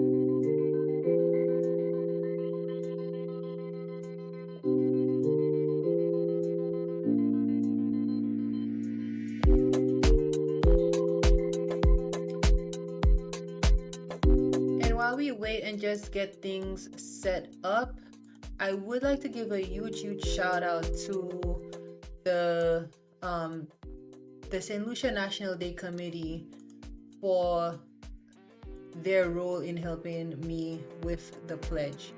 I don't know if some of you guys saw the post that I shared, but I was able to be their MC a few weeks, I think it was last week, and randomly they mentioned the pledge, and I just had so many people pledge their support and pledge their donations to us for what we are doing. So I just really wanted to take the time off to acknowledge each and every one who already pledged, especially those persons who pledged during the SLND celebration.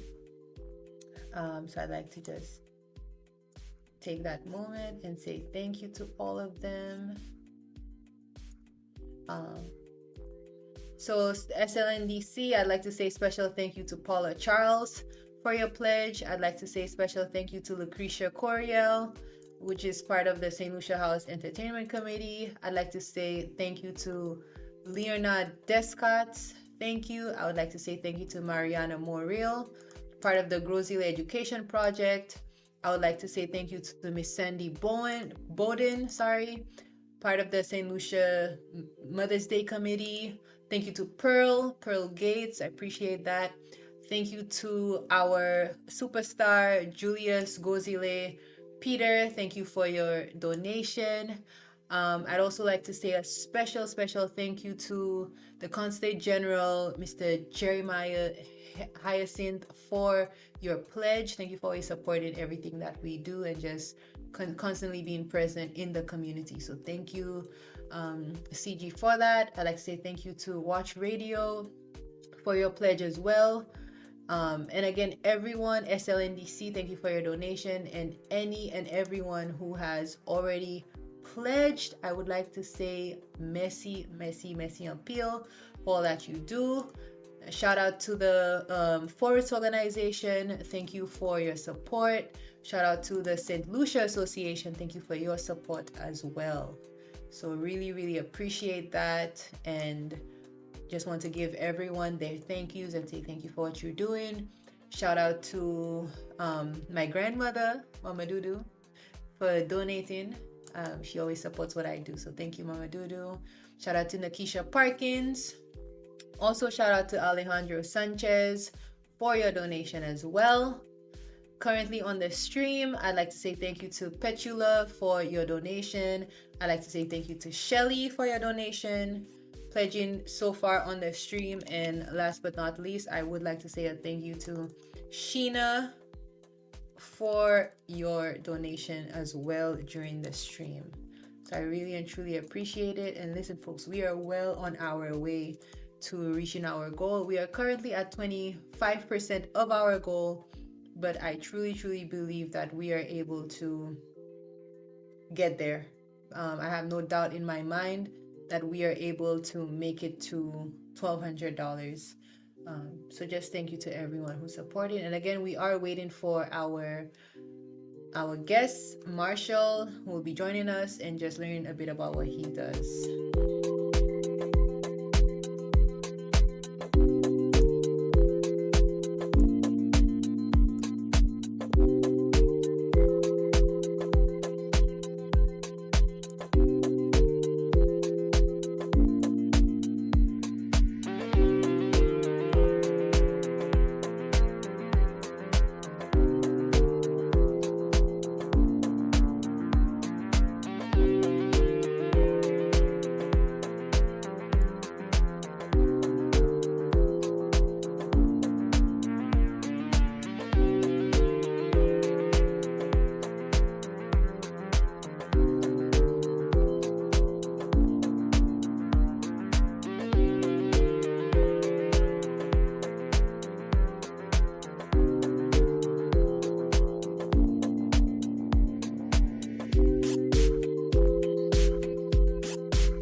If you are looking at the screen right now, that is our token. That is our token of appreciation for our gem pledgers. So anyone who pledges the gem, which is $300 or more, this is just, a really small token of appreciation to say thank you for being a gem. Honestly, and again, is this worth $300? Absolutely not. But behind it, I think what we wanted to do was just show, you carry a piece of this inside of you. Just by donating and joining and helping us on our quest to raise $1,200 for disabled kids. You are part of what we are doing. And then we wanted to just gift our gem pledgers a token, something that they're able to, have at their home. If guests come over, you have a cool story to say. This is a local token, and this is from your support to the Southern Gem Foundation's holiday pledge. So please feel free, like I said, to zell us at sgf.donate@gmail.com. I do have the tracker up, and I am watching as those donations come in. So I'd like to say thank you to Shelly. Shout out to Shelly. Thank you to Pachula. Shout out to Pachula. And then we'd also like to say thank you to Sheena for being a star. Thank you for pledging the star. And again, we are waiting for our next guest, Mr. Marshall, who will be joining us. And we'll be just learning a bit about what he does and the amazing stuff that he's a part of. So we'll just get everything rolling on our end. So sit tight. Hold on. Hold on. Hold on. Okay.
So as we wait, folks, I'm actually just recreating our streams. So some of the streams, they drop after an hour, so I just have to log us back into Instagram and Facebook before we bring out our guest and we have our conversation with him about who he is, what he does, and why, caring is important. Like I said, this is the main thing. Why should we care about, the youth and the stuff that we do?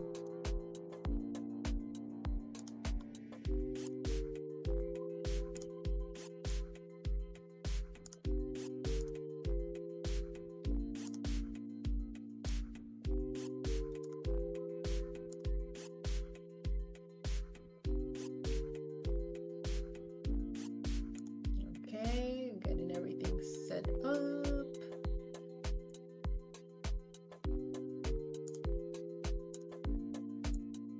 Everything is okay. Everything's looking good. Looking good. Looking good. Looking good.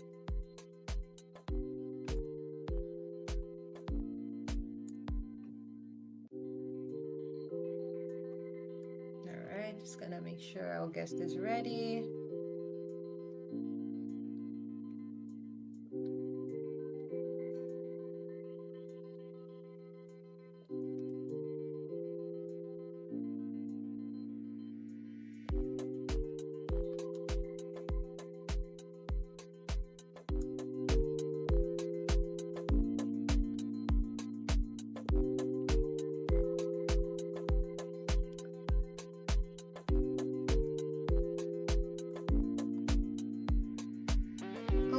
folks, we will be bringing on our next guest,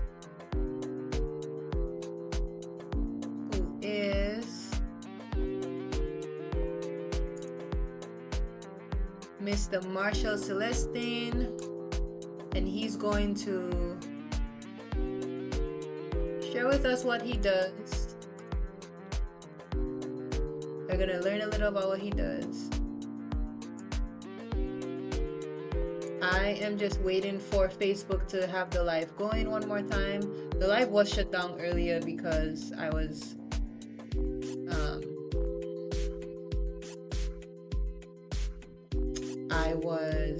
enjoying, and I played some music that was copyrighted, so that's what we're just making sure it goes back on. All right, awesome. So Facebook is live. So we are about to bring out Marshall Celestine. Please join me in welcoming Marshall. Just gonna wait for a thumbs up. Awesome. Hi, Marshall. Hey, Kelly. Can you How hear are me? you? Yeah, I can hear you. Yay, awesome. I'm doing well. Thank you so much for joining us, Marshall. Thank you for being here. If you could just straight off the bat, just introduce yourself to those who may not know you. Tell us a little bit about who you are and what you do. But just thank you again for being here. Awesome. So thank you, Kelly, for having me for this interview and for this fundraising. It's an honor and a privilege just to be here in your presence as well, and also all your viewers and everybody listening via the internet, YouTube, Facebook, wherever you're listening from. Thank you for joining us. My name is Marshall Celestine. I hold a few titles, so I'll just name a few. Yes. I am the founder and president of NGU Clothing, and also a creator as well, fashion designer, stylist, and I own a construction company that I'm the CEO for Master Tapers, and I also own an institution, the Master Tapers Academy, and I am the president of the St. Lucia Auto Association, and the list goes on. But as we diverge into the conversation, you learn more about me. Of course, yes. And I saw that and I was just like, listen, I have like 2 pages worth of things I want to ask you, but when the conversation goes, it goes. But like you said, there's just so much that you do, and there's just so much. You're a very interesting person just from reading, the background, and how you're able to juggle all those different things is intriguing to me. But before we get into the different hats you wear, I would love to know, who is Marshall, the individual? Who was Marshall growing up, as a little boy growing up? What was he like, and who is that person as an individual today? Wow. Well, Marshall's individual. I'm reserved. I'm a very reserved person, and I'm a father. Also, three beautiful children.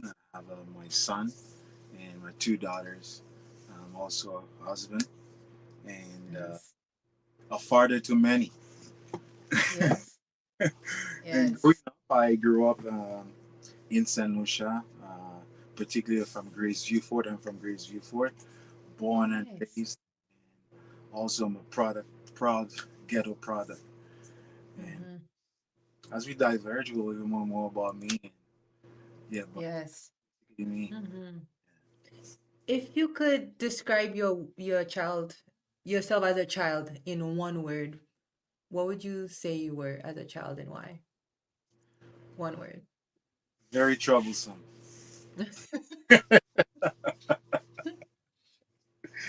Yeah. Tell us about the troublesome activities you did. How troublesome were you?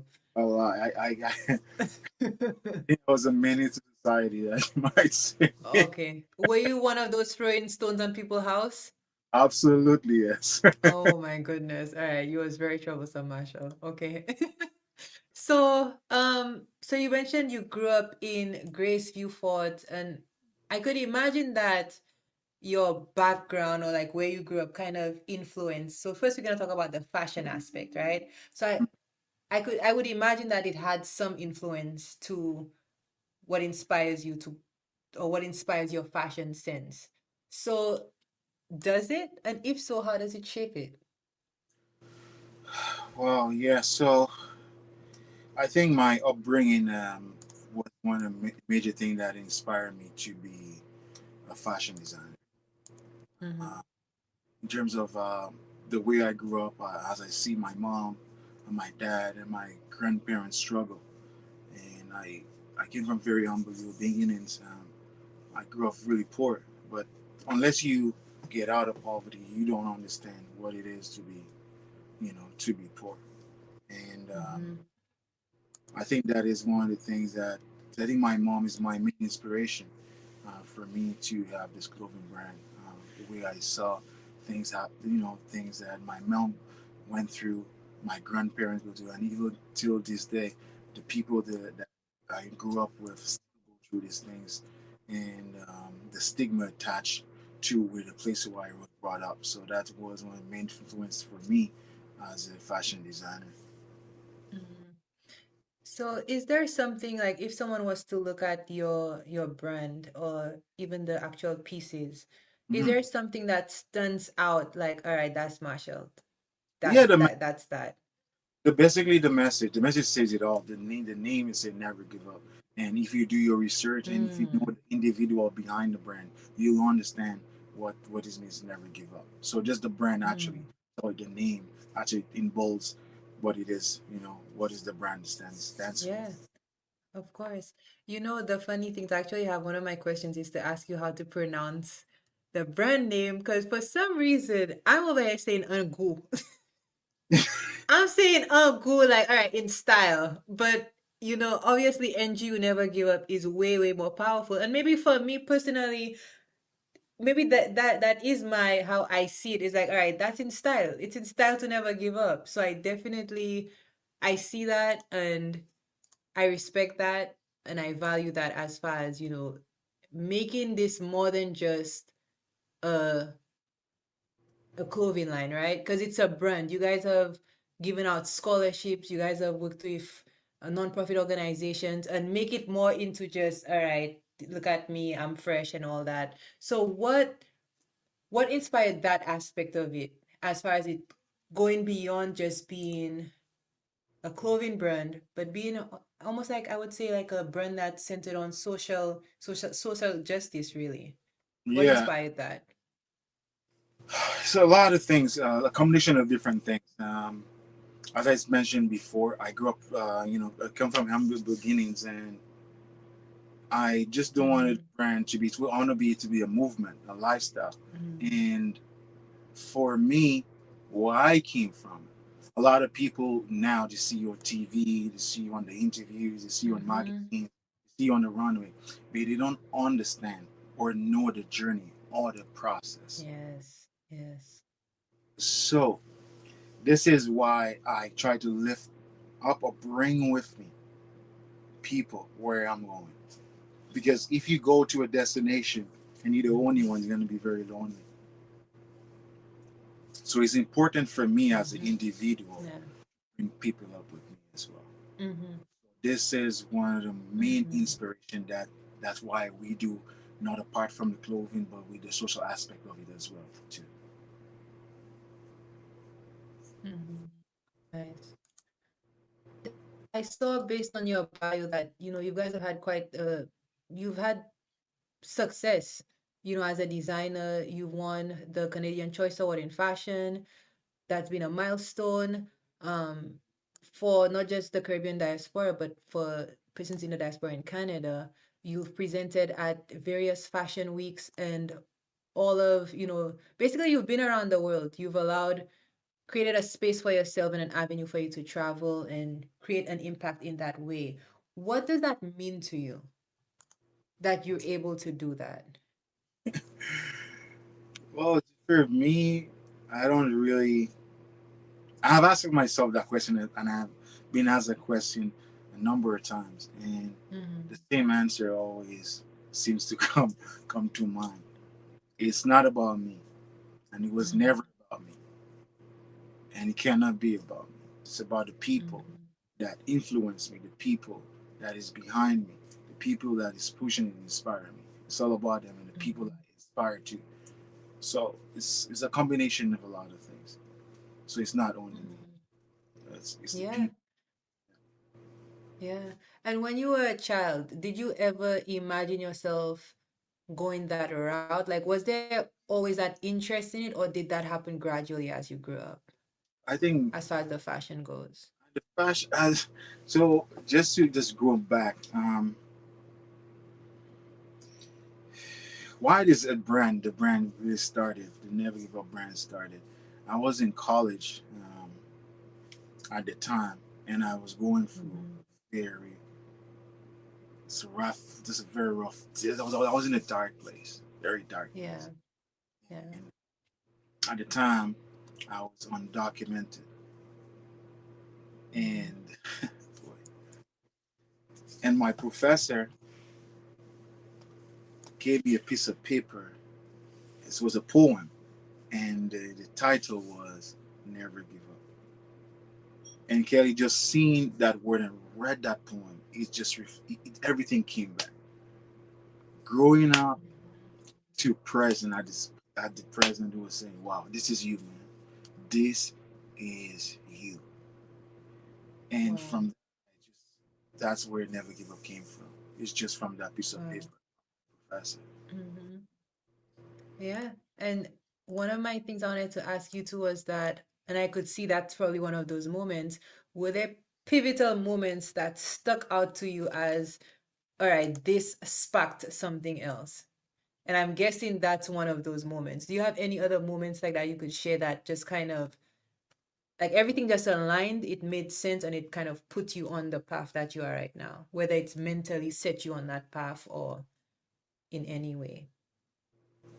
It comes back to my mom. Mm. When I migrated here, you know, I think I have several interviews regarding that in terms of Yeah. speaking out. I think I'm an advocate for undocumented migrants. I Yeah. I want to make sure that I advocate for them, be advocacy for them. But one of the reasons is my mom is Mm-hmm. seeing what she been through and at the time where she was and what she had. And my mom was a farmer, and see my mom from farmers, from the street side, vending in the community, on the street corners, seeing she been mocked, and my mom now is presently a teacher. So that was my one of my biggest moments. I say, wow, yeah, this stands out. This is my mom. Wow. So seeing that up close, that transformation. Absolutely. Yeah. Um, as far as it goes, so you mentioned the humble beginnings. You mentioned also, getting that strength from your mom and, being inspired by those things. What was the support system like for you on your journey getting to where you are right now? Or did you have that support system? Oh yes. Oh, that's the support system. What I say. Because it's important, but I don't know if It some is. people It don't is. think it's I important, but that's the very first time somebody asked me that in an interview. mm, It's a very yeah. Where is the support system, and who was the support? I think, and it goes back my family because I remember sharing my dreams with some people and they laughed. I remember talking to people that I think that was for me or wanted good for me or people I used to look up to. And when I told them about my dream, they laughed. They said it would never happen. So is that I built that kind of this solid mindset and the support of my family, like my brother, my yes. my sisters really That support system was always there. My mom, in terms of my dad, could not offer much, but he was there. So it's my Mhm. family support system as well. Nice. Yeah. And I read this quote somewhere. It said the thing is why a lot of people don't kind of follow through with their dreams or they stop chasing it is that they don't know how to protect it. It's And absolutely you're absolutely right. yeah, because Absolutely. sometimes you share, especially when stuff is in its earlier stages and you yourself haven't even figured it out, and you're so excited that you shared with someone, and it's just like womp womp womp, like the person just kills the whole vibe to the point that you never resurrect it in your mind again, But right? So, it is something that there's a quote that said, people who was not meant to support you, you have to convince them to support you. It's not daydream to say, yes, what I'm starting. Like example, start your foundation. yes, It is not everybody gonna give you $1 or somebody gonna support your dream. It's for you to put in the work. yes, It is for you as an individual to put in yes. the work. And that is important. I always tell people that is so that is fundamental. This is the backbone of every champion. Because not every champion have that critical moment. Every Mhm. champion have to suffer. Every Yeah. champion has to go through hardship. But it's up Mhm. to you, the individual. How bad do you want it? I Mhm. always tell my friends, like it's not the I do have obligation for your friends and family to support your destiny. No, they don't have to. That's very true. Because at the end of the day, I always say there is how many billions of people in the world. Your family is just not even 0.1%. Mhm. So I always think about you when am I at my low point. I always think about it.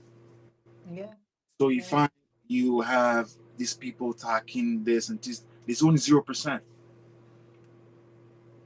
The world is waiting for you, Yeah. and that's what I think for me as an individual sets me apart. I always think the world is out there waiting for you. You haven't seen your great yet. You haven't seen great days yet. It's yet to come. So there's always time to grow. There's always time to grow. Mhm. And even, you're saying that, and I'm just thinking of your brand, like never give up. Like literally what you're saying, like that's what it is. So you don't give up. That's it. Mm. So that in itself is very, very inspirational. So moving into like your entrepreneurship journey, you recently founded the Master Tape. It's recent, I believe, right? The Master Tapers Academy. Yeah. Okay, so that's the first Black-owned drywall finishing academy in Canada. Congratulations on that. Oh, thank That's a you. big, big, any first is a big milestone. So congratulations on that. What inspired that move for you? Like, is that something you did before? What inspired that transition for you? Okay, so it's all coming back to the same root. Okay. So I worked in the trades for, my God, now it's almost 17 years I've been working in the trade. But, Mm-hmm. you know, halfway in the trade, I was undocumented. Yeah. And boy, the stuff that I've been through, the stuff that I've seen on work sites, you know, Mm. Yeah. and it was mind blowing to me that even the immigration system did not even know about that. So I took it upon myself. I think I have at the back of me, you could see, if you can see Mm-hmm. my shelf there, it's just all Yes. immigration. Yes. One point, at one point I wanted to be an immigration consultant because there's Mm. so much information I have gathered, and Mm. I took it upon myself. Now when moving fast forward, I got documented and started working legally and all that stuff there. But I was seeing a lot of things that was wrong into the trades, and a lot of Mm. opportunities was not passed on, especially to the black community, and we did not have a footprint in there. So I say, you know what, to myself, someone has given me an opportunity. I had the privilege and honor to go all over the country, to work all over the country. So, and I have seen it all, and I have developed a lot of relationships. So I say, you know what? Maybe it's my time to give back. Mm. Um, prior to starting that, I got a lot of fight. It's, it was a pretty much a nightmare. I said, what did I get myself into? But I said, I'm gonna go through. I am gonna pursue it and make sure that young people, in particular, I'm gonna give them, if I can, give them I can give them a fish, but I'll teach them how to fish. And this is always started. So I started academies. It's going to be 1 year. We celebrate our 1 year anniversary in August, and just recently, that was this past week, Wednesday, something major happened. But I will talk about that after. Okay, I mean, listen, here is the place. We want to hear the good news and we want to celebrate with you. So if you'd like to share it. uh, so on No pressure, but yes. yes, Wednesday, past Wednesday, I had the minister of immigration, labor and skills development, and a few MPs, um, people that write the laws and the ship the policies, came to my academy. Wow. And here I am standing in the midst of these people that shape policies, that write the policy Yes. in the same establishment that I got so much fight. Mm. It's the first time that all these MPs actually came together in our academy and see a black person owns it. So it just Oh, is something wow. that because the power of God is God, time on God. Yes, yes. And it's also kind of like stuff aligning in a way that it only makes sense if you involve God and say, like, all right, that's like divine.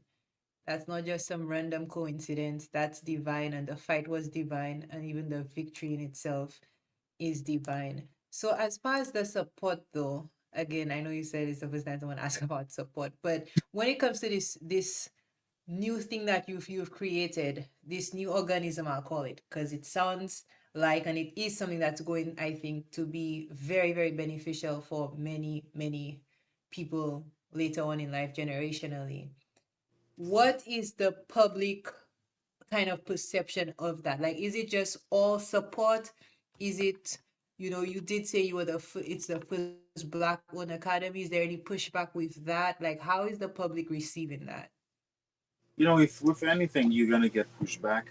In the when I Mm-hmm. first started and trying to establish, there was a lot of pushback from the bigger heads. If that's gonna work, we don't want that in the community. But it's not, and Mm-hmm. how you gonna sustain, how you gonna maintain, I mean, financially, and Yeah. it's the pushback was there. But as I said to you before, me as individual, when I make up my mind to do something, I think nothing can stop. And the Mm-hmm. support was there from my family. Obviously, my family was there, but also I had to have my mentors as well, because that is Mm-hmm. very very critical in the journey as well. And it's very important to have Mm-hmm. mentors who guide you through and then mentor you through that path. So the Mm-hmm. support system came from my family, and also Yeah. people different heads of the community that see the vision and see what I was trying to do and what I was trying to accomplish. So I got a lot of support from members of the community as well. So big shout out to the community. Nice. That's amazing. And from what you've been saying, I kind of have an idea of what the answer for this is, but I'm still going to ask it. Do you think, like, internally, does it feel like there's a responsibility for you? Like, the more that you do is the more that you have to do as far as giving back? Like, do you think there's a responsibility now that constantly grows, that all right, I have to do more for the community, I have to do more in giving back? Do you feel that at all? Absolutely, I see. Because if you stop growing, you die. Mm. That's listen. Yeah, So for yeah. me, there's so much I want to do. There's so much I want to do. I I'm gonna say that first time you show, I think you're gonna be the first person to know it, but I am gonna create Okay. in Saint Lucia one of my huge, one of this big goals that I have on my vision board that I want to make sure every single every single Caribbean country has an academy there to give them that skills, to give them that opportunity. So this is one of my things on my vision board. But as I said, I started here, which is, which is the footprint. But I want to extend far beyond. I want to make sure that my country benefit too. So um, apart from that, I want to start giving scholarships. And actually, on Wednesday, we presented 8 scholarships. Oh, nice. Presented eight Nice. scholarships for individuals in the community. So now they have pathways to the trade as well. So I want to create that same opportunity in St. Lucia as well. So there, for me, I always continue pushing myself because Yeah. there is room for growth. And if you start, as Yeah. I said before, if you stop growing, you die. And there is, gonna push yourself. So I'm always constantly pushing myself to see how can I help, how can I be. I want to die empty. I know what that means to you, but for me, as a video, I want to die empty. I want to when my tombstone is in place, and from 1984 to whatever time, that dash must be counted. So I want to. Yes. So that dash is a subtraction sign. So I want to make sure that I have accomplished what I set to do on this in this movie. Yeah. And that's so important. I think sometimes people, get some level of success and, they feel comfortable and, I'm good. That's it. But like you said it perfectly, if you stop growing, you die. And there is that importance to reach back out and grow. Maybe that is the whole point of one of us like reaching and, making it is that we reach back and pull others back. And we, help others make it as well. But a lot of people don't think that way, Marshall. It's very rare you find someone who will actually go back and do all the things that, you're doing. So I mean, I speak for everyone when I say thank you for that. Um, Thank you for remembering that. And speaking of which, now we're gonna kind of go into your leadership roles because that kind of benefits directly into the community. So as far as the service, your social responsibility and all that stuff, you've been part of the St. Lucia Ottawa Association for over 12 years. That is a long time. And most recently, you're the president of the association. So tell us a little bit about your role before and also right now, your role as the president.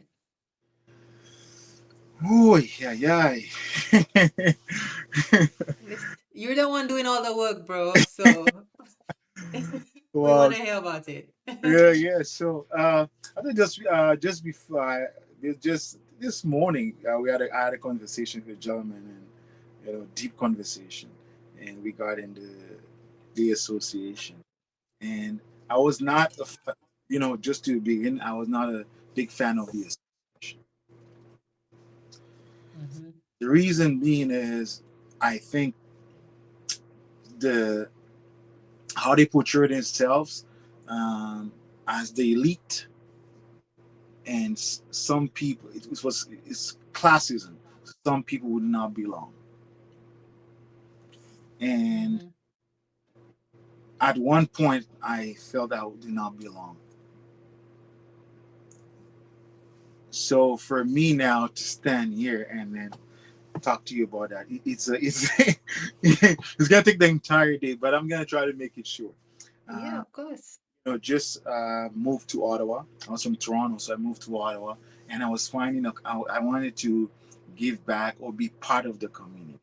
So the only way I could really be part of the community is join the association. So I started as a floor member, just doing the groundwork, working behind the scenes, and election was called, and I was voted a PRO, and I served for 6 years as a PRO on the PRO board, and I get another 2 terms. I think it was two more terms at the PRs again, and just recently was last year I was voted president.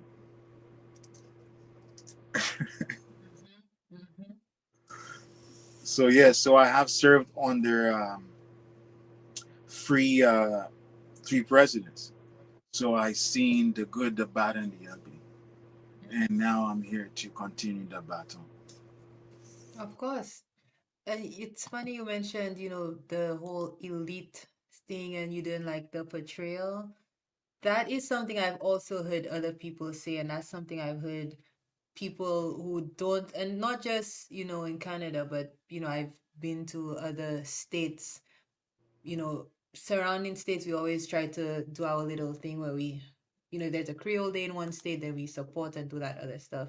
And I've heard people from the other states say they're not supporting that because these people are very much like a bourgeoisie kind of like, and in a sense, I always find myself being like, but I like dressing up. I like going to a gala. I like doing those things. And I always wondered, what is the balance? How do you still give that, that nice feel?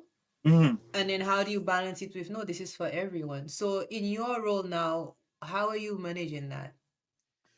Wow. Well, I've never asked that question in an interview. So I've never asked that in an interview. But as I say, I'm here to speak the truth, nothing but the truth. Kelly, to be honest with you, my role and when my as part of my mandate and my promise to my executive and the committee when I took that oath is make sure that everybody's voice is being heard. Mm-hmm. Make sure we include every single individual in our community. Make them voice Mm-hmm. speakers. Most importantly, I'm here as a leader. I want to serve you with compassion. I want to listen. But most important, I want to lead with integrity. Mm-hmm. And one of the things in my mind that I want to make sure that the younger generation is included in that process. For far too long, our young people do not have a voice. They do not have a platform or they don't have a seat at the table. Yep. Change that not only in Canada but the entire diaspora. That Mm-hmm. our young people deserve a seat in these meetings, in these board meetings, and make sure their voices being heard, especially in decision makings as well. Mm-hmm. So for me, and I want to make sure that the ghetto youth, especially, I'm an advocate for that. I want to advocate for the voiceless. People don't feel like they don't have a voice, they don't belong. I want to advocate for them because I'm from the ghetto. I mean, I'm Mm-hmm. proud. I'm a ghetto product. So you say, okay, you're from the ghetto, but look where you are. But no, it's not where I at. It's what transpired, what did transpired, or what happened Yeah. for me to be on that point. Imagine from I'm speaking, I'm speaking just for me. I am from the ghetto, Mm-hmm. and now I had the seat.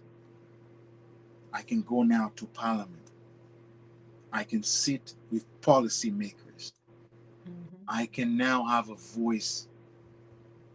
I can now have the responsibility for the people of Ottawa. That's a huge responsibility. Mm-hmm. So how do people look at me and say, oh, you know what?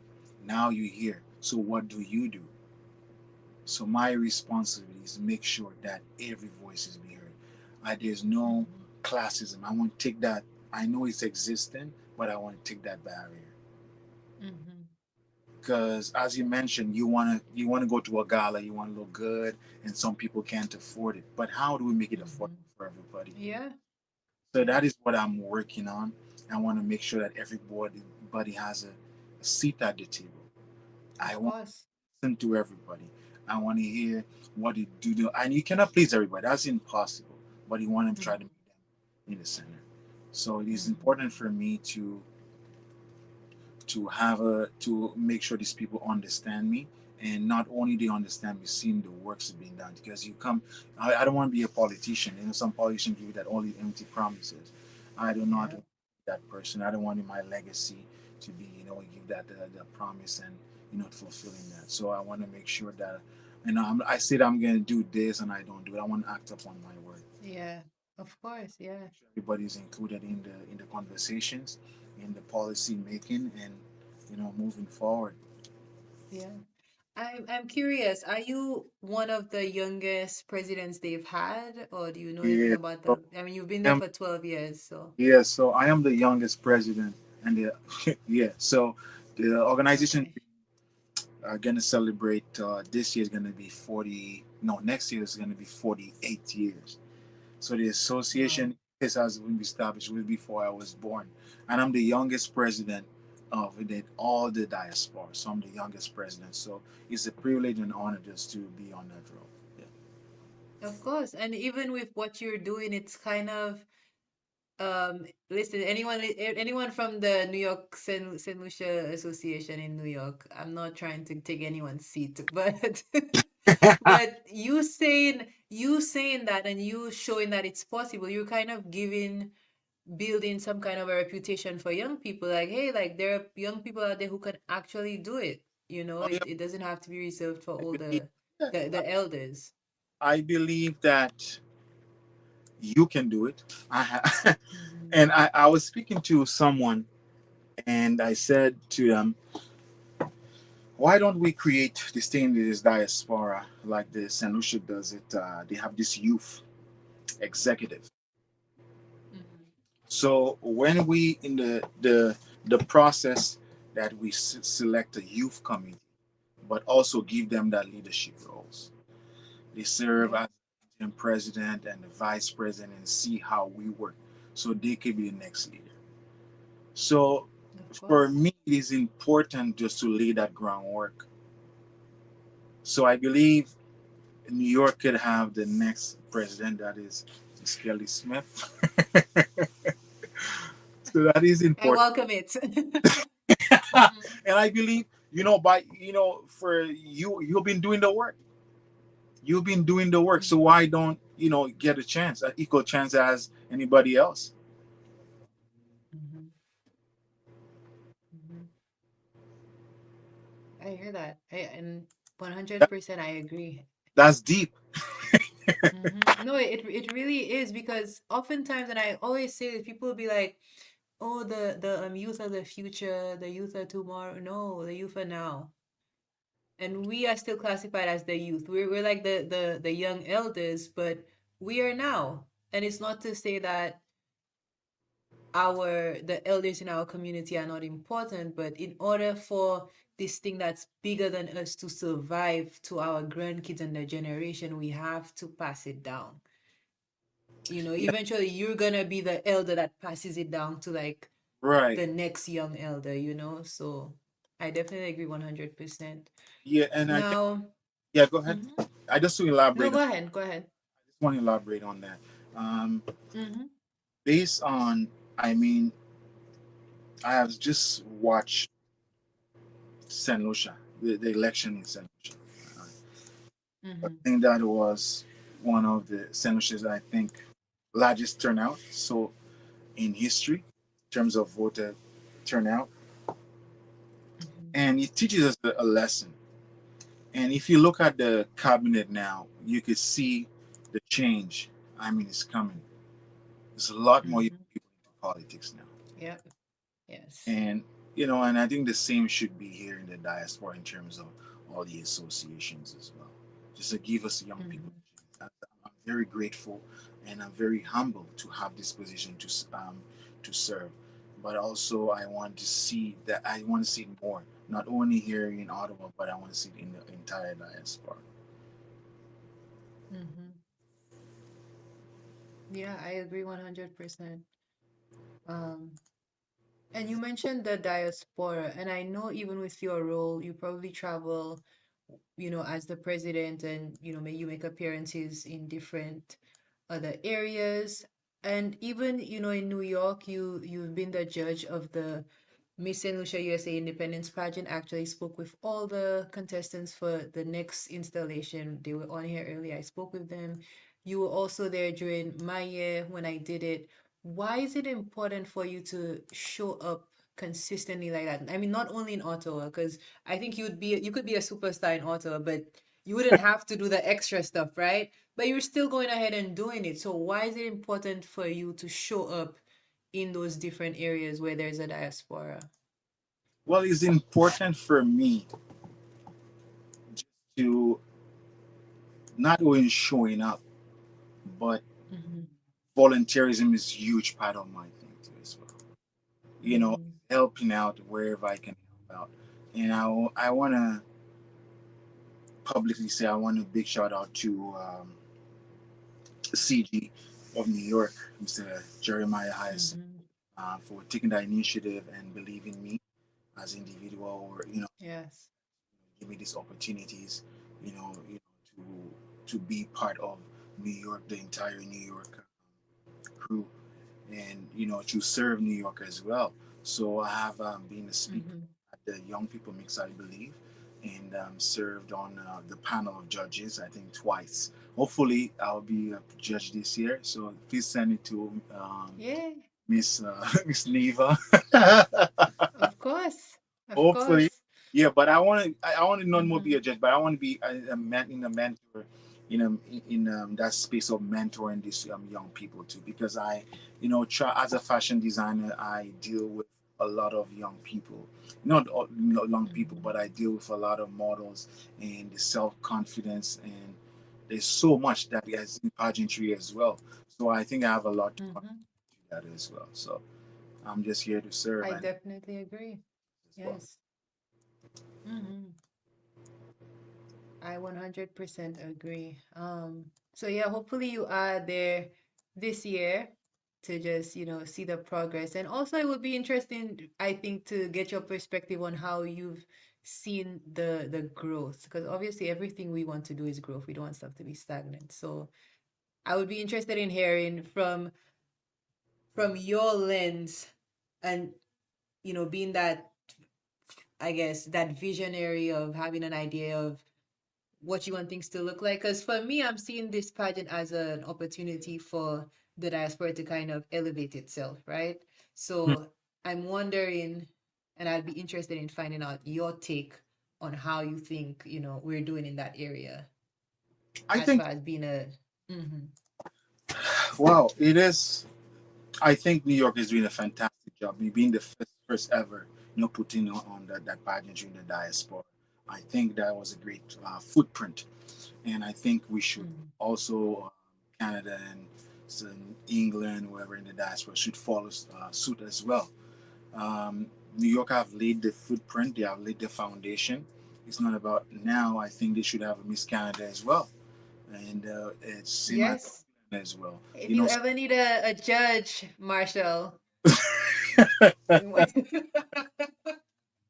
Uh-huh. I'm listening. I think we should pursue, and but also the passion, the pageant can keep on growing, and Yes.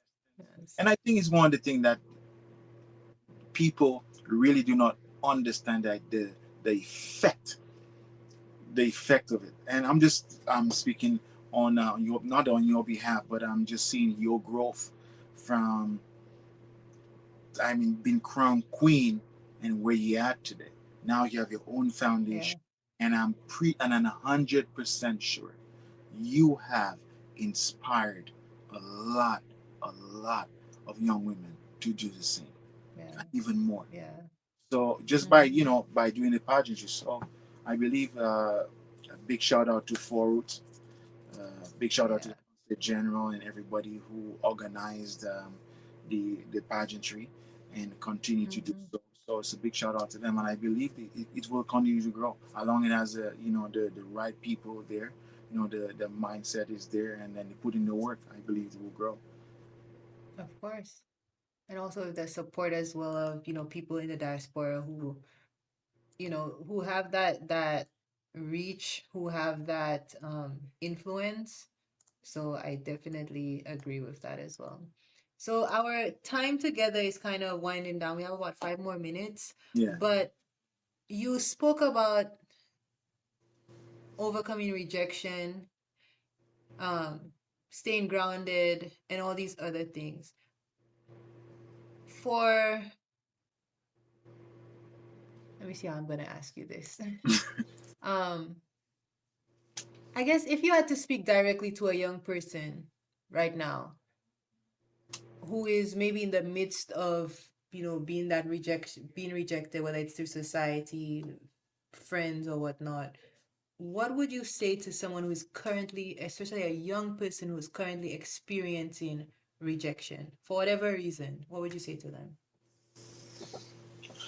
Wow, that's a, that's a very good question. I think that's the most powerful question you asked me for tonight. Mm, That's wow. Rejection. How did I deal with rejection?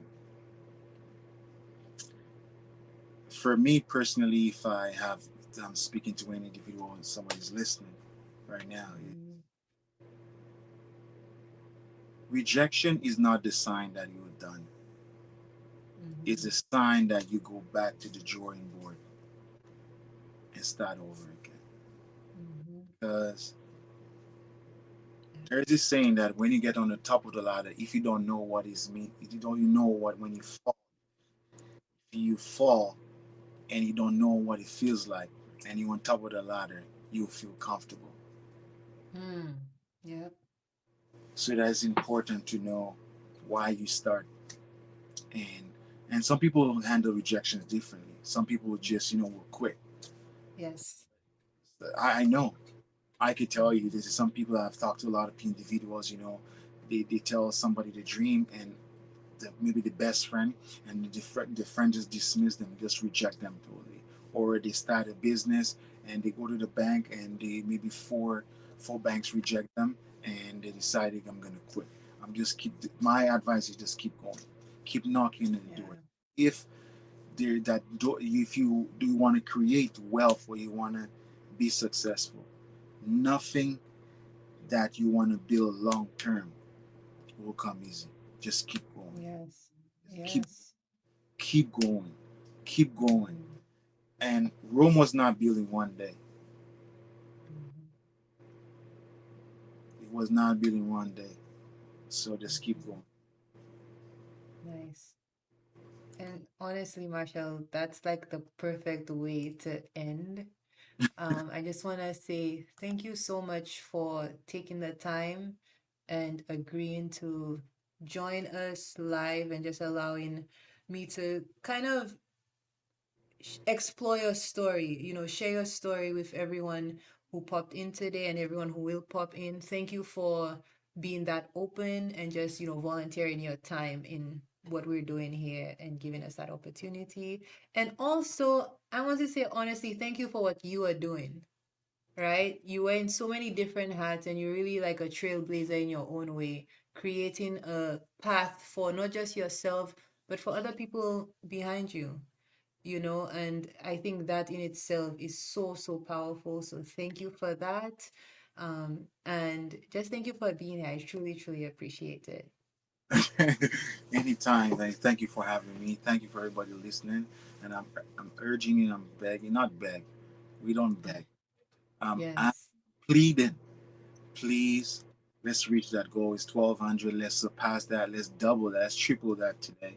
It's for good. Amen. Thank you so much for the opportunity. My advice to you: just keep going. Keep going. Thank you. You will be rejected.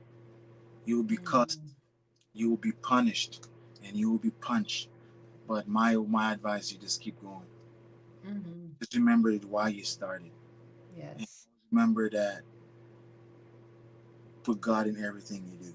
Amen. Yes. Anything that you do, just put God first, and Mm-hmm. He will see you through. So big Amen. shout out to you. Continue what you're doing. Um, Continue to be an inspiration for the next generation. Continue to be an inspiration for this generation, and especially Mm-hmm. for the people of Saltibus. They're very proud of you. Whoop, I'm whoop. keep on telling you that the people of Saltibus are proud of you. Keep healing. Keep holding your head up high, higher than ever, and Mm-hmm. just keep doing the good works, and the rewards will be greater, not for you, but the future generation as well. So thank you Amen. for all Thank that. you so much, Marshall. Thank you. Yes. All right. Have a great rest of your evening. Thank you again, and happy holidays to you and the family. Thank you. Thank you. Salute. Salute. Yes. Thanks. So, yes, folks, that was Marshall Celestine, and you guys heard it. I mean, what more can I say? These are real people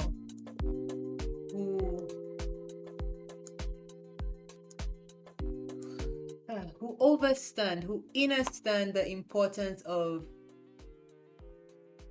advocating for young people, of awakening to their own personal power, their own personal greatness, and creating positive change in the community wherever they go.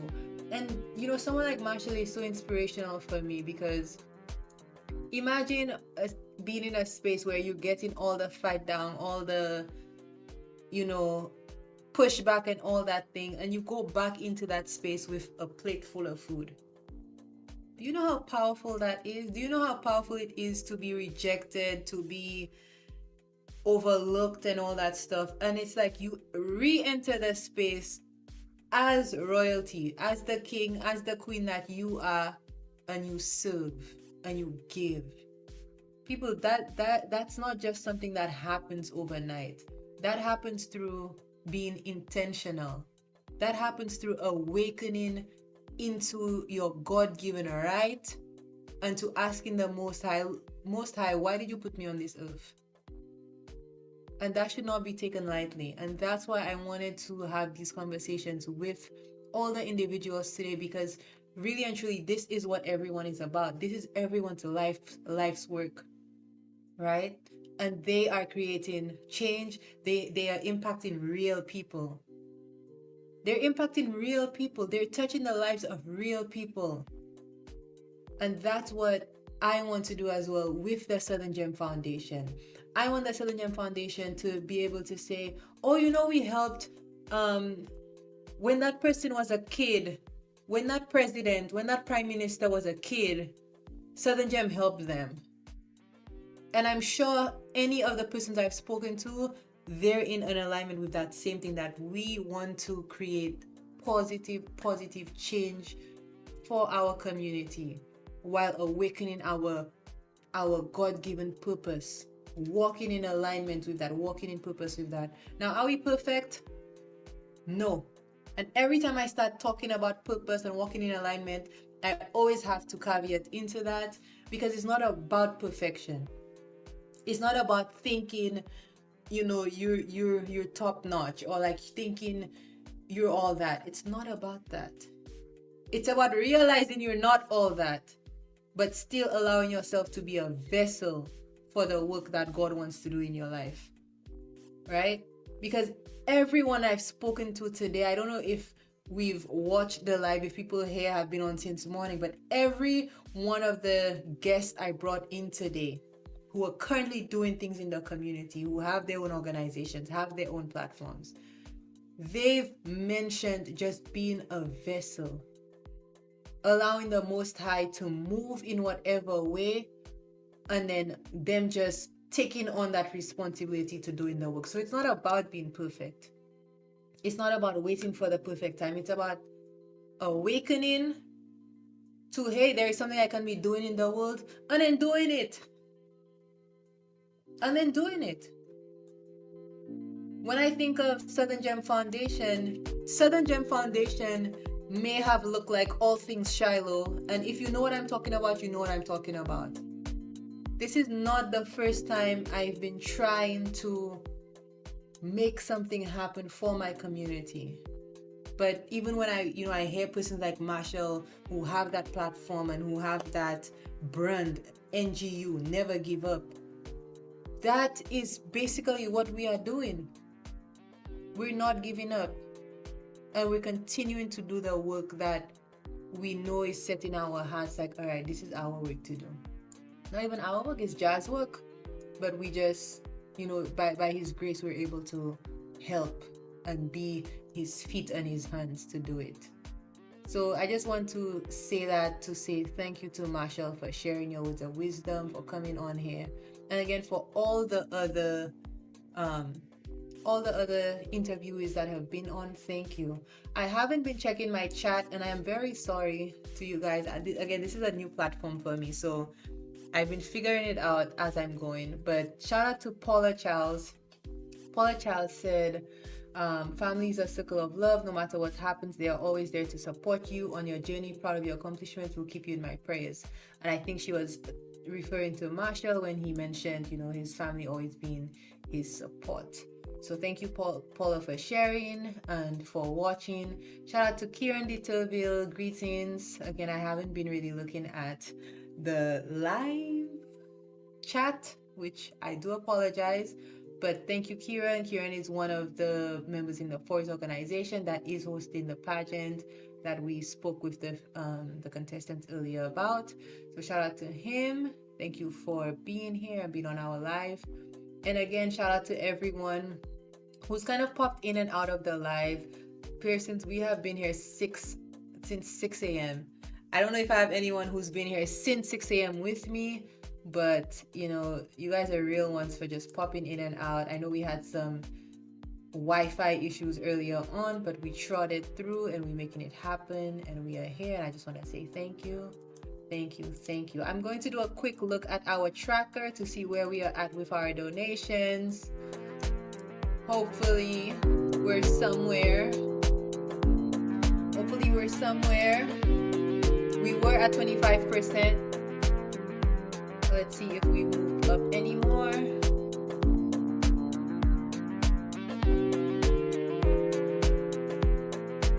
need to charge my phone.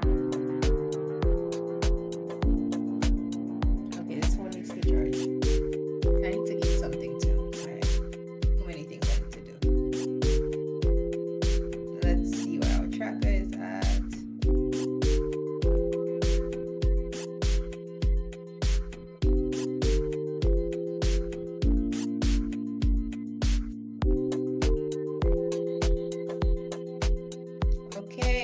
Are still at our 25%. We are still at 25%, but that's okay. 25% is better than 0%. But again, if you are currently on here and you would like to be part of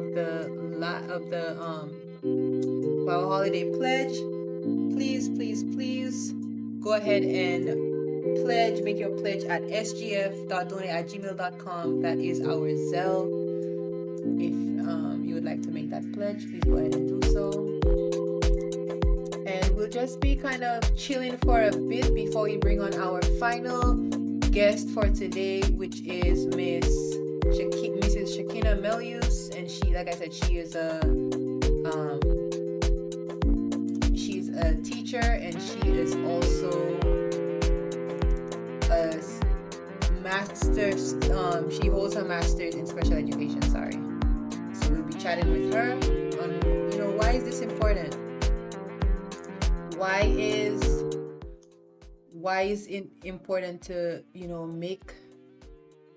curate baskets for kids? Why is it important for us to pay special attention to kids who need it, So we'll be talking with her, and that'll be our final interview for today. And then after, we'll just have some cool vibes and wind down and kind of wrap up for the day. But again, we still are at 25%. We have about 3 hours left of the pledge. So please, folks, let's go ahead and share the live.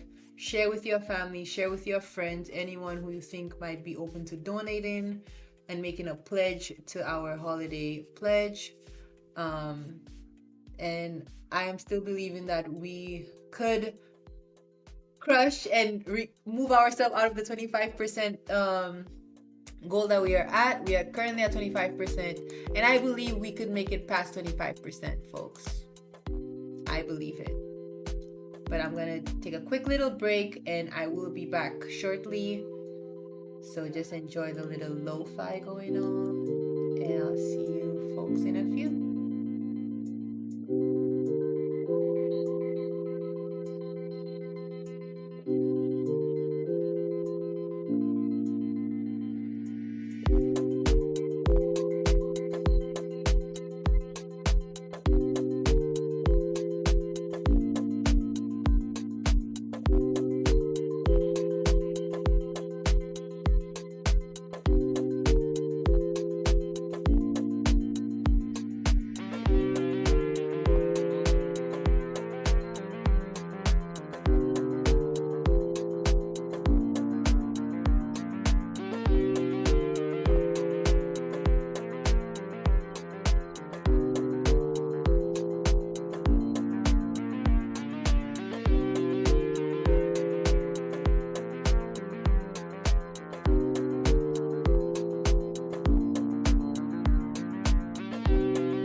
just realized I was jamming. I had just had a quick jam session with myself, and you guys didn't hear what I said because my mic was off. All right, check it out. Let me drink some water. Oh no, I didn't refill my water. Oh wait, yike! I have another water bottle. Hey, I had 2 water bottles. I'm so proud of myself. I struggle with water, but I'm proud of myself. All right, listen to my freestyle. All right, it goes like this. We are back. We are back. We are back. We are back. We are back. We are back.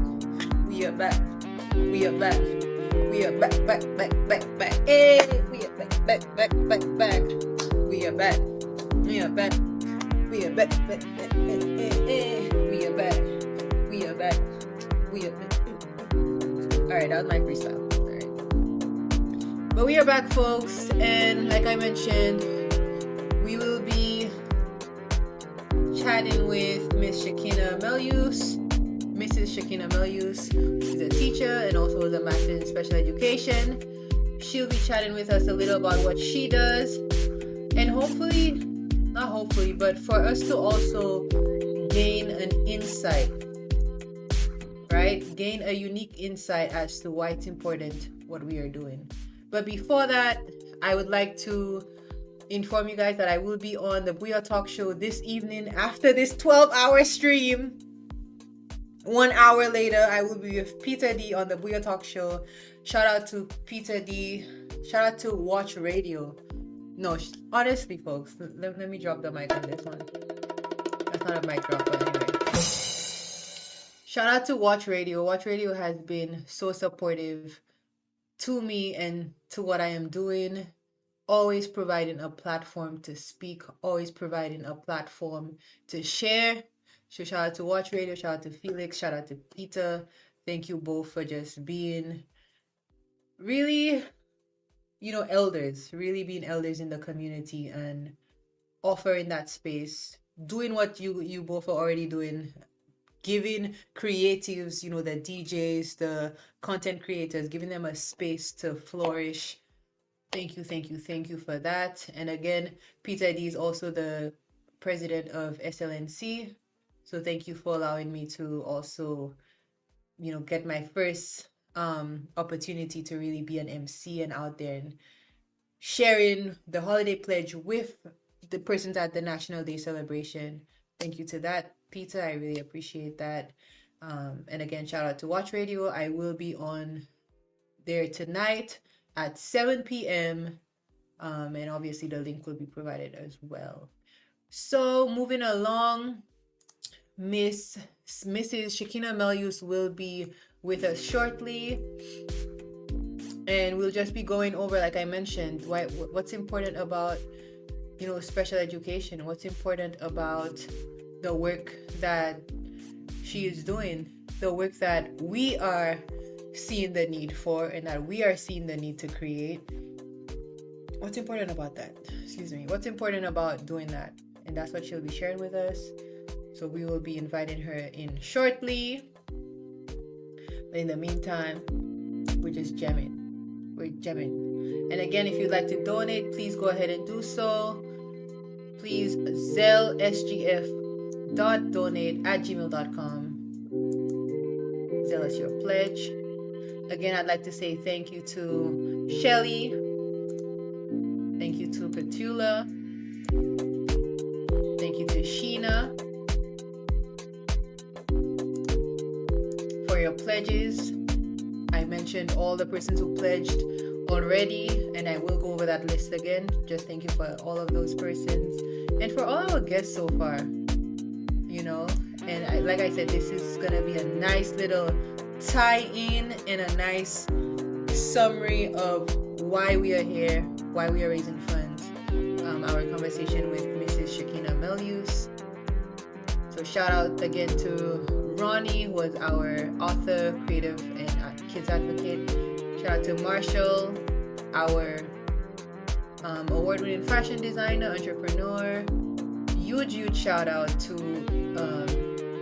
Jonathan, Ninja Dan St. Rose. I actually had to delete his little banner. He was one of the first guests we had. I had to delete it to create more. So shout out to him. And all the young women who came out, contestants of the Miss St. Lucia USA Independence 2026. Thank you all for coming.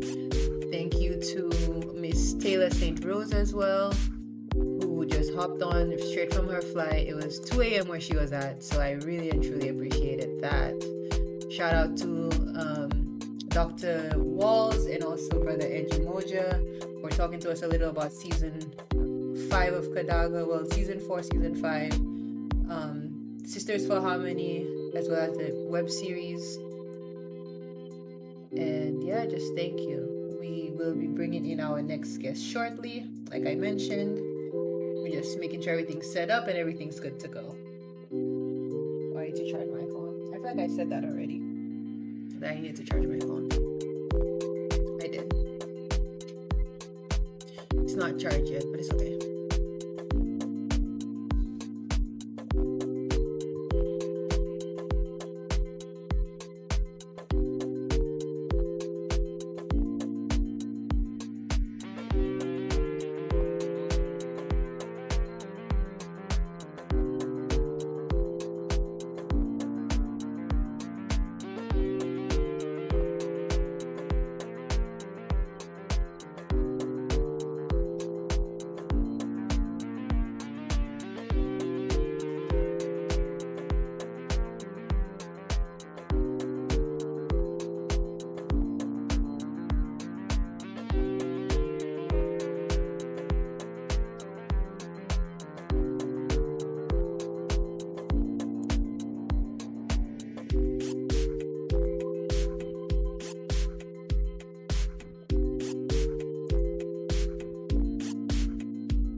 I'd like to give a special shout out to Miss Hermina Marcelin. Marcelin? Yes, Marcelin. Shout out to you, Queen. Thank you for that's Queen and that's my birthday twin. Oh, shout out to your birthday. Shout out to you. Thank you for joining. Thank you for being part of the live. I see you. Thank you, thank you, thank you.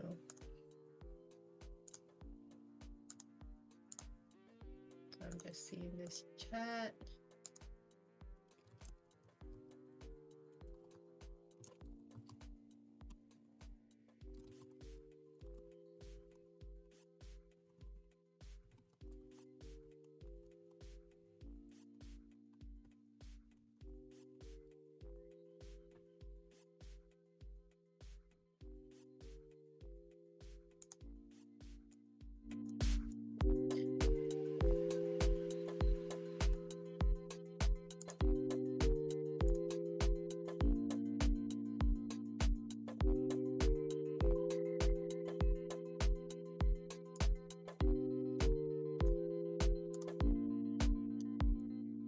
Okay, folks, like I mentioned, our final guest is with us. This will be our final guest, but this is not the end of our stream. Our stream will go on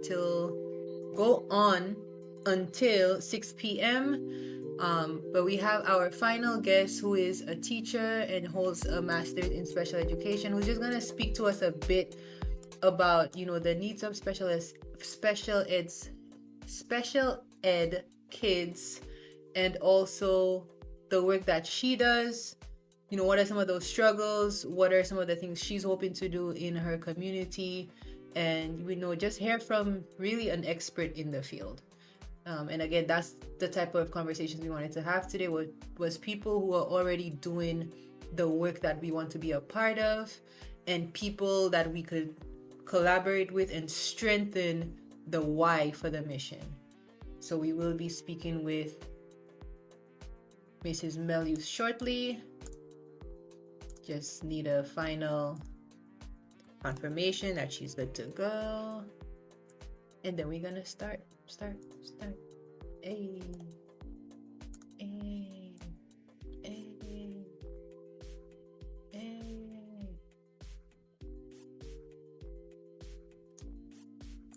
Hey. Hey. Okay, awesome. I got a thumbs up from her. All right, folks, allow me to welcome our final guest on, Mrs. Shakina Melius. Welcome. Hello. Hi. It's Hi, such a can you hear me? pleasure. I can hear you very Yay. clearly. Can you hear me? Yes, I can as Awesome. well. Yeah. Yay, thank you so much for being here. I really and truly a pleasure. appreciate it. Yes. So if you could just go ahead and just introduce yourself to those. I know you, but people don't know you. But if you could just introduce yourself, who you are, and just tell us a bit about what you do. Wow. I am terrible at introducing myself. Okay, so where do I start? I am Shakina Melius. A little bit about my personal life. I am married. I have a daughter and a son. And I have a master's degree in teaching and learning with emerging technologies, as well as a master's in special education. My first degree was in psychology. And basically, what I desire to do is to help persons in any particular arena whatsoever. There's nothing specific to it. However, wherever I am at in my life, whatever group of people that I am interfacing with, that is where my energy goes. And so for now, I am a teacher. I teach at the Sufra Infant School. I am the special education teacher there, and I'm basically responsible for setting up a program that is geared towards aiding and supporting students with special needs. So this is a bit about myself. I do not know if there is anything specific that you would like me to say, but this is basically me. Yes, that is more than enough, and that is honestly a great place to start. Like we mentioned, what we're trying to do with the fundraiser and the holiday pledge is to kind of create some sort of gifts and create a basket for special needs kids. So I think it would be very important to just have you, as someone who is in the field, who works with kids with special needs, to just kind of share a bit about your work. So specifically, you mentioned you started off in psychology, and then you kind of transitioned into working with kids with special needs, and also I can't remember your first master's degree with the emerging technologies. Just Teaching and explain learning that yeah, yes. okay. Just explain that transition for us. All right. Well, when I decided that I wanted to venture into furthering my education, I was actually initially looking into youth work, so something to do with youth. And I actually got accepted for that program with the University of the West Indies. But at the time, it just was not right. It was not the right time. And a few years down the line, I reapplied and I made a shift to psychology. For me, psychology was just like a springboard. A lot of persons ask, but why psychology? What can you do with psychology? And I think we have such a limited understanding of where you can go with psychology. You can go in every particular sector whatsoever. Any kind of industry that you would like to venture in, psychology can create that platform for you. At least you have that base and you could move on from there. So for me, it was just to ensure that I have that platform, that foundation, and to have an understanding of people, how people interact, how I could interface with people, and the best ways to deal with people in various situations. So that was really why I selected psychology, and that was a wonderful experience. And further, after this, I did not find any job. And a lot of us, we end up going to school and having all of those broad, wonderful ideas as to how we're going to live our lives. I had a wonderful idea to venture into healthcare and so on, but it just did not work that way. And so I had to go into teach. I got an opportunity to teach. After several years of applying, I finally got an opportunity to teach. And so I said, why not? That was the time for it. So I took that opportunity. And while I was there, it was in the midst of COVID. So COVID struck, and we shifted to virtual learning, which was a whole other experience in itself. So with that, I figured, all right, so I am in education. What can I do? During that time, we had a lot of persons who had a severe aversion towards speaking virtually. So we okay with having conversations in person, but virtual conversations, virtual interactions was just a huge problem for them. A lot of the professionals in education faced that struggle.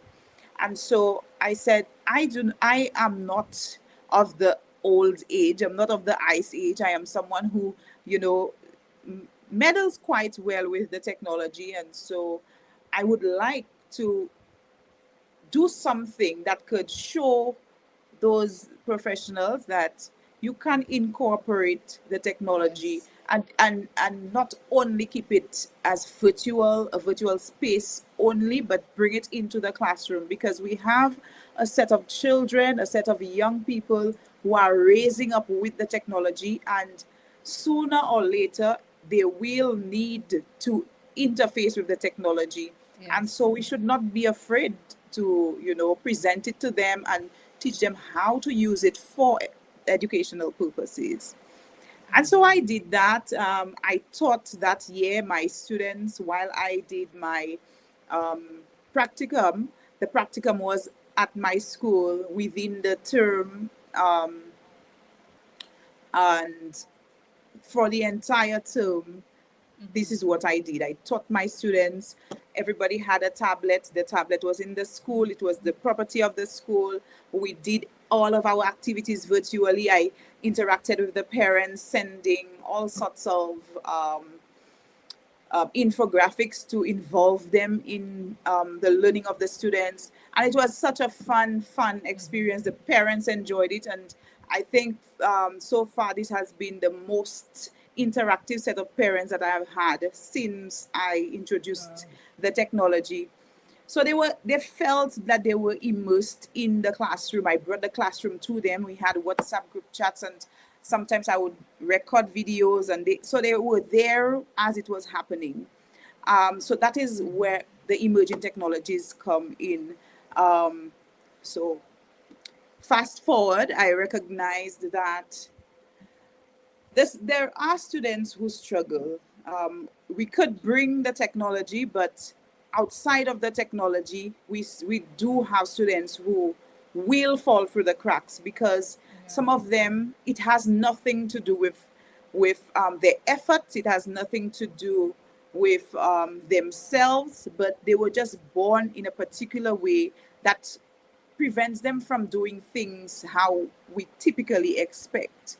And so in our school specifically, there was a particular year we had we had an influx of students who came into the school and they had special needs. Now, through my psychology background, I knew about autism, I knew about those special needs, but a lot of the teachers did not know. So it was difficult in the school environment at first to deal with those students, and a lot of them had to really struggle to settle within the school environment. And this is where I kind of shifted again, and I said, all right, I would like to be in the best position possible to help those students. I do not want to ever be in a place of work and for me not to be able to do what I am supposed to do. And so for me, if we're shifting towards inclusive education and the students are coming into the mainstream, we need to be able to cater to them. They cannot fall through the cracks. Of course, we are not superheroes, but we can do the most that we can for those students. And this is why I took it upon myself to request that I become the one responsible for special education at the school. And I did that level of education in special education. And so this is where I'm at right now. I am the special education teacher at the school, and it is a process. There is so much that I want to do. It's going to take some time because it is not a one size fits all.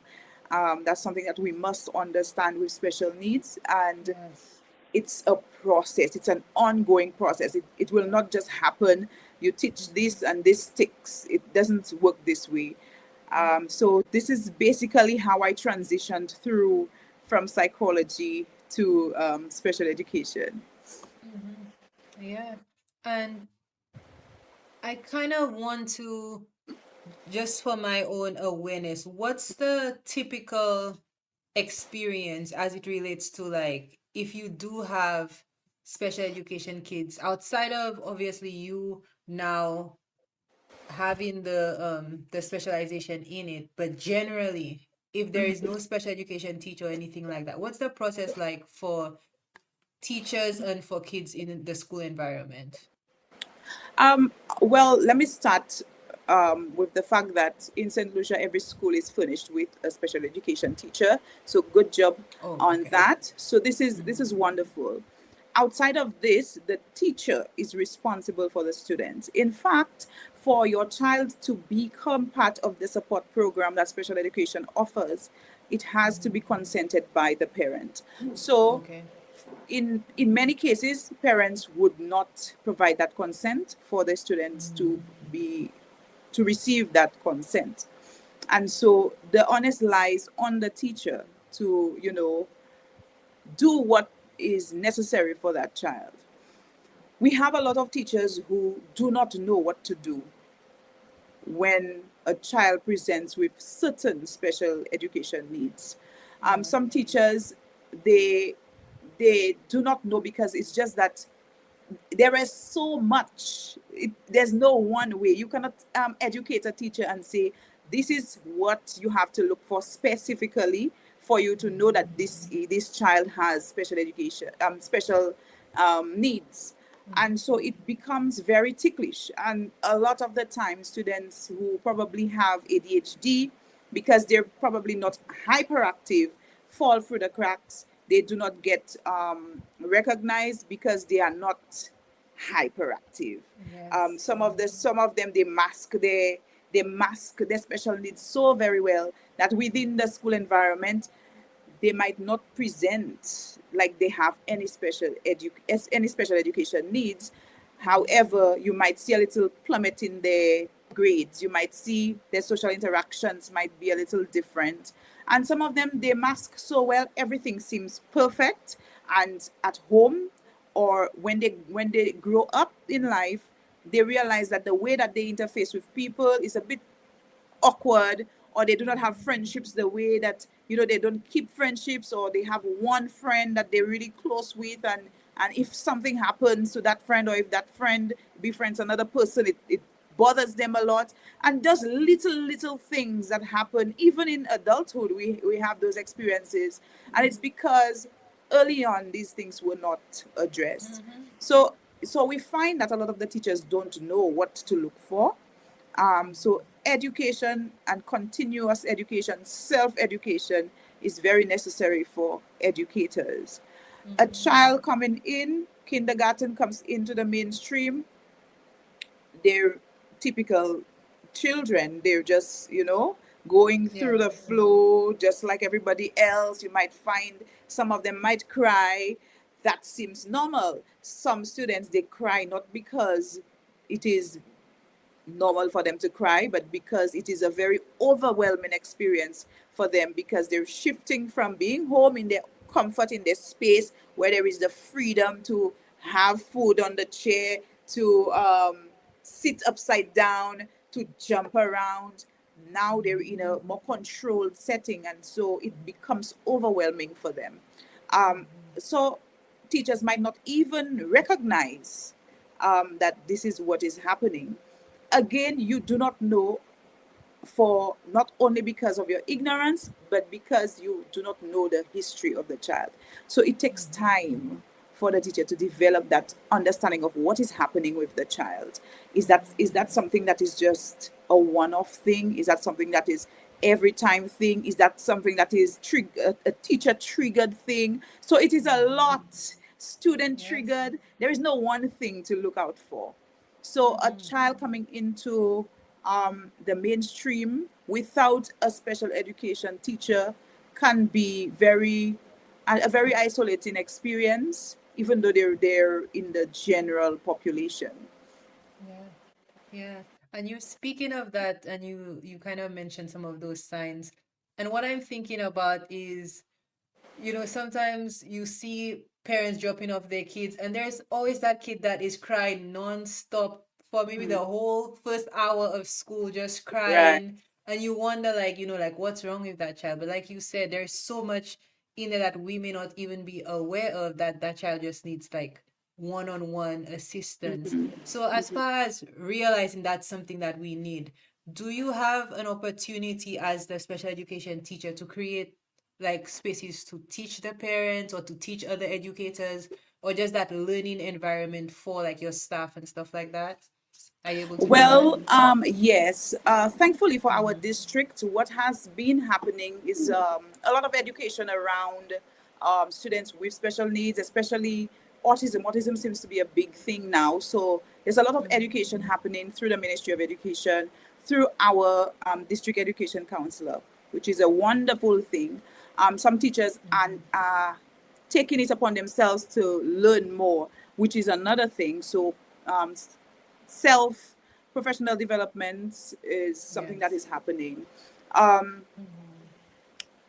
For me, in our school, I cannot speak to every school, but for our school, we have many programs that we try to put on. Not all of them pull through, but recently we had one. It was not planned by me, but it was planned by a teacher in my school.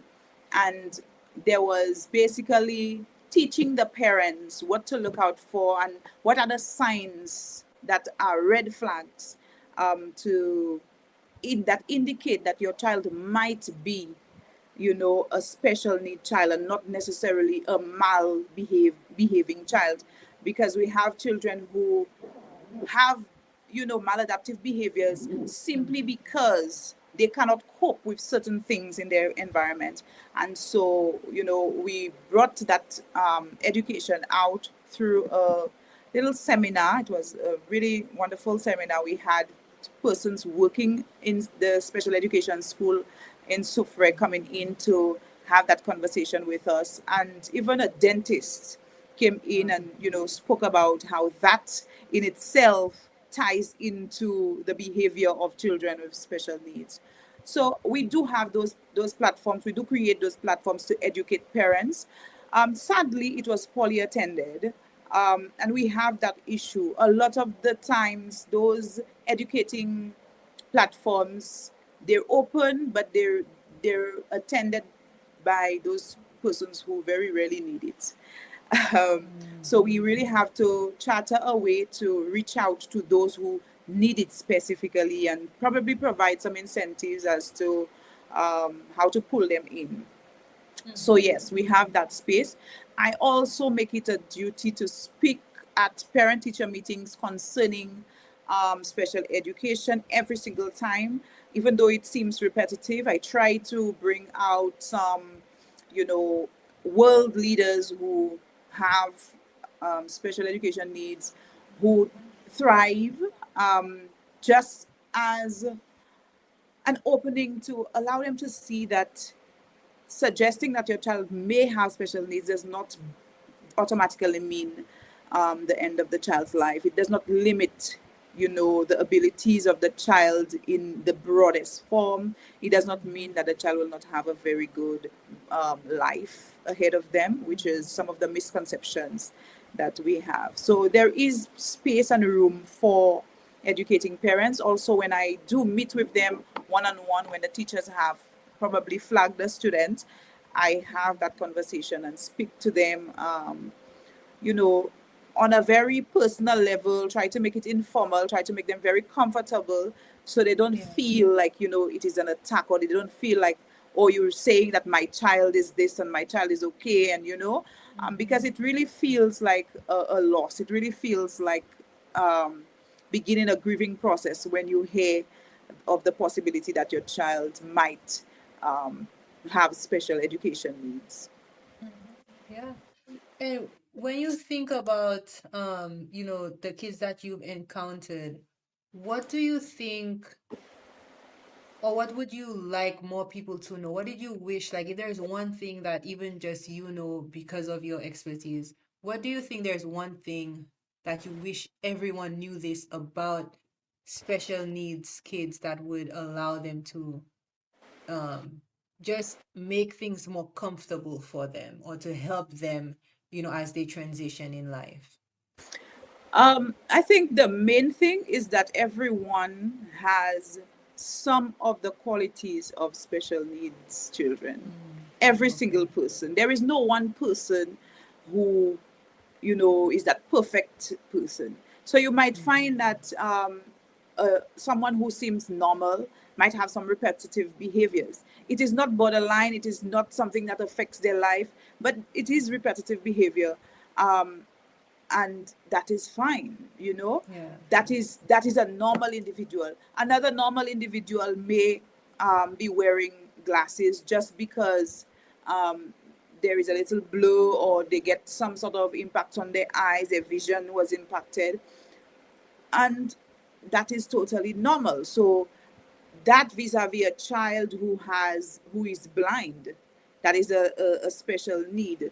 A child who is blind, you could see that there is no real difference. It's just that the level of need might differ, but these are two people with some level of visual impairment. And so we tend to look at the extremity of it um, and compare and say, oh, I do not want my child to be associated with this. But every normal human being has those little quirks and those little, you know, little vices, little issues that we have to deal with. And if we look deep down within ourselves, we would probably be able to tick off a few things. If you go and you check some self tests for autism, you probably will be checking, oh my God, I probably have autism. You go for ADHD and you say, oh, I probably check on a few of those lists. I probably have. So inherently, we have those traits. So I would, if anything, I would like persons to know that it is not a big deal. It is just like you have a broken leg, you need a cast for a moment, you deal with it, and that's it. You move on with your life. It's not a big deal. It's just that we have to be cognizant of those people with those needs and make the adjustments for them, because life is just much better if we all live and accommodate each other, and we all will need an accommodation at some point. Yes, yes, I 100% agree. And even speaking of, you know, it's not that big of a deal and the accommodation aspect, I'm thinking of it as far as the cultural aspect of it and maybe the way that just people think towards it. Because I remember growing up, where now that I'm older, I can see that maybe that person did need that one-on-one attention, Mm-hmm. but the adults and sometimes even teachers, which was the sad thing, would just write that person off like, that person is a boabo, that person is addictive, or Mm-hmm. like it's not even there's not even an attempt, but it's just kind of like, all right, we're casting this person off, like, all right, that person, don't look out for them. How difficult is it for you, or has it been difficult for you to combat that kind of like that cultural influence on how persons in the community see special needs? Um, well, you see, the majority of my work is in Soufre, since that is where I work. So I do not necessarily see a lot of it happening in my area, where in Choiseul. Um, one of the things that I notice is that children with special needs, especially disabilities or other abilities, are not seen. They're not seen in the community. So um, you're walking through town and you will not necessarily see someone with a cane. You will not necessarily see someone with Down syndrome. You like those things exist, but it's almost like parents keep their children in hiding, so you don't see them often. And I do understand that, because they've not been welcomed in a lot of spaces.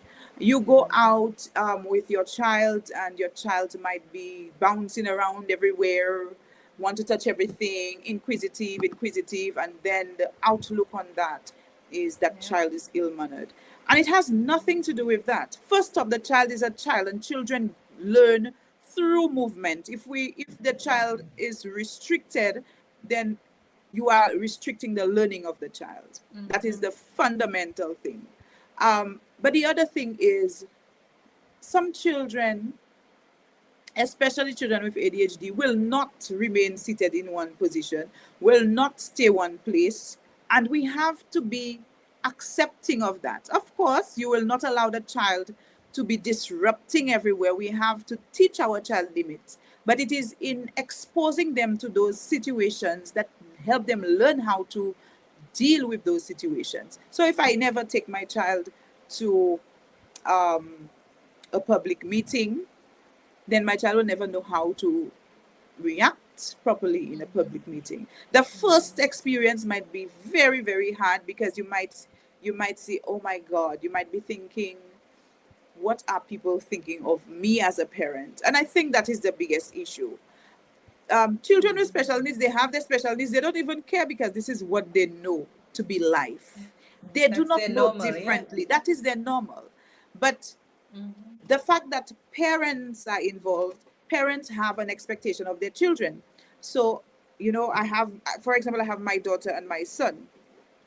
My daughter is very, very masculine, so to speak. She's climbing trees, swinging hair, jumping there, and all of that.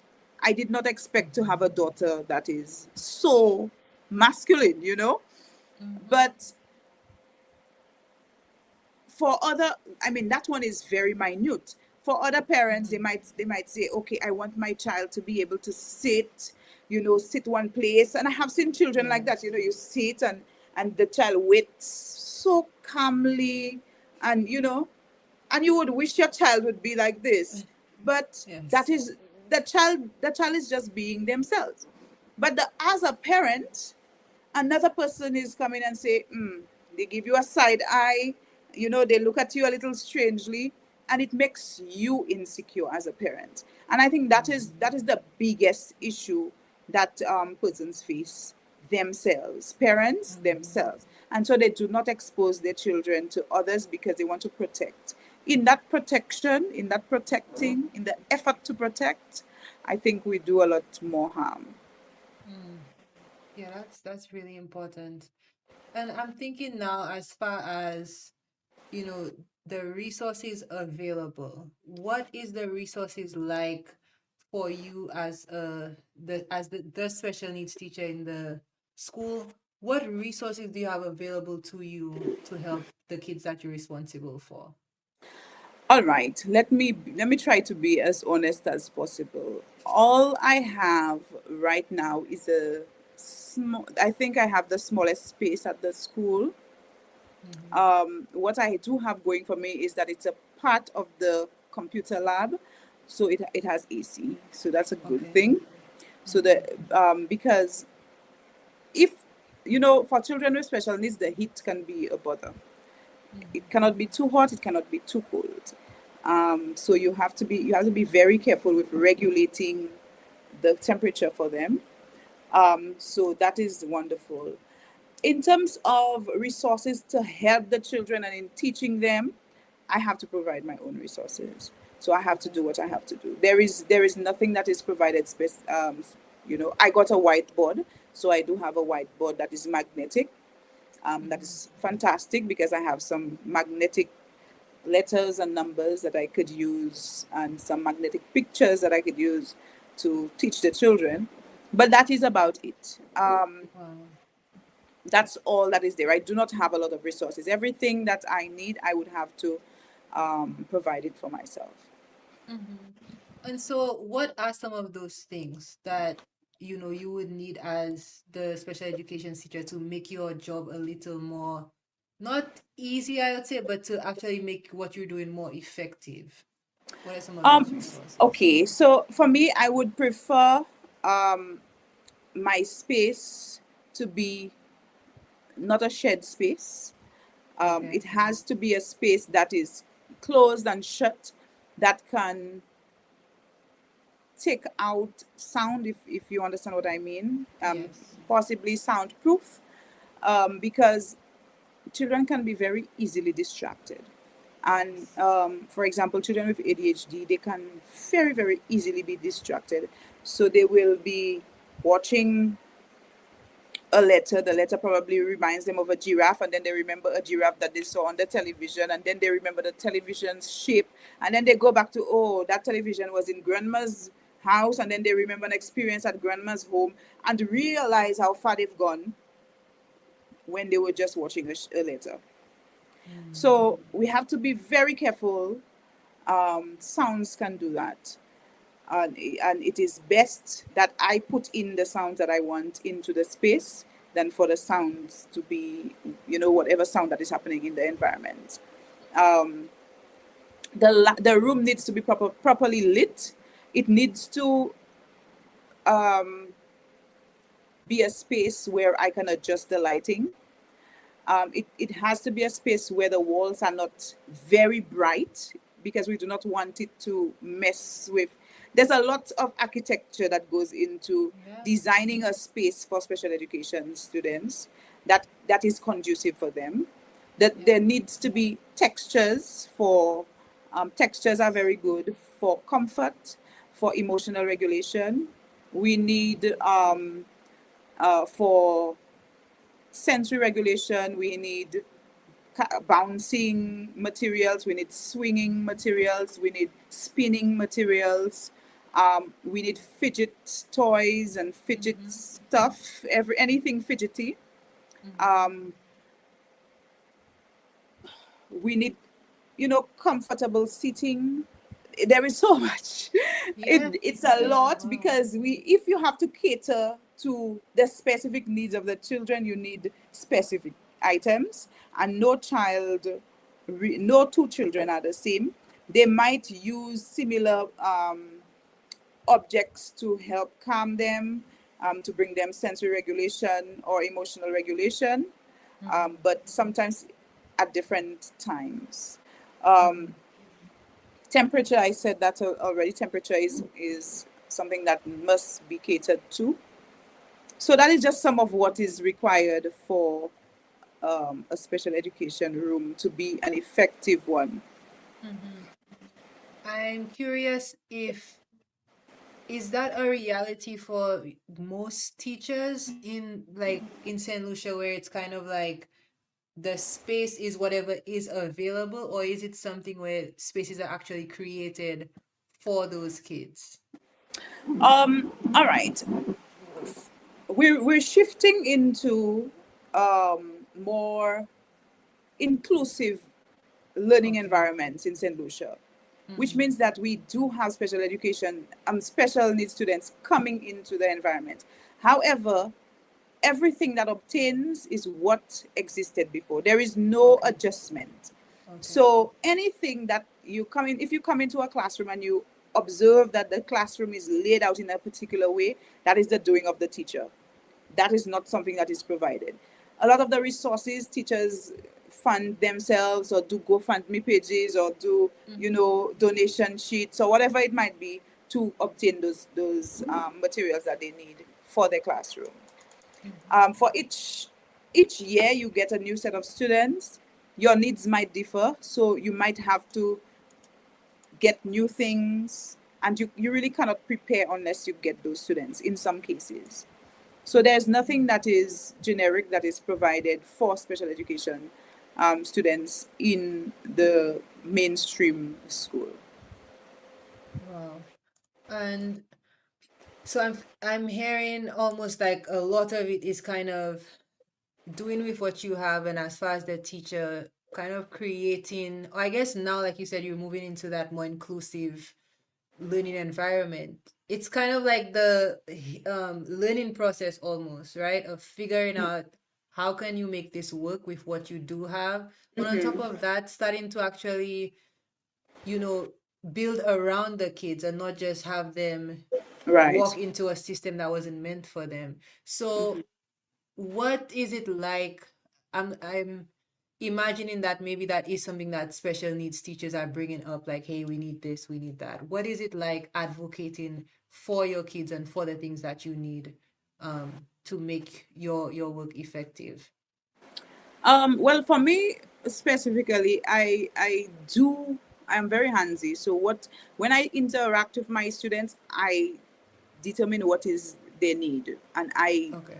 I am able to create something for them or probably purchase something for them. Usually it is not something that is extravagantly expensive. And if there are many expensive things that I would like, but I try to do something else. I try to look Okay. for a cheaper alternative. But I really cannot speak for the other special education teachers. All I know is that there is a limit. Um, special the special ed unit does not necessarily provide with resources, teachers with resources.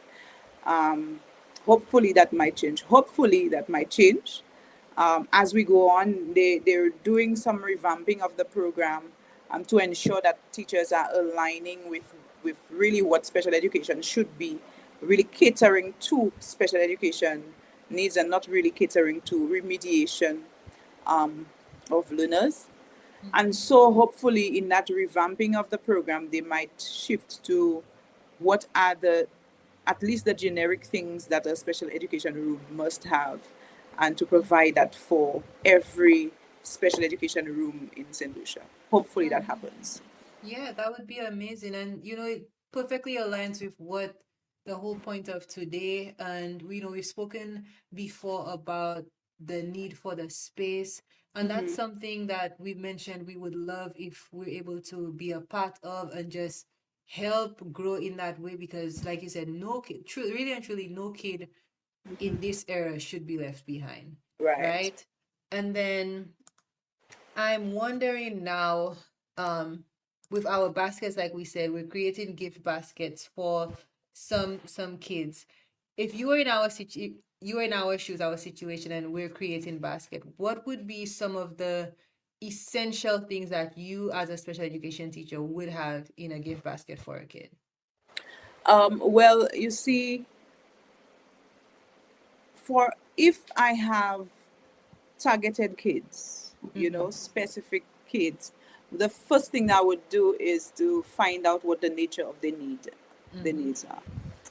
So for students, some students might just need some sensory things. So they might need probably a weighted jacket or a weighted blanket. Some of them might need noise buffers for headphones. For some, it might just be some visual thing to help them refocus. So maybe a lava toy, or some of them they need some sound. So it is just based on what the child needs. So it would make a lot of sense to connect with whoever you want to donate to before purchasing, just to ensure that at least you're giving something that is meaningful to the child, and not something that you think might be beneficial just because you have special education. You think about fidget toys, and it works, but there is a time and space for everything. The other thing is, there are things that are just children's things. So while fidget toys might be good for students with ADHD, just to be able to move around, feel that sensation of movement. Every child enjoys it. Every child enjoys that puppet, So these little things, the fidget spinners, the puppets, bubbles are very good. Bubbles help with breathing, to help with calming and soothing. So blowing bubbles, not the ones where they just, that one is that one is helpful, but it does not have that ability for you to blow, and whistles are good. Yeah. Some of them, they might probably just need to learn an instrument, and that might be a good way to start in your donation. A child might just need to learn an instrument. That helps with keeping them calm, helps with impulsivity issues. I'm just throwing things up. That's along the lines of what we were thinking as well, and with some of the research I've done, that is some of the things I thought, which the point was to curate a basket specifically for the kid and what they might need. Yes. Something that we ran into, though, when we were planning it, I was saying to myself, but families are gonna be like, are the kids gonna eat that?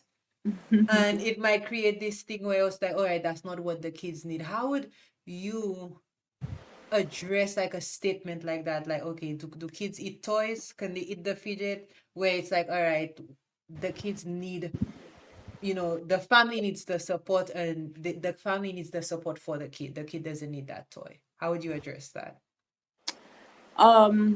Well, again, it has to do with how well you know the family, and what do they desire for, like what would they appreciate as a need. Like I said, a lot of the time when special ed students with special needs pop out in families, the families are in denial. And so even when you highlight them, and you've noted that these children will benefit, the families will not see the benefit because they have not accepted that there is a need. So fundamentally, it would make sense for you to give to those who have come to that realization that my child is a special needs child, and there are certain things that the child will benefit from to help with those needs that they have, and to invest in that. And it's not really to say, I'm not going to give you because you're in denial, but you just want to make a donation that is meaningful. And so when the child receives it, the child can, and the family can make the best use of it, as opposed to having a negative concept of what is being received. Yeah. Thank you for sharing that. And then as we kind of bring our conversation to a slow close, what are I would say your short-term goals, which is maybe the next few weeks leading up to the new year? What are your short-term goals and your long-term goals as far as your role right now as the special education teacher at your school? All right. Well, like I said, I am in the process of creating that program for the students.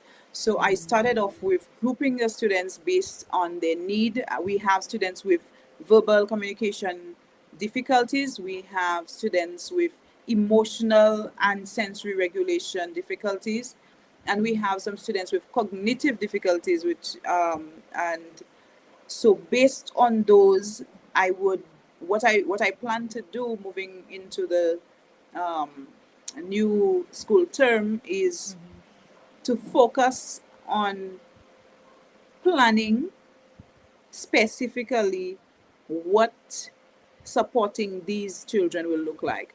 So it's going to be a lot of work because for each child it's different. And so if I have 20 students, I would be planning 20, I would have to plan 20 programs for each student to benefit. So I'm going to try to take it one step at a time, as slowly as I can, and as quickly as I can, so they can be they can benefit.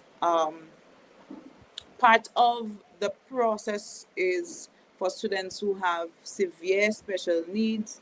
I don't want to say severe in a negative way, Yeah. but those students who would need, you know, a little more specific support, more curated support for their needs.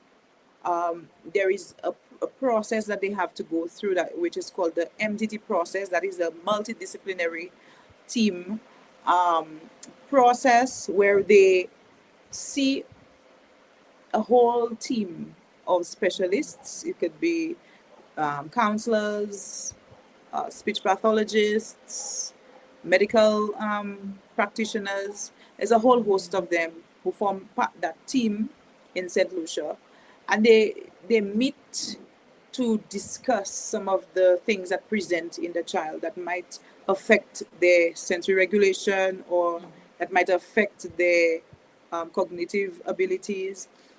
And based on that, they will propose kind of a framework to deal with that child in the school, to give them the best opportunity to excel in their academic journey.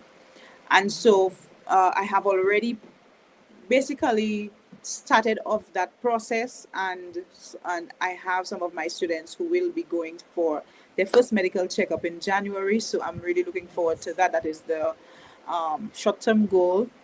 Long-term is really to ensure that before I leave the school, if I do leave the school at all, for at least there to be some level of legacy, to create a space for students with special needs. So when they do feel overwhelmed, there is a place where they can go, and there are things set up, there are things in place for them to do to make themselves feel regulated, and then for them to go back to their classrooms. And also to kind of furnish every classroom with certain things that the teachers don't necessarily need to purchase. And so it is a classroom set for sensory regulation. It could be a wall where they can just touch, or they could just look at certain things. They could, you know, different things for the teachers. So any teacher who comes into the classroom would have access to these things and make it available for their students and teach them how to use it. So this is long term. This is what I would like to do for the students. And you know, just bringing it back to you as the individual, obviously you have a role that you play as the special ed teacher, and you've had different roles in the school throughout your time there. But as far as you as the person, you as the individual, how would you say you stay motivated to continue doing what you're doing, even with, I would say, meager resources, even with limited resources? How do you stay motivated to continue what you're doing and to even dream? I think primarily it's my children. Okay. Nice. When I see, I have my daughter, and my daughter is 4. I have my son who is 1. And I look at those children, I always think as a teacher, how would I want the teacher to treat my children? That is the basis of it. How would I want another person to treat my children? And based on that, I would like to treat them. So I essentially treat the children as my own. And for that reason, I would do what is necessary to. I always say that I never wanted children, and many persons see that as you being selfish, but that is just the reality. My husband knows it. Everyone in my circle knows that I never wanted children, and even to this day, if I did not have children, I don't think I would have felt any loss. But I do have them, and one of the things that is just imprinted in my heart is that whatever I do it to the best of my ability. And so the responsibility of parenting, I take it very seriously. And so likewise, the responsibility of teaching the students, I take it very seriously. So everything that I need to do, as much as I can do for them, for me to see the progress in them, for me to see that they move from this point to another point, I will do it. So this is really what keeps me motivated. My family, my children, they are the ones telling me, you know what, you need to do this because you're really not doing it for them. You're doing it for me. Yeah. And you have an absolutely beautiful family. So thank you so much Thank you. for taking a little time away from them and then being here with us. And just thank you so much, Shakina, for just again expressing all that you've expressed, sharing your work, sharing your energy, your time, and most of all, like your heart for your kids, your heart for, both your biological kids and also the kids under your care.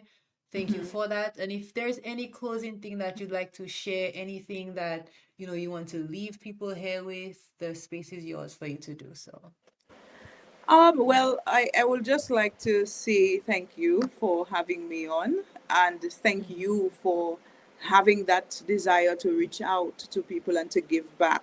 We live in a society where there's so much negative, and sometimes you wonder what that one person can do, you know, and sometimes in the doing you don't feel the effects, but it is a huge effect, and the smallest impact is a huge impact. Sometimes it is not seen in you, sometimes you never see the impact in your life, but it will go on, and someday someone will feel that impact. And I can say for a fact that I'm very proud of your work, and I'm very proud of where this entire thing is leading.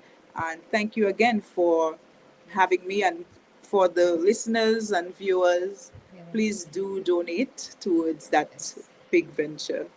Yes. Thank you so much, Shakina, and we hope to speak with you soon.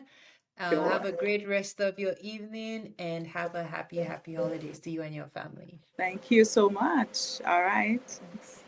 Okay, bye. Awesome. Awesome, awesome, awesome. Huge, huge, huge. Did I say huge? Huge shout out or huge thank you to Mrs. Shakina Melius, who was just on, who was our last guest for the evening. Thank you so much for sharing. Folks, I don't know what else to say. The guests are speaking the language that I am speaking. You guys hear it. You hear the impact. You hear the need. You hear what's happening on the ground. And when I say on the ground, I mean people who are the hands and feet of doing what needs to be done, working with the kids day to day, seeing where there could be more support, where there isn't support, making do with the resources they have. You've seen it and you see it. And one thing that really, really inspired me with this last conversation that I had with Mrs. Melius is the fact that, like I mentioned, we are trying to curate gift baskets for disabled kids. And our goal is to create baskets that make sense. Like she said, not just, oh, you had special needs and then you go look up a starter kit for special needs and then you just throw everything you think is special needs in a bag for a kid. No. Intentional curation of things that will make sense. Now imagine we're trying to do this on our level, I would say on a micro level, of just giving a basket for the holiday season. And then imagine now that you have a teacher who is building a special ed program from the ground up to cater to kids in a space, not just physical, but multidimensionally, in a space that has integrated kids, but not really found a way to integrate them, right? You integrate them, yes, but you haven't found a way. You haven't made it accessible. You haven't made it real.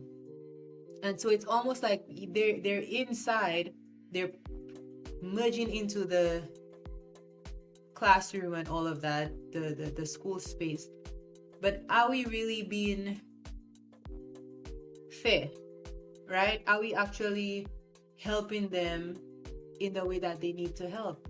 And one of the things she mentioned is a space. And listen, spaces are very, very big for me. You see, when it comes to a space, that's a big thing for me. Because as a creative, as a child, I know how it felt to just always wanting to be in a way by myself. I always wanted to be by myself, to be able to express myself how I wanted. So I understand the need, not even understand, I understand, because I'm living in a place now where I can say, like, I realize the importance of having a space. But I understand the need for that separation. And that separation is where you just allow yourself to grow. You allow yourself to spread your roots. You allow yourself to figure out what the limits are. You allow yourself a place to practice, a place to perform, a place to figure things out. And just hearing that, you know, as a special education program, that it's a shared space. That's something that's really inspired me. And I honestly think even from this initiative that we are doing right now, which is doing the gift baskets, that's something that at the Southern Gem Foundation we can look into. I truly believe we can look into helping this teacher create that space, and not just her, but all the teachers back home who are making do with meager resources.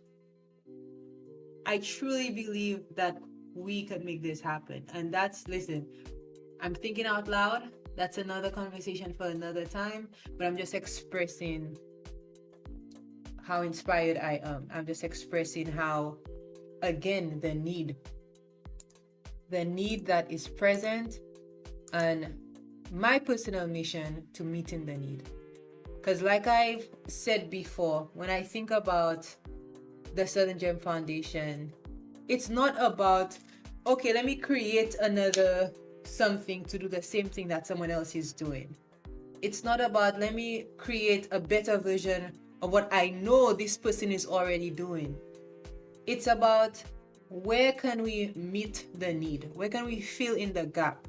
Where can we band together, collaborate with persons who are already doing it, institutions, organizations, people such as teachers, such as authors, such as youth advocates, such as entrepreneurs? Where can we band with them where they're already doing something, and then take it one step further? Make it a little stronger, make it a little more impactful, right? And then hopefully that can start creating ripple effects that are going to have generational impact and changes. That's what Southern Gem Foundation is about. And so, like I said, I just want to say thank you to Mrs. Shakina Melius for joining us and just sharing really her journey as a special education teacher in St. Lucia, and, you know, figuring out what her kids need, meeting those needs. Like she said, being creative and coming up with, okay, how can I meet this need without breaking the bank? Because as we know, teachers are like, shout out to teachers, man. Honestly, I wish I could personally pay teachers more, because they make it happen for the kids, and they don't see anything wrong with spending their own money to support their classroom, to support their kids. So shout out to them. And Yeah, I just want to say thank you again. And I hope you all enjoyed that last conversation. Again, that was our last conversation for the day. That was Mrs. Shakina Melius. And just huge shout out to everyone. Thank you to everyone who's been here today. We are at 1 hour and 30 minutes left for our stream, folks. We have been streaming all day, bro. We've been streaming all day. And we're fin. We're fin. You know what I'm telling you? We're fin. But not for food. For change. Drops mic. Oh, it's good, right? So yeah, folks, let's just take a little breaky break. Jam to some lo-fi music, and then we're gonna just top off the hour with some good vibes. I'm gonna try to do some karaoke. Hopefully I don't get flagged again. But we are in the closing moments of the Southern Gem Foundation's Holiday Pledge Fundraising Stream-A-Thon. Thank you to everyone who is currently on the live watching on YouTube. I see you on on Twitch. Actually, I have someone on Twitch, which I'm surprised because I just downloaded Twitch. Shout out to the person on Twitch watching, and shout out to my folks on Facebook and also Instagram, even though Instagram wants to be bougie. Instagram wants to be bougie and cut off every hour. But thank you to everyone who is currently viewing. And again, we're just gonna take a little break. As we head into our last hour for our fundraising stream-a-thon. I'm gonna take a look at the donations. The donations been a little stagnant, but it's okay. It's okay. It's okay. We still have some time. Please, if you know of someone who would like to donate to our fundraiser, to our holiday pledge, please go ahead and send them this stream and tell them to join us in creating gift baskets for disabled youth in St. Lucia. To pledge, zell sgf.donate@gmail.com. The suggested tiers are $55, which is the sparkle, $100, which is the star, and $300, which is the gem. The gem. Woo! And again, each level gives you, I wouldn't call it a benefit because it's not a benefit. The only benefit you really get is knowing that you are being part of change and you are making a positive impact on a kid's life. That's the real benefit. But with each tier, we do have a little way of saying thank you. If you give from the suggested tiers, which is the first one is the sparkle, you get a digital sticker that says I pledged.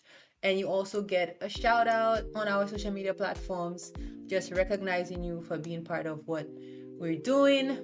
If you donate $100 or more, that is the star, and it includes everything with the sparkle, in addition to 10% off any Southern Gem Foundation merchandise. We currently do have shirts, we have totes, and we also have, which I should have probably had out my shirts and stuff, right, folks? Right.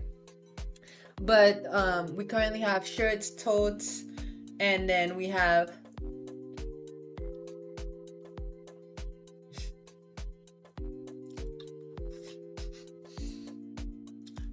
I'm sorry. And then we also have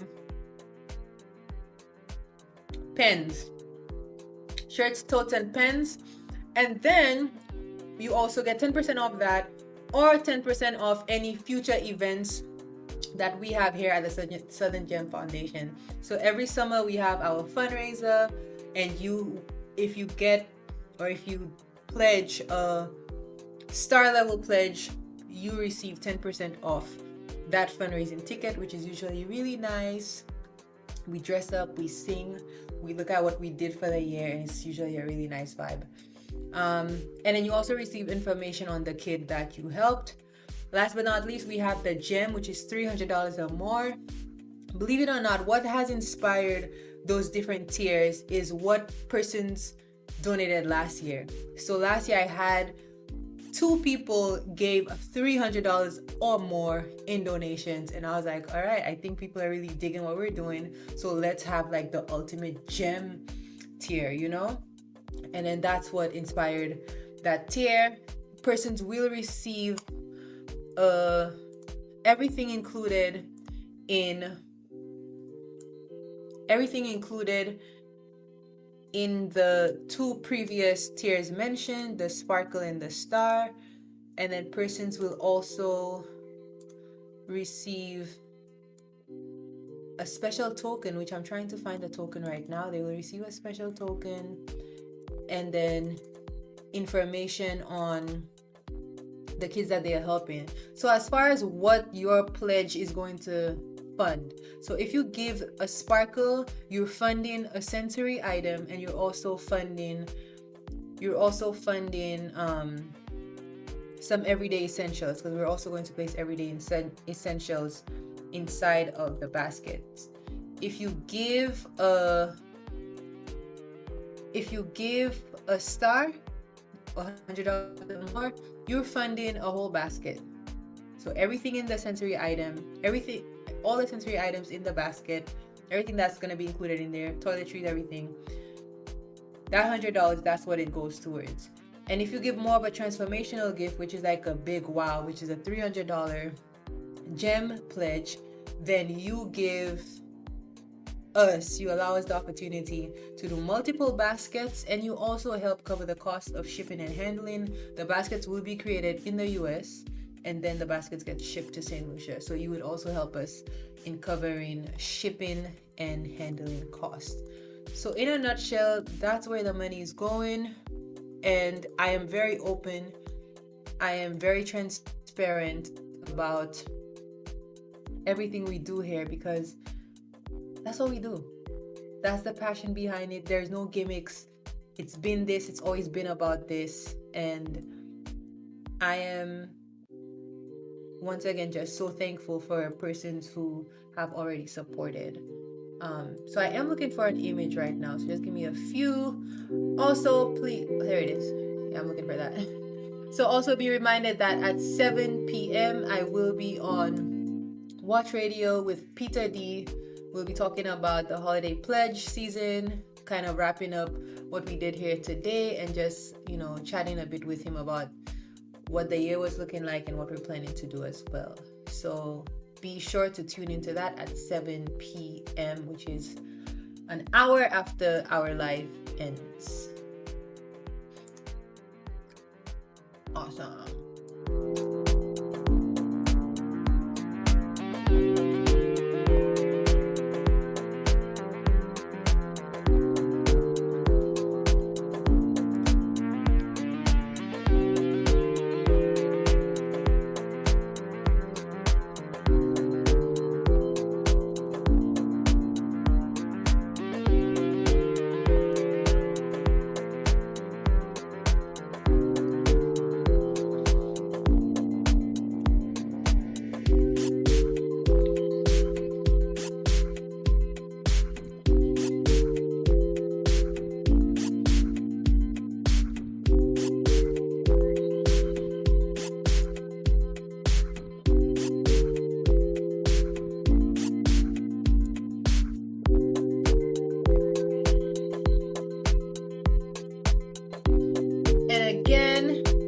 Token.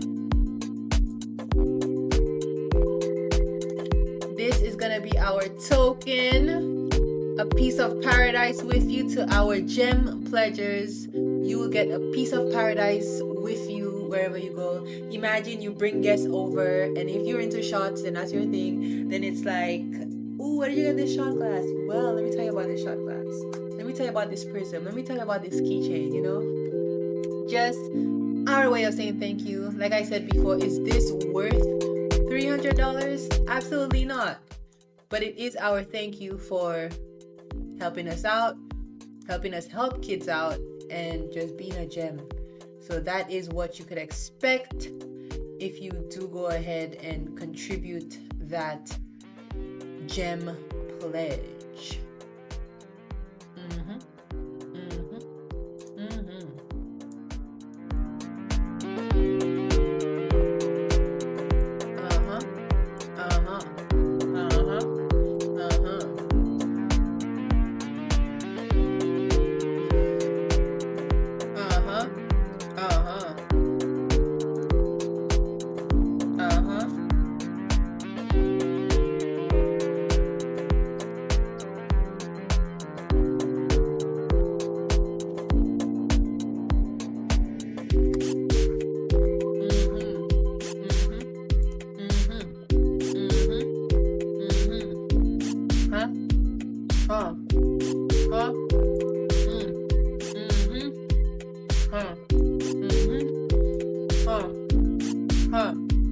Huh? Huh? Huh?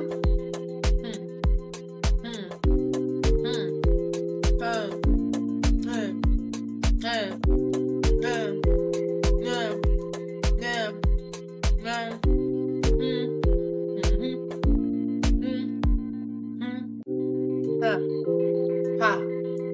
Hi. Okay.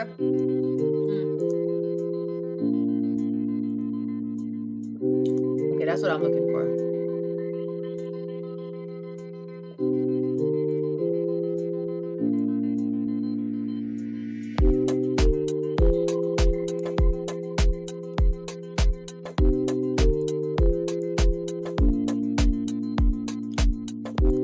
Yeah. Okay. Today we're donating to the Southern Gem. Yes. So we're doing. And these are your different pledge levels. Your pledge levels is as follows. A. This is your time to donate and share with anyone in your circle. A. Tell them don't be a square. See what I did there? Hey. Yeah.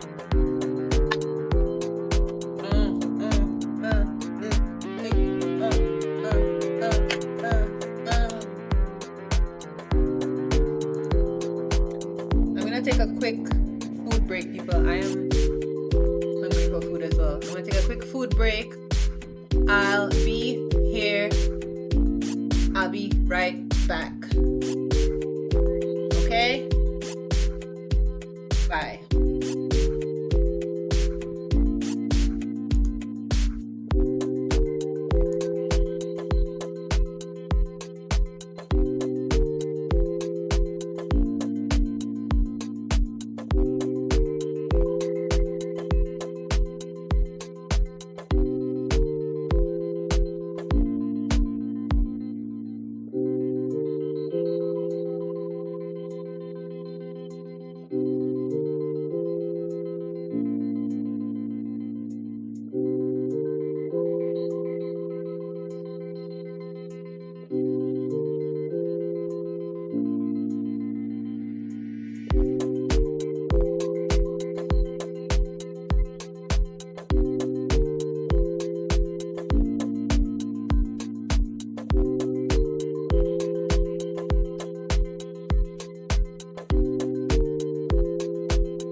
folks, we are still in the about to be winding down to the final hour of our fundraiser, of our stream, and we are at 25% of our goal. 25% of our goal has been met, which means so far we've raised $300. And for what it's worth, I am very thankful of that $300. That $300 has gotten us one step closer in meeting our goal of $1,200. It's gotten us one step closer in creating those baskets. It's gotten us a step closer in helping the kids that we set out to help. And for that, I am thankful. I don't give up until the very end. So please, please, please, if you have someone in your network that you think would enjoy supporting us, please go ahead and share the stream with them, share the live with them. Also, I would like to say that the Southern Gem Foundation is a registered nonprofit, so donations can be tax exempt. I probably should have said that earlier, right? But donations can be tax exempt.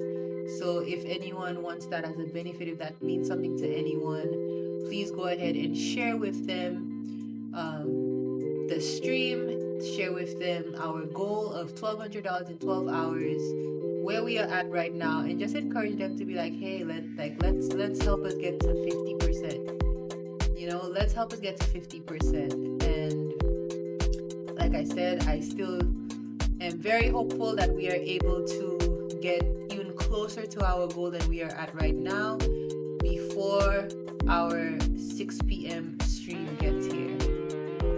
Okay, I just said that wrong. Before our 6 p.m. cutoff time gets here. And so, for now, I would actually love to do a little karaoke.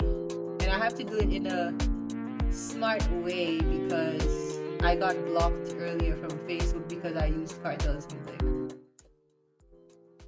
So I'm gonna do it on my phone. Hopefully the audio is still very present.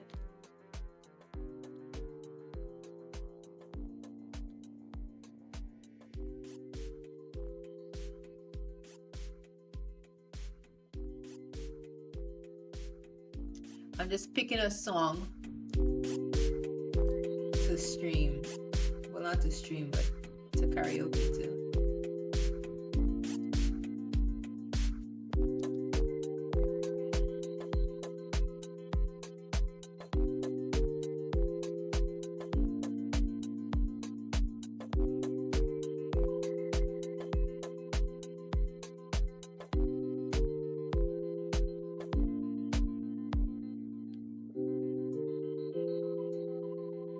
I found the perfect song, people.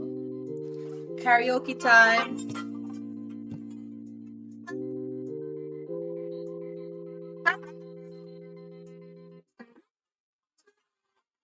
Not sure if...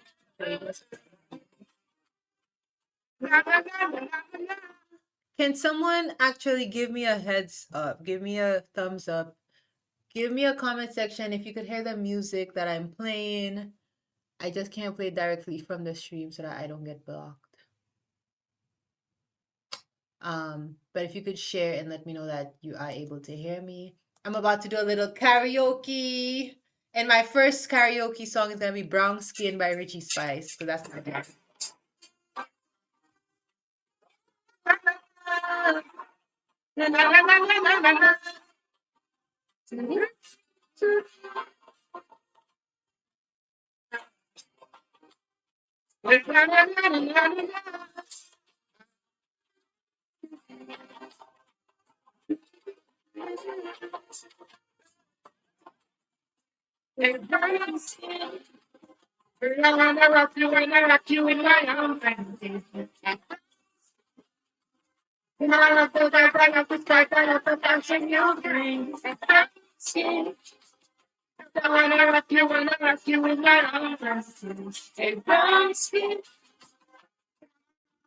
love the spark, I love the passion you bring. The way you smile, the way you smile, yes.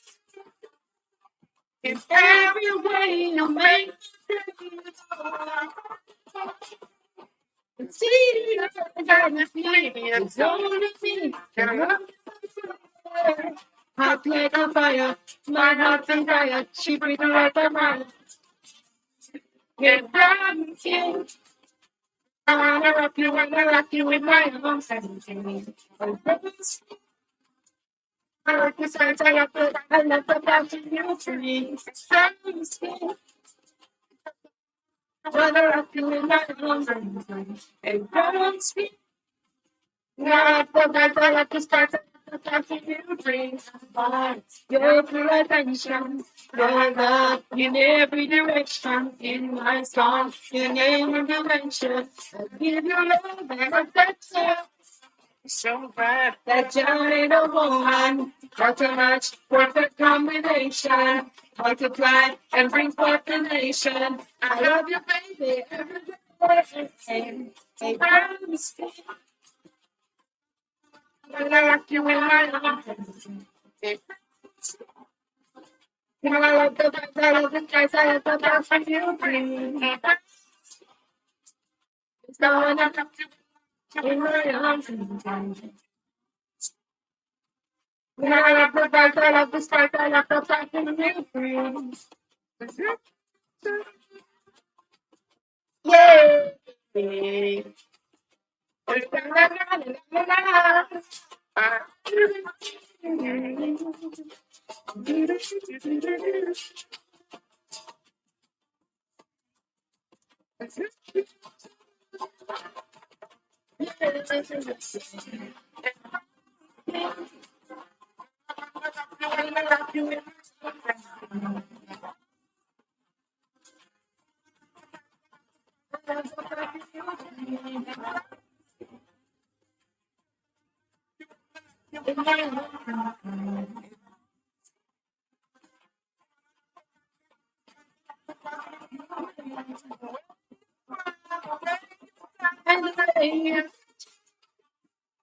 If every day you make me feel I see the right. My desire. Okay, that was my first karaoke song. Next karaoke song, Pon Them. Karaoke song number 2. What song we singing, peoples? What song are we singing? Karaoke song number 2. I actually love me some Neo, so I'm gonna sing Neo for my karaoke song number 2. I'm gonna do one of my favorite Neos, not my favorite, just my favorite. And it's gonna be, you're gonna hear it. That's my jam. I was too young to be listening to this song, but who cares?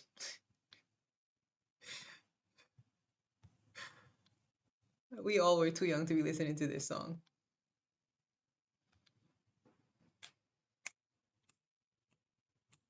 I'm Bella Lewis, and I wear the better guard. All right, I Bella play Lewis. tennis at Skyers High School. I'll be a senior this year. And all this Utah.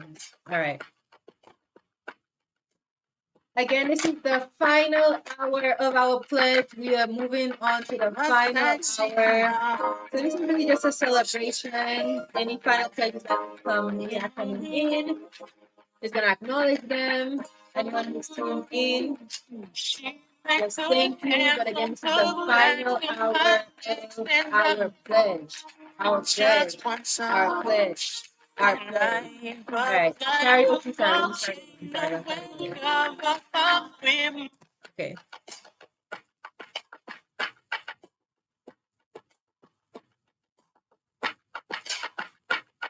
My sexy now. So sexy.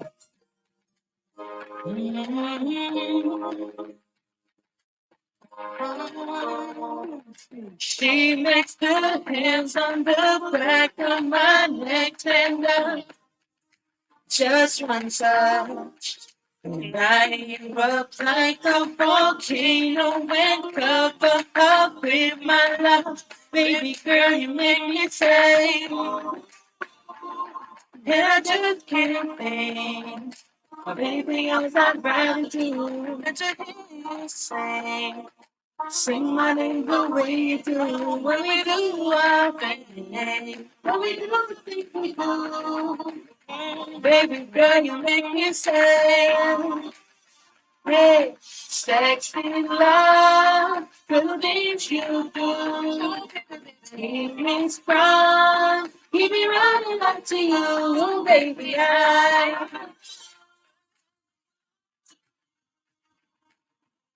Baby girl, you know you're mine. I'm so addicted to her, she's the sweetest drug, just enough. Still too much, say that I'm simping, I'm strong, I love the approach.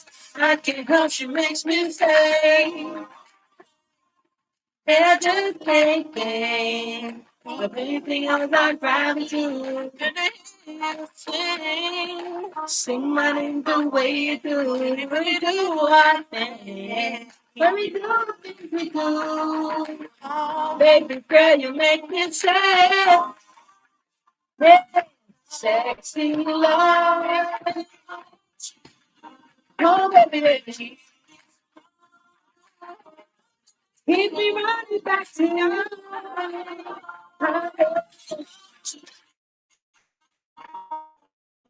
Say, baby, girl, you know you're right. Oh, baby, what we do it makes the sun come out. Keep on loving till it goes back down. And I don't know what I'd do if I would lose your touch. That's why I'm always keeping you around. My sexy love, things you do. Keep me running back to you. I love you, baby girl, you know you're my sexy love. Sexy love. Oh, oh. Keep me running back to you. I love you, baby girl, you know you're mine. He makes the hands on the back of my neck stand up. Just one song. Woohoo! Neo is one of my favorite songwriters, people. One of my favorite songwriters. Shout out to Neo for inspiring my love for music early on in life. Again, I'm just doing a little karaoke. That's our last of our pledge. Not the pledge, but the last hour. The on, and we were able to meet 25% of our goal. So far, I am open and I am believing that we still have We're on the time streets of New York asking people get- how much they paid for their fragrances. Why would you Let's ask go. people how much they pay for free. Anyway, that we still have time to get a little closer to our goal. Again, our goal was $1,200 in 12 hours. And so far, with 1 hour left, we've made 25% of that goal. And part of me wants to be like, only 25%, but part of me was like, wow, you actually made 25%. Wow. And I rather lean into the Kelly that's like, wow, you actually made 20. I rather lean into that Kelly, because that Kelly, I like her vibe. I like her vibe that's just like, yo, like, you really did that. Not just you, but we really did that. The community so far really did that. Even with all the malfunctions early on in the stream, all the technical issues, all the things that everyone saw, we really did that.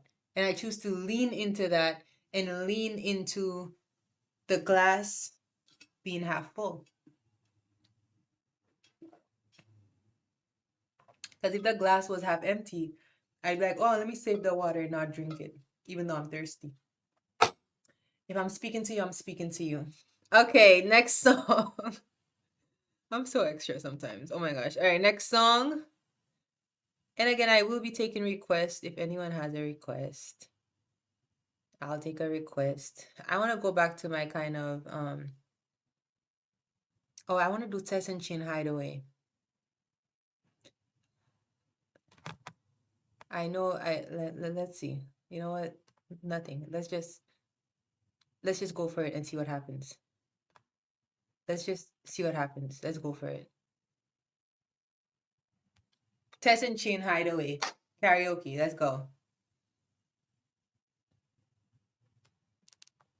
I love this song so much.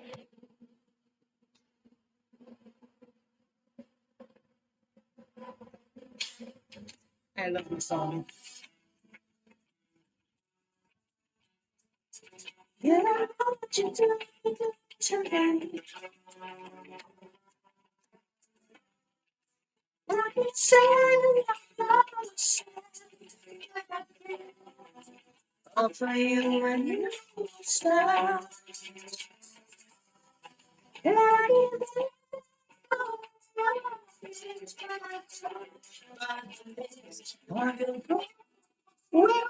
think that's what the girl was saying in that. Hold up.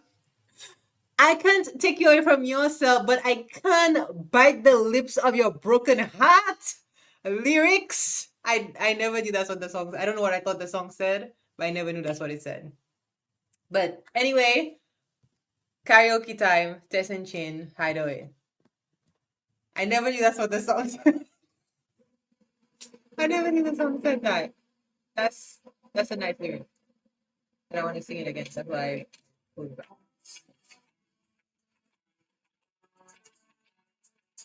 You know what you do to me. I've been saving I'll play you when you stop. I can take all this, but I can't blind this of your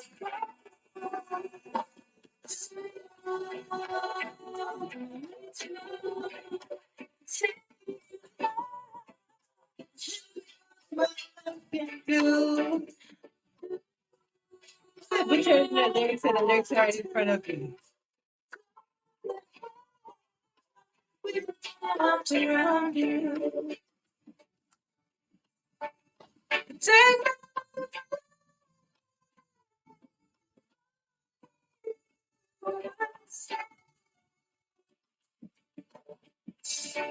It's all you.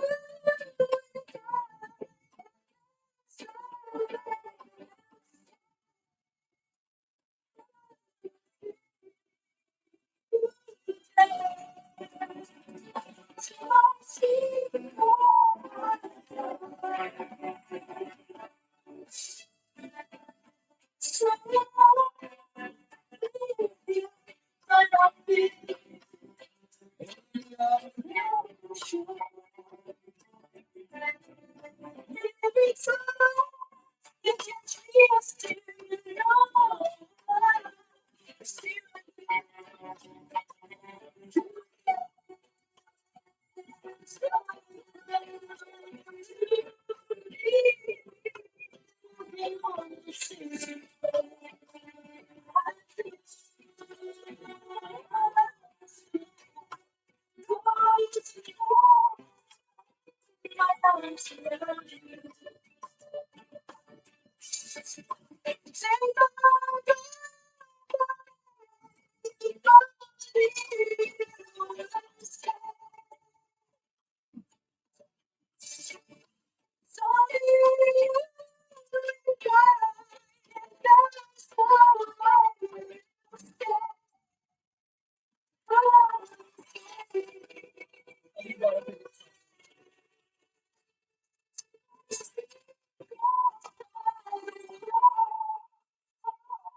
I wouldn't leave you, baby, even if I front. Front. Blood. Goods, I got the tip. The proof. I want you. And you know what I said?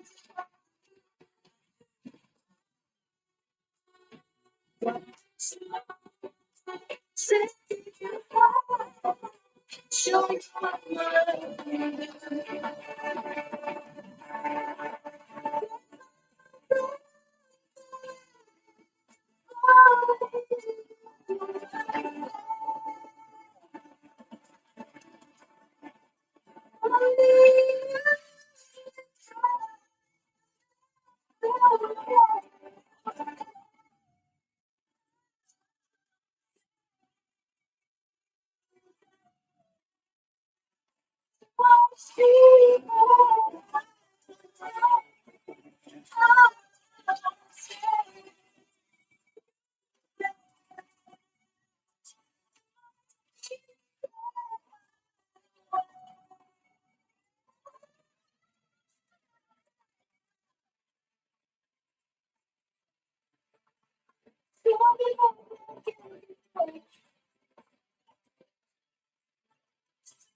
I'll take you there, I'll take you there.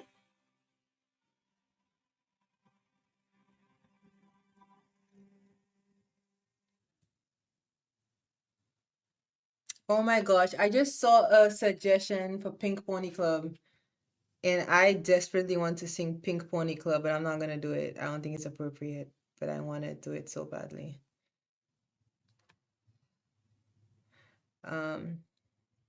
I'm actually gonna do Wait a Minute by Willow Smith, because that's my karaoke song with my cousin. So I'll do it for the both of us. Wait a minute. And again, folks, this is the final hour of the holiday pledge.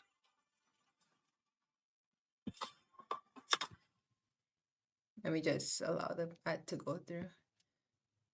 This is our final hour of the holiday pledge. What are some of your favorite fragrances? Because I want to show you some of mine that I make memories with. And also just saying. I don't want to know what your favorite fragrance is. Final hour of the holiday pledge. Like I did mention, we were able to meet 25% of our goal. That has been met. And we're just jamming it out for the final 45 minutes or so. I'm just doing some quick carrying my own key and just having fun and giving thanks for what we were able to do today. This was my first time doing something like this. This was my first time using the StreamYard platform as far as being like a host. I've always done it before, just being a guest to be brought in for the interview and, leaving it alone.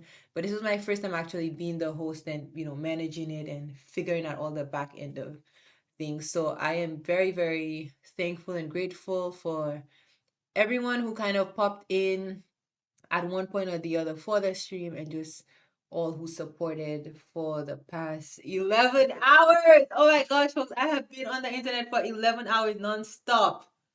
That's crazy. That's wild. But we are doing it for the youth, and anything for the youth STEM. Long live the youth, man. Honestly, long live the youth. The youth must survive. And I want to be their guider.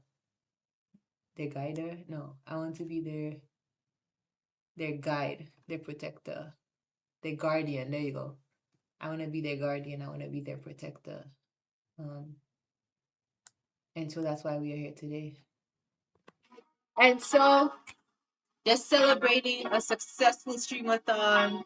And right now, I'll be singing Wait a Minute by Willow Smith. Because everyone says we look alike, even if I don't see it. All right, let's go.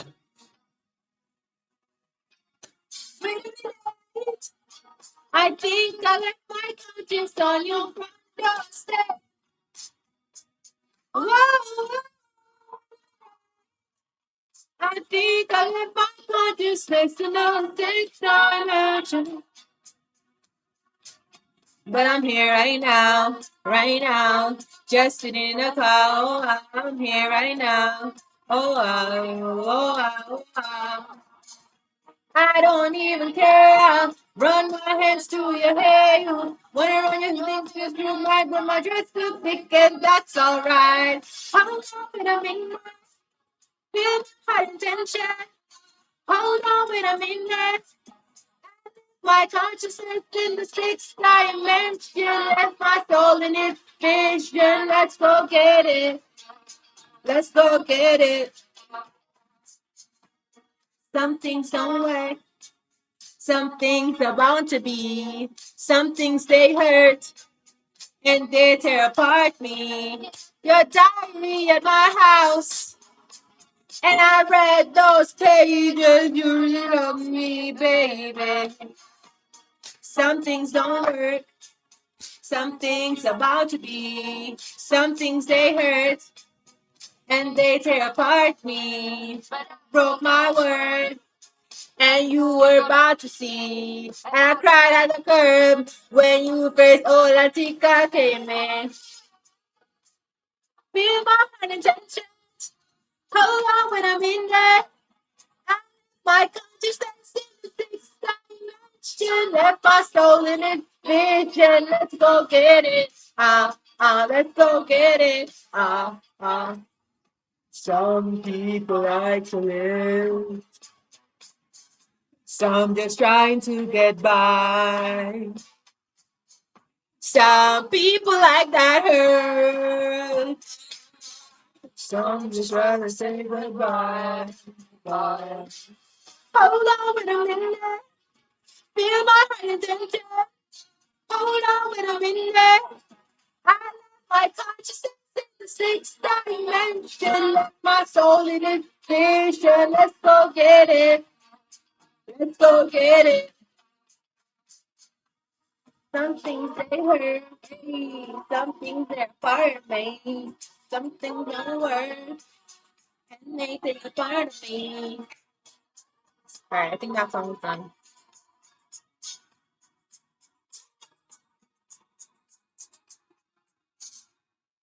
Yes, folks, yes.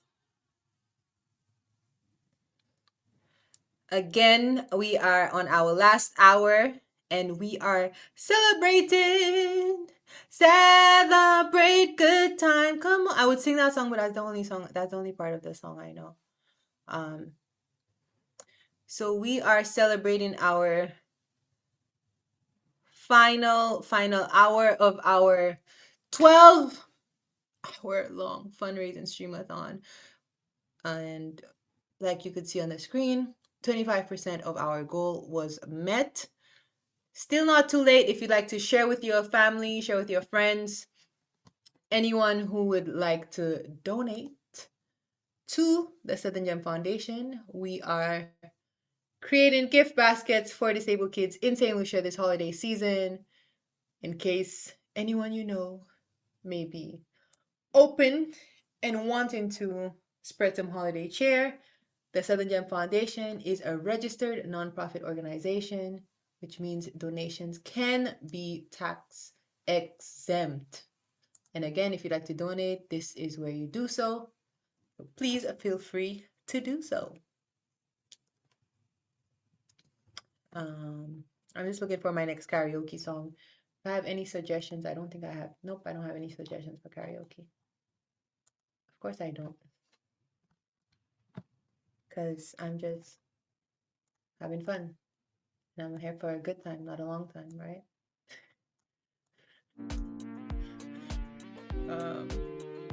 Let's see another song.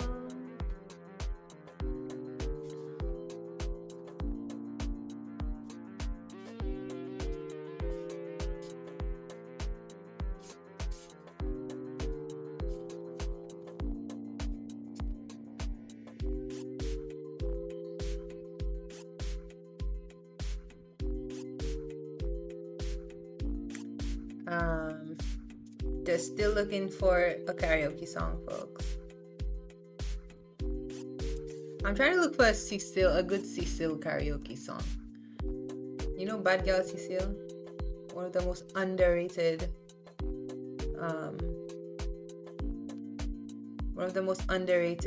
reggae artists, in my opinion.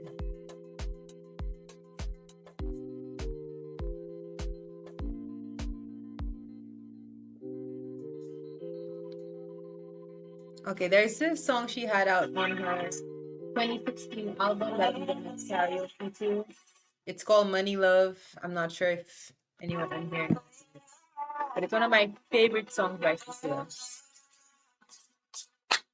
Baby, I love you and I'm not telling a lie.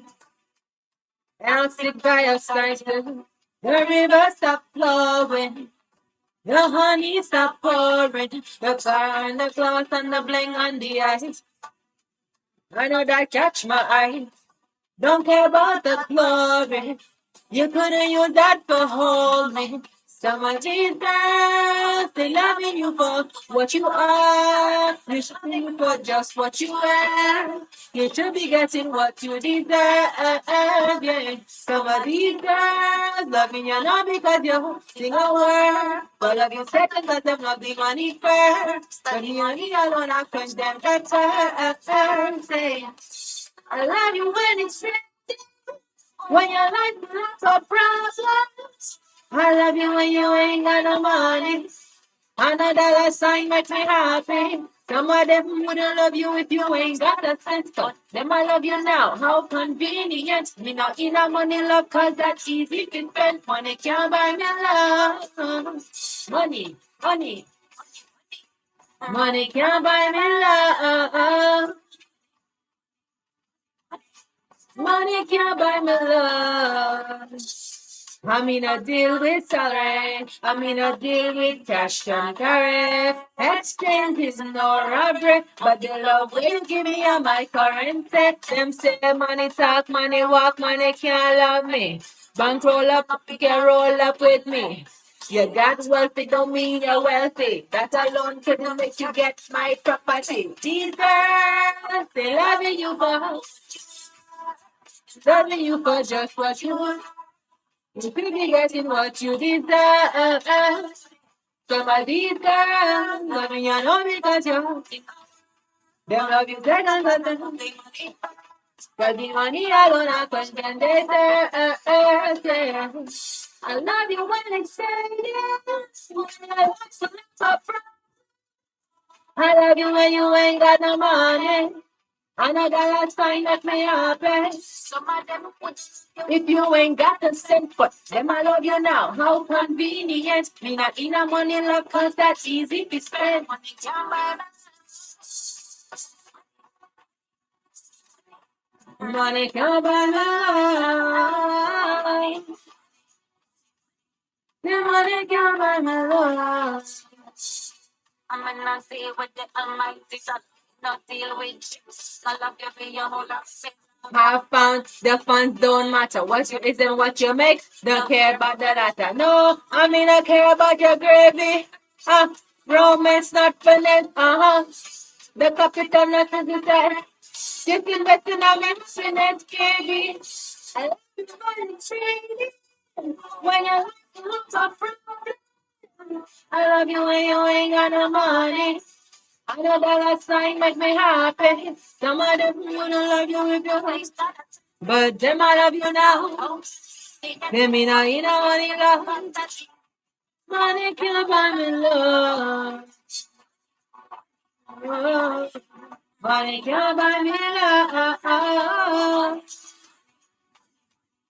The money can't buy me love. Money can't buy love. Money can't buy me love. Money can't buy me love. Money can't buy me love.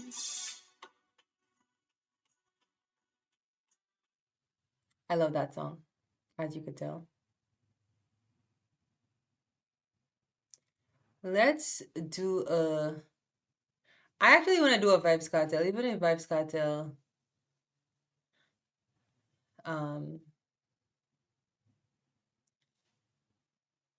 Even if I played a Vibes Cartel song earlier and that completely made them block me in 279 countries. But I would love to, actually, no, let me not play a cartel. Let me play a Coley Buds, because I want to go see Coley Buds in concert soon.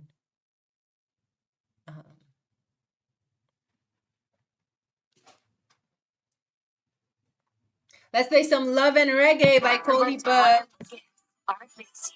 And we are winding down to the last 30 minutes of our stream-a-thon. It's my 30-minute dance. Find a scent for everyone on your list.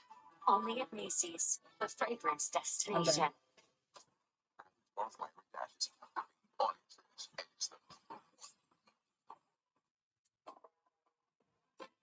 Da da da da. I might later. Da da da da da da da. Thank you everyone who donated to my stream this morning. Da da da da. Da da da da da da da. It is appreciated. Listen, so if you're looking for me in a reggae party, me there in the corner. What you doing in the corner? Me have a drink in a me left and a me right and have a sniff of marijuana. And when the bass line drop in a the rhythm, I feel wind up on a data. Hey, me just a wine to the rhythm and later you know what coming after. Listen, I don't know about you, but I could only live my life one way. All I want, okay, that's not all I want to do every day, but I'm just singing it, right? I love my girl to some reggae. I call her on the phone, tell her I'm coming home, so get ready. Okay, that's not entirely what I'll have, what I want my man to have. If we're making, you know, if we're making our love stories, but this is an amazing song, and that's how we jam into it, all right? So no judge, judgment-free zone. Like a sauna. And the taxi driver want chat of me like him not know what one ya. Let me reach me out of me girl can say what takes so long, yeah. I'm telling you, I don't know about you, but okay, that's not the only way I can live my life. That's not the only way. That's not all I want to do. Sorry, but thank you for your service through that song. But I just had an idea of another song I wanted to sing. Tanya Steven, These Streets. Tanya Steven, These Streets lyrics. And again, folks, like I'm saying, we are winding down our stream-a-thon.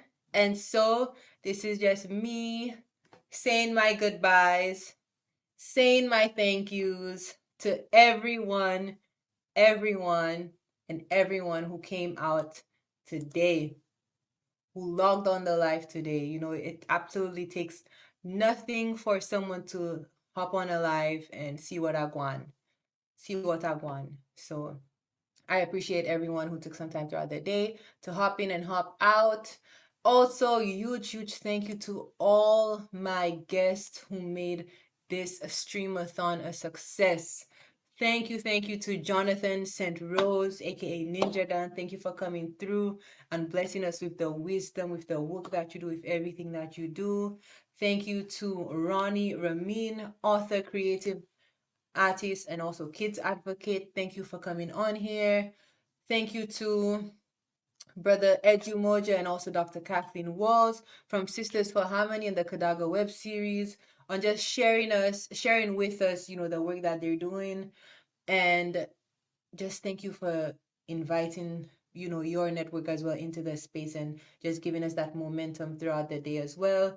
Huge shout out to Mrs. Shakina Melius for sharing your journey and your experience as a special education teacher and making it happen even with the small resources that you know, you've been afforded, and just still finding a way to reach your kids through what you do have. Another huge shout out to all the contestants of the Miss St. Lucia USA Independence Pageant. Thank you all for stopping by, sharing your platform, letting us find out a little about yourself, a little about what you do. And good luck to all of the ladies, in February. Good luck. And again, if anyone knows of any young woman with St. Lucian background or heritage that might be interested in learning more about the pageant or even competing, they are still accepting participants. They are still accepting contestants. So feel free to reach out to Miss St. Lucia USA Independence. And you can find them on social media. You can find them on Instagram and Facebook, Miss St. Lucia USA, Miss St. Lucia USA Independence. So please go ahead if you know anyone in mind. And I just want to say thank you to all the young women, like I said, specifically Miss Tamai Nelson, whose platform is elderly care, Miss Cruzanne Cools, whose platform is youth advocacy, Miss Makisha Anthony, whose platform is creating spaces for talent, and also Miss Nandi Walcott, whose platform is environmental stewardship through craftsmanship and creativity. So as you could tell, all the young women have their platforms that they're working at. And again, this is where I got my start, people. This is where I really was able to launch with Southern Gem Foundation. This is where, when I was growing up, my platform was creative arts and youth development. So this is a great opportunity for young women to just launch, be the change, and grow into leaders. So shout out to all of them and good luck to each and every one of them in February. And then we also had Miss Taylor St. Rose, our current reigning queen for the Miss St. Lucia USA Independence 2025. She came through, she let us know about what she's doing, what she's been up to. And again, she does have her um, Seeds to Success mentorship-based panel and networking mixer coming up in January. That is January 12th. January 12th. If you're in the Brooklyn, New York area, really New York area, anywhere around that area, please, please, please stop by, check it out, and let's help support her as she, transitions and really puts her platform out there and does the work that she's so passionate about. So again, that is the current Miss St. Lucia USA Independence, Miss Taylor St. Rose. Thank you for stopping by and sharing the work that you're doing. I would also like to say a huge thank you to Marshall Celestine. Marshall just was amazing, sharing all his life's work with us, his journey from where he grew up to what he's doing now, all his involvement, and his NGU, which I called Uncle.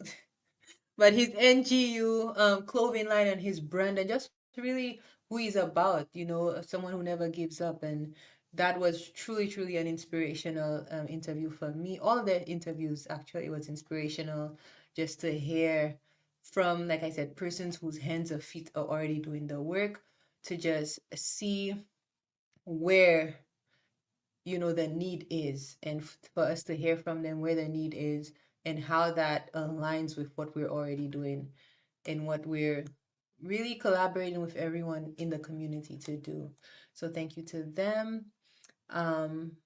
Again, I'd like to say a huge, huge thank you to um, the persons who donated today. Shout out to Shelly, shout out to Petula, and shout out to Sheena for your donations. All of your donations allowed us to meet 25% of our goal. Our goal today was $1,200, and we were able to meet 25% of that. So thank you, thank you, thank you for that.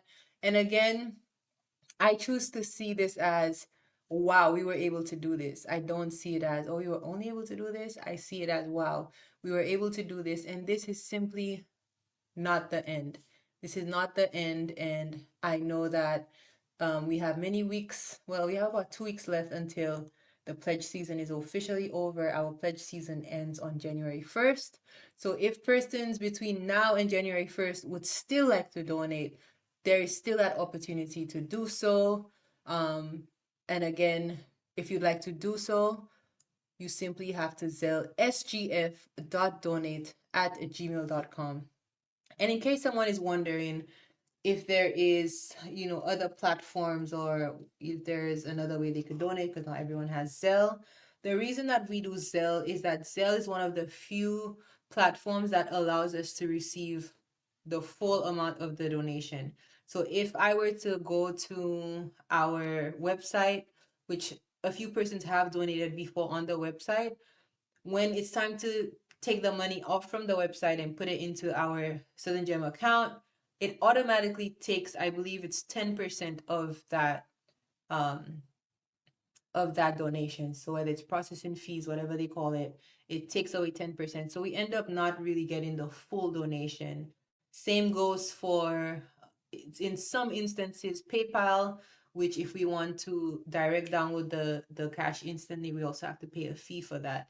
So we've found that Zelle is one of the few ways where we get our donations instantly, and it is also able to be the full donation, and we don't have to worry about taxes or anything like that. So that's why we give and we accept through Zelle. So again, thank you to everyone who donated today, everyone who popped in and popped out. Please be aware that at 7 p.m., which is 1 hour after this live ends, that I will be on with Peter D on the Bouillon Talk Show on the Watch Radio platform. So please stick around for that. I'm looking forward to that. And yeah, folks, it's almost been 12 hours. That 12 hours feel like it flew by. But I am just so thankful and so grateful for the work that we were able to do.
So, folks, we are officially winding down.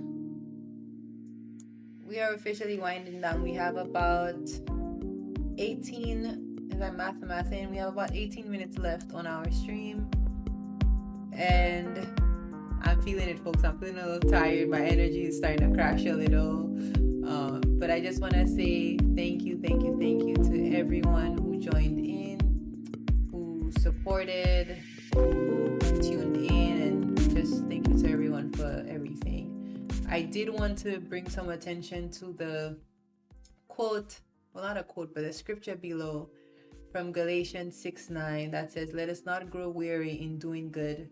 By the proper time, we will reap a harvest if we do not give up."